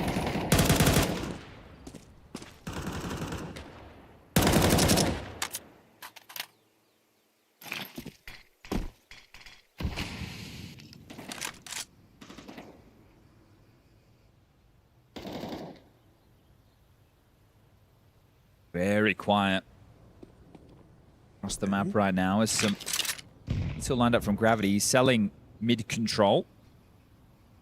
And by throwing it while already being on that balcony, you kind of hopefully create a little bit of a timing where they're not expecting presence in those apartments. They're giving a decent amount of room, or at least that's how it looks from the 3D Max lens. We've been able to get banana control without forcing them off the line. Short is the biggest question mark for them at this moment. Got lots of avant-garde approaches here from the util department. Lucky's got a big one here. This is Apps Pop written all over it. Blocked just the right time as well. With 38 seconds on the clock, you're going through that. Bit's transitioning now to Bike. He'll have support at 2. Here they come. Metal lend a hand, and Bit unloads for 2. Gravity and Kersey sidelined. Masuta spotted over the top of the smoke, and Imet a comfortable finish. It's just Maka and Lucky. Mantles up on the box, does significant damage to Maka. We've got to see a plant here. Lucky's found Wonderful, and it should enable a plant. It's a 2-on-2. Making this one competitive. Don't forget what's at stake here in the best of 1. 3D Max need this. Begging for it. Maka and Lucky have got to bring this one home. Mikaze and Alexi swing on the short side. A nice headshot, but low. Both of them low. That HE will do the job. Lucky bowled over, and Mikaze looking out for Maka. Elevated, perfect. Finds the headshot. Na'Vi get their 11th. All right, well, Makazi with some more impact. He was doing a good job in that first half, finding a couple of opening kills. Now he wins a big clutch. And that bomb going down does make things a little bit more interesting for 3D Max in this, but seeing Na'Vi so close to 13, you got to wonder, what are they going to be able to scrape together? Lucky with that kill onto Wonderful there. That's the only reason the round gets interesting whatsoever. If we catch it in the replay, I think Bit does a great job. Mo's down 2, then I think Imma, right, I would have loved to see him jump up on the box a little bit earlier in that situation, but either way, Makazi makes mincemeat of him.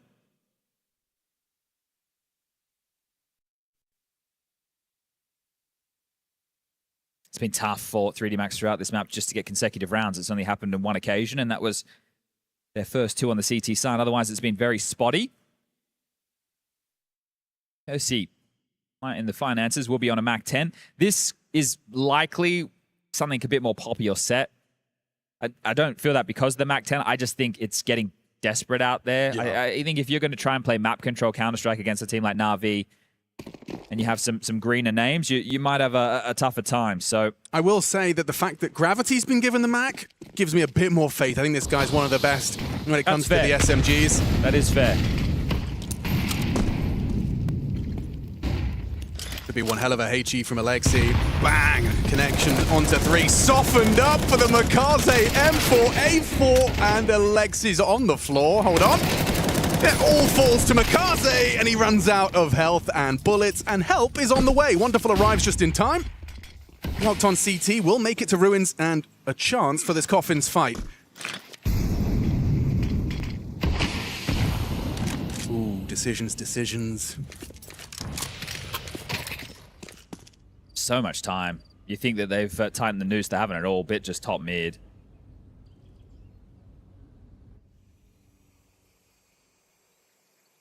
Could be one of those cut noise moments. You hope that they start playing for info and push through, and you can catch them off guard, or they over-rotate. They will concede the bomb plant with this setup. Wonderful. We'll call the CT smoke. Imma has floated away. And it's Bit, who you'd love to be over towards B with these smokes, and he's got the HE for the break, but I'm going to cut the mustard now. They should be able to waltz in and get this down. Bit still hasn't rotated. There's not a sound cue to confirm this just yet. There is now. Look at this from Masuta. Brings the fight to them. Imma was close behind, and the multi denied. Imma onto Masuta, now puts it all onto Maka, and a clutch that feels necessary. It's asking an awful lot from their captain. Imma predicted perfectly by Maka, makes it a one-on-one. Bit healthy. He's got the kit. Got a molly as well here. Maka relocates, gets the info, and should catch the timing. Beautiful round, a necessary clutch. Quad kill out of Maka. All right, well, that's got the crowd and 3D Max making a little bit of noise there, but this is still going to be a tough way back to things. It's not a round you're expecting them to pick up in these circumstances, especially after this. Yeah. Now, this man right here has been involved in any opening they'll give him, right? It's 9 in total. He's actually on the losing end. He's 4 and 5 in terms of success rate, but he's always getting stuck in first. So Maka, 15 kills now, has given them a bit of a lifeline, and you can break the money. Well, it's broken, right? But this is where you need to capitalize, and they're just going fast. Okay, look at the Gravity go. Perfect flash. Bit repositions, baits him in. That's Surely you call it off. Of a messy one. He was on his own, right? The Halls pop wasn't ready yet.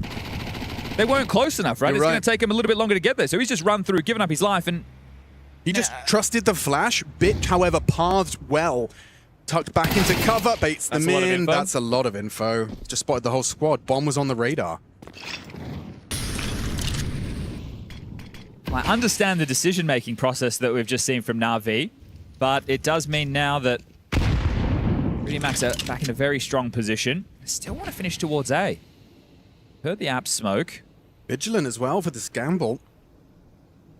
Here comes Masuta. Jiggle from Imma. Easy pickings. Wonderful. Similar position. Will he go overlooked? It's fallen into place nicely. A consecutive from 3D Max. Yeah, we're just talking about how difficult it is for them to get those. So nice. You're not overlooking it in this situation, right? You are definitely going to make sure that you are clearing out every nook and cranny. And with how that started, I thought we were in for an absolute nightmare ending to this map here for 3D Max, but they are still holding on. Yeah, and the deliberate Mac 10s. You know, I think that's always something 3D Max are not afraid to do. When they know the opponent's in a compromise buy scenario, just whip out the Max and go pedal to the metal, as Gravity did. Well, they'll get an opportunity again now, knowing that it's the Eco coming up next. So we'll then retain these and hopefully farm up. This will become 11-8. 3-round gap.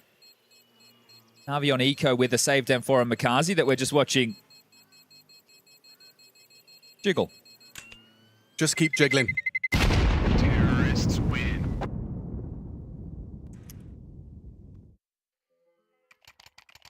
The crowd's grown a little bit. I will say most of the French fans are wearing Vitality jerseys. They certainly are. But they're still cheering. And they're still here for the 3D Max comeback.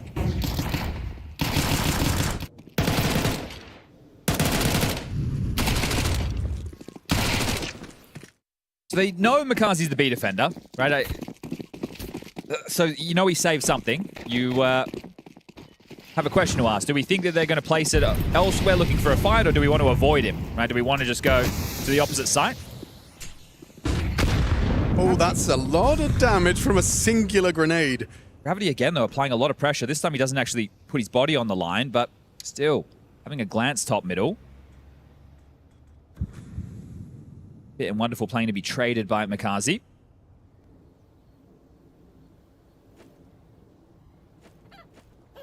Island boost. Easy pickings. And now Makaze, is he able to find anything with that M4? You just go B now, right? This is where you would group up and finish over towards the B site. Makazi, one of the B defenders alongside of Alexi, but you know Makazi was the man that saved. Yeah, I mean, it is just a USP on Alexi. There's nothing he can do. Oh, Gravity's keeping Makaze busy and takes him out as well. You can see a little shake of the head there from Makaze. Gravity's very cheeky on those SMGs. All right, 2-round gap. They're Really going to be kicking themselves about how they played that Mac around. It has been somewhat of a fire starter to get 3D Max back in. Well, there's the third and final tactical timeout from Blade.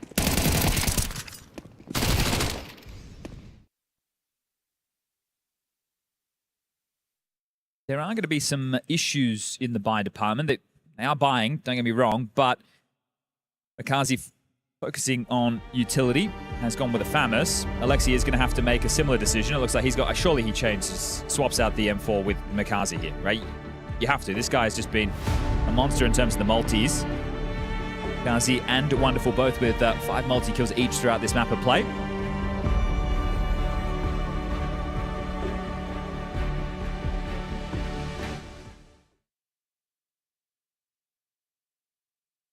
No AWP for Wonderful. And away we go.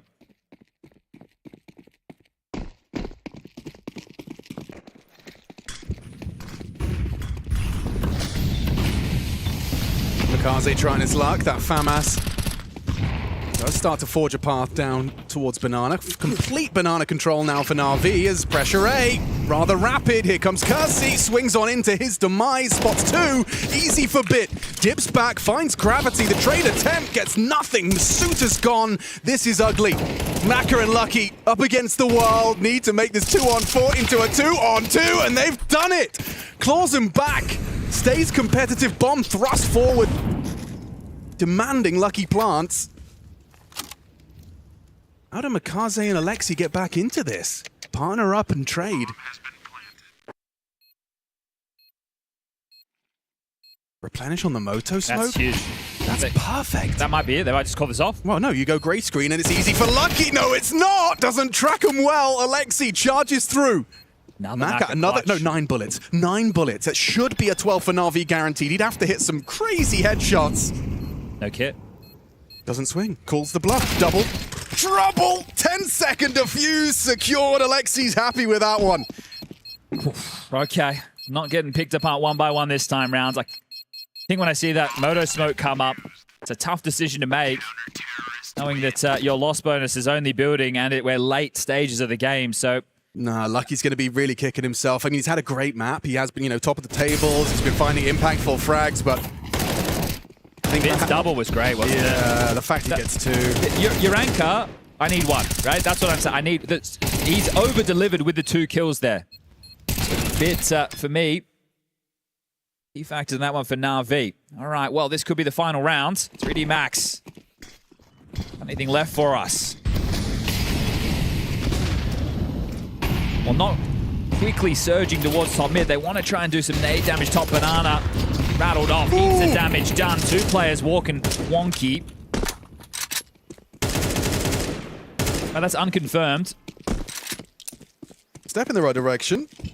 And it will force the respect. They're too low to hang around offensively. But it might force them into a gamble, right? You might see Alexi just come and sit in the site if they can get the timing, because brackets control being ushered in by the help of Macca's AWP. Emma in trash.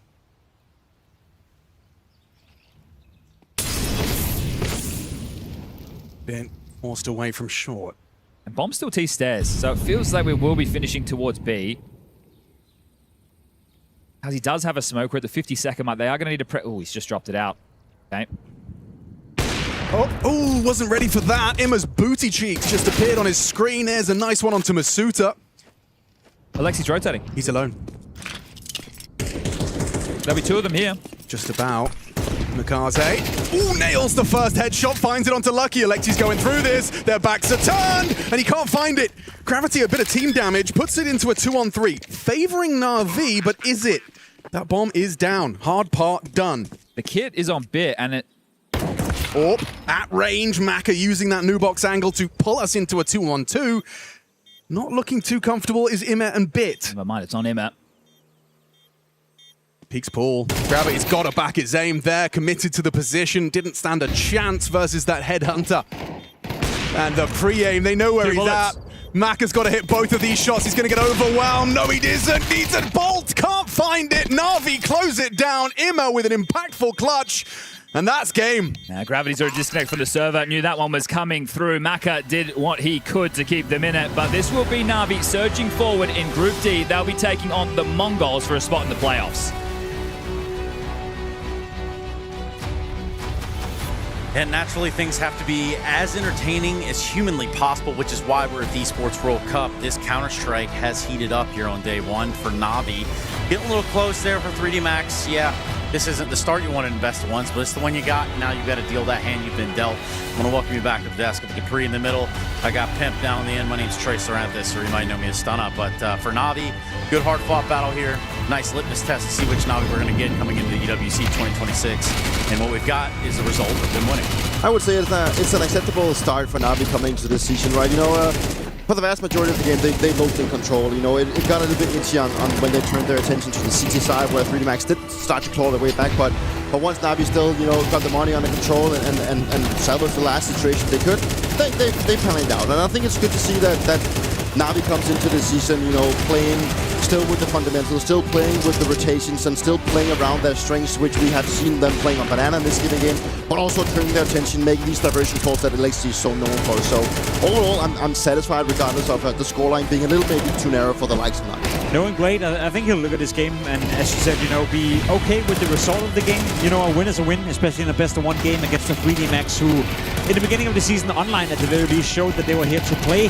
I do, however, think that when you look at the second half and some of the rounds that they were losing, you know, playing 4v2s, 3v2s, where a couple of the players got a bit ahead of themselves, you know, sticking around and maybe taking another fight, playing a little bit too overconfident and maybe, I wouldn't say unserious in a way, but playing, you know, as if it wasn't a very important game to win. I think Blade is the type of coach who would, you know, show the players that and be like, listen guys, I know it's the opening game, I know we ended up winning anyway, and I know sometimes you can let a little bit loose, but if we want to be a team that is supposed to win this tournament, we gotta cut out all the mistakes and we gotta be very clinical in the way we approach every single game. For my money, Na'Vi were the better team without a doubt. They played well, but there were a couple of moments in this game where if you play better teams, you will get punished and you will potentially end up risking losing a map like this. So if I'm Blade, I'm happy by the result, but there's a couple of things I want to hone in on. It's scary close, and I think I can come right back to what you're saying there on that, Dupree, and the fact that if you are Blade, when you go back and look at this footage, it's time to tighten up, guys. This is probably, you probably got away with one right here in a couple different scenarios and instances as regard to rounds in the game. But yeah, we can do better. This need to do better. This have to do better. It was still a good performance from Na'Vi. Let's not shy away from the fact that they were in control for the vast majority of the game. So Na'Vi getting the W was good. It's a good performance and a good start to the season for them. It is. So let's take this opportunity here from Alexa B via Freya. Exactly what we're going to be doing down here on the stage. Congratulations, Alexi. Let's be honest, though. It was pretty in control from you for the vast majority of this game. Things did get a little bit dicey towards the end. Scoreline hits 11-9. Blade calls his last timeout. What's he saying in that moment to kind of calm you guys down? Yeah, exactly. Calming us down since we knew this round that Maka won shouldn't have happened. We all knew that he was low HP as well, so we kind of just misplayed it. Unfortunately, we didn't have the best economy going into that round on the 11th, but they decided to make a fast play on A. And yeah, I'm happy we played 3A that round and got the crucial entries. And in the end, yeah, some good clutches from us as well, even though we had the man advantage in those rounds. Yeah, solid game. Wonderful and Makaze, both looking incredibly solid in the server today. Do you think they missed playing officials? Because it's been a while since we've seen you in the server. Yeah, you could feel on the communication that we didn't play an official for a while. It was a pretty hectic at times compared to, some of the practices you play on bootcamp where it tends to be more chill. But yeah, they played very good individually and we all saw it. I imagine there's more than just you deciding what events you're going to be attending, how long you're taking these kind of prolonged breaks for, right? Because you're one of the teams that have had a bit more time away from officials after the Cologne major. What benefits do you see to having a little bit more time maybe to boot camp, just away from those officials?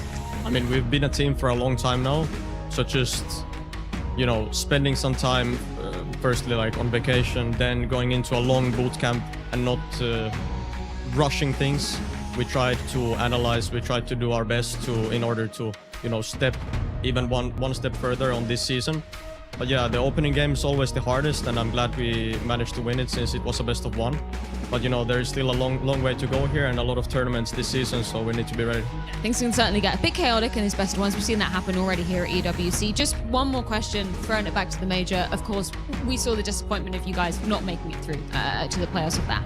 How do you harness that as an in-game leader and use that as fuel, as motivation for the guys coming into a new season? I mean, that's the only thing you need to do.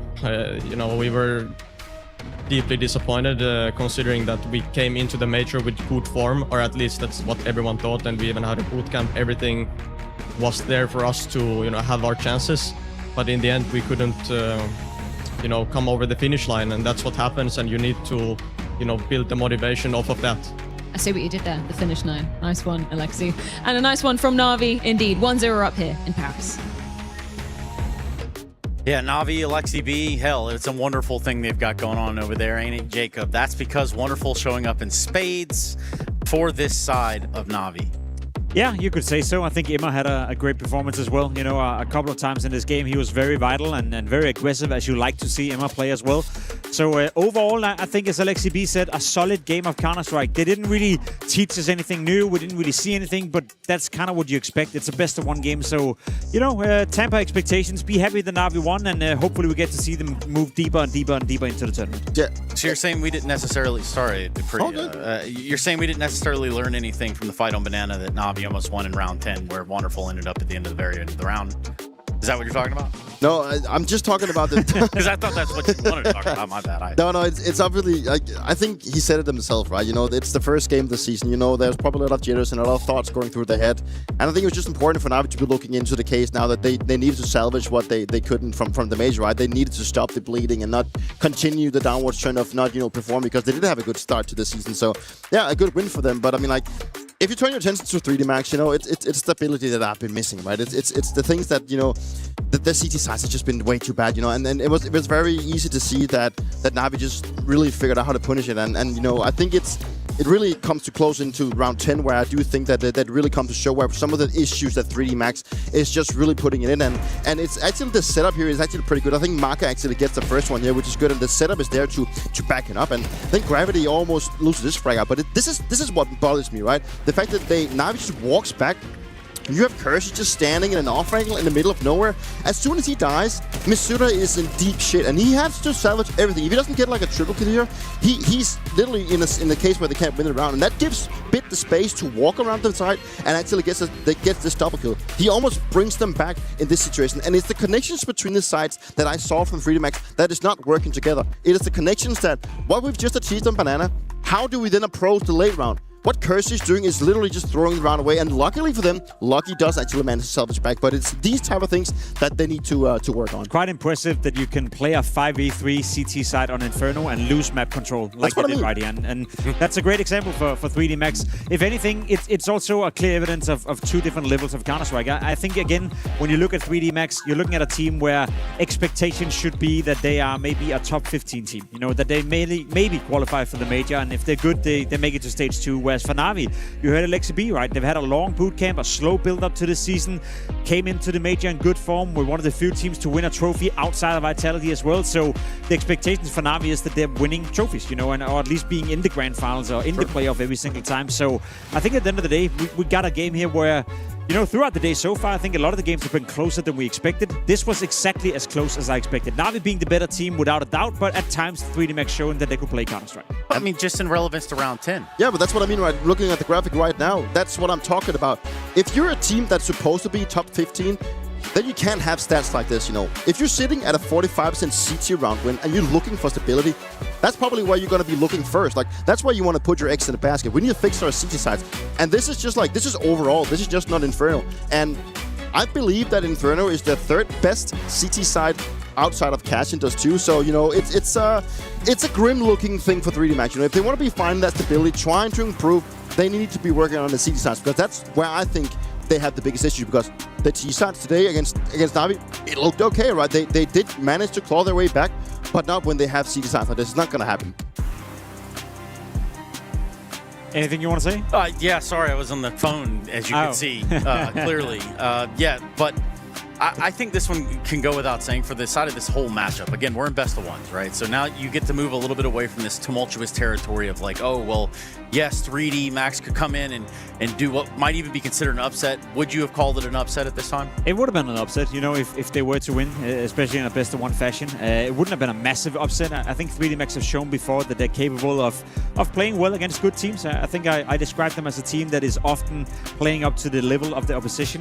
Today, they did that as well, I'd say so. You know, 3D Max weren't necessarily playing bad Counter-Strike. There was just a couple of moments, round 10 being one of them, where it's not mistakes you can allow yourself to make against a team like Na'Vi. Even you said it right, Pete. I think Lucky came in and actually ended up winning the round. But at the end of the day, it cost a lot in terms of the economy. That could have been a round where they survived 4 or 5 players. So they put themselves in a much better position in terms of constantly rebuying and fighting their way back into the first half. So there's things to work on for 3D Max, but I'm not upset about them losing, because I don't consider 3D Max to be a team that's relevant when you talk about teams like Na'Vi, like Falcons, like Vitality for that matter, who we're going to see. 3D Max is a different caliber of a team right now, and for them to be at this tournament is probably the first step. Yeah, they've taken... Participation Award, is that what they call it? That they're happy with. Well, I don't know if we can quite give them that yet. I mean, I guess 0-2... That's how I feel about being here, you know? I'm just happy to be here. A participation award is how you feel, Jacob. Wow, man. I'm looking at the prestige and all the pedigree that comes with winning an Esports World Cup. And I also just want to say it's a great time for us to look at the A brackets. So with that in mind, Jacob, I know we started with the D last time. We'll start with the A this time, which we are on the precipice of 100 Thieves Vitality. That's me telling you not to tune away from the stream if you're tuning in right now, because Jacob's going to tell you all about Group A. Yeah, we're gonna save the best for the later. GG How, you know, beating Team Spirit. I don't think anyone saw that coming, to be completely honest, and that's the main takeaway for me. You know, GG How versus Gamer Legion, winner goes into the playoff. That is a massive opportunity tomorrow. More like GG, how'd they do that? GG How, yeah. That was a nice one. I like that one. Sorry, guys. I'll be been here for 9 hours. That's the first one, so... I like that one. Crazy for that. Give it to him. Group A, cool. Let's switch it over to B. Let's see how Group B is unfolding. Dupree, I know you like the Group of B. I always like the group, you know, and as you mentioned, like it's like Falcons, you know, they make things work. You know, thankfully, God, they did things right and made it work. and now they're going to be facing off against Astralis tomorrow. That's going to be interesting. And then obviously we already watched FaZe Clan had a little bit of a trouble going up against the likes of BB team. So right now, them going against Legacy, it's going to be open for everyone's taking. I feel like it's the one group where everything makes sense. There's not been a single upset right here. Everything makes sense. You look at the lower bracket, makes sense. You look at the upper bracket, makes sense. Falcons will beat Astralis. Legacy will most likely beat FaZe Clan, and everyone is happy. Yeah, and that's why we switched. The FaZe Clan fans. Yeah, aside from those fans, of course. Shout out to them. Okay, so here we go. I said we were on the precipice of a really cool matchup. We've been talking about it all day long. It's Team Vitality versus the 100 Thieves. Why are the 100 Thieves? Just name their whole lineup. They're all your friends. Right now? Okay, so as a coach, we have Glaive. Then we have Legend, Rain. We have Porte. We have Zira. He's like talent coming out of Denmark. Then obviously we also have Device. And then let's not forget the mastermind of Gismi. He's on the talking cards for everyone right now. Rightfully so. I think he's impressed everyone. So I'm excited to see what can happen in the best of one against Vitality. Well, it's going to be a quick one. Anyway, Group D, Na'Vi, 3D Max, we just saw that unfold. The Mongols had a pretty clear-cut victory on Mirage against Magic.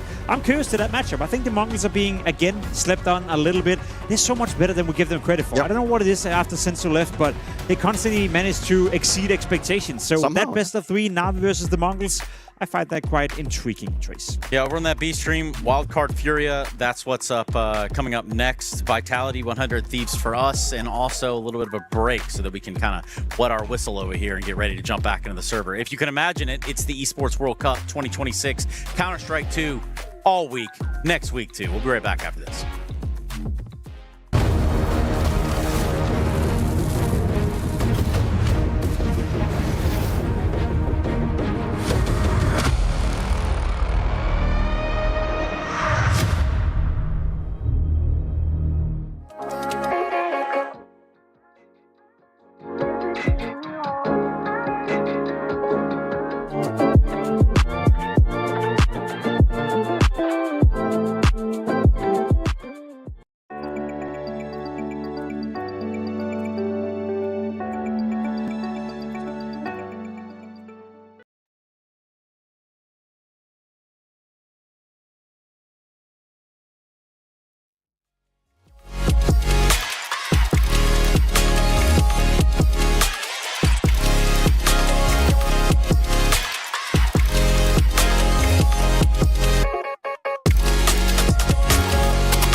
can they remain alive as Caserado finds himself a quick double, and it seems like Wildcards has kind of signed themselves not finding a bomb plant. Yeah, their own death certificate signed.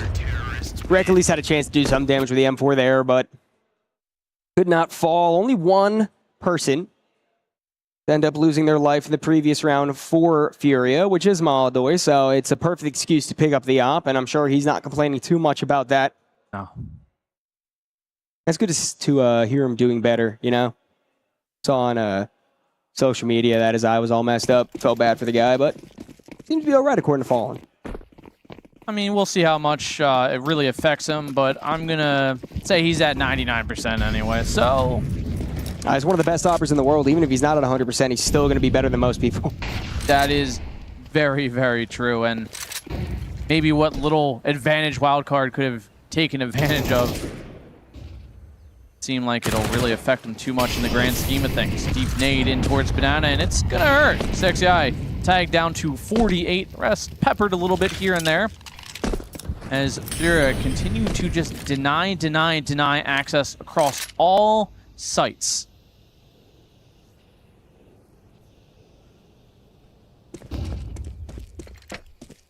Slow start for Wildcard. No real progress made much of anywhere, but they will start to refocus themselves up Banana. Good take, concise, and they want to go straight into this B bomb site. Fallen able to spray one through the smoke. Kinder tagged up through Coffin. Still has his life, doesn't quite spot 60 out through that smoke. And the bomb site will be given up to Wildcard. Caserado's boost. Timing could be perfect here, but he actually falls. I'm not sure if a sound cue was fully made. Seems that 60's aware of the situation. And Fury has still a second to wait before the backstab of Yuri comes in through Banana. Post plant positions doubled up both sides for Wildcard. Yuri hesitant to get active, but a Molotov onto the site that does miss means that Furia gonna call themselves out, call for the save. Definitely can't blame them. Trying to retake the B-bomb site is one of the scariest things you could do in this game, and Moldoy is still doing some economic damage, so even though the round given up, it seems that the pincer to eliminate all the rifles is absolutely perfection. Not a single player surviving for Wildcard, although the round is still being won. That one's going to be costly. Success. Also, nearly everyone's lives there. As Furia down to only a measly 2-round lead. The money's still flourishing nonetheless. They can definitely fall back onto it. Not really stress and strain themselves too much. Fallen, just this consistent opening kill, and he is just the wall of defense for this B site right now. A really important kill there, because if he falls back and doesn't give up anything, Kinder eventually goes down. It's a completely different situation for that retake. You're probably not even thinking that much about going for it. Maybe you're still trying to get the fallback kills, but you'd be a lot less aggressive about it. Yeah. Early stages in the 5th round. Does see more of a focus towards the upper mid position. Wanting to sneak up towards brackets. A bit of utility thrown in to allow a push and a peek. And Amanya, aggressive towards the arches already. Nade not doing enough damage to really stop any sort of presence. But a great CT setup. 60 immediately eliminates the IGL. Caserado able to find one for himself. Trades back and forth. Does leave us into an even 3-on-3. From all the way still. Play is in our DNA. Whenever we let it out, it becomes our superpower. Now imagine an entire city being built to supercharge it. Kadir City, powered by play.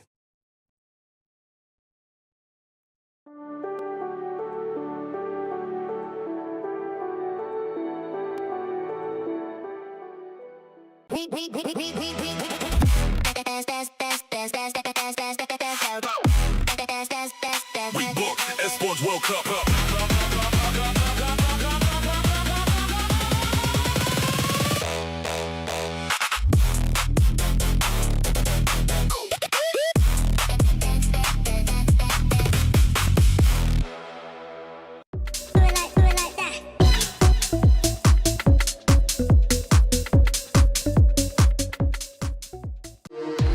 We were there. For every click, every clutch, every respawn. We were there for the years of grind. And we're here. Now. The proud founding partner of EWC. Powering the biggest event in gaming. Shoulder to shoulder with the world's best. Making history. Greatness deserves a stage. Lenovo Legion. Reach your impossible.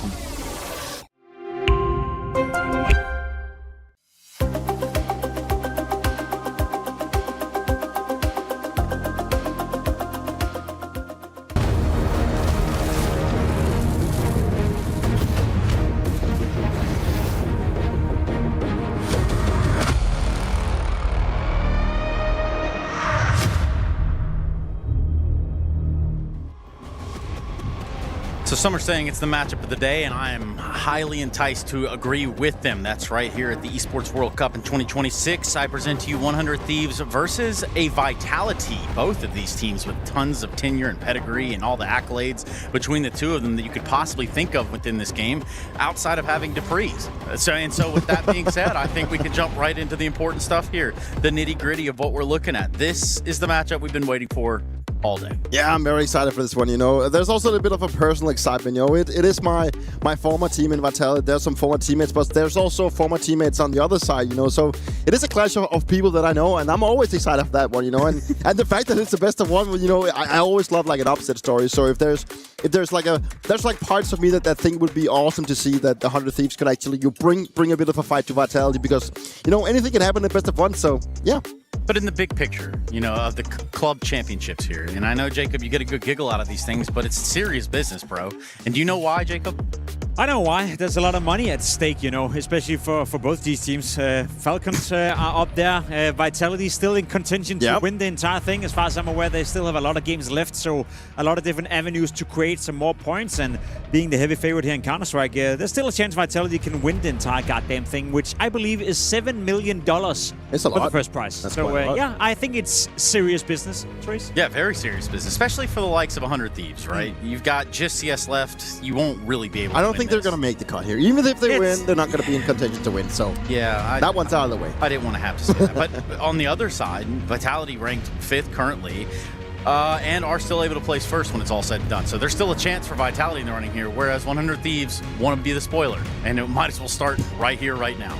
Yeah, sorry, it's you know, for Vitality, you know, this is very important. Not only for the organization but also for the team, and looking at the fact that it's also in Paris, you know, it is something that comes down the line that they also want to be, you know, playing well on their home side with all the fans. There's even a small pack of crowd that actually showed up to watch them play. I thought that we got to be more, but there is people here that actually wants to watch them live. Yeah, especially for what, a Wednesday night at roughly 8 o'clock. So yeah.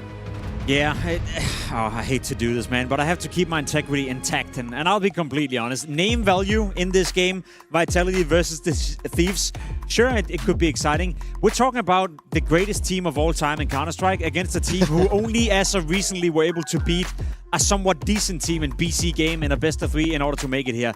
The Thieves are not in a conversation that at any point should be in the same conversation as Vitality or anywhere near that. Sure, name value in device, in rain, you name it. It could be fun, it could be exciting.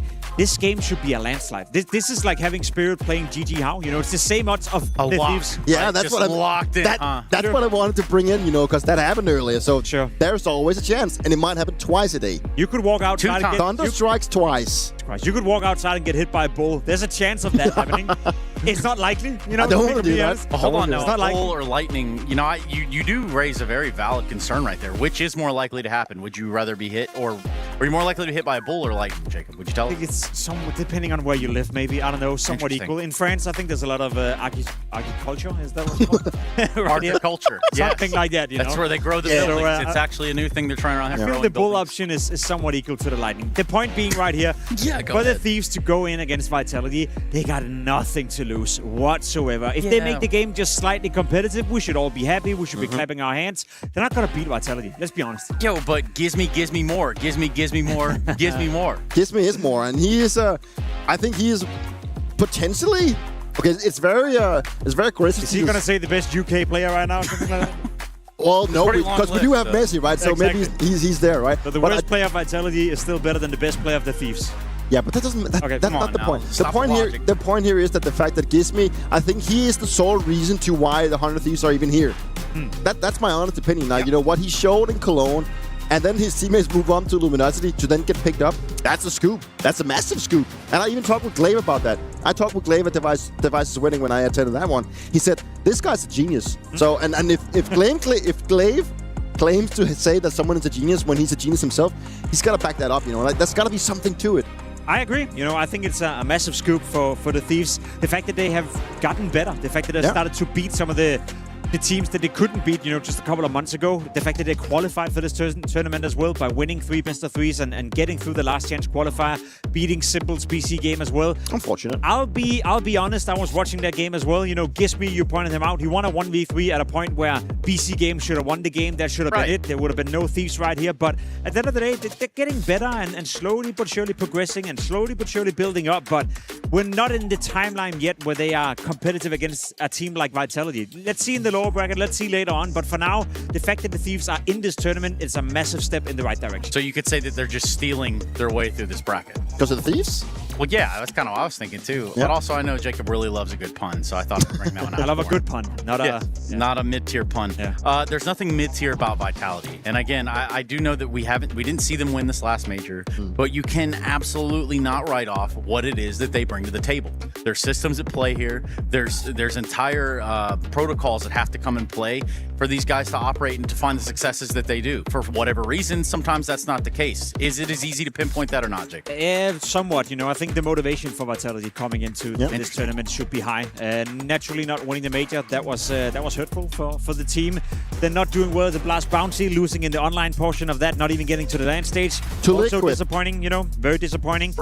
And then you go into this tournament on home turf. We know we play the final in the ACO Arena. Peter, you have found memories of that arena together with Vitality. I think they are super, super motivated. And just to add on top of that, they played 2 more tournaments this year without Apex, one of them without Messi in the other one. So if they want to win a tournament as a team before the major, this is the one. This is the crown jewel. This is the one Vitality are going to come in and they're going to aim for this one. So I think they're highly motivated to get off to a good start. I really think that, you know, the whole major story, them not winning, not, you know, tying the record that we had in Astralis, Apex not getting his 5th as I do, yada, yada, yada. I can continue doing that one.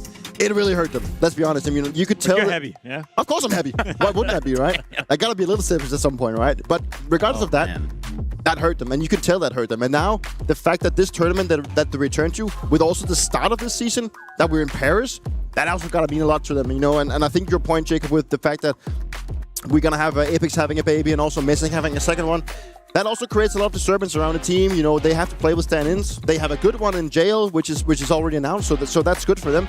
But it still creates the disturbance around the team that for the future now. Where are we going? Like, is this gonna hurt them having a stand-in? Is that gonna end that era? Is gonna end that special feeling that they had connection between players? Or are we just gonna see them power through, still do well? I don't know. It's you know, it kind of reminds me of how things were a little bit back when I was in Astralis with the whole COVID. Everything just kind of shifted out of place, and things is hard to recover from. I mean, it's funny you bring up Astralis, and that's exactly what we're gonna do in our head-to-head right now. We're gonna talk about Device Izaiwu, guys, in 2026. So you can think about that one. I'd rather you talk about it, Jacob.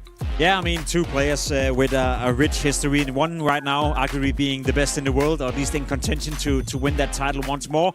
Devices in the fall of his career, you know, let's be completely honest. The fact that he still remains around, the fact that he's at this tournament, it's nice to see. But in terms of his individual output, how he's been playing, I feel like there's still more to Device. I don't know. He's been in Denmark, at least for you and I, Peter, a player that you always looked up to. You played with him for a long, long time. I remember growing up with him on the server as well. I'd say he's the most talented player to ever come out of Denmark. He was not always the most serious player, at least early days. Didn't practice that much, didn't really play the game that much. But whenever he would join the server, he would always be the best player on the server.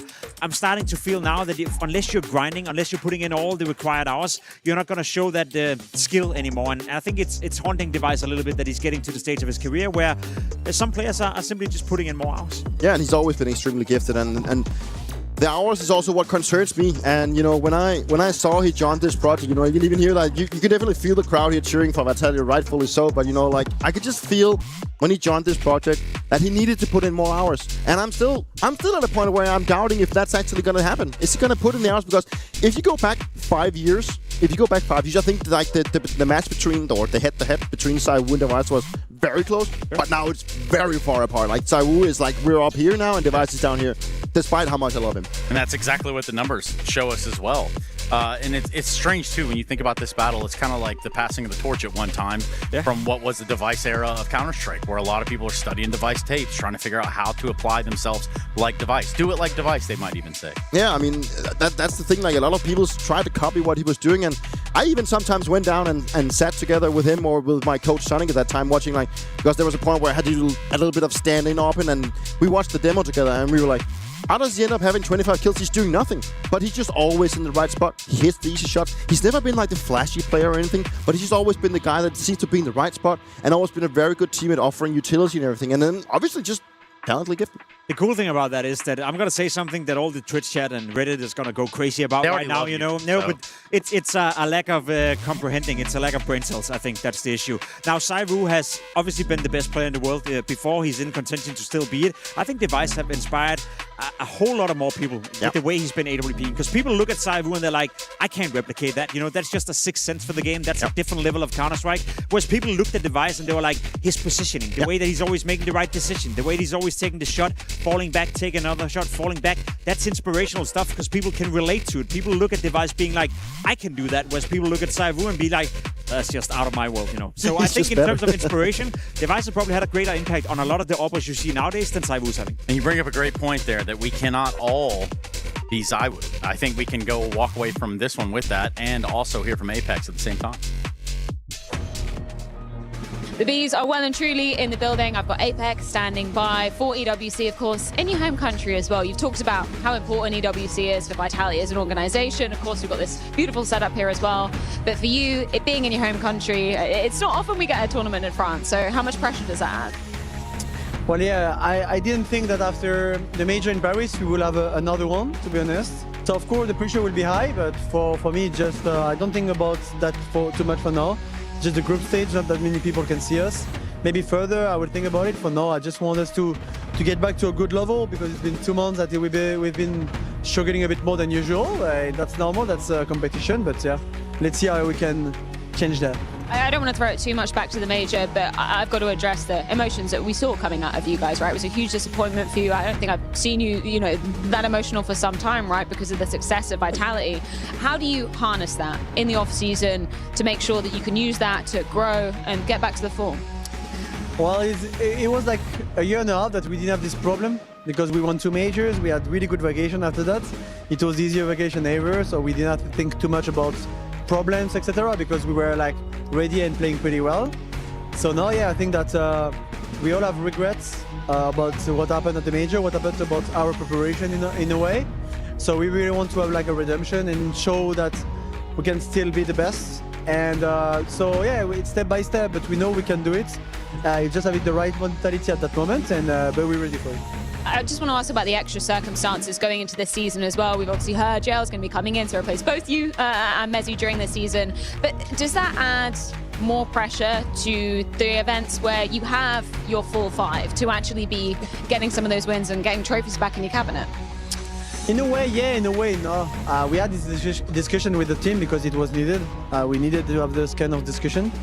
And what went out from that is that, of course, we all wish that we would have played together, but that's just the circumstances. That's the first time in my 20 years of Counter-Strike that I take my personal life over my professional life, and it has to happen in this occasion. I know it's not easy for the team, but we have to accept that and be sure that we will give our really best for the next few events that we are together.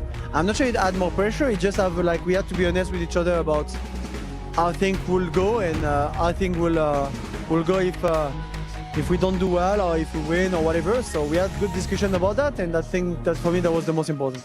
And then final question, 100 Thieves, your first opponent here in a best of 1. There's some other veterans on the other side of the server waiting for you. Tell me about the prospect of playing up against the likes of Rain and Device and also a British in-game leader. How do you feel about that?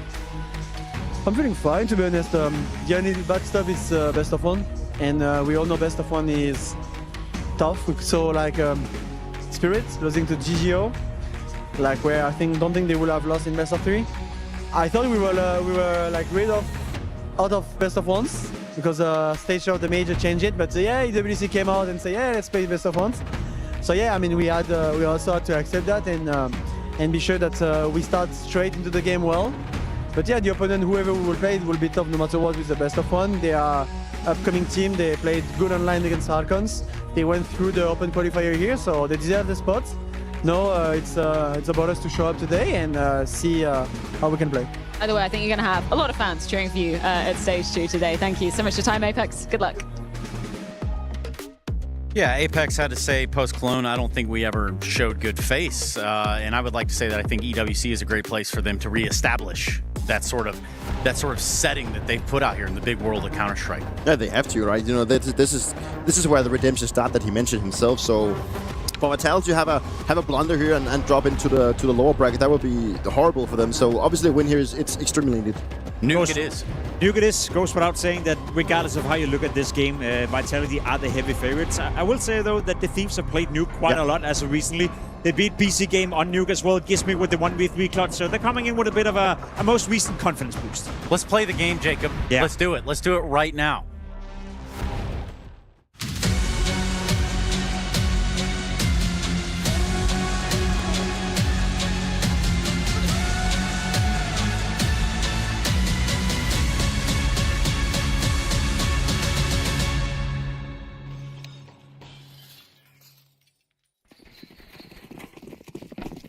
Let's get the party started then. Looking pacey from the Thieves, charging straight to the vet. Syrah down. Bomb needs to go with it, but Rain loses it. Flamesy's taking his head off. Bomb still committed down. Drops it here. Yeah, an opportunity versus Gizmy. Looks like he's not ready for... Ooh, the tracking not there from Robs. Gizmy gets a freebie. Nice from Syrah. And Gizmy gets away with it. ZywOo doesn't find that headshot. Device is stalking his prey. ZywOo makes good headway into the site. It's going to make it a harder fight on the Glock. Or not. Actually, very comfortable for Device. Flamesy, 2 kills deep into the pistol on the bomb with support from Deacon. You know he's off it, and wow, nice headshot provided. Looking good for this one. What an ambitious pistol. I say that as a 1v3 goes 1v. What? Nearly hit Gizmy. No kid, no chance. Oh, that would have been nice if he hit the immediate reaction shot, but that's going to be 100 Thieves starting strong in the best of one. Mezzy is going to get out of there. Had Kevlar to hold on to as well. One more kill, he would have been in M4 territory, but could still bring out a Famus. And yeah, Pacey out of the Gizmy-led team, obviously the newest addition, taking the reins over from Rain. And having Glaive behind you as a coach as well. That's probably not a bad start. Obviously, this is Glaive's first foray into the coaching world. See what it has to offer. And good to see Dev back on our screens. It is going to be a force buy for Vitality. CT side. So Scouts are out in the mix. Wow. I mean, I didn't know that Rain was capable of getting cooler, but he has invested into a UMP. What a hipster. Okay. What a cool guy. Well, we'll see if he can make it rain here in lobby. It's him and Poi with the bomb. And he knows they're going to have Kevlar, or likely. A bit more armor penetration on that SMG. Gizmy's across, but he's on his own. So it's unlikely that this will be the finish down towards B unless they want to drop in another wall. The focus on, will this force over rotations? Nobody down towards B just yet for Vitality as we turn this into an A split. Yeah, looks diligent. ZywOo in heaven with that scout. Has connected one bullet. Flamesy versus Rain in lobby. Oh, wow. Apex goes overlooked. He's done very well. The output in combination with the flames from Mezzy. Flamesy chips in, and they disappear. Got a bit of noise coming out of the camp here today. We are in Paris, France, and, well, Vitality, Apex and ZywOo, you can understand exactly why we had that much noise. It was nothing like that for the 3D Max game we just had going. No. And there's Vitality jerseys throughout. If you don't have one, we're right next to the merch stand, so you can go pick one up if you're liking what you're seeing. But yeah, this was very direct. Essentially, what's being called here, Gizmy gets across to Secret, sees that nobody else on the stairs is Secret, and is assuming that they've rotated some players down towards B. They hadn't. They set on the topside stack. So Gizmy called them blindly, but assumed that they had forced rotations and respect with the util. This looks like it is going to be top Poppy off of a second timing. Molly's fading. Mezzy's so ready for this. He saved his incendiary just for this reaction. Here they come, and now through the flames they have to brave. Rain spamming a hunting flamesy. Apex already finding Porte. And oh, no bullets. Awkward reloading in the open, and Messi swings on in to ensure this one's a cleanie. Just Rain with 9 HP. Good luck, have fun. Okay, well, we will call this 3-1 in about 2 minutes' time. Yeah. We'll fast forward, hopefully, for what is going to be an eco coming up next. You have 100 Thieves who are, well, feeling a bit hot at the moment, right? Obviously, that gauntlet they ran on the final day of the Open qualifier, last chance qualifier, whatever you want to call it, 64 teams on land battling for 4 spots here at the Esports World Cup. And they're one of those 4. Now, an organization that wants to be at the majors, right? An org like 100 Thieves, they're meant to be a premier org. So that is what this is about, right? They've pieced together this roster. They brought in Gizmy. Rain threw that aside. He said he's too chill of a personality, where Gizmy, he will tell you if you missed an aid. So it's a team that has a green leader. And I see the conversations around Luminosity, and like, haha, Luminosity, you left the in-game leader who made this team. Because it's like, well, Gizmy was at Monty for a while, right? And it was that complexion of players at that event that put the spotlight on them. So I think Gizmy's got the better end of the deal. How you get to play with Rain and Device. Poi, I think, is fantastic. Sierra has his moments, but this is the eco. So first kill comes in for Apex. The rest should follow quite swiftly. And then we can get into the guns. For those who missed the BCG game, people haven't been able to leave Gizmy's name out of their mouth, right? That 1v3 clutch. The most crazy. I just saw Poi as well. Yeah. And I was asking about, he had the most bullshit death in that map to Mzenia through a smoke. And I asked him, like, did you do it? Did you make it? No, he's like, nah, he just shot. Like, okay, well. It's a game that I'm sure they'll remember, though, right? Poi and Sierra, this is the type of Counter-Strike they want to be playing. This is a best of 1 against Vitality, one of the absolute best teams in the world, who started the season online with a loss to Liquid. Yeah, I always find it curious, and I think Rain did in his interview say the same, when teams say they'd rather play top teams like Vitality than you know, the LCQ mixed bag of chaos.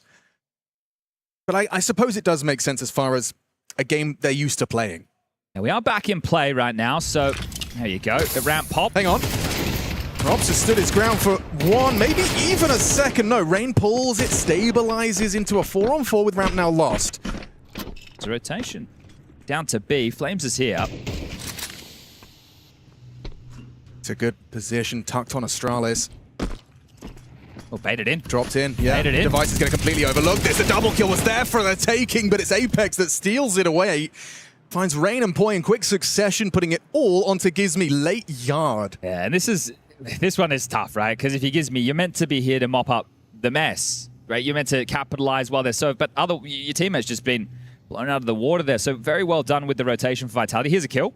Okay. That's 55 seconds. We're not doing another Gizmy nuke clutch, are we, so soon? Plenty of time to work, but Zywoo is AWPing his exit of these double doors. It seems like a perfect, almost impenetrable setup. Diggle not going to work out for him. Zywoo puts him down. All right, well, that was the most competitive round there since the pistol. 3 casualties in that one for Vitality, but still a 4-round stretch without the bomb going down. So Glaive will... Oh, no, never mind, it's just a pause. It's not Glaive. Might want to be Glaive. Might want to take a time. He might. But we'll get the HUD sorted for everybody playing at home. We want to see their beautiful faces on the screen too. Got one more match coming your way this way on the A stream. After this, it's 9Z versus Pain. And then that'll be done with the best of 1. So we'll be into best of 3s there on out. And in case you're not familiar with the format, we've got 32 teams. Right. We're broken up into 4 groups of 8. 4 teams per group will make it into a single elimination 16-team playoff bracket, which will be kicking off on Wednesday next week. And that'll be best of 3s all the way through until a best of 5 grand final, which we will leave this massive hall we're in and go to the A core, which is where Vitality won the major with Dupree. So see if they can find repeated success. It is going to be a while before we get there. As you can see, headset is off. We're also having the qualms with the HUD as well. So we'll fix a couple of bits and pieces. And then we should be able to get things back underway.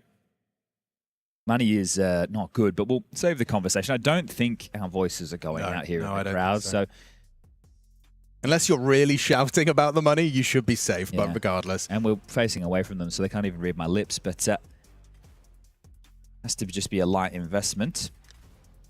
Yeah. They get the max loss bonus next round, right? But this is win the pistol, lose the follow-up. All I'm doing, like when I see the the 4 on the drop from Vitality, all I can think about is the way that second round went wrong for them. It was a really uncomfortable fight as well for Device. You saw it in that replay where essentially he started to take a fight and the molly has spread. So now you're in the mud because someone's hitting you in the Kevlar. You can't move out. You've committed to the spray and you just burn to a crisp as a 5-7 peppers you. It was a very uncomfortable way for that second round to transpire. Just to bring everybody where we are in terms of that format I was talking before, Vitality, 100 Thieves, Bait, P-Vision, Foot, Tyloo, Lin Vision, and Mouse, they make up Group C. So I would imagine, what would be my 4 favorite teams? I would go Vitality and Mouse would be the 2 that I would expect to get through. But then after that, it gets a little bit tricky, right? We had some results earlier today, Foot beating Tyloo, Bait beating P-Vision. So the winner of this will take on Bait. And Mouse will be playing on the secondary stream a little bit later today. The winner of that, well, Mouse versus Lin Vision will take on Foot. And they just came off of that bounty win with Spinks getting his first MVP. He was playing some very aggressive Counter-Strike on the CT and T sides, going for openers. I'm curious, and I know they're not playing each other, but just in this group, Bait and Foot, would you say they're on par, or would you say that there is a clear, more promising squad out of the 2? Because they've both had bursts of, deeper runs. I'd probably identify there's more individuals in Foot who I think have good output. Pedigree, yeah, sure. But I think that Bait... Bait's an interesting one to me because they've constantly been sitting at this level. Obviously, this year started with, Segikawa? Yeah, that's right. And then they turned a Segikawa into a Sizzy. But Sizzy seems legit. Yeah, and he's only 16, which I think is, when people see him and maybe he has a bad game or makes some bad decisions, they critique him a little bit harshly. I think Sizzy is definitely one for the future. At 16 years of age, already showing some promise. Yeah. If he can... The biggest thing with these players is making sure that you're open-minded to learn. Absolutely. Which sounds ridiculous, but that's like life, really. Yeah, but you see it, right? Like from the other Segikawa, for example, or the Head Trick before that, there was always, you didn't have that star power. I have seen Sizzy take over games. Obviously, most of the time it's Mirage. Yes, it's true. he is that typical 16-year-old, who just grinds the faces, spams Mirage. But I've seen insane performances from him as an individual. So I think maybe... I kind of like what you're saying. I do agree. When I look at Foot as individuals, the only one that really sticks out like a sore thumb, I'm yet to be convinced by Symmetry. Yeah, exactly, right? But everyone knows a Jugs moment. Yeah, right. absolutely. We saw X-Flat on Heroic. He can be explosive. Demon anchoring is strong. Krabeni can do carry in-game leader performances. Ridiculous things. They're very aggressive and in your face. Would you say Krabeni and Gizmi are in a similar category as far as, these new punchy IGLs that can frag? In terms of the next generation? That's up there, yeah, right? because before that we had it was Kixen and... Go on. Fragging IGL? Maka? No, because this was around the Paris time, right? So you think about... We're in Paris now. Your Gamer Legion, we're talking about Blast in 2023. Exactly. Yeah. So that's where you had your Shui and your Kixen come from. That's right. Right? Obviously, for Mr. Shui, it hasn't worked out as he would have hoped. Whereas for Kixen, he was on Falcons, and now he's on Aurora with this international project. But yeah, I think that they might be some of the next names. I am surprised... Maybe I'm not, because I know a little bit of the contract stuff behind the closed doors with Foot in terms of like player trades. Oh, really? I've heard a couple things. Striker. He's always got his ear to the ground. Yeah, he's giving me a nugget or two. So maybe I'm not surprised, but I think if you're Foot and you're in Counter-Strike and you lose the core of that team, well, it's like, we got to start from scratch again, right? So you want to hold on to a core at a minimum. We were having our dinner break and we bumped into Team Spirit, who lost in their opening best of one. But we're in good spirits. They did seem like they were in good spirits for a team that lost to a GG How. That's Synopsy, Mini, Satsunito, Bibu, and Asamas. Yeah, Don Cumble, though. Only had a 1.58 rating. That's it. But this was, I guess, because a lot of people are talking about this Mouse versus Spirit game back at Bounty. And what stood out about that? Well, Donk had an off couple of series, which for me, when I see Donk have an off map, I go, it's not going to happen again. Yeah. We're going to get 2 consecutive. I think he had 4 or 5 consecutive maps that were negative KD. Okay, for the first time, absolutely. I would assume. Here's a question for you. When do you reckon was the last time Device played against Zywoo? Ooh, wait. Using my limited brain power, I will think back. I'm going to look now. We have B-Trams here, but he can't push stuff on air, so he could probably do it for me, but I'll have a look. It can't be that hard. How long was Deve gone? And when did he leave? This is it, right? Because you had a couple of moments. You had, it must have been when he was on Astralis. Yeah, it has to have been. So it can't have been that long ago. You're going to have to scroll a while because 100 Thieves have played a lot of Counter-Strike. they have been grinding. That's not that long ago. November last year. No, that's nothing. That's just nothing at all. That's when he was on the Astralis roster. That's right. Yeah, it was, at that time, it was Yabi, Hooksy, Device, Stare, and Magisk. Which was, on paper, supposed to be a real strong squad. Yeah, from what I heard, a bit of tension in the team. But not everybody got along so well.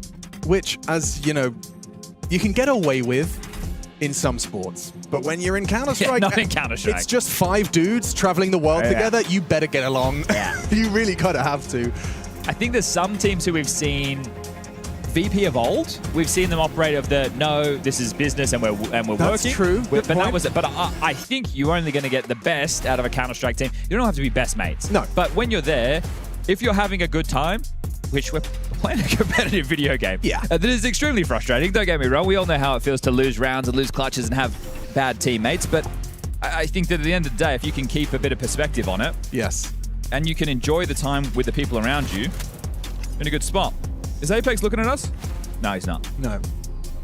But that's one of those things as well. I had an interesting conversation with Simple in Atlanta. I just bumped into him and he was kind of, we just had a general chit chat. And one of the things I was trying to kind of instill in him is the power he possesses by being him. Where, like, you know, obviously he knows how to play the game to such a high level. He can get frustrated easily when there's misplays because he sees someone doing something wrong. He's like, why would you stupid idiot? Ever think that? Yeah, why would you ever cross your mind to make that move? And all I said to him was, but imagine if Simple says, it doesn't matter, you got it next time. I'm already like, you know, if it doesn't matter to him, it doesn't matter to me. You know, I don't get in my head, I don't fall down the rabbit hole of misery and it can go wrong. I don't know which event it was at, but there was something that unfolded, and I think people online saw Senzu and Simple having a conversation that they perceived to be a disagreement. Yeah. But I think Simple took to, what is it, Telegram? Yeah, no, he's coming. There's a new mature angle to the BC game, Simple. I think it was fun watching BCG play in that open qualifier. A little bit unfortunate with how the random draw went for that bracket. Obviously, one side was much more stacked than the other. We had Liquid, we had 100 Thieves, we had BCG. There were so many big names in that one portion of the bracket. And look, when you're dealing with that many names and that group, right, we're talking the top 30 to 50 teams in the world. It is hard to go, are the rankings accurate enough or this, that, or the other? But yeah, I think everyone would have loved to see BCG. But 100T are here to play. They managed to make their way through that LCQ. And so we can get back underway. Looks like everything's been resolved. So to bring everybody up to speed, in case you just joined us, we had a pistol round victory that was a vent dive into a B plate out the gates from 100 Thieves. Then they went into an anti-force, took secret control, turned it into a top split, and now we are 4-1 in favor of Vitality up against a partial buy.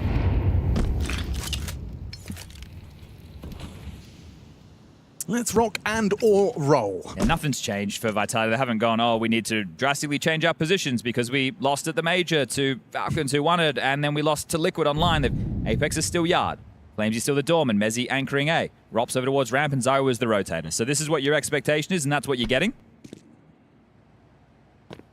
Apex has had some keen moments already. 5-3, but 5-7, an assist on that force. Yeah, and Flamesy on that top lock. Been very efficient with his fragging. Taking it slow there, hoping to siphon out the util from Vitality to keep their finances a little bit honest in this landslide. Ooh, Apex in trouble. They've hit him a couple of times, puts him on red health. Over comes Zywoo. Are they going to split? Split A again? Now you know the AWP and Apex location. Smoke break, but they're hidden behind the box. A chance perhaps for an element of surprise. Can they smoke walk? They do catch him off guard, but a quick reaction shot puts Gizmy in a grave.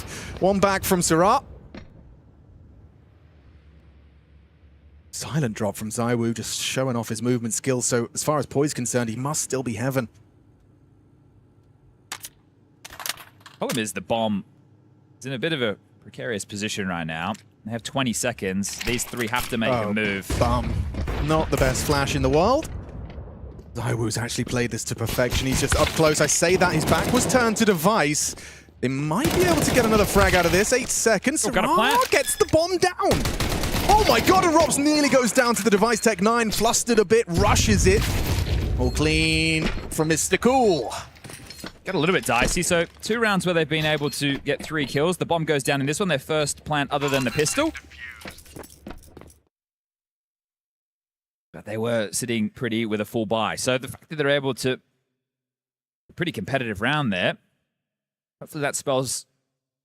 Yeah, doing some guns. But no Device AWP. Sure.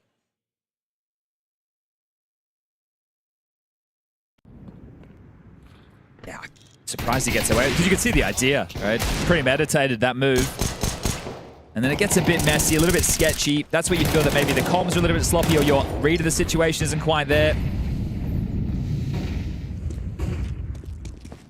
So Apex setting up Heaven, they are doing a very passive stance.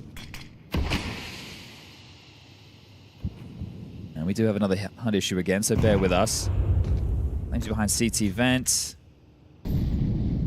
Boy holding the util. Gives me 2. Mezzy and Hunt, they are expecting a top bomb. Could be really better position. The Molly CT vent makes life a little bit difficult. Yeah, Rain will remove Flamesy. Mezzy's forward position catches Device. That's important. Double out of Rain. Breaches the top site.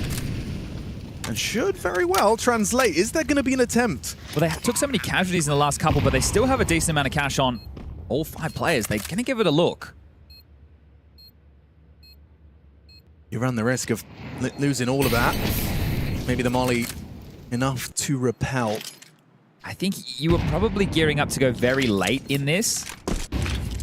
Well, they are going to threaten it. This is very threatening util dump. Double flash, Gizmy's back turned. Apex, there's one. Robs another. Syrah and Rain playing around that hut smoke. There's just simply not enough time. You've got to swing, find the frag, and that will be 100 Thieves. Taking this one, Syrah goes down to ZywOo. Orp, will he be able to leave with the AK? Doesn't look good. No chance in the world. Okay. Well, at least they take everything away from 100 Thieves as well. Sure. So everybody will be able to buy. But... still no AWP. Yeah, but clearly not part of the game plan here. Just to top execute. Rain finding the entries. And Glaive taking a timeout. So, first tactical timeout. 400 Thieves. And there is money for a Device AWP if they want it. They've gone in with an AK again. This also gives Xtaz an opportunity. And I think it's a... well, the money's not in too much jeopardy right now if you're Vitality. You've got 4 players at 2K plus, and they get 1900 loss, so they'll have guns. So as long as they save 1, they should have a full buy round into the next. But let's lock in on this.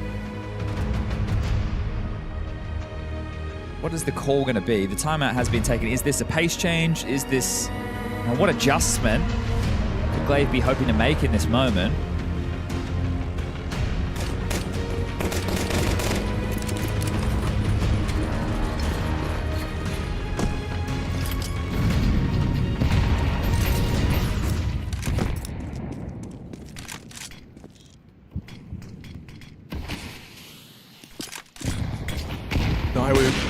Has tagged Gizmy through credit card. No.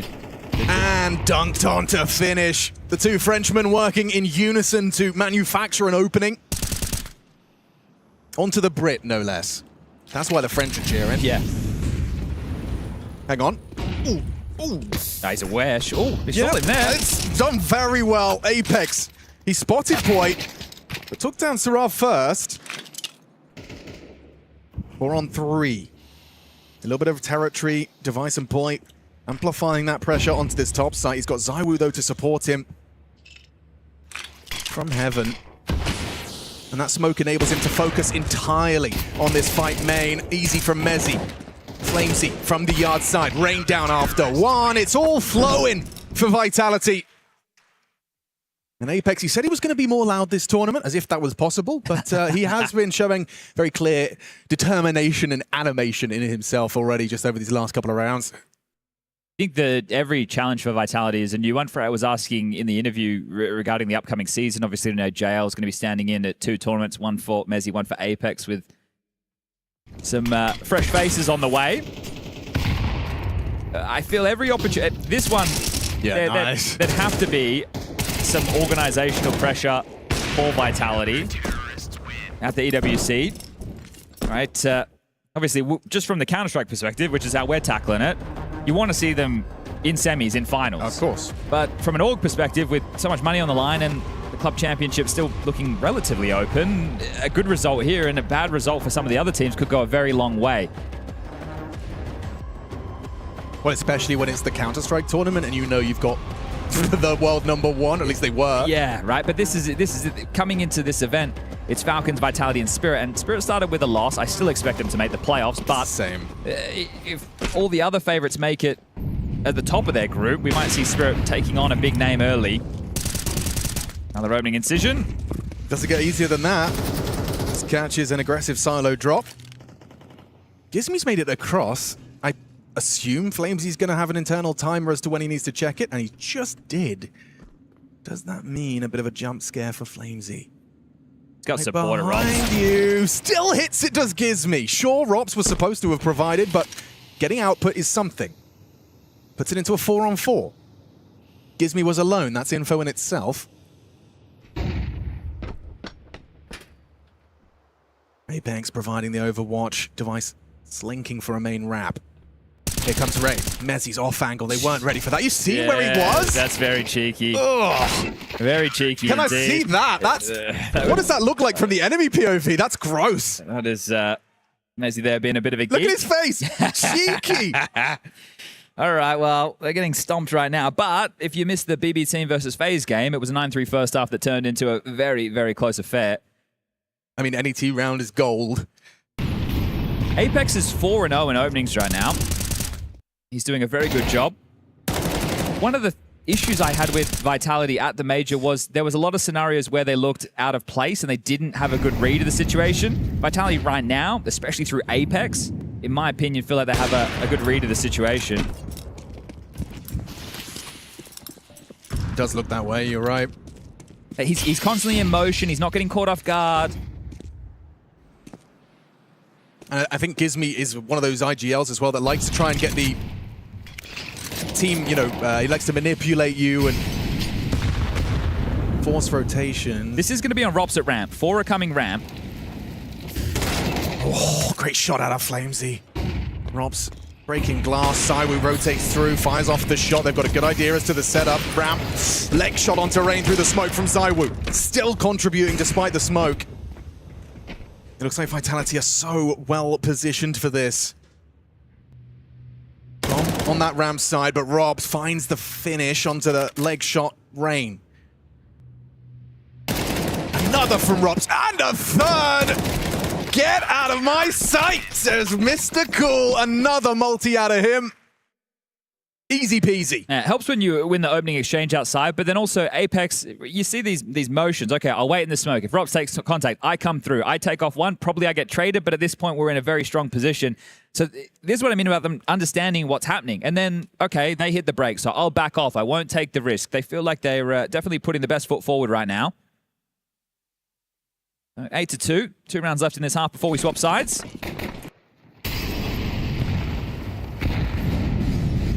Suboptimal on the buy. Into the top side. Hang on. Easy pickings. Poi and Gizmy crank the site. Rob's down after 1. Rain's got main. Saraz actually found Apex as well, so just Sai, we win a 1 versus 4. Kept at bay for a moment longer, but he did make a sound cue. Gizmy knows where you're at. He's going to opt for an AK and a push. And a spam puts him down. Device will find it on the Galil while blind. Yeah, the only way in was pure desperation there, right? You have to hope that you get some crazy timing on the way through, and then you have to hit the ground. So there's that third round. And of course, it's Tech9's fast top. Like, it's just classic Nuke. You've been trying all these, you know, long-winded rotations, get map gun control. rounds. Look at the pathing here. Gizmy and Poi rounding both sides of the site. Quick on the retrieval and quick on the trade. Last round, will you find A4? Apex playing very aggressive. Look at this. Gonna try ramp again. Apex, talk about aggressive. There's no way Tara was ready for that. Rob's just one. Gets the dink on Rain. And look how quick and proactive they are playing this. Device might get a freebie. He did catch him. Just a little bit of info onto Mezzi. Puts it into the 3-on-3. Much more healthy, our Vitality. Aptly named.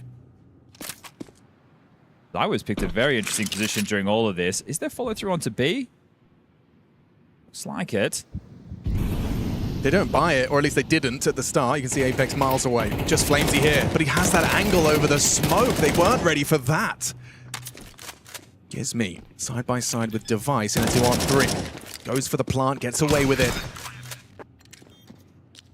Apex. Oh, wait. Oh, Device just enough bullets, but swings to his demise, and a clutch for Gizmi that's just out of the realms of possibility. All right, it looks to me like Apex has been in the lab. I know that's not a crazy shot or anything, but he's had a very good half. He's at 14 kills, and it feels to me like he's been confident in taking his duels. When you see Apex is a bit desperate because the team isn't, he just throws his body on the line, but here it looks like he's been backing himself. And, well, again, I'm gonna take this one in a different direction than the FaZe versus BB team game. Sure. This is Vitality versus 100 Thieves. We know exactly what we should be getting from a team like Vitality. Yeah, you have to feel for 100 Thieves a little bit, right? They won the pistol, they get the conversion. Then they get 2 gun rounds on top. Oh, okay, we have a 7-5 half. Yeah, decent. You have a bit more of a buffer. That buffer is out the window.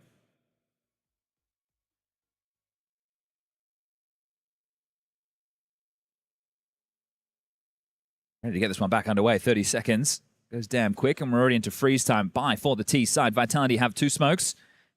A HE given to Rops, likely for that door. A molly on Mezzi, and flash to boot.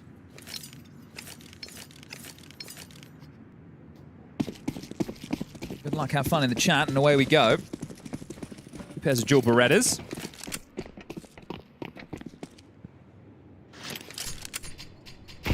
Door blown off. Util follows. Squeaky door lurk. Does Rain want to try and dip down the vent? They already started Device B, so he can pick up vent. Up Molly, 2-drop main. And here comes the pressure. Mapping all the way. What a headshot onto Gizmi. Flamesy at range. Takes down the Heaven player and immediately starts to amplify the pressure onto site. Syrah with dual Berettas has to worry about Heaven, Hut, and Flamesy applying that pressure all on his own. He's got a bit of help. It's Zywoo behind him. Rain's got too many targets on his screen, gets overwhelmed. Still taps 1. Device in through main. And Poi going for a late ladder. Good luck with that. Zywoo seems poised and ready. Just hoping he catches the perfect timing, and it's too easy for Zywoo. Device, not the pistol you want at that kind of fight. Fighting Heaven from main, and look at the position of Zywoo. They're playing cheeky Counter-Strike. Triple kill from Zywoo on the pistol. No surprises there. I think the highest rated pistol player is Mr. Wu. Have 8 opening kills in this map so far between Apex and Flames, who found it there on the pistol and even found that follow through. Look at this shot. This is very similar to what BB team ran, but a later timing and a bit more nuanced. Right, trying to do the Heaven and Hell wrap creatively. Do you think the Hut Molly could mask some of the main drop sound? Like the fact that they drop off as the Hut Molly lands? To some degree. Maybe. I don't know. I just you think about the angle of, okay, so the first thing that they want you to have to acknowledge is the vent drop. Yes. Right, so you're trying to pull a rotator, so when you are wrapping Heaven and Hell, it's less fortified, right? So yeah, okay. Makes sense. Well, if they can just get past this force, we'll call it a win for Vitality, I think. Yeah, it could be really that cut and dry. One yard, says Gizmi. Poi readies himself. Good luck with this one. 5-7, and 1 ain't bad. You'll take it. Flamesy removed. In that situation, that's great. You've got yours. You just need to see what the rest of the team can piece together. I mean, the second that bomb goes down, you don't feel great. You really don't feel great. So keep him away from the sites, and Gizmi is well positioned to do so. He's on his own, though. There's no real rotation. He'd have to go absolutely mental. Oh, and Apex is here. Exactly. So they're all going to wait for each other and time it to beautiful synchronicity. Hello. And save. All right, 11-3. Ah, textbook. I think we just saw one player attempt to go down the vent, and that would have been swiftly called off. I think that was Syrup. He's like, no, actually, you are not attempting a 3v4 retake of... Are we looking for damage? Are we looking for upgrades? We're looking for something. Anything. Not just straight into the save. They were warded away by the forward presence there on ramp, and we knew it was confirmed. Now it definitely is. And if this is, you know, just Vitality all the way to the finish line, I can't help but feel for 100 Thieves, this game is going to be shrugged off as quickly as should have won the second round. It's going to be, you know... Sure. It was always going to be a difficult game. Of course. But you have to convert those type of rounds. If you were making a checklist of making this game competitive, you win got the pistols, win the conversions. Yeah.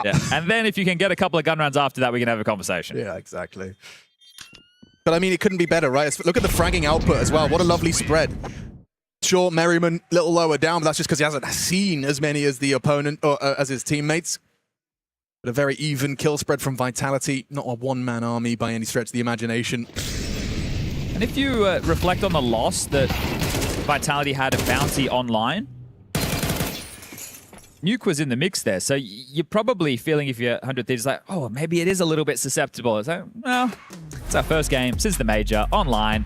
You guys are grinding. That's Liquid. That's 100 Thieves. That's your BCGs.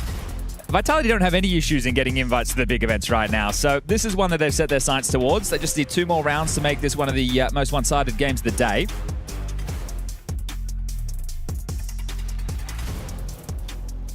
Just having a look. We had a 13-3 with Gamer Legion versus Luminosity.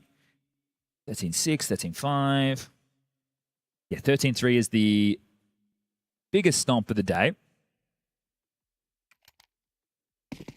Do we get another one of those? Oh, forcing out the game. It's just so limited, isn't it? You have to hope that they play fast and then they play around smoke so you can capitalize. Someone gets a multi. Oh, okay. They've forced the issue there. You can see the flames on the ground, right? So they have destabilized the fast yard and secret control that Vitality were looking for.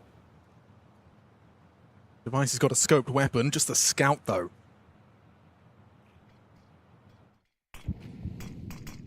Oh, just from Flamesy. You're probably going, please smoke. Where is the smoke? Where's the smoke? Is it in the air? No, I did throw it. It's coming. It's coming. So's Christmas. Gosh. Oh, you've just lost the tail there, haven't you? Now it feels like anything's possible. It would have been insane if there was more than one that made it across on that very minute timing. This Flamesy. And no over-rotation from 100 Thieves so far. The last smoke's on Rop, so he can't use this outside, and Apex is... This team ready to cross secret, so they're going to try and pull rotation at ramp with this fake. There it is. Now the cross, which they did pick up, so they had a contingency for it. However, now the bomb's down secret. Really well played by Vitality, just manipulating the CTs. Making them dance to the beat of the Vitality drum. They're going back to A. 20 seconds. There's a problem now. Yeah, 2 consecutive shots on the scout connecting. Device removing the captain. Wrapping in. Robs hides his time. Device trying to apply the pressure. Doesn't hit the shot. They have to be planting. They have to be clearing corners. And Zywoo's gone down with the bomb. Rain finds the double. 6 seconds is simply no time. 100 Thieves convert the necessary round. This game was over if Vitality found their 12th there. Okay, I guess we showed a little bit more. The Heaven players saw us. We're assuming a heavy rotation down towards B. They try and come back up. They get caught by the scout. Oh. And that all started with the smoke wall outside being... I need a good name for it. What, the molly, it's a forced error. Yeah. Oh, Device, they're already across red. You're going to have to sweep back into this. He's got the AWP now, and he's going to have to put it to good use. And is he gone? Keeps us level after Apex is opening. 16-8 from Vitality's captain in this opening best of 1 for EWC. Good flash. Flamesy. Oh, I think he copped it as well, ever so slightly.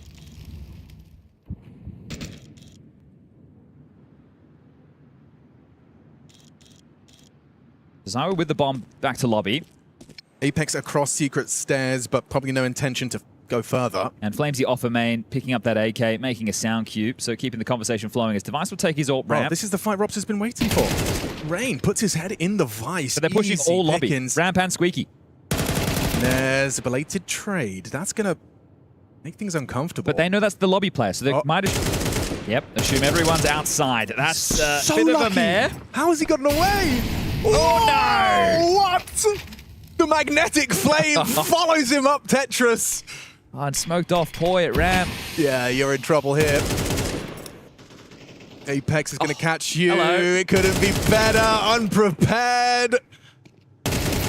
Oh, he's just a rat in the system, is Apex. 18 kills deep right now. That was felt like a Puppet Master moment. You know, Robs goes down solo in lobby. Nameplate counter-shot that we've been talking about. 100 Thieves make some assumptions, and it was the wrong assumption. So Vitality definitely pipped them at the post this time.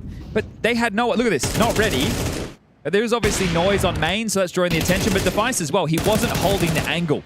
He was expecting there to be some utility, like at least a first smoke before they crossed red, but nothing. They just went dry. Yeah, but you could see throughout that whole round, I mean, like you said, no one was ready for all of those fights for 100 Thieves. It's Gizmy's Vitality aggressive. booking them, and Gizmy spotted by Apex. Backs away. Oh, don't get much more damage than that out of a HE. That could not have been better. Apex has Gizmy 42. Meaning of life. Apex having a great map, right? Most multi-kills, 6 and 1 in opening kills.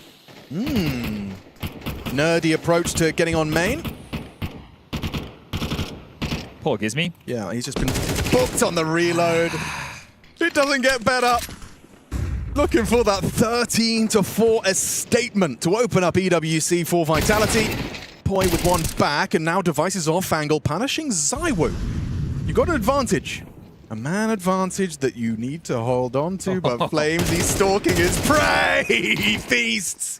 Finds two in quick succession, advantage gone. Is it going to be the game two? Plant, Device can deny, 43 on the clock as it's a Rops versus Device one-on-one. Bomb picked up, space being given. He's anticipating Squeaky Door and now gets confirmation. It's all too easy for Robs. A stomping. A lot of people wanted to see this one go back and forth, tit for tat, but Vitality just mincemeat. Yeah, a big discrepancy for the in-game leaders. Apex 6 and 1 in opening duels. Gizmy 0 and 6. Vitality march on in the upper bracket. One best of 3 away from the playoffs. Yeah, and that's absolutely what Vitality looks like when they're feeling the rhythm to their own rhymes, and that's because they've just put away in their opener 100 Thieves and a best of 1 that definitely could not afford to have a slow start in. Vitality looking to set a pace and a presence here that we can all hope to keep up with, and hopefully Dupree doesn't trip over that cable as we keep this one marching straight along. Dupree, you've seen all these guys on the server in multiple years, over the different years. Tell me about what you saw on the server today. I saw a Vitality that looked very sharp, let's just put it there. And sometimes, you know, even though people don't want to, you have to listen and actually understand that Pimp sometimes is very clever when it comes to understanding these type of matchups. So he hit it right on the nail, right? You know, he came into this one saying that this was too much for the 100 Thieves to be cheering, and you know, Vitality showed up in the sense that we expected. It was a team that everyone, you know, chimed in. Everyone had their moments, and specifically Apex, I think, had a phenomenal series in this one. So it's good to see that Vitality, despite having a small of a blunder losing to Liquid in the bounty, they bounced back here, and you could also feel that the crowd here was backing it up. So overall, a redemption arc is in the stake and also in the building foundation for Vitality. Yeah, the most one-sided game we've had today. I think that's safe to say. To be completely honest, it was like watching a bunch of kids playing adults, and it was never really any close, never really any interesting. Again, name value. You look at Rain, you look at Device. We can definitely build up the game as being interesting in that regard, but once it came to what was being delivered on the server, this is exactly what you'd expect. You look at a team like Vitality who have something to prove, who at the end of the day, they were going to win this game, you know, no matter what. It was just a question of what fashion they would do it in. They don't break a sweat. They control the game from start to finish. They make the Thieves look like what they are right now, a team that is slowly but surely finding their footing, slowly but surely establishing themselves in, dare I say, Tier 3, maybe Tier 2 Counter-Strike, but let's not even have the conversation whether or not they're part of Tier 1 just yet. It's going to take some time, and Vitality showed us exactly why.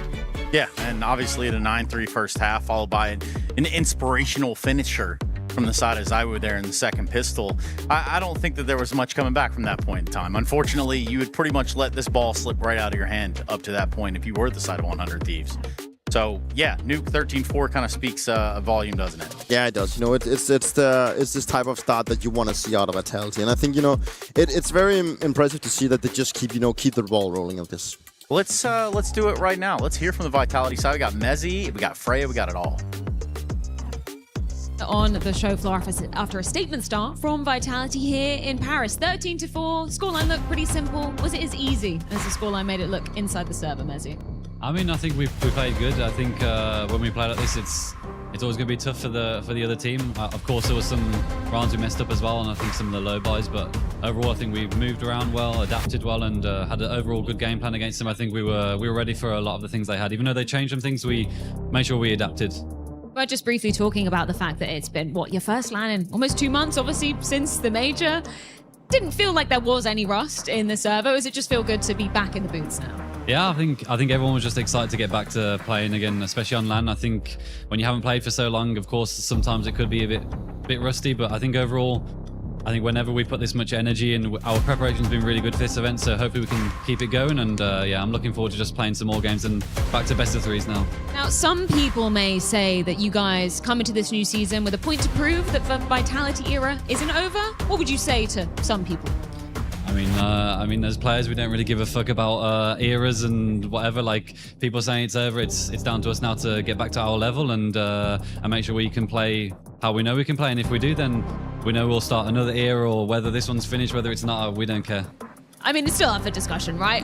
What is also up for discussion is who wins EWC. Incredibly important for the organization. Extra important for you guys, considering it's in France for Extaz, Zywoo, Apex. Does that add more pressure to you guys? I mean, there's always pressure as a Vitality player. I think there's always expectations, high expectations to win. But I think for us, of course, it's super important for the organization. But first and foremost, for us as a team, we want to make sure we get back to lifting trophies. And of course, it would be great to do it here in Paris and also such a big tournament as well. So yeah, of course, it's important for the organization, but also us as a team that we want to get back to our level and showing confident games. And this was just the start.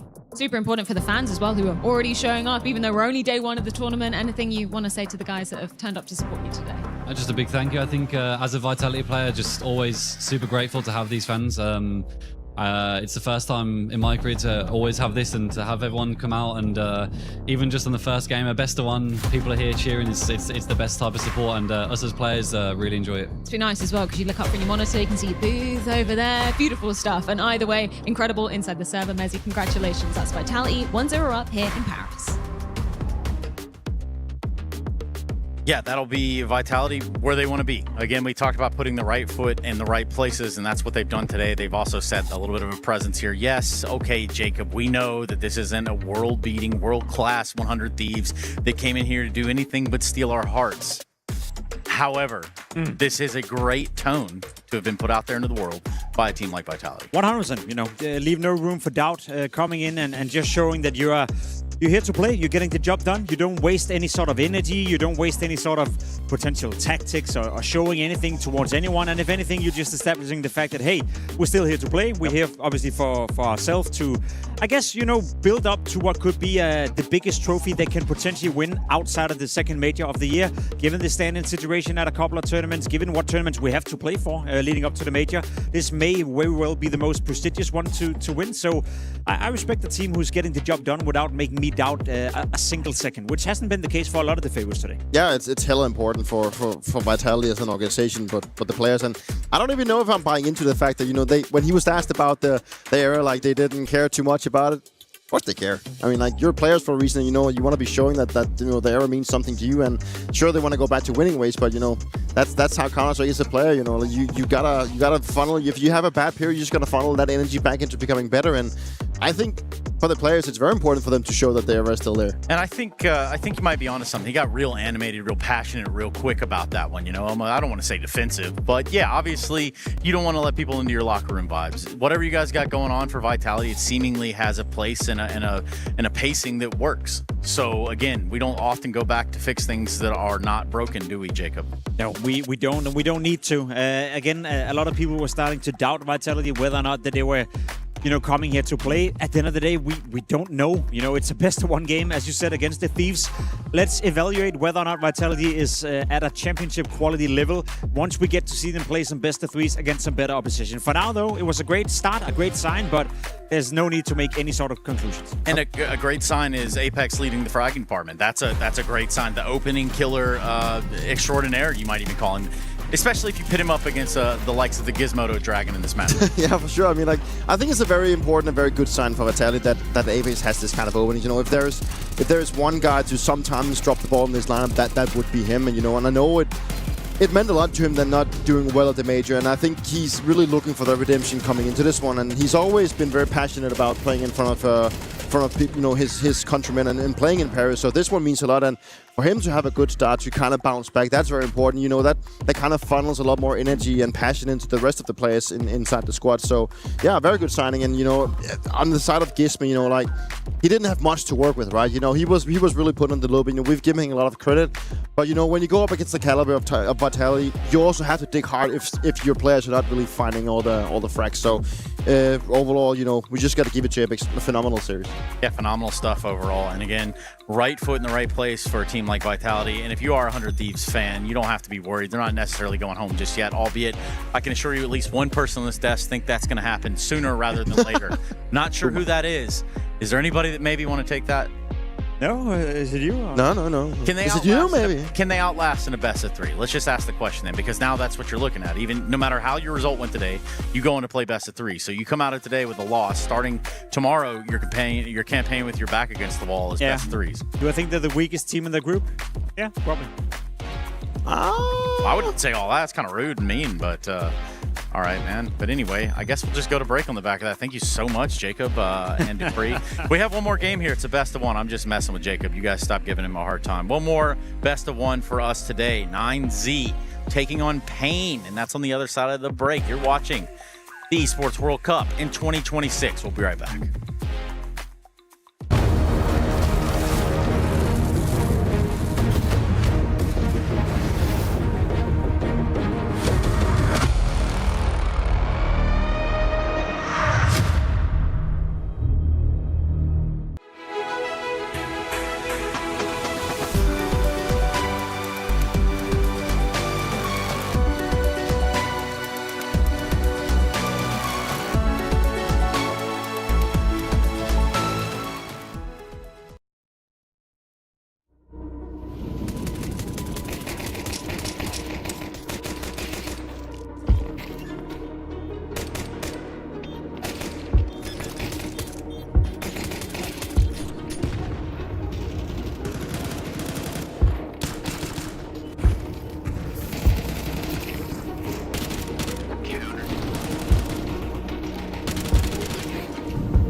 Welcome again to Chicken in the Box. I'm here with Team Vitality, and I think we have a pretty good duo for this one. We have a guy who can say a lot of things versus a guy who's pretty ice cold.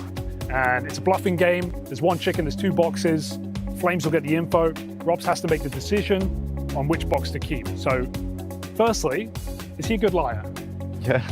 Yeah? Very good liar. Oh no. And he's ice cold? He's ice cold, but he's also... You know how to shake it? He knows the shit, he knows the shit. Okay, well, how about you take a look in your box, Flamesy, and...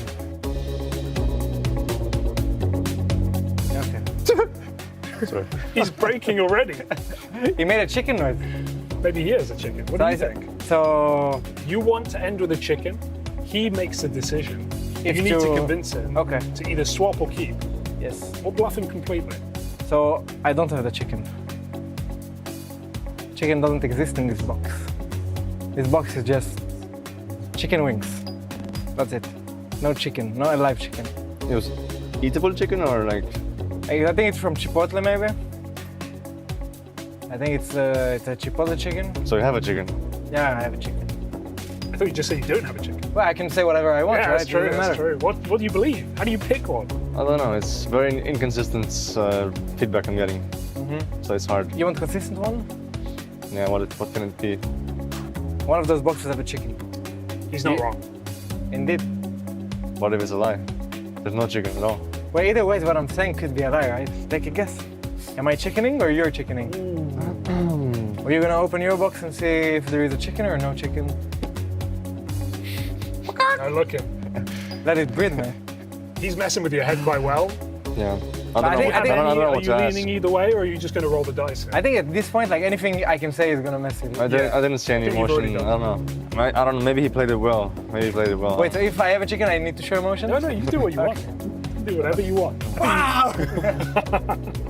Whoa. This is the trash talk that you guys do every game, right? You're getting in this head. Yeah. Are you leaning either way, Robin? Yes, the X-ray. But you want the glasses for this one? Well, I can answer this, I guess. You have to pick a box at the end of the day. So. I'll go with I have the chicken. Okay. And do I open the box or? I mean, are you locking it in? Final choice? Yeah. Final choice? You have the chicken? Yeah. Open your box. I don't. No chicken for you. Flames has Congratulations. pulled it perfectly. What was your strategy here? You just confused him? I was thinking no matter what I say, it's gonna be confusing. Like, he's never gonna know if I have the chicken or not for guaranteed, so I just need to say bullshit. It worked out. I have the chicken, the Chipotle chicken. Yeah. Do you think you would have won in his role? Hell no. Do you want to find out? No. Okay, well, Flames takes the win. All right, this was chicken in the box. Congratulations. It's called Callum, the chicken. Oh, Callum. Yeah. That's cute. The player admin.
We were there. For every click, every clutch, every respawn. We were there for the years of grind. And we're here. Now. The proud founding partner of EWC. Powering the biggest event in gaming. Shoulder to shoulder with the world's best. Making history. Greatness deserves a stage. Lenovo Legion. Reach your impossible.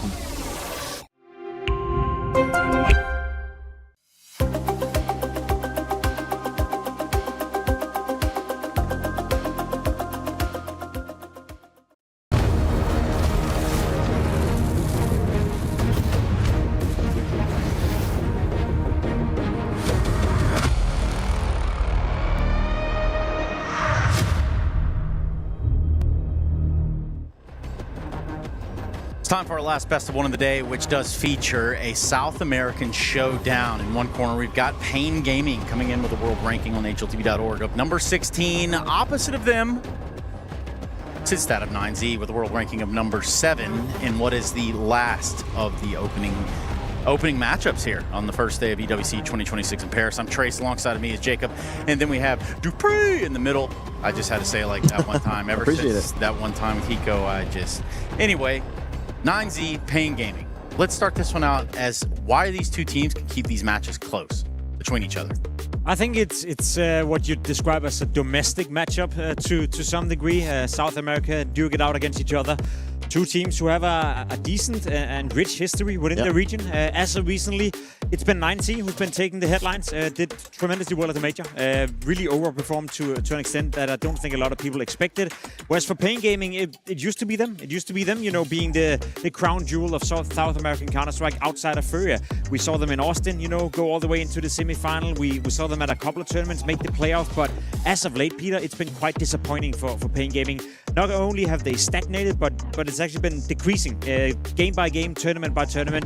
They feel like a team who's a little bit lost at the moment. I do feel that is a bit of the storyline for Pain, because I've covered Pain for the last like 1.5 years, and it's like it's only gone downhill from there, and it's really a team that is, in my opinion, trying to find their own identity again. It's like they're lost a little bit within themselves, and obviously they've also been hurt by the fact that NQC is not in the lab anymore. I think he was one of the reasons to why this lineup was functioning at least to the heights of when they made it to, I believe it was the semi-final, quarterfinals back in Austin, right? So, right, the fact, and then swapping in Safe, he did become that second voice that Big Zero also needed, but it's like the firepower is just not there for me, and I think that's what I think is going to be the deciding factor today when they go up against the likes of 9C, because that is a team that has just blown the charts, and they went highs in the major, then they had a player break, but then went to China, and they also came out on top in that one. So a very interesting team to be looking at. Because not every team withstands a player break,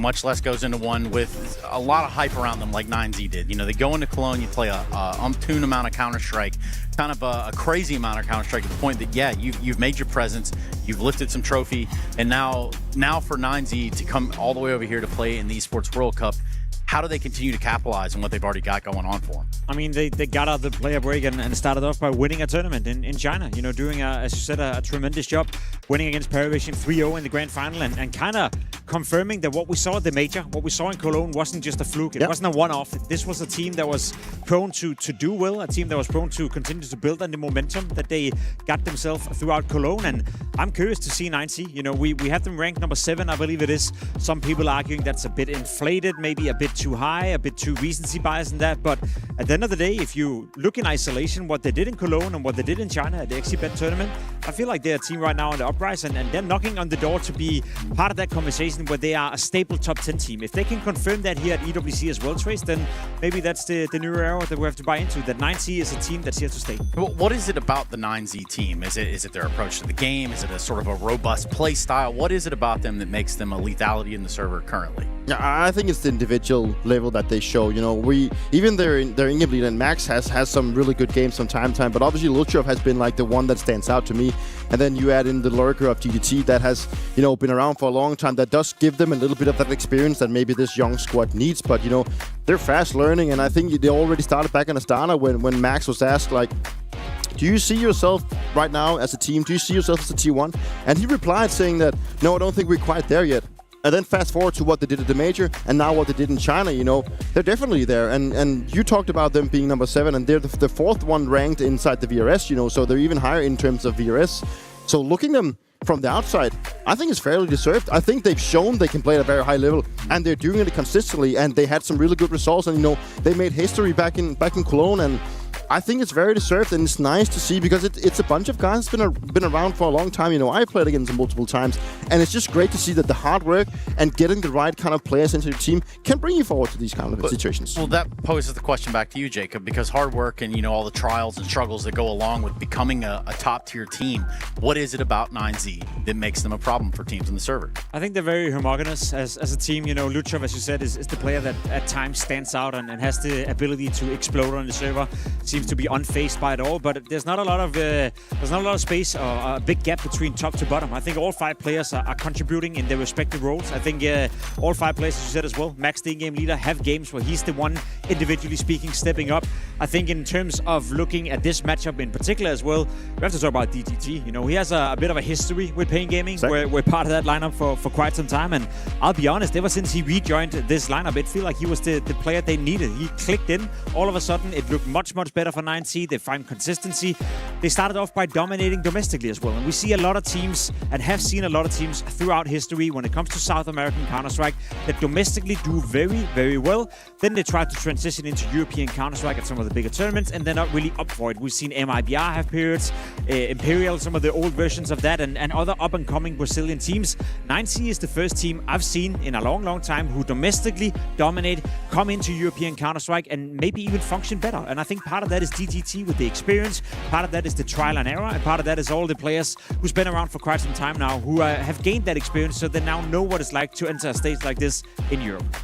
I just believe that it's a joy to watch. It's a joy to watch that a team that has been around for a long time do so well domestically, and then doesn't crumble under the pressure. Sure, it took some time for them to like adjust. It's not like they've only played domestically, right? They've had their turns playing international games, but over time they've gotten the roster that they wanted. Now they have the players, and everything seems to be clicking for them. And Max even said himself, this is obviously by far the best 9 seed that's ever been, and rightfully so. That's also what we've seen in server. And we kind of started to go down this path already about the opposite side within Pain Gaming.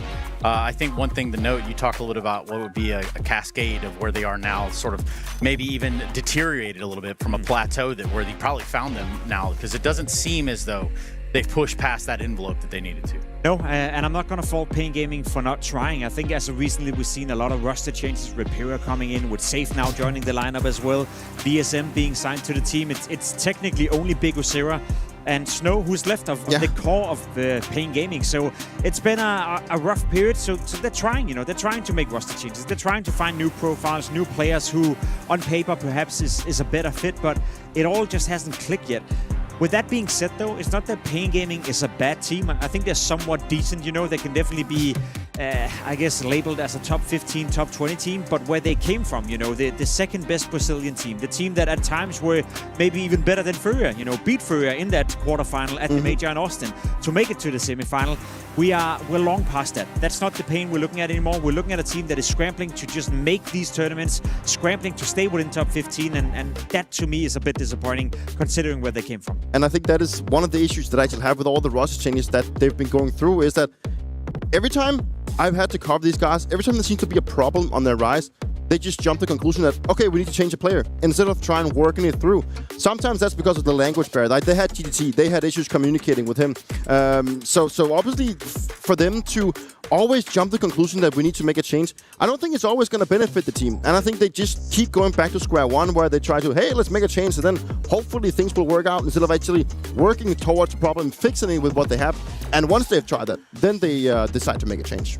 I was kind of told that Snow was going to be one of those sort of donk figures to come out of the South American side of things. But it seemed, well, hold on, we didn't get there to what I was going to say. Damn, guys, I was going to say, it does feel like he plays in a little bit of that plateau that's happened here with Pain Gaming. It doesn't seem like we've gotten the same output that you might get from a donk or relatively their other.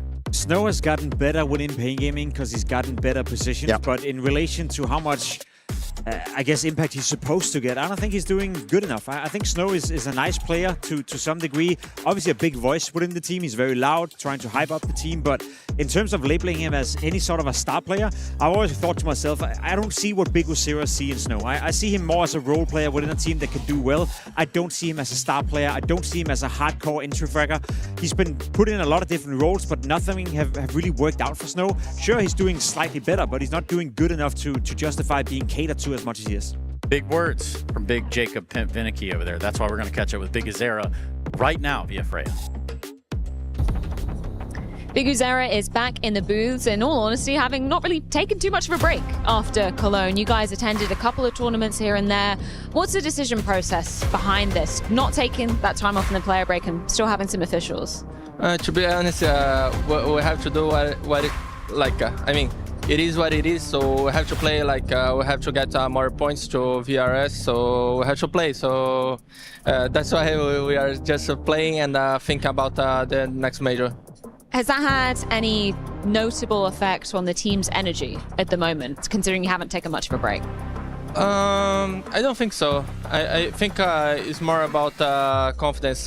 We were struggling in some moments, have not good results sometimes, and of course this kind of things impacts. So yeah, about that, I don't think so. In terms of the goals for Pain coming into the second half of the season, where do you feel like you need to be ending out the year to kind of call it a successful season? First, I think I just have as a goal the major, as I said, but we just want to be like a top 10 team again, fighting all the time, all the tournaments, and fighting well, and we kind of have more consistency because it's something that we are trying to find, but of course we are not. You guys can see, but it's something that is so difficult right now because of course when you play against top 20 teams, it's not easy to play against. So yeah, it's something that we have to find. fight starts here at EWC versus 9Z, who I assume you know a reasonable amount about, considering they're from your region. Is that true? How familiar are you with them? Yeah, I mean, I love to play against them because we always, like, I don't know since when, but from that I remember, we always have the same map pool. We always like the same map, so a BO1, of course, going to be a good map for both. Very excited to see this series go down. Thank you so much for your time, Big Azera. That's Pain going live here in Paris. Yeah, in case you are one of those audio-only listeners, wherever you find yourself in the world, we did get our map in this best of one. It looks like we're going to be looking at cash between 9Z and Pain to finish out the whole day, which is pretty fun, pretty exciting. Fun, exciting, and a bit surprising. I mean, it's the first time we're ever going to see 9Z play on cash, as far as I'm aware. They haven't recorded a map officially yet on it.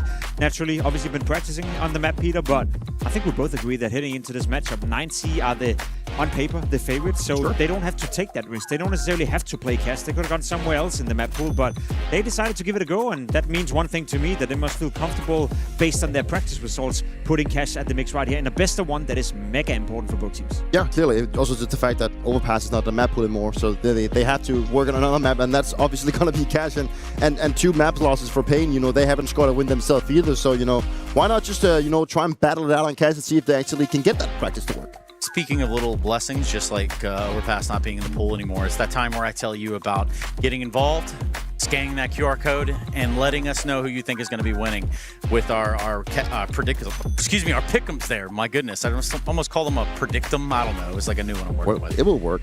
Let's bring it back to reality here with you guys. And by that, I mean go on the stage. Gentlemen, play the game.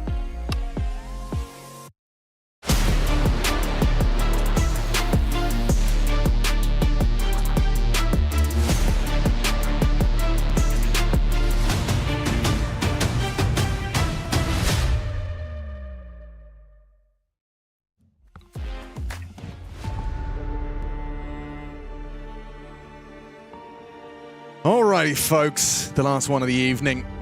9Z versus Pain. And 9Z coming into this one, I would assume, as somewhat of a hot favorite in the head-to-head. Look, the map being cash, we haven't seen 9Z play that just yet. Okay, fair. Okay, that does actually put a massive question mark over the favorite tag. But Pain have lost it twice. I've changed my mind again, so actually. We'll do a bit more flip-flopping. Yeah. Call me a shoe, because I'm flip-flopping. Is it a shoe? It's more of like it's footwear. What else would it be? It's footwear. Is footwear. It's footwear more than a shoe. I'm glad we've discussed that, because now we can discuss the map. Cash, returning to the Counter-Strike map pool. A first for me personally, getting to cast it in official capacity. Very excited. Been playing an awful lot of it, and it hasn't changed too much, has it, Chad? As in, it's not too different from what you're used to if you've only just come back. A lot of people are just talking about obviously the smokes being much more dynamic in CS2 because you can break them open, and with the skyboxes being open towards B, there's a few more options available. I think FaZe have been mastering those.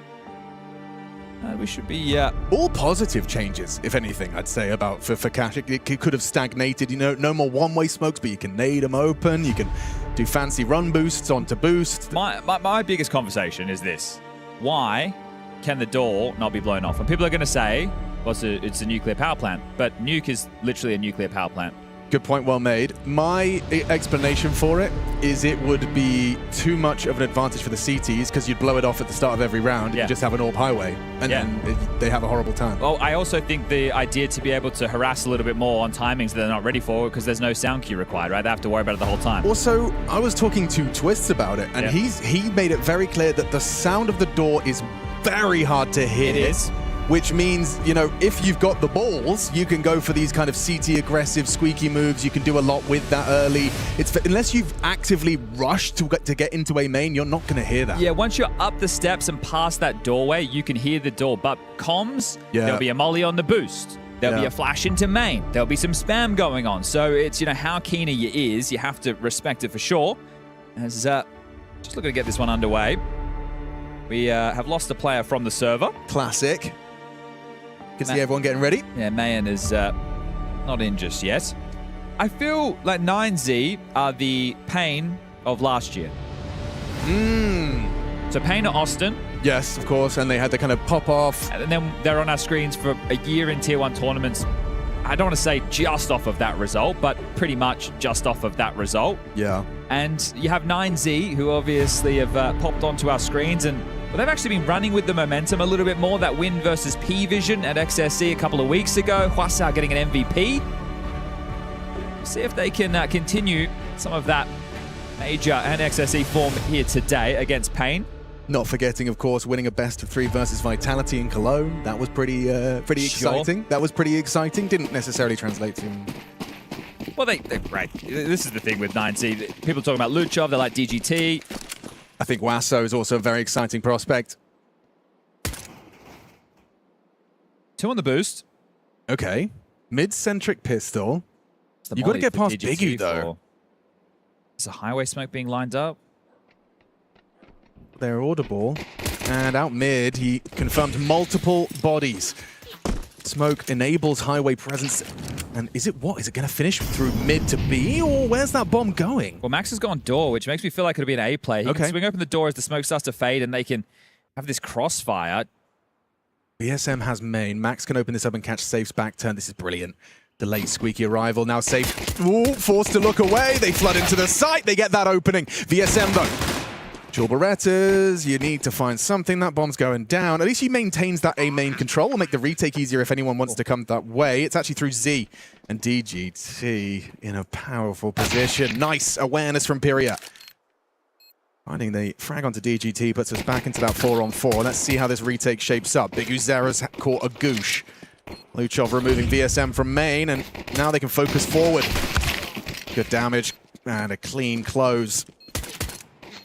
I think you're dead man here, Mr. Big Uzera. Yep, you are. They let out Aurora, and 9Z will pick up the pistol, so a great start. What a nerdy pistol as well. Like, I love it. You know, I say nerdy. Pretty simple as far as, but one smoke top highway, a lurk towards the squeaky door. It really put the CTs in an uncomfortable position. Right, but the go-to, once you lose middle, is to take A main control, and that's what they did. However, Max just quite sly. And this was well handled. So we will get the force bite out of Pain. It's going to be 4, 5, 7s and a Deagle. Smattering of Utah smokes to block. Oh, oops. Well, that's fine. No harm, no foul as Max is out. Hang on, it's Pyria. Pyria looks a bit pushy. He continues to search. It's DGT's responsibility.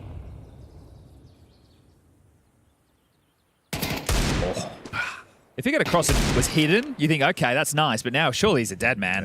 At next peak, I think you're peeking into 2 rifles. Oh, this is a nice bailout. Thank I you like very that. much. Wait, no! Pyria, relax! He's helping you out, man! Oh, he's so cooked! He's a dead man! Regardless of the smoke, a full team effort to get him out of that sunroom. When you can see them having all this mid space, though, now turning this into a B split is great because you can have Max and Luchov coming through vent to checkers, and that always makes B hits so much easier. So when this smoke fades and they can answer the questions of who's close, who's pressed up, we can talk about a potential execute.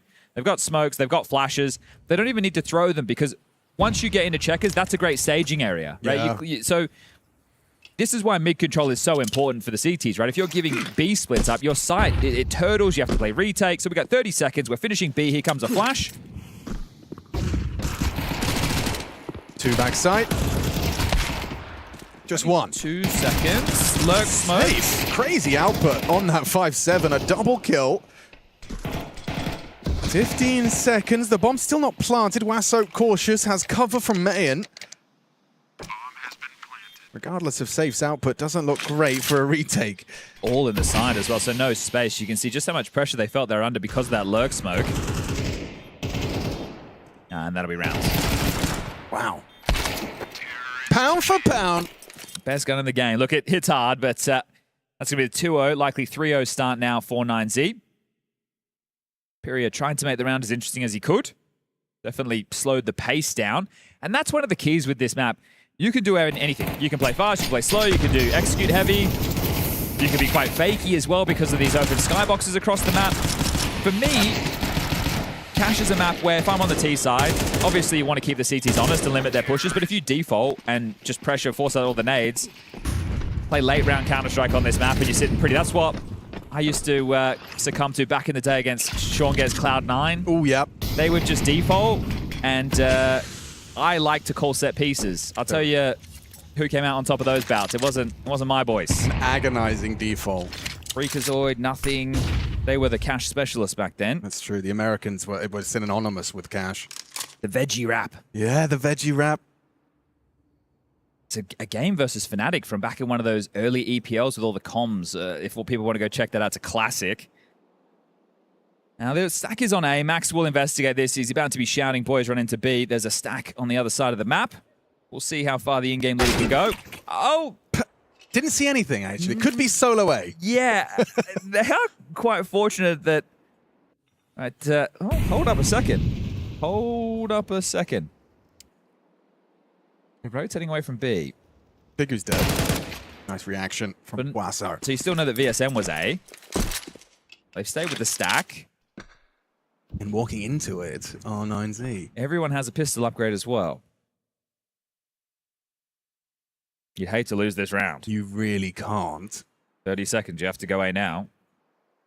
Oh, this feels like safe is guaranteed. One VSM down, but are you ready for more?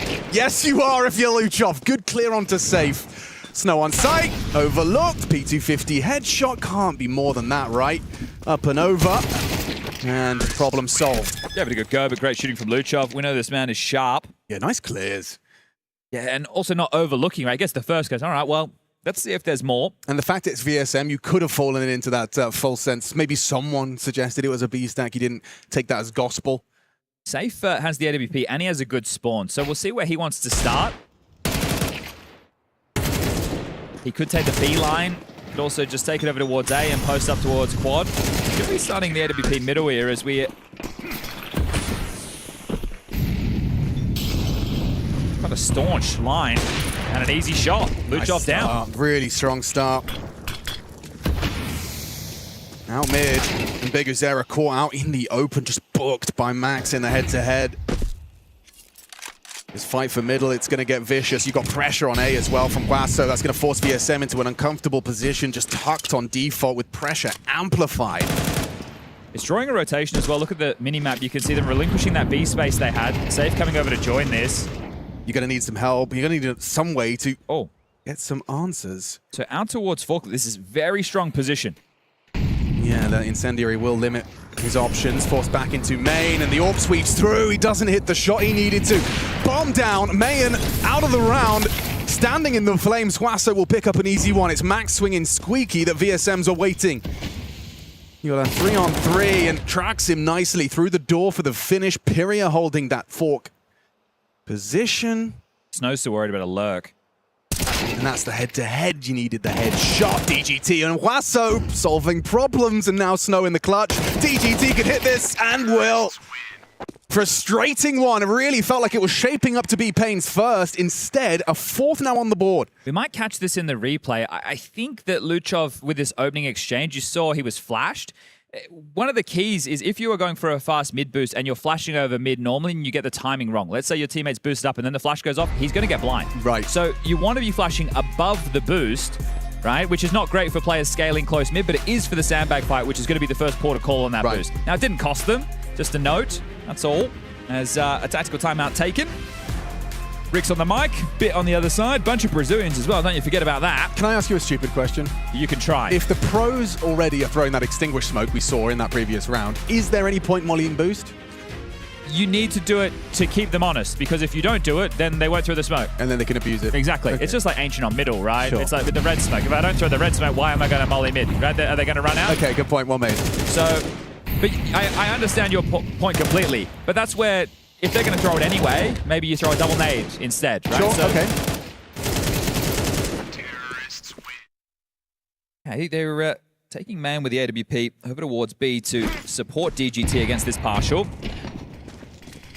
This can be a break for DGT so the AWP can try and take a line. Ooh, a very, very deep main smoke. I love that. What a great way to kind of stop the solo A hold for any aggressions. He's completely thwarted by that smoke deep. You claim all of that territory for yourselves. This could be a kill for Snow. Yeah, right. Boosted up into vents, but look at Max. So ready. Perfect read of the situation. So cognizant of that possibility. Well, you know there's more. Well, you know, yeah, someone got him up there. And this flash is going to land right in Safe's face if he's not careful. Look at this lineup. Molly, run forward, get sprayed down. It's just textbook. You're going to struggle to get output now on these armored pistols. What is that? Wassa? Okay. I know DGT could actually see VSM. Yeah, I'm not sure about Wassa. Wassa just peppering away as Biggie Zero's Deagle. Might need to take that one to the shop. Get some WD-40 on it. All right, 5-0. This one could be quick to end the day.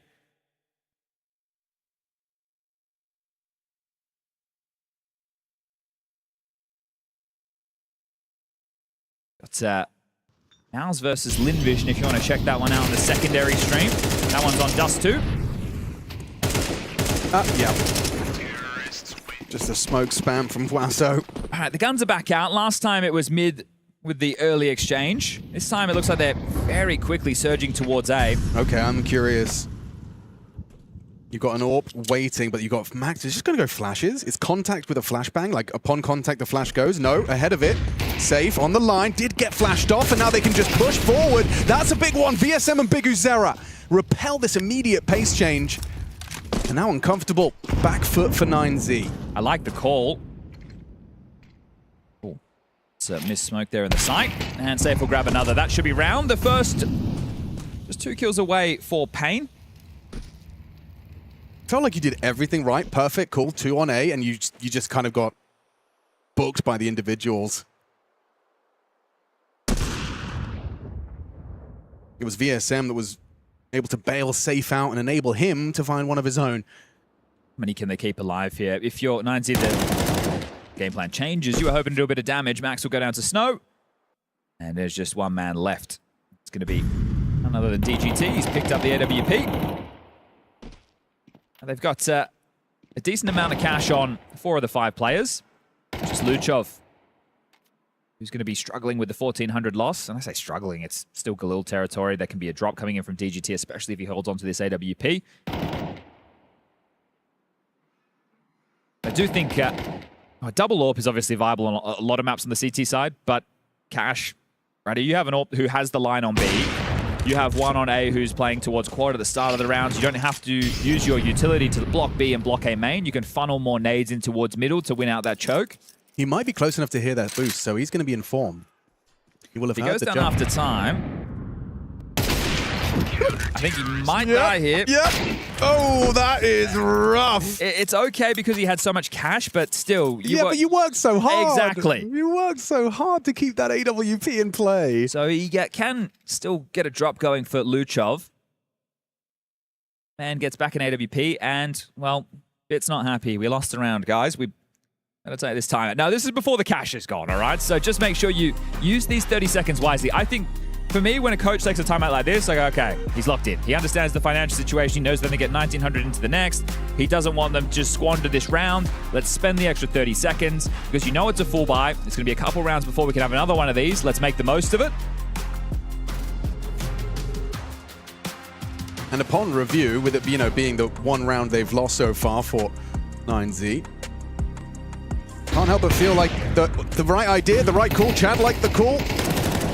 VSM finding a nice pick-off, saving Safe after getting flashed off of that line. And they tried to run down DGT, just dying after time, but with plenty of cash in the coffer.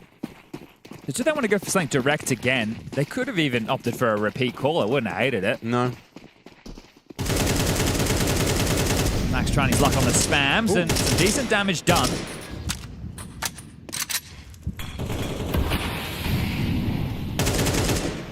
Loving VSM's A main presence. Yeah, I much prefer this approach from the CT as opposed to, it's like Anubis B side.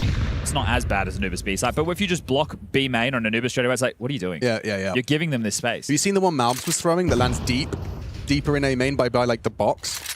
So like it's kind of, where's the map? Hang on, like it lands in the middle of A main. Oh, yes, yeah.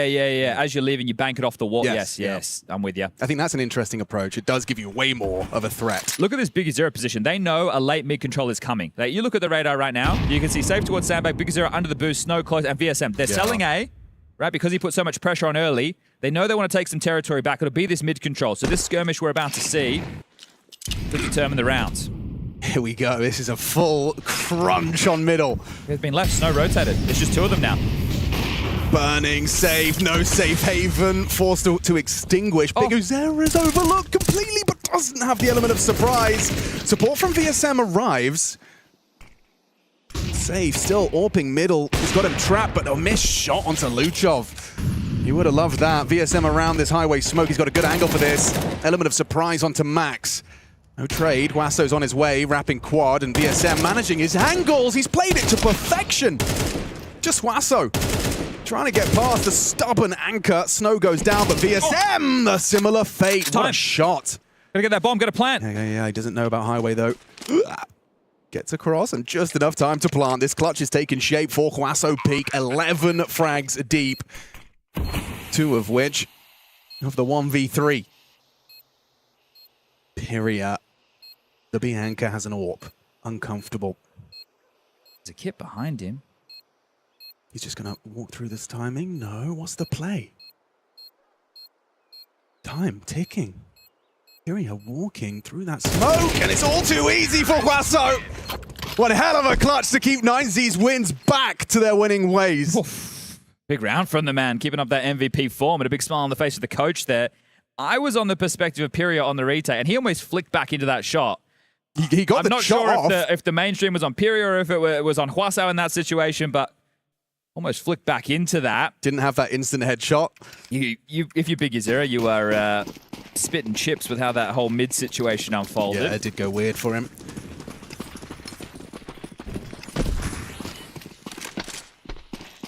So back into this early A press. I think they're fed up with VSM taking the space. Yeah, he gets it for free. I wonder if he's going to have a different approach here. I think he's under high awareness. And I love this line they've got from by opening Squeaky Door, Wasso cannot play.